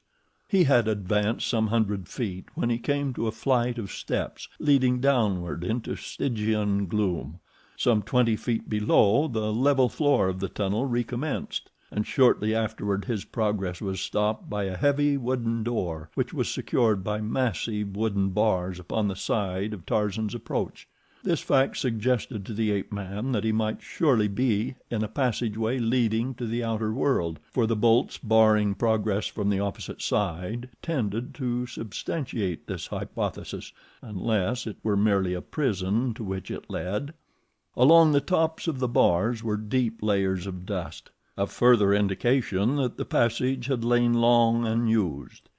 As he pushed the massive obstacle aside, its great hinges shrieked out in weird protest against this unaccustomed disturbance. For a moment Tarzan paused to listen for any responsive note which might indicate that the unusual night noise had alarmed the inmates of the temple, But as he heard nothing he advanced beyond the doorway. Carefully feeling about he found himself within a large chamber, along the walls of which and down the length of the floor were piled many tiers of metal ingots of an odd though uniform shape. To his groping hands they felt not unlike double-headed bootjacks. The ingots were quite heavy, and but for the enormous number of them he would have been positive that they were gold. But the thought of the fabulous wealth these thousands of pounds of metal would have represented, were they in reality gold, almost convinced him that they must be of some baser metal. At the far end of the chamber he discovered another barred door, and again the bars upon the inside renewed the hope that he was traversing an ancient and forgotten passageway to liberty. Beyond the door the passage ran straight as a war spear, and it soon became evident to the ape-man that it had already led him beyond the outer walls of the temple. If he but knew the direction it was leading him. If toward the west, then he must also be beyond the city's outer walls. With increasing hopes he forged ahead as rapidly as he dared, until at the end of half an hour he came to another flight of steps leading upward. At the bottom this flight was of concrete, but as he ascended his naked feet felt a sudden change in the substance they were treading. The steps of concrete had given place to steps of granite. Feeling with his hands, the ape-man discovered that these latter were evidently hewed from rock, for there was no crack to indicate a joint. For 100 feet the steps wound spirally up, until, at a sudden turning, Tarzan came into a narrow cleft between two rocky walls. Above him shone the starry sky, and before him a steep incline replaced the steps that had terminated at its foot. Up this pathway Tarzan hastened, and at its upper end came out upon the rough top of a huge granite boulder. A mile away lay the ruined city of Opar, its domes and turrets bathed in the soft light of the equatorial moon. Tarzan dropped his eyes to the ingot he had brought away with him. For a moment he examined it by the moon's bright rays. Then he raised his head to look out upon the ancient piles of crumbling grandeur in the distance. Opar, he mused. Opar, the enchanted city of a dead and forgotten past. The city of the beauties and the beasts. City of horrors and death. But city of fabulous riches. The ingot was of virgin gold. The boulder on which Tarzan found himself lay well out in the plain between the city and the distant cliffs he and his black warriors had scaled the morning previous. To descend its rough and precipitous face was a task of infinite labor and considerable peril even to the ape-man, but at last he felt the soft soil of the valley beneath his feet, and without a backward glance at Opar he turned his face toward the guardian cliffs, and at a rapid trot set off across the valley. The sun was just rising as he gained the summit of the flat mountain at the valley's western boundary. Far beneath him he saw smoke arising above the treetops of the forest at the base of the foothills. "Man," he murmured, "and there were 50 who went forth to track me down. Can it be they?" Swiftly he descended the face of the cliff, and dropping into a narrow ravine which led down to the far forest, he hastened onward in the direction of the smoke. Striking the forest's edge about a quarter of a mile from the point at which the slender column arose into the still air, he took to the trees. Cautiously he approached, until there suddenly burst upon his view a rude boma, in the center of which, squatted about their tiny fires, sat his 50 black Waziri. He called to them in their own tongue, "Arise, my children, and greet thy king." With exclamations of surprise and fear the warriors leaped to their feet, scarcely knowing whether to flee or not. Then Tarzan dropped lightly from an overhanging branch into their midst. When they realized that it was indeed their chief in the flesh, and no materialized spirit, they went mad with joy. "We were cowards, O Waziri," cried Bazuli. "We ran away and left you to your fate. But when our panic was over, we swore to return and save you, or at least take revenge upon your murderers. We were but now preparing to scale the heights once more and cross the desolate valley to the terrible city." "Have you seen 50 frightful men pass down from the cliffs into this forest, my children?" asked Tarzan. "Yes, Waziri," replied Busuli. "they passed us late yesterday as we were about to turn back after you.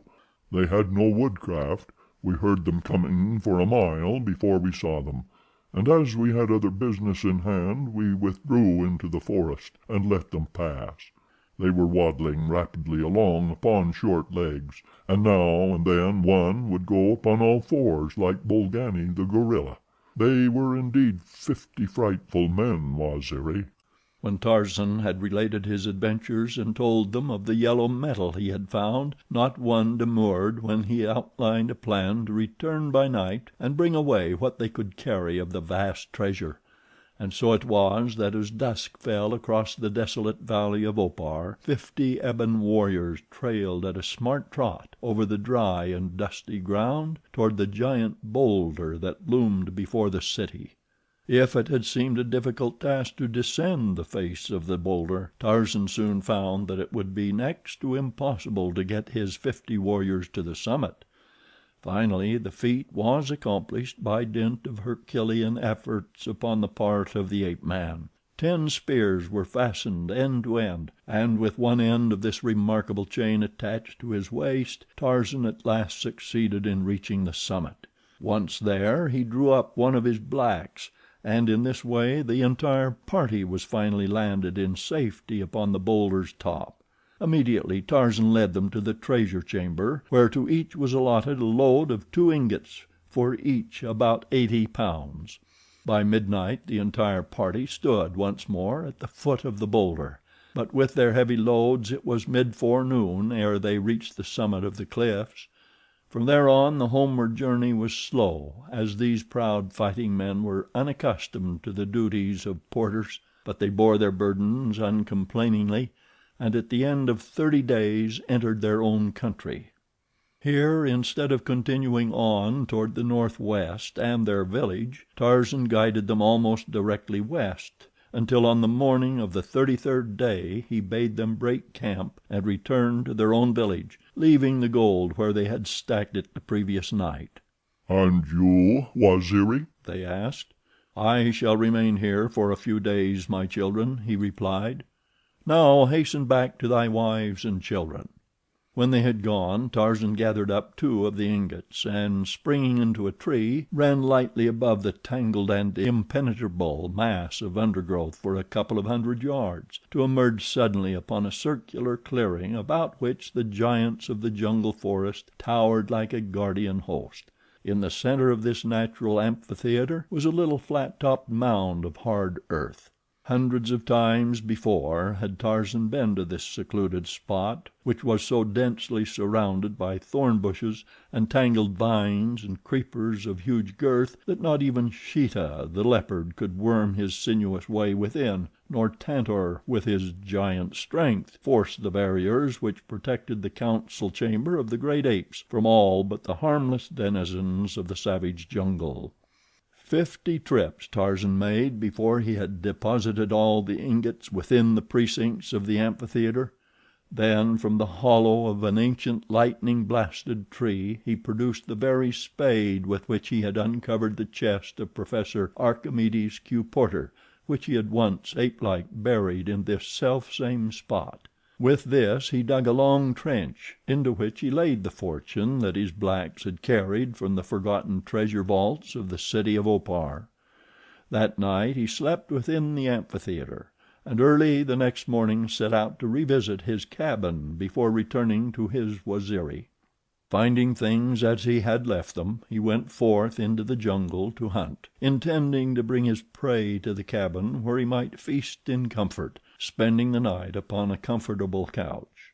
For 5 miles toward the south he roamed, toward the banks of a fair-sized river that flowed into the sea about 6 miles from his cabin. He had gone inland about half a mile when there came suddenly to his trained nostrils the one scent that sets the whole savage jungle aquiver. Tarzan smelled man. The wind was blowing off the ocean, so Tarzan knew that the authors of the scent were west of him. Mixed with the man scent was the scent of Numa, man and lion. I had better hasten, thought the ape-man, for he had recognized the scent of whites. Numa may be a hunting. When he came through the trees to the edge of the jungle he saw a woman kneeling in prayer, and before her stood a wild, primitive-looking white man, his face buried in his arms. Behind the man a mangy lion was advancing slowly toward this easy prey. The man's face was averted, the woman's bowed in prayer. He could not see the features of either. Already Numa was about to spring. There was not a second to spare. Tarzan could not even unsling his bow and fit an arrow in time to send one of his deadly poisoned shafts into the yellow hide. He was too far away to reach the beast in time with his knife. There was but a single hope, a lone alternative, and with the quickness of thought the ape-man acted. A brawny arm flew back. For the briefest fraction of an instant a huge spear poised above the giant's shoulder, and then the mighty arm shot out, and swift death tore through the intervening leaves to bury itself in the heart of the leaping lion. Without a sound he rolled over at the very feet of his intended victims, dead. For a moment neither the man nor the woman moved. Then the latter opened her eyes to look with wonder upon the dead beast behind her companion. As that beautiful head went up, Tarzan of the Apes gave a gasp of incredulous astonishment. Was he mad? It could not be the woman he loved, but indeed it was none other. And the woman rose, and the man took her in his arms to kiss her, and of a sudden the ape-man saw red through a bloody mist of murder, and the old scar upon his forehead burned scarlet against his brown hide. There was a terrible expression upon his savage face as he fitted a poisoned shaft to his bow. An ugly light gleamed in those gray eyes as he sighted full at the back of the unsuspecting man beneath him. For an instant he glanced along the polished shaft, drawing the bowstring far back that the arrow might pierce through the heart for which it was aimed. But he did not release the fatal messenger. Slowly the point of the arrow dropped. The scar upon the brown forehead faded. The bowstring relaxed, and Tarzan of the Apes, with bowed head, turned sadly into the jungle toward the village of the Waziri. Chapter 23. The 50 Frightful Men. For several long minutes Jane Porter and William Cecil Clayton stood silently looking at the dead body of the beast whose prey they had so narrowly escaped becoming. The girl was the first to speak again after her outbreak of impulsive avowal. "Who could it have been?" she whispered. "God knows," was the man's only reply. "If it is a friend, why does he not show himself?" continued Jane. "Wouldn't it be well to call out to him and at least thank him?" Mechanically Clayton did her bidding, but there was no response. Jane Porter shuddered. "The mysterious jungle," she murmured. "The terrible jungle. It renders even the manifestations of friendship terrifying." "We had best return to the shelter," said Clayton. "You will be at least a little safer there. I am no protection whatever," he added bitterly. "Do not say that, William," she hastened to urge, acutely sorry for the wound her words had caused. "You have done the best you could. You have been noble and self-sacrificing and brave. It is no fault of yours that you are not a superman. There is only one other man I have ever known who could have done more than you. My words were ill chosen in the excitement of the reaction. I did not wish to wound you. All that I wish is that we may both understand once and for all that I can never marry you, that such a marriage would be wicked." "I think I understand," he replied. "Let us not speak of it again, at least until we are back in civilization." The next day Thuran was worse. Almost constantly he was in a state of delirium. They could do nothing to relieve him, nor was Clayton over anxious to attempt anything. On the girl's account he feared the Russian. In the bottom of his heart he hoped the man would die. The thought that something might befall him that would leave her entirely at the mercy of this beast caused him greater anxiety than the probability that almost certain death awaited her should she be left entirely alone upon the outskirts of the cruel forest. The Englishman had extracted the heavy spear from the body of the lion, so that when he went into the forest to hunt that morning he had a feeling of much greater security than at any time since they had been cast upon the savage shore. The result was that he penetrated farther from the shelter than ever before. To escape as far as possible from the mad ravings of the fever-stricken Russian, Jane Porter had descended from the shelter to the foot of the tree. She dared not venture farther. Here, beside the crude ladder Clayton had constructed for her, she sat looking out to sea, in the always surviving hope that a vessel might be sighted. Her back was toward the jungle, and so she did not see the grasses part, or the savage face that peered from between. Little bloodshot, close-set eyes scanned her intently, roving from time to time about the open beach for indication of the presence of others than herself. Presently another head appeared, and then another and another. The man in the shelter commenced to rave again, and the heads disappeared as silently and as suddenly as they had come.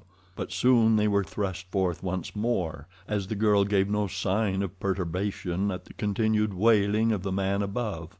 One by one grotesque forms emerged from the jungle to creep stealthily upon the unsuspecting woman.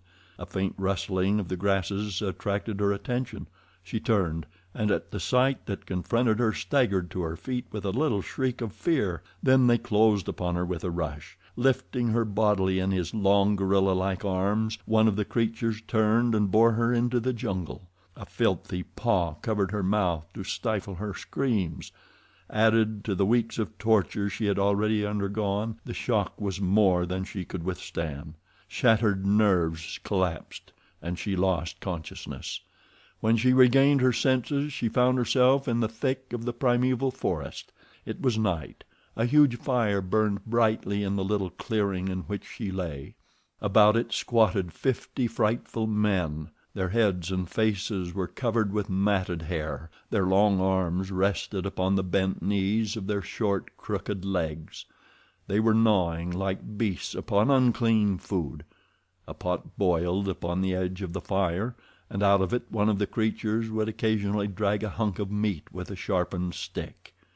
When they discovered that their captive had regained consciousness, a piece of this repulsive stew was tossed to her from the foul hand of a nearby feaster. It rolled close to her side, but she only closed her eyes as a qualm of nausea surged through her. For many days they traveled through the dense forest. The girl, footsore and exhausted, was half dragged, half pushed through the long, hot, tedious days. Occasionally, when she would stumble and fall, she was cuffed and kicked by the nearest of the frightful men. Long before they reached their journey's end, her shoes had been discarded, the soles entirely gone. Her clothes were torn to mere shreds and tatters, and through the pitiful rags her once white and tender skin showed raw and bleeding from contact with the thousand pitiless thorns and brambles through which she had been dragged. The last 2 days of the journey found her in such utter exhaustion that no amount of kicking and abuse could force her to her poor, bleeding feet. Outraged nature had reached the limit of endurance, and the girl was physically powerless to raise herself even to her knees. As the beasts surrounded her, chattering threateningly the while they goaded her with their cudgels and beat and kicked her with their fists and feet, she lay with closed eyes, praying for the merciful death that she knew alone could give her surcease from suffering. But it did not come, and presently the 50 frightful men realized that their victim was no longer able to walk, and so they picked her up and carried her the balance of the journey. Late one afternoon she saw the ruined walls of a mighty city looming before them, but so weak and sick was she that it inspired not the faintest shadow of interest. Wherever they were bearing her, there could be but one end to her captivity among these fierce half-brutes. At last they passed through 2 great walls and came to the ruined city within. Into a crumbling pile they bore her, and here she was surrounded by hundreds more of the same creatures that had brought her. But among them were females who looked less horrible. At sight of them the first faint hope that she had entertained came to mitigate her misery, but it was short-lived, for the women offered her no sympathy, though on the other hand neither did they abuse her.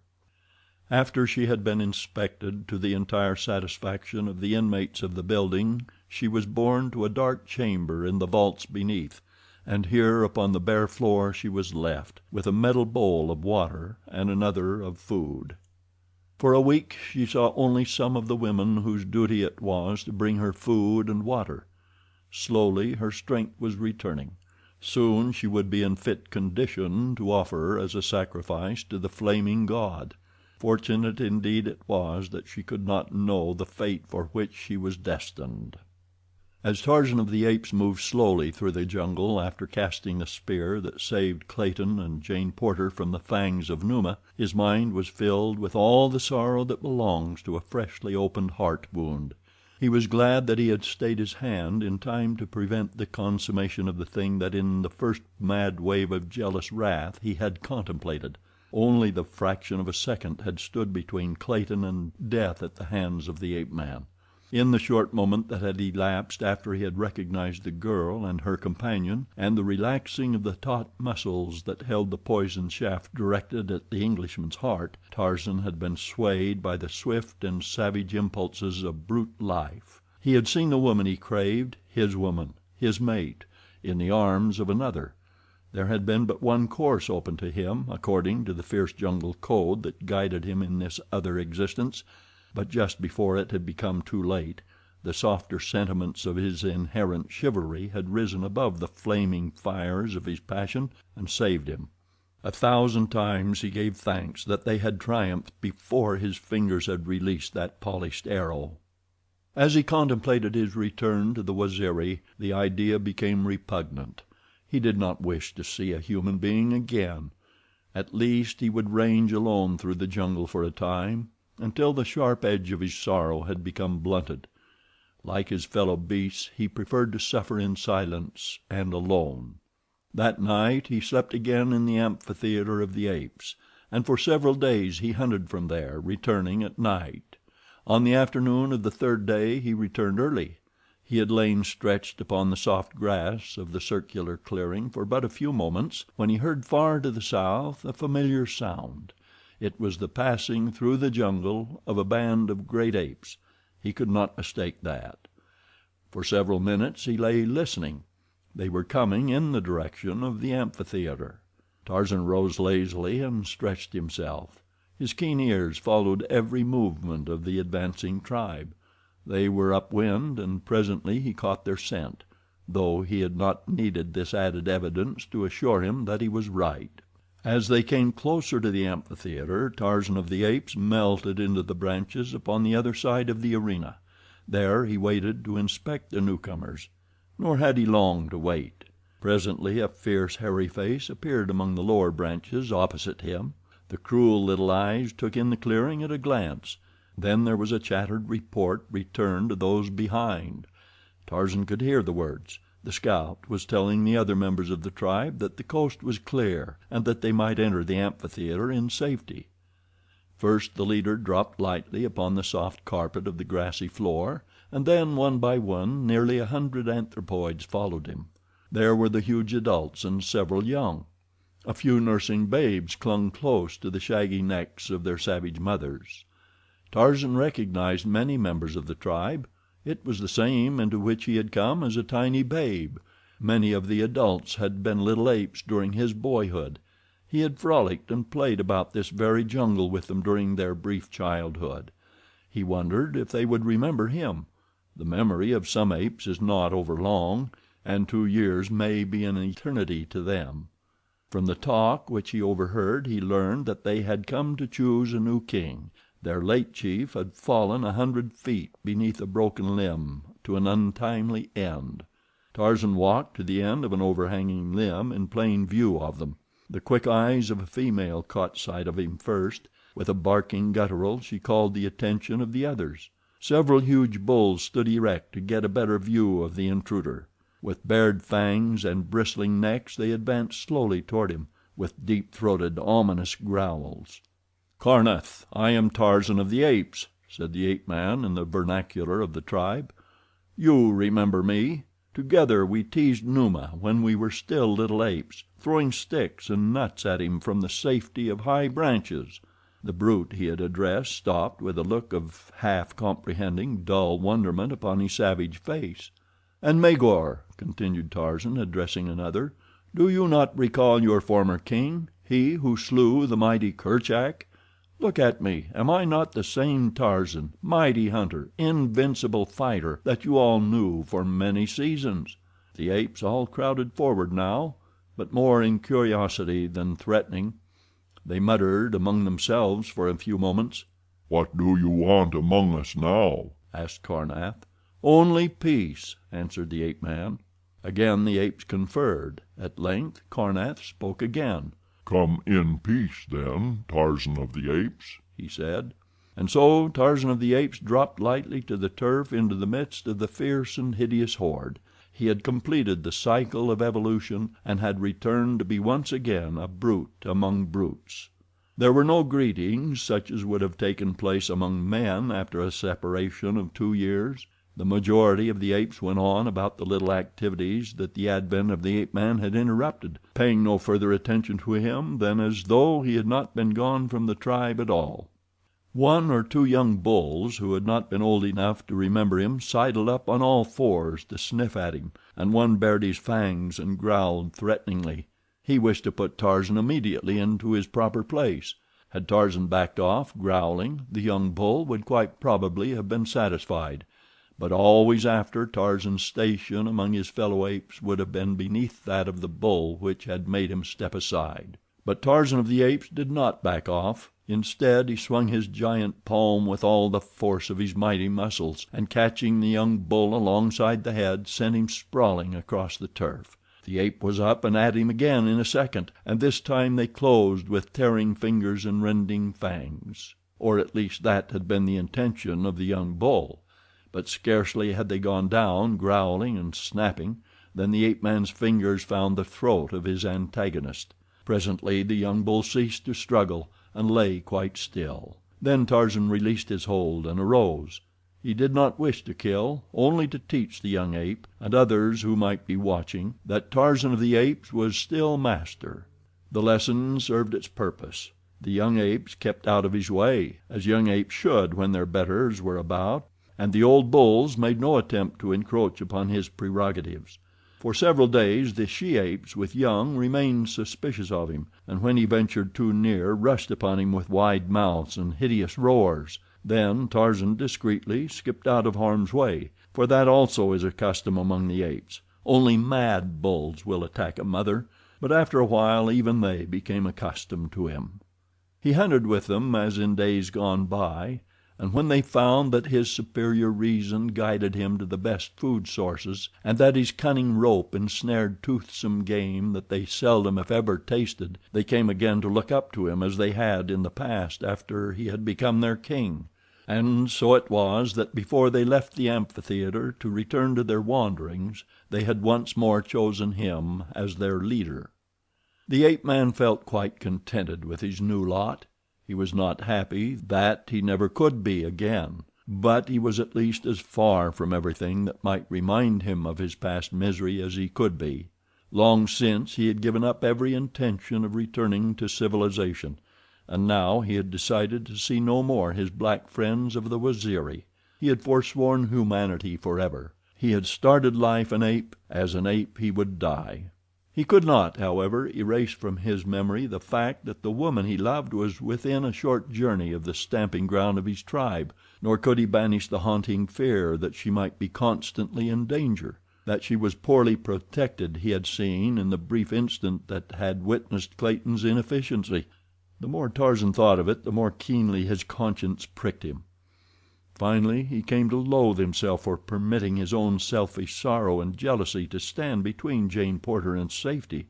As the days passed, the thing preyed more and more upon his mind, and he had about determined to return to the coast and place himself on guard over Jane Porter and Clayton, when news reached him that altered all his plans and sent him dashing madly toward the east in reckless disregard of accident and death. Before Tarzan had returned to the tribe, a certain young bull, not being able to secure a mate from among his own people, had, according to custom, fared forth through the wild jungle like some knight-errant of old to win a fair lady from some neighboring community. He had but just returned with his bride, and was narrating his adventures quickly before he should forget them.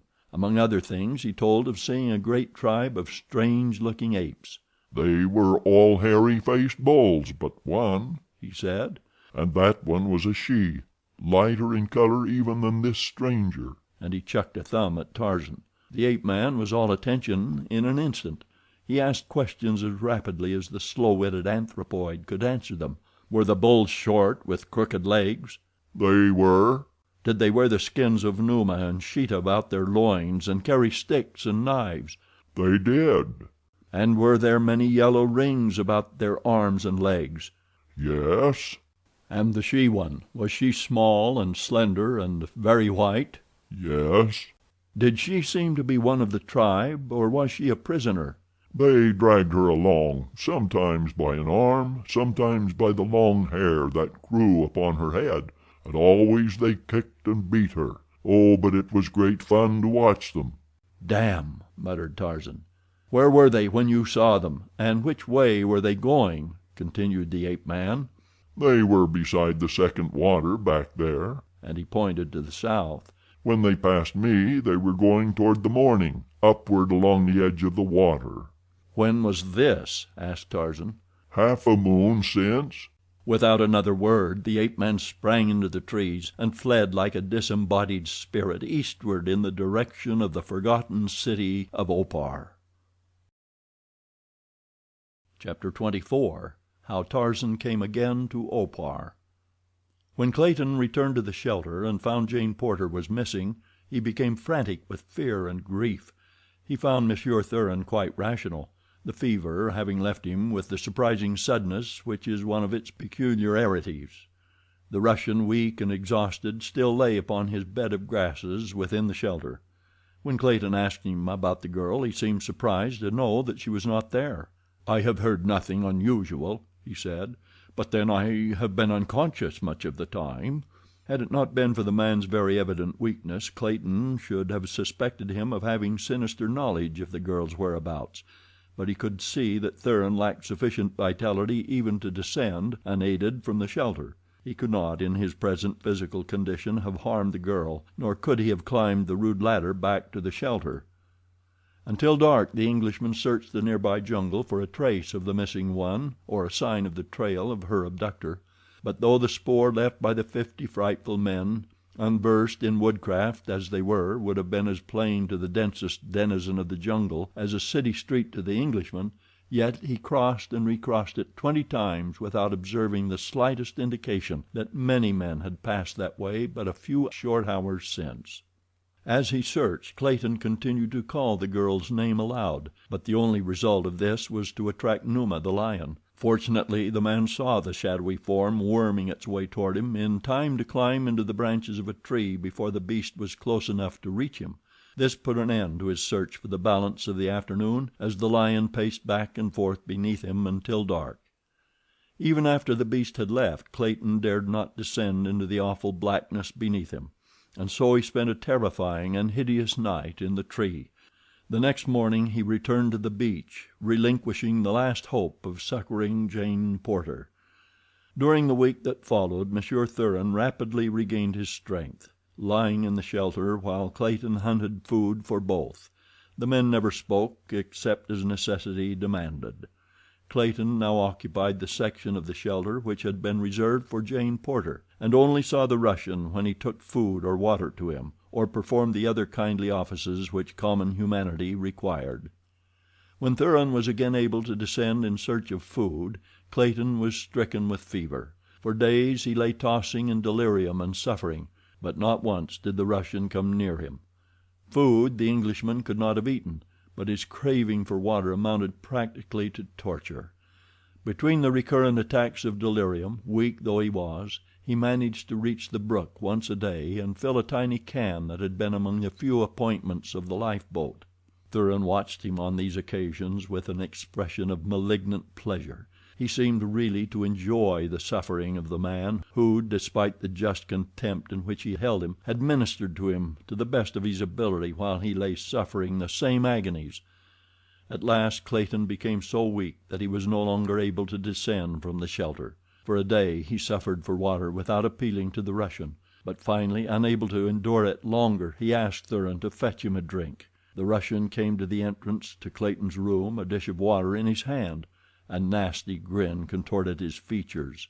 "Here is water," he said; "but first let me remind you that you maligned me before the girl, that you kept her to yourself and would not share her with me." Clayton interrupted him. "Stop!" he cried. "Stop! What manner of cur are you that you traduce the character of a good woman whom we believe dead? God, I was a fool ever to let you live. You are not fit to live even in this vile land." "Here is your water," said the Russian, "all you will get," and he raised the basin to his lips and drank. What was left he threw out upon the ground below. Then he turned and left the sick man. Clayton rolled over, and burying his face in his arms, gave up the battle. The next day Thuran determined to set out toward the north along the coast, for he knew that eventually he must come to the habitations of civilized men. At least he could be no worse off than he was here, and furthermore the ravings of the dying Englishman were getting on his nerves. So he stole Clayton's spear and set off upon his journey. He would have killed the sick man before he left had it not occurred to him that it would really have been a kindness to do so. That same day he came to a little cabin by the beach, and his heart filled with renewed hope as he saw this evidence of the proximity of civilization, for he thought it but the outpost of a nearby settlement. Had he known to whom it belonged, and that its owner was at that very moment but a few miles inland, Nikolas Rokoff would have fled the place as he would a pestilence. But he did not know, and so he remained for a few days to enjoy the security and comparative comforts of the cabin. Then he took up his northward journey once more. In Lord Tennington's camp preparations were going forward to build permanent quarters, and then to send out an expedition of a few men to the north in search of relief. As the days passed without bringing the longed-for succor, hope that Jane Porter, Clayton, and Monsieur Thuran had been rescued began to die. No one spoke of the matter longer to Professor Porter, and he was so immersed in his scientific dreaming that he was not aware of the elapse of time. Occasionally he would remark that within a few days they should certainly see a steamer drop anchor off their shore, and that then they should all be reunited happily. Sometimes he spoke of it as a train, and wondered if it were being delayed by snowstorms. "If I didn't know the dear old fellow so well by now," Tennington remarked to Miss Strong, "I should be quite certain that he was, not quite right, don't you know?" "If it were not so pathetic it would be ridiculous," said the girl sadly. "I, who have known him all my life, know how he worships Jane, but to others it must seem that he is perfectly callous to her fate. It is only that he is so absolutely impractical that he cannot conceive of so real a thing as death unless nearly certain proof of it is thrust upon him." "You'd never guess what he was about yesterday," continued Tennington. "I was coming in alone from a little hunt when I met him walking rapidly along the game trail that I was following back to camp. His hands were clasped beneath the tails of his long black coat, and his top hat was set firmly down upon his head, as with eyes bent upon the ground he hastened on, probably to some sudden death had I not intercepted him. 'And where in the world are you bound, Professor?' I asked him. 'I am going into town, Lord Tennington,' he said, as seriously as possible, 'to complain to the postmaster about the rural free delivery service we are suffering from here. Why, sir, I haven't had a piece of mail in weeks. There should be several letters for me from Jane. The matter must be reported to Washington at once.' And would you believe it, Miss Strong," continued Tennington, "I had the very deuce of a job to convince the old fellow that there was not only no rural free delivery, but no town, and that he was not even on the same continent as Washington, nor in the same hemisphere. When he did realize, he commenced to worry about his daughter. I think it is the first time that he really has appreciated our position here, or the fact that Miss Porter may not have been rescued." "I hate to think about it," said the girl, "and yet I can think of nothing else than the absent members of our party." "Let us hope for the best," replied Tennington. "You yourself have set us each a splendid example of bravery, for in a way your loss has been the greatest." "Yes," she replied, "I could have loved Jane Porter no more had she been my own sister." Tennington did not show the surprise he felt. That was not at all what he meant. He had been much with this fair daughter of Maryland since the wreck of the Lady Alice, and it had recently come to him that he had grown much more fond of her than would prove good for the peace of his mind, for he recalled almost constantly now the confidence which Monsieur Thuran had imparted to him that he and Miss Strong were engaged. He wondered if, after all, Thuran had been quite accurate in his statement. He had never seen the slightest indication on the girl's part of more than ordinary friendship. "And then, in Monsieur Thuran's loss, if they are lost, you would suffer a severe bereavement," he ventured. She looked up at him quickly. "Monsieur Thuran had become a very dear friend," she said. "I liked him very much, though I have known him but a short time." "Then you were not engaged to marry him?" he blurted out. "Heavens, no!" she cried. "I did not care for him at all in that way." There was something that Lord Tennington wanted to say to Hazel Strong. He wanted very badly to say it, and to say it at once, but somehow the words stuck in his throat. He started lamely a couple of times, cleared his throat, became red in the face, and finally ended by remarking that he hoped the cabins would be finished before the rainy season commenced. But though he did not know it, he had conveyed to the girl the very message he intended, and it left her happy, happier than she had ever before been in all her life. Just then further conversation was interrupted by the sight of a strange and terrible-looking figure which emerged from the jungle just south of the camp. Tennington and the girl saw it at the same time. The Englishman reached for his revolver, but when the half-naked, bearded creature called his name aloud and came running toward them, he dropped his hand and advanced to meet it. None would have recognized in the filthy, emaciated creature, covered by a single garment of small skins, the immaculate Monsieur Thuran the party had last seen upon the deck of the Lady Alice. Before the other members of the little community were apprised of his presence, Tennington and Miss Strong questioned him regarding the other occupants of the missing boat. "They are all dead," replied Thuran. "The 3 sailors died before we made land. Miss Porter was carried off into the jungle by some wild animal while I was lying delirious with fever. Clayton died of the same fever but a few days since. And to think that all this time we have been separated but by a few miles, scarcely a day's march. It is terrible." How long Jane Porter lay in the darkness of the vault beneath the temple in the ancient city of Opar she did not know. For a time she was delirious with fever, but after this passed she commenced slowly to regain her strength. Every day the woman who brought her food beckoned to her eyes, but for many days the girl could only shake her head to indicate that she was too weak. But eventually she was able to gain her feet, and then to stagger a few steps by supporting herself with one hand upon the wall. Her captors now watched her with increasing interest. The day was approaching, and the victim was gaining in strength. Presently the day came, and a young woman whom Jane Porter had not seen before came with several others to her dungeon. Here some sort of ceremony was performed. That it was of a religious nature the girl was sure, and so she took new heart, and rejoiced that she had fallen among people upon whom the refining and softening influence of religion evidently had fallen. They would treat her humanely, of that she was now quite sure.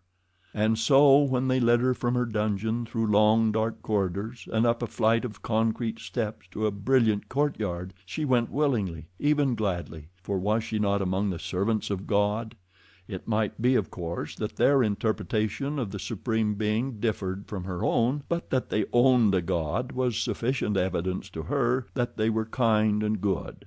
But when she saw a stone altar in the center of the courtyard, and dark brown stains upon it and the nearby concrete floor, she began to wonder and to doubt. And as they stooped and bound her ankles and secured her wrists behind her, her doubts were turned to fear. A moment later, as she was lifted and placed supine across the altar's top, hope left her entirely, and she trembled in an agony of fright. During the grotesque dance of the votaries which followed she lay frozen in horror, nor did she require the sight of the thin blade in the hands of the high priestess as it rose slowly above her to enlighten her further as to her doom. As the hand began its descent, Jane Porter closed her eyes and sent up a silent prayer to the Maker she was soon to face. Then she succumbed to the strain upon her tired nerves and swooned. Day and night Tarzan of the Apes raced through the primeval forest toward the ruined city in which he was positive the woman he loved lay either a prisoner or dead. In a day and a night he covered the same distance that the 50 frightful men had taken the better part of a week to traverse, for Tarzan of the Apes traveled along the middle terrace high above the tangled obstacles that impede progress upon the ground. The story the young bull ape had told made it clear to him that the girl captive had been Jane Porter, for there was not another small white she in all the jungle. The bulls he had recognized from the ape's crude description as the grotesque parodies upon humanity who inhabit the ruins of Opar, and the girl's fate he could picture as plainly as though he were an eyewitness to it. When they would lay her across that trim altar he could not guess, but that her dear, frail body would eventually find its way there he was confident. But finally, after what seemed long ages to the impatient ape-man, he topped the barrier cliffs that hemmed the desolate valley, and below him lay the grim and awful ruins of the now hideous city of Opar. At a rapid trot he started across the dry and dusty, boulder-strewn ground toward the goal of his desires. Would he be in time to rescue? He hoped against hope. At least he could be revenged, and in his wrath it seemed to him that he was equal to the task of wiping out the entire population of that terrible city. It was nearly noon when he reached the great boulder at the top of which terminated the secret passage to the pits beneath the city. Like a cat he scaled the precipitous sides of the frowning granite kopje. A moment later he was running through the darkness of the long, straight tunnel that led to the treasure vault. Through this he passed, then on and on until at last he came to the well-like shaft upon the opposite side of which lay the dungeon with the false wall. As he paused a moment upon the brink of the well a faint sound came to him through the opening above. His quick ears caught and translated it. It was the dance of death that preceded a sacrifice, and the sing-song ritual of the high priestess. He could even recognize the woman's voice. Could it be that the ceremony marked the very thing he had so hastened to prevent? A wave of horror swept over him. Was he, after all, to be just a moment too late? Like a frightened deer he leaped across the narrow chasm to the continuation of the passage beyond. At the false wall he tore like one possessed to demolish the barrier that confronted him. With giant muscles he forced the opening, thrusting his head and shoulders through the first small hole he made, and carrying the balance of the wall with him, to clatter resoundingly upon the cement floor of the dungeon. With a single leap he cleared the length of the chamber and threw himself against the ancient door. But here he stopped. The mighty bars upon the other side were proof even against such muscles as his. It needed but a moment's effort to convince him of the futility of endeavoring to force that impregnable barrier. There was but one other way, and that led back through the long tunnels to the boulder a mile beyond the city's walls, and then back across the open as he had come to the city first with his Waziri. He realized that to retrace his steps and enter the city from above ground would mean that he would be too late to save the girl, if it were indeed she who lay upon the sacrificial altar above him, but there seemed no other way, and so he turned and ran swiftly back into the passageway beyond the broken wall. At the well he heard again the monotonous voice of the high priestess, and as he glanced aloft the opening 20 feet above seemed so near that he was tempted to leap for it in a mad endeavor to reach the inner courtyard that lay so near. If he could but get one end of his grass rope caught upon some projection at the top of that tantalizing aperture. In the instant's pause and thought an idea occurred to him. He would attempt it. Turning back to the tumbled wall he seized one of the large flat slabs that had composed it. Hastily making one end of his rope fast to the piece of granite, he returned to the shaft, and coiling the balance of the rope on the floor beside him, the ape-man took the heavy slab in both hands, and swinging it several times to get the distance and the direction fixed, he let the weight fly up at a slight angle so that, instead of falling straight back into the shaft again, it grazed the far edge, tumbling over into the courtyard beyond. Tarzan dragged for a moment upon the slack end of the rope until he felt that the stone was lodged with fair security at the shaft's top. Then he swung out over the black depths beneath. The moment his full weight came upon the rope he felt it slip from above. He waited there in awful suspense as it dropped in little jerks, inch by inch. The stone was being dragged up the outside of the masonry surrounding the top of the shaft. Would it catch at the very edge, or would his weight drag it over to fall upon him as he hurtled into the unknown depths below? Chapter 25 Through the Forest Primeval. For a brief, sickening moment Tarzan felt the slipping of the rope to which he clung, and heard the scraping of the block stone against the masonry above. Then of a sudden the rope was still. The stone had caught at the very edge. Gingerly the ape-man clambered up the frail rope. In a moment his head was above the edge of the shaft. The court was empty. The inhabitants of Opar were viewing the sacrifice. Tarzan could hear the voice of La from the nearby sacrificial court. The dance had ceased. It must be almost time for the knife to fall; but even as he thought these things he was running rapidly toward the sound of the high priestess's voice. Fate guided him to the very doorway of the great roofless chamber. Between him and the altar was the long row of priests and priestesses, awaiting with their golden cups the spilling of the warm blood of their victim. La's hand was descending slowly toward the bosom of the frail, quiet figure that lay stretched upon the hard stone. Tarzan gave a gasp that was almost a sob as he recognized the features of the girl he loved, and then the scar above his forehead turned to a flaming band of scarlet. A red mist floated before his eyes, and with the awful roar of the bull ape gone mad he sprang like a huge lion into the midst of the votaries. Seizing a cudgel from the nearest priest he laid about him like a veritable demon as he forged his rapid way toward the altar. The hand of La had paused at the first noise of interruption. When she saw who the author of it was she went white. She had never been able to fathom the secret of the strange white man's escape from the dungeon in which she had locked him. She had not intended that he should ever leave Opar, for she had looked upon his giant frame and handsome face with the eyes of a woman and not those of a priestess. In her clever mind she had concocted a story of wonderful revelation from the lips of the flaming god himself, in which she had been ordered to receive this white stranger as a messenger from him to his people on earth. That would satisfy the people of Opar, she knew. The man would be satisfied, she felt quite sure, to remain and be her husband rather than to return to the sacrificial altar. But when she had gone to explain her plan to him, he had disappeared, though the door had been tightly locked as she had left it. And now he had returned, materialized from thin air, and was killing her priests as though they had been sheep. For the moment she forgot her victim, and before she could gather her wits together again, the huge white man was standing before her, the woman who had lain upon the altar in his arms. "One side, La," he cried. "You saved me once, and so I would not harm you; but do not interfere or attempt to follow, or I shall have to kill you also." As he spoke he stepped past her toward the entrance to the subterranean vaults. "Who is she?" asked the high priestess, pointing at the unconscious woman. "She is mine," said Tarzan of the Apes. For a moment the girl of Opar stood wide-eyed and staring. Then a look of hopeless misery suffused her eyes. Tears welled into them, and with a little cry she sank to the cold floor, just as a swarm of frightful men dashed past her to leap upon the ape-man. But Tarzan of the Apes was not there when they reached out to seize him. With a light bound he had disappeared into the passage leading to the pits below, and when his pursuers came more cautiously after they found the chamber empty, they but laughed and jabbered to one another, for they knew that there was no exit from the pits other than the one through which he had entered.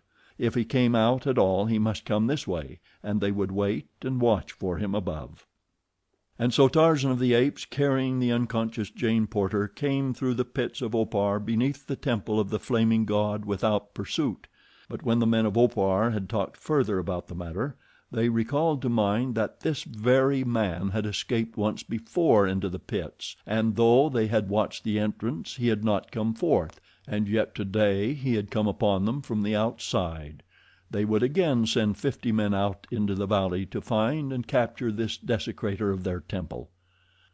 After Tarzan reached the shaft beyond the broken wall he felt so positive of the successful issue of his flight that he stopped to replace the tumbled stones, for he was not anxious that any of the inmates should discover this forgotten passage, and through it come upon the treasure chamber. It was in his mind to return again to Opar and bear away a still greater fortune than he had already buried in the amphitheater of the apes.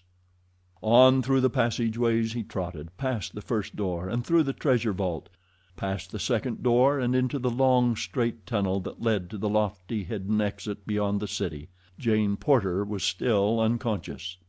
At the crest of the great boulder he halted to cast a backward glance toward the city. Coming across the plain he saw a band of the hideous men of Opar. For a moment he hesitated. Should he descend and make a race for the distant cliffs, or should he hide here until night? And then a glance at the girl's white face determined him. He could not keep her here and permit her enemies to get between them and liberty. For aught he knew they might have been followed through the tunnels, and to have foes before and behind would result in almost certain capture, since he could not fight his way through the enemy burdened as he was with the unconscious girl. To descend the steep face of the boulder with Jane Porter was no easy task, but by binding her across his shoulders with the grass rope he succeeded in reaching the ground in safety before the Oparians arrived at the great rock. As the descent had been made upon the side away from the city, the searching party saw nothing of it, nor did they dream that their prey was so close before them.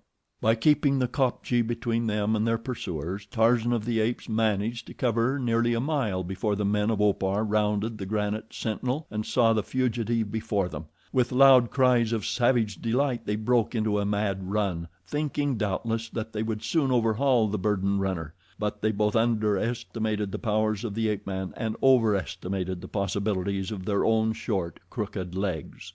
By maintaining an easy trot, Tarzan kept the distance between them always the same. Occasionally he would glance at the face so near his own.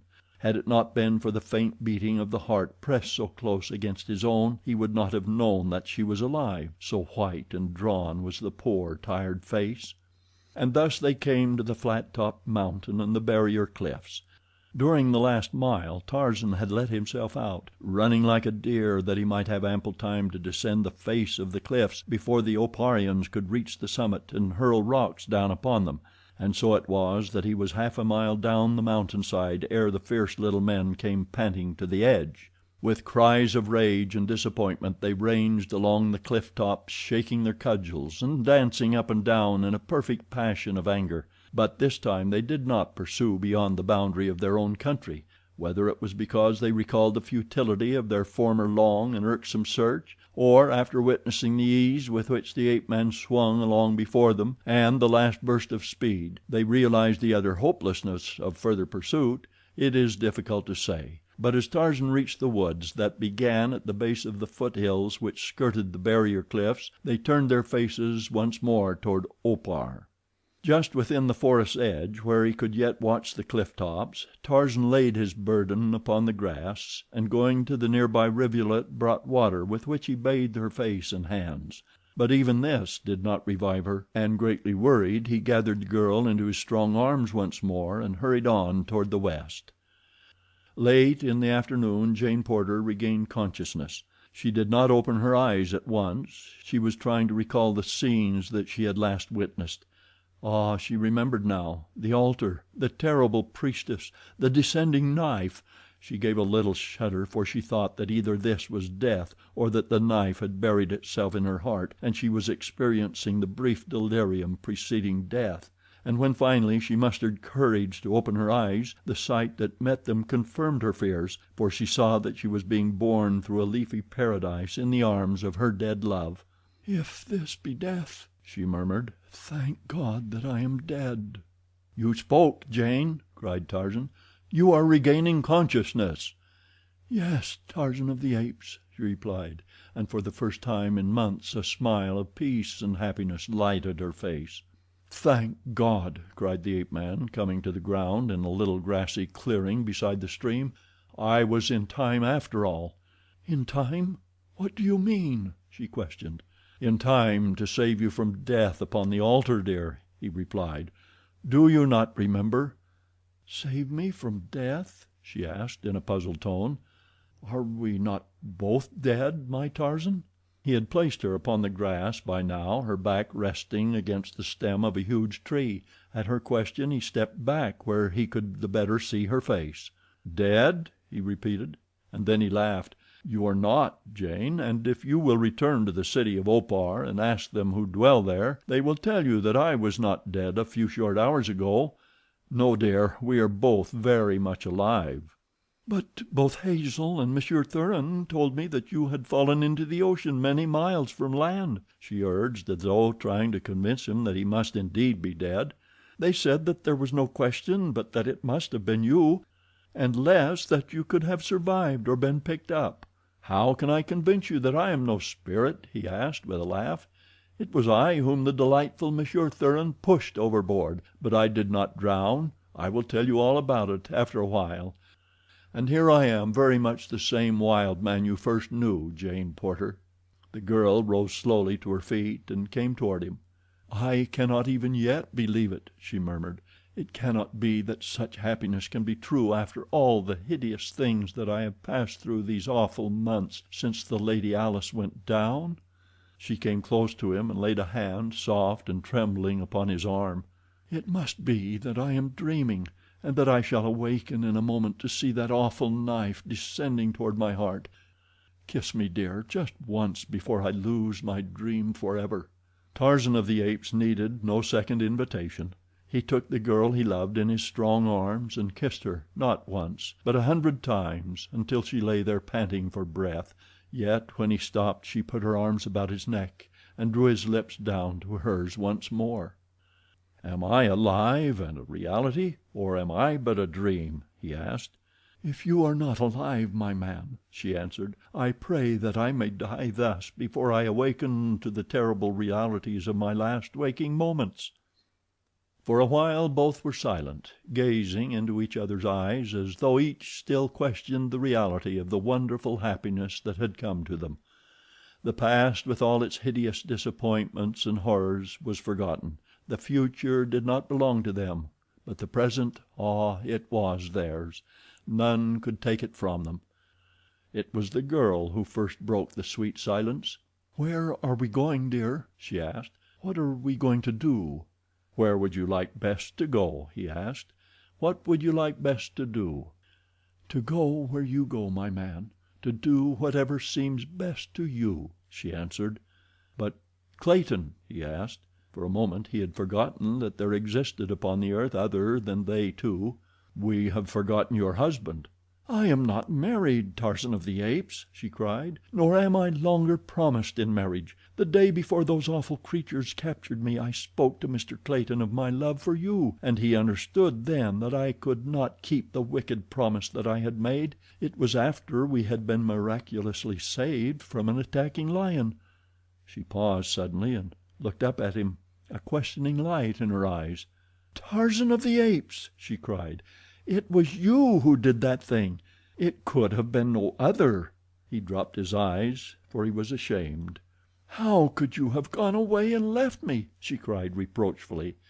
"Don't, Jane," he pleaded. "Please don't. You cannot know how I have suffered since for the cruelty of that act, or how I suffered then, first in jealous rage and then in bitter resentment against the fate that I had not deserved. I went back to the apes after that, Jane, intending never again to see a human being." He told her then of his life since he had returned to the jungle, of how he had dropped like a plummet from a civilized Parisian to a savage Waziri warrior, and from there back to the brute that he had been raised. She asked him many questions, and at last fearfully of the things that Monsieur Thuran had told her of the woman in Paris. He narrated every detail of his civilized life to her, omitting nothing, for he felt no shame, since his heart always had been true to her. When he had finished he sat looking at her as though waiting for her judgment and his sentence. "I knew that he was not speaking the truth," she said. "Oh, what a horrible creature he is!" "You are not angry with me, then?" he asked, and her reply, though apparently most irrelevant, was truly feminine. "Is Olga de Coude very beautiful?" she asked, and Tarzan laughed and kissed her again. "Not 1/10 so beautiful as you, dear," he said. She gave a contented little sigh and let her head rest against his shoulder. He knew that he was forgiven. That night Tarzan built a snug little bower high among the swaying branches of a giant tree, and there the tired girl slept, while in a crotch beneath her the ape-man curled, ready even in sleep to protect her. It took them many days to make the long journey to the coast. Where the way was easy they walked hand in hand beneath the arching boughs of the mighty forest, as might, in a far gone past, have walked their primeval forebears.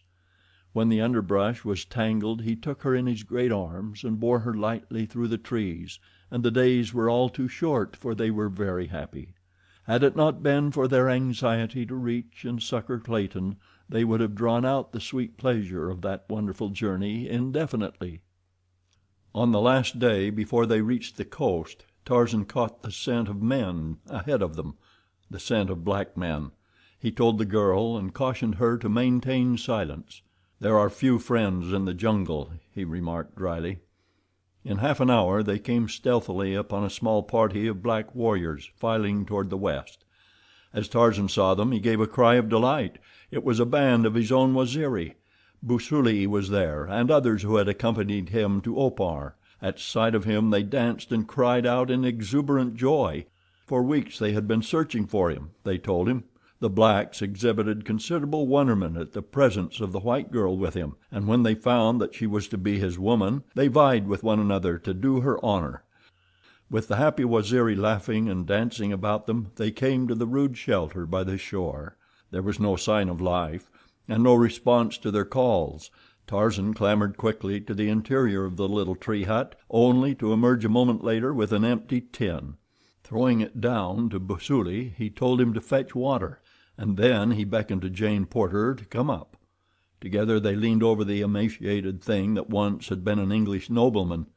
Tears came to the girl's eyes as she saw the poor, sunken cheeks and hollow eyes, and the lines of suffering upon the once young and handsome face. "He still lives," said Tarzan. "We will do all that can be done for him, but I fear that we are too late." When Busuli had brought the water, Tarzan forced a few drops between the cracked and swollen lips. He wetted the hot forehead and bathed the pitiful limbs. Presently Clayton opened his eyes. A faint, shadowy smile lighted his countenance as he saw the girl leaning over him. At sight of Tarzan the expression changed to one of wonderment. "It's all right, old fellow," said the ape-man. "We've found you in time. Everything will be all right now, and we'll have you on your feet again before you know it." The Englishman shook his head weakly. "It's too late," he whispered, "but it's just as well. I'd rather die." "Where is Monsieur Thuran?" asked the girl. "He left me after the fever got bad. He is a devil. When I begged for the water that I was too weak to get, he drank before me, threw the rest out, and laughed in my face." At the thought of it the man was suddenly animated by a spark of vitality. He raised himself upon one elbow. "Yes," he almost shouted, "I will live.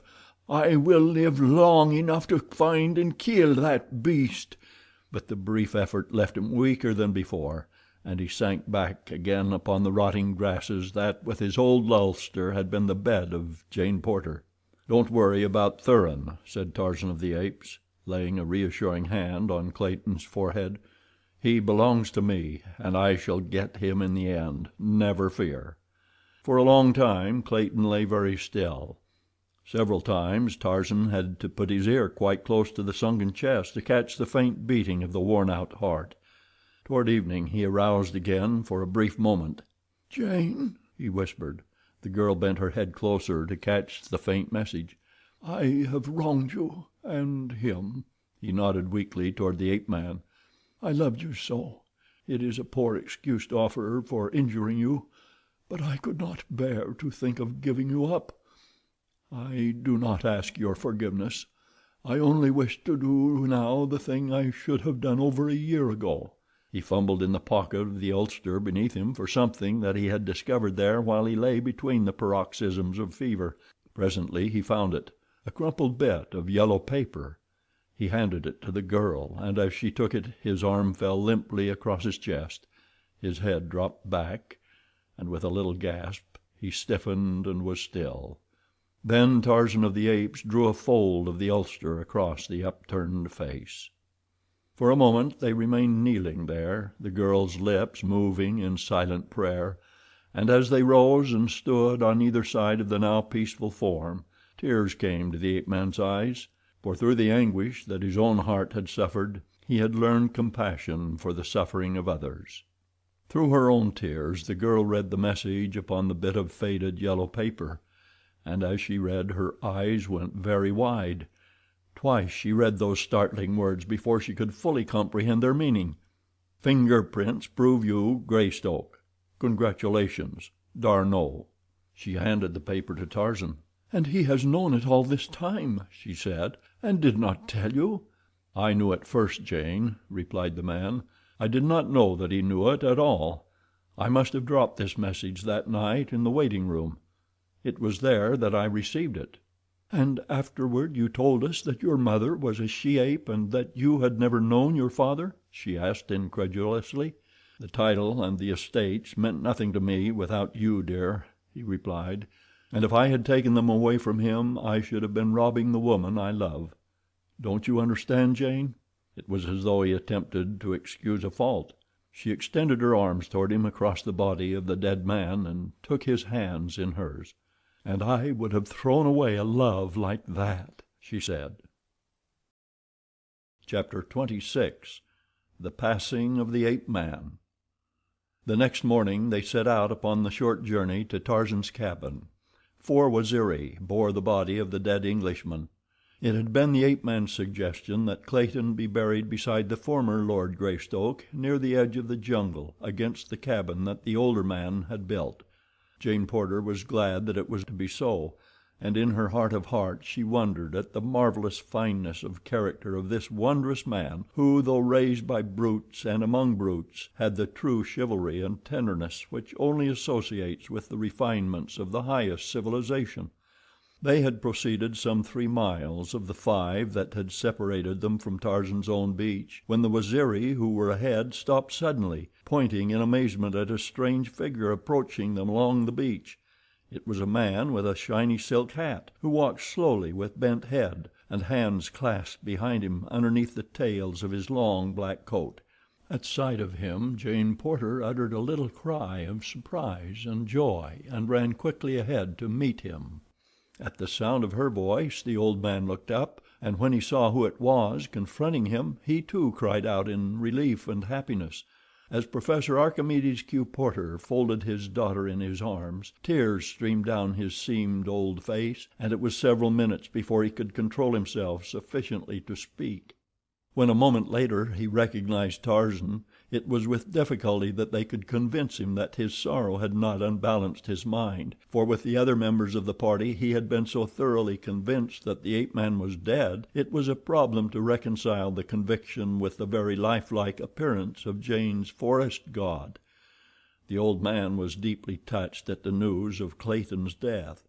"I cannot understand it," he said. "Monsieur Thuran assured us that Clayton passed away many days ago." "Thuran is with you?" asked Tarzan. "Yes, he but recently found us and led us to your cabin. We were camped but a short distance north of it. Bless me, but he will be delighted to see you both." "And surprised," commented Tarzan. A short time later the strange party came to the clearing in which stood the ape-man's cabin. It was filled with people coming and going, and almost the first whom Tarzan saw was D'Arnot. "Paul," he cried, "in the name of sanity, what are you doing here? Or are we all insane?" It was quickly explained, however, as were many other seemingly strange things. D'Arnot's ship had been cruising along the coast on patrol duty when, at the lieutenant's suggestion, they had anchored off the little landlocked harbor to have another look at the cabin and the jungle in which many of the officers and men had taken part in exciting adventures 2 years before. On landing they had found Lord Tennington's party, and arrangements were being made to take them all on board the following morning and carry them back to civilization. Hazel Strong and her mother Esmeralda and Mr. Samuel T. Philander were almost overcome by happiness at Jane Porter's safe return.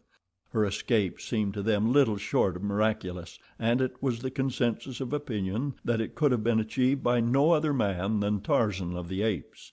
They loaded the uncomfortable ape-man with eulogies and attentions until he wished himself back in the amphitheater of the apes.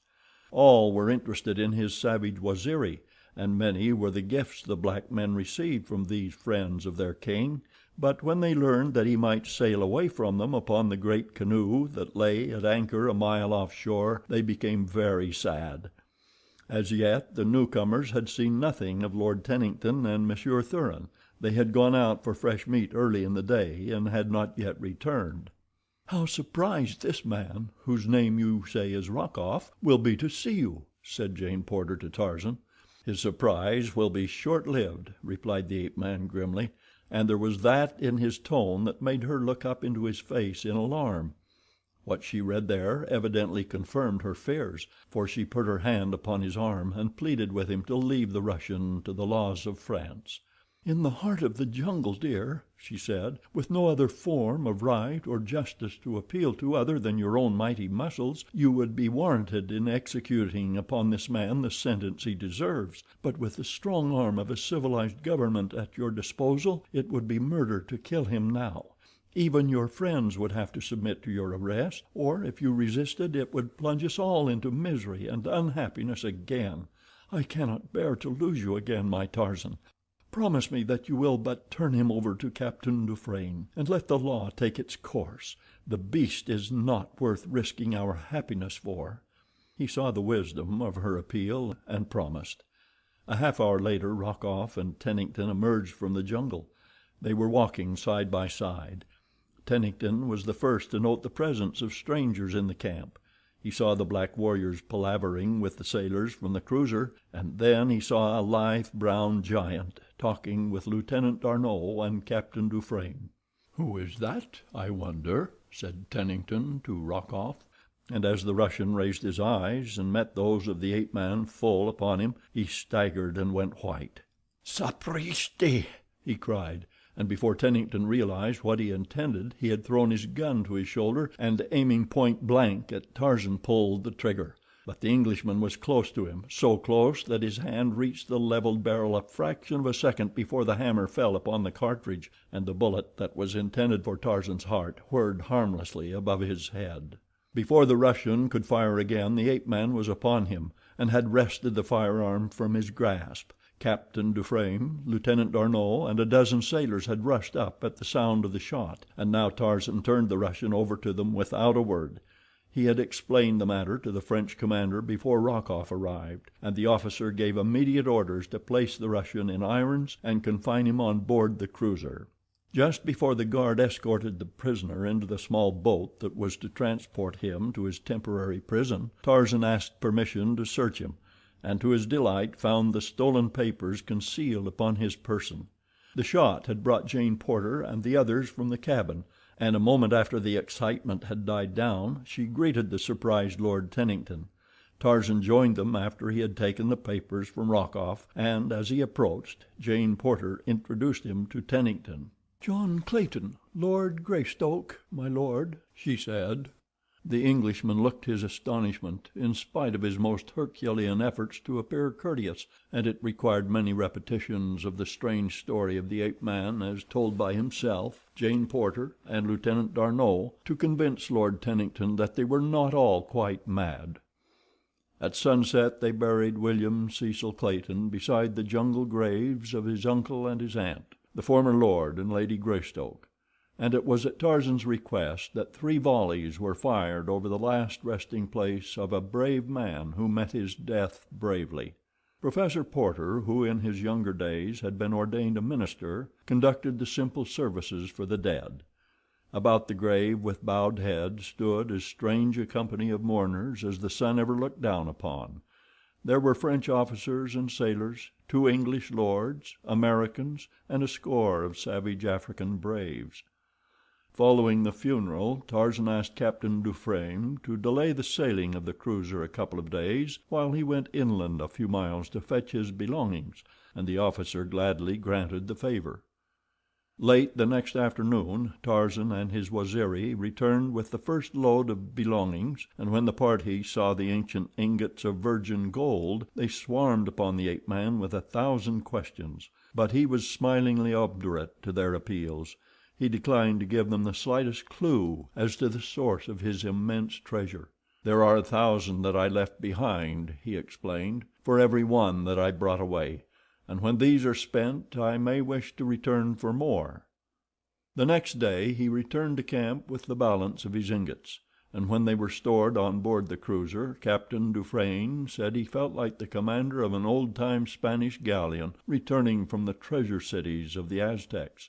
"I don't know what minute my crew will cut my throat and take over the ship," he added.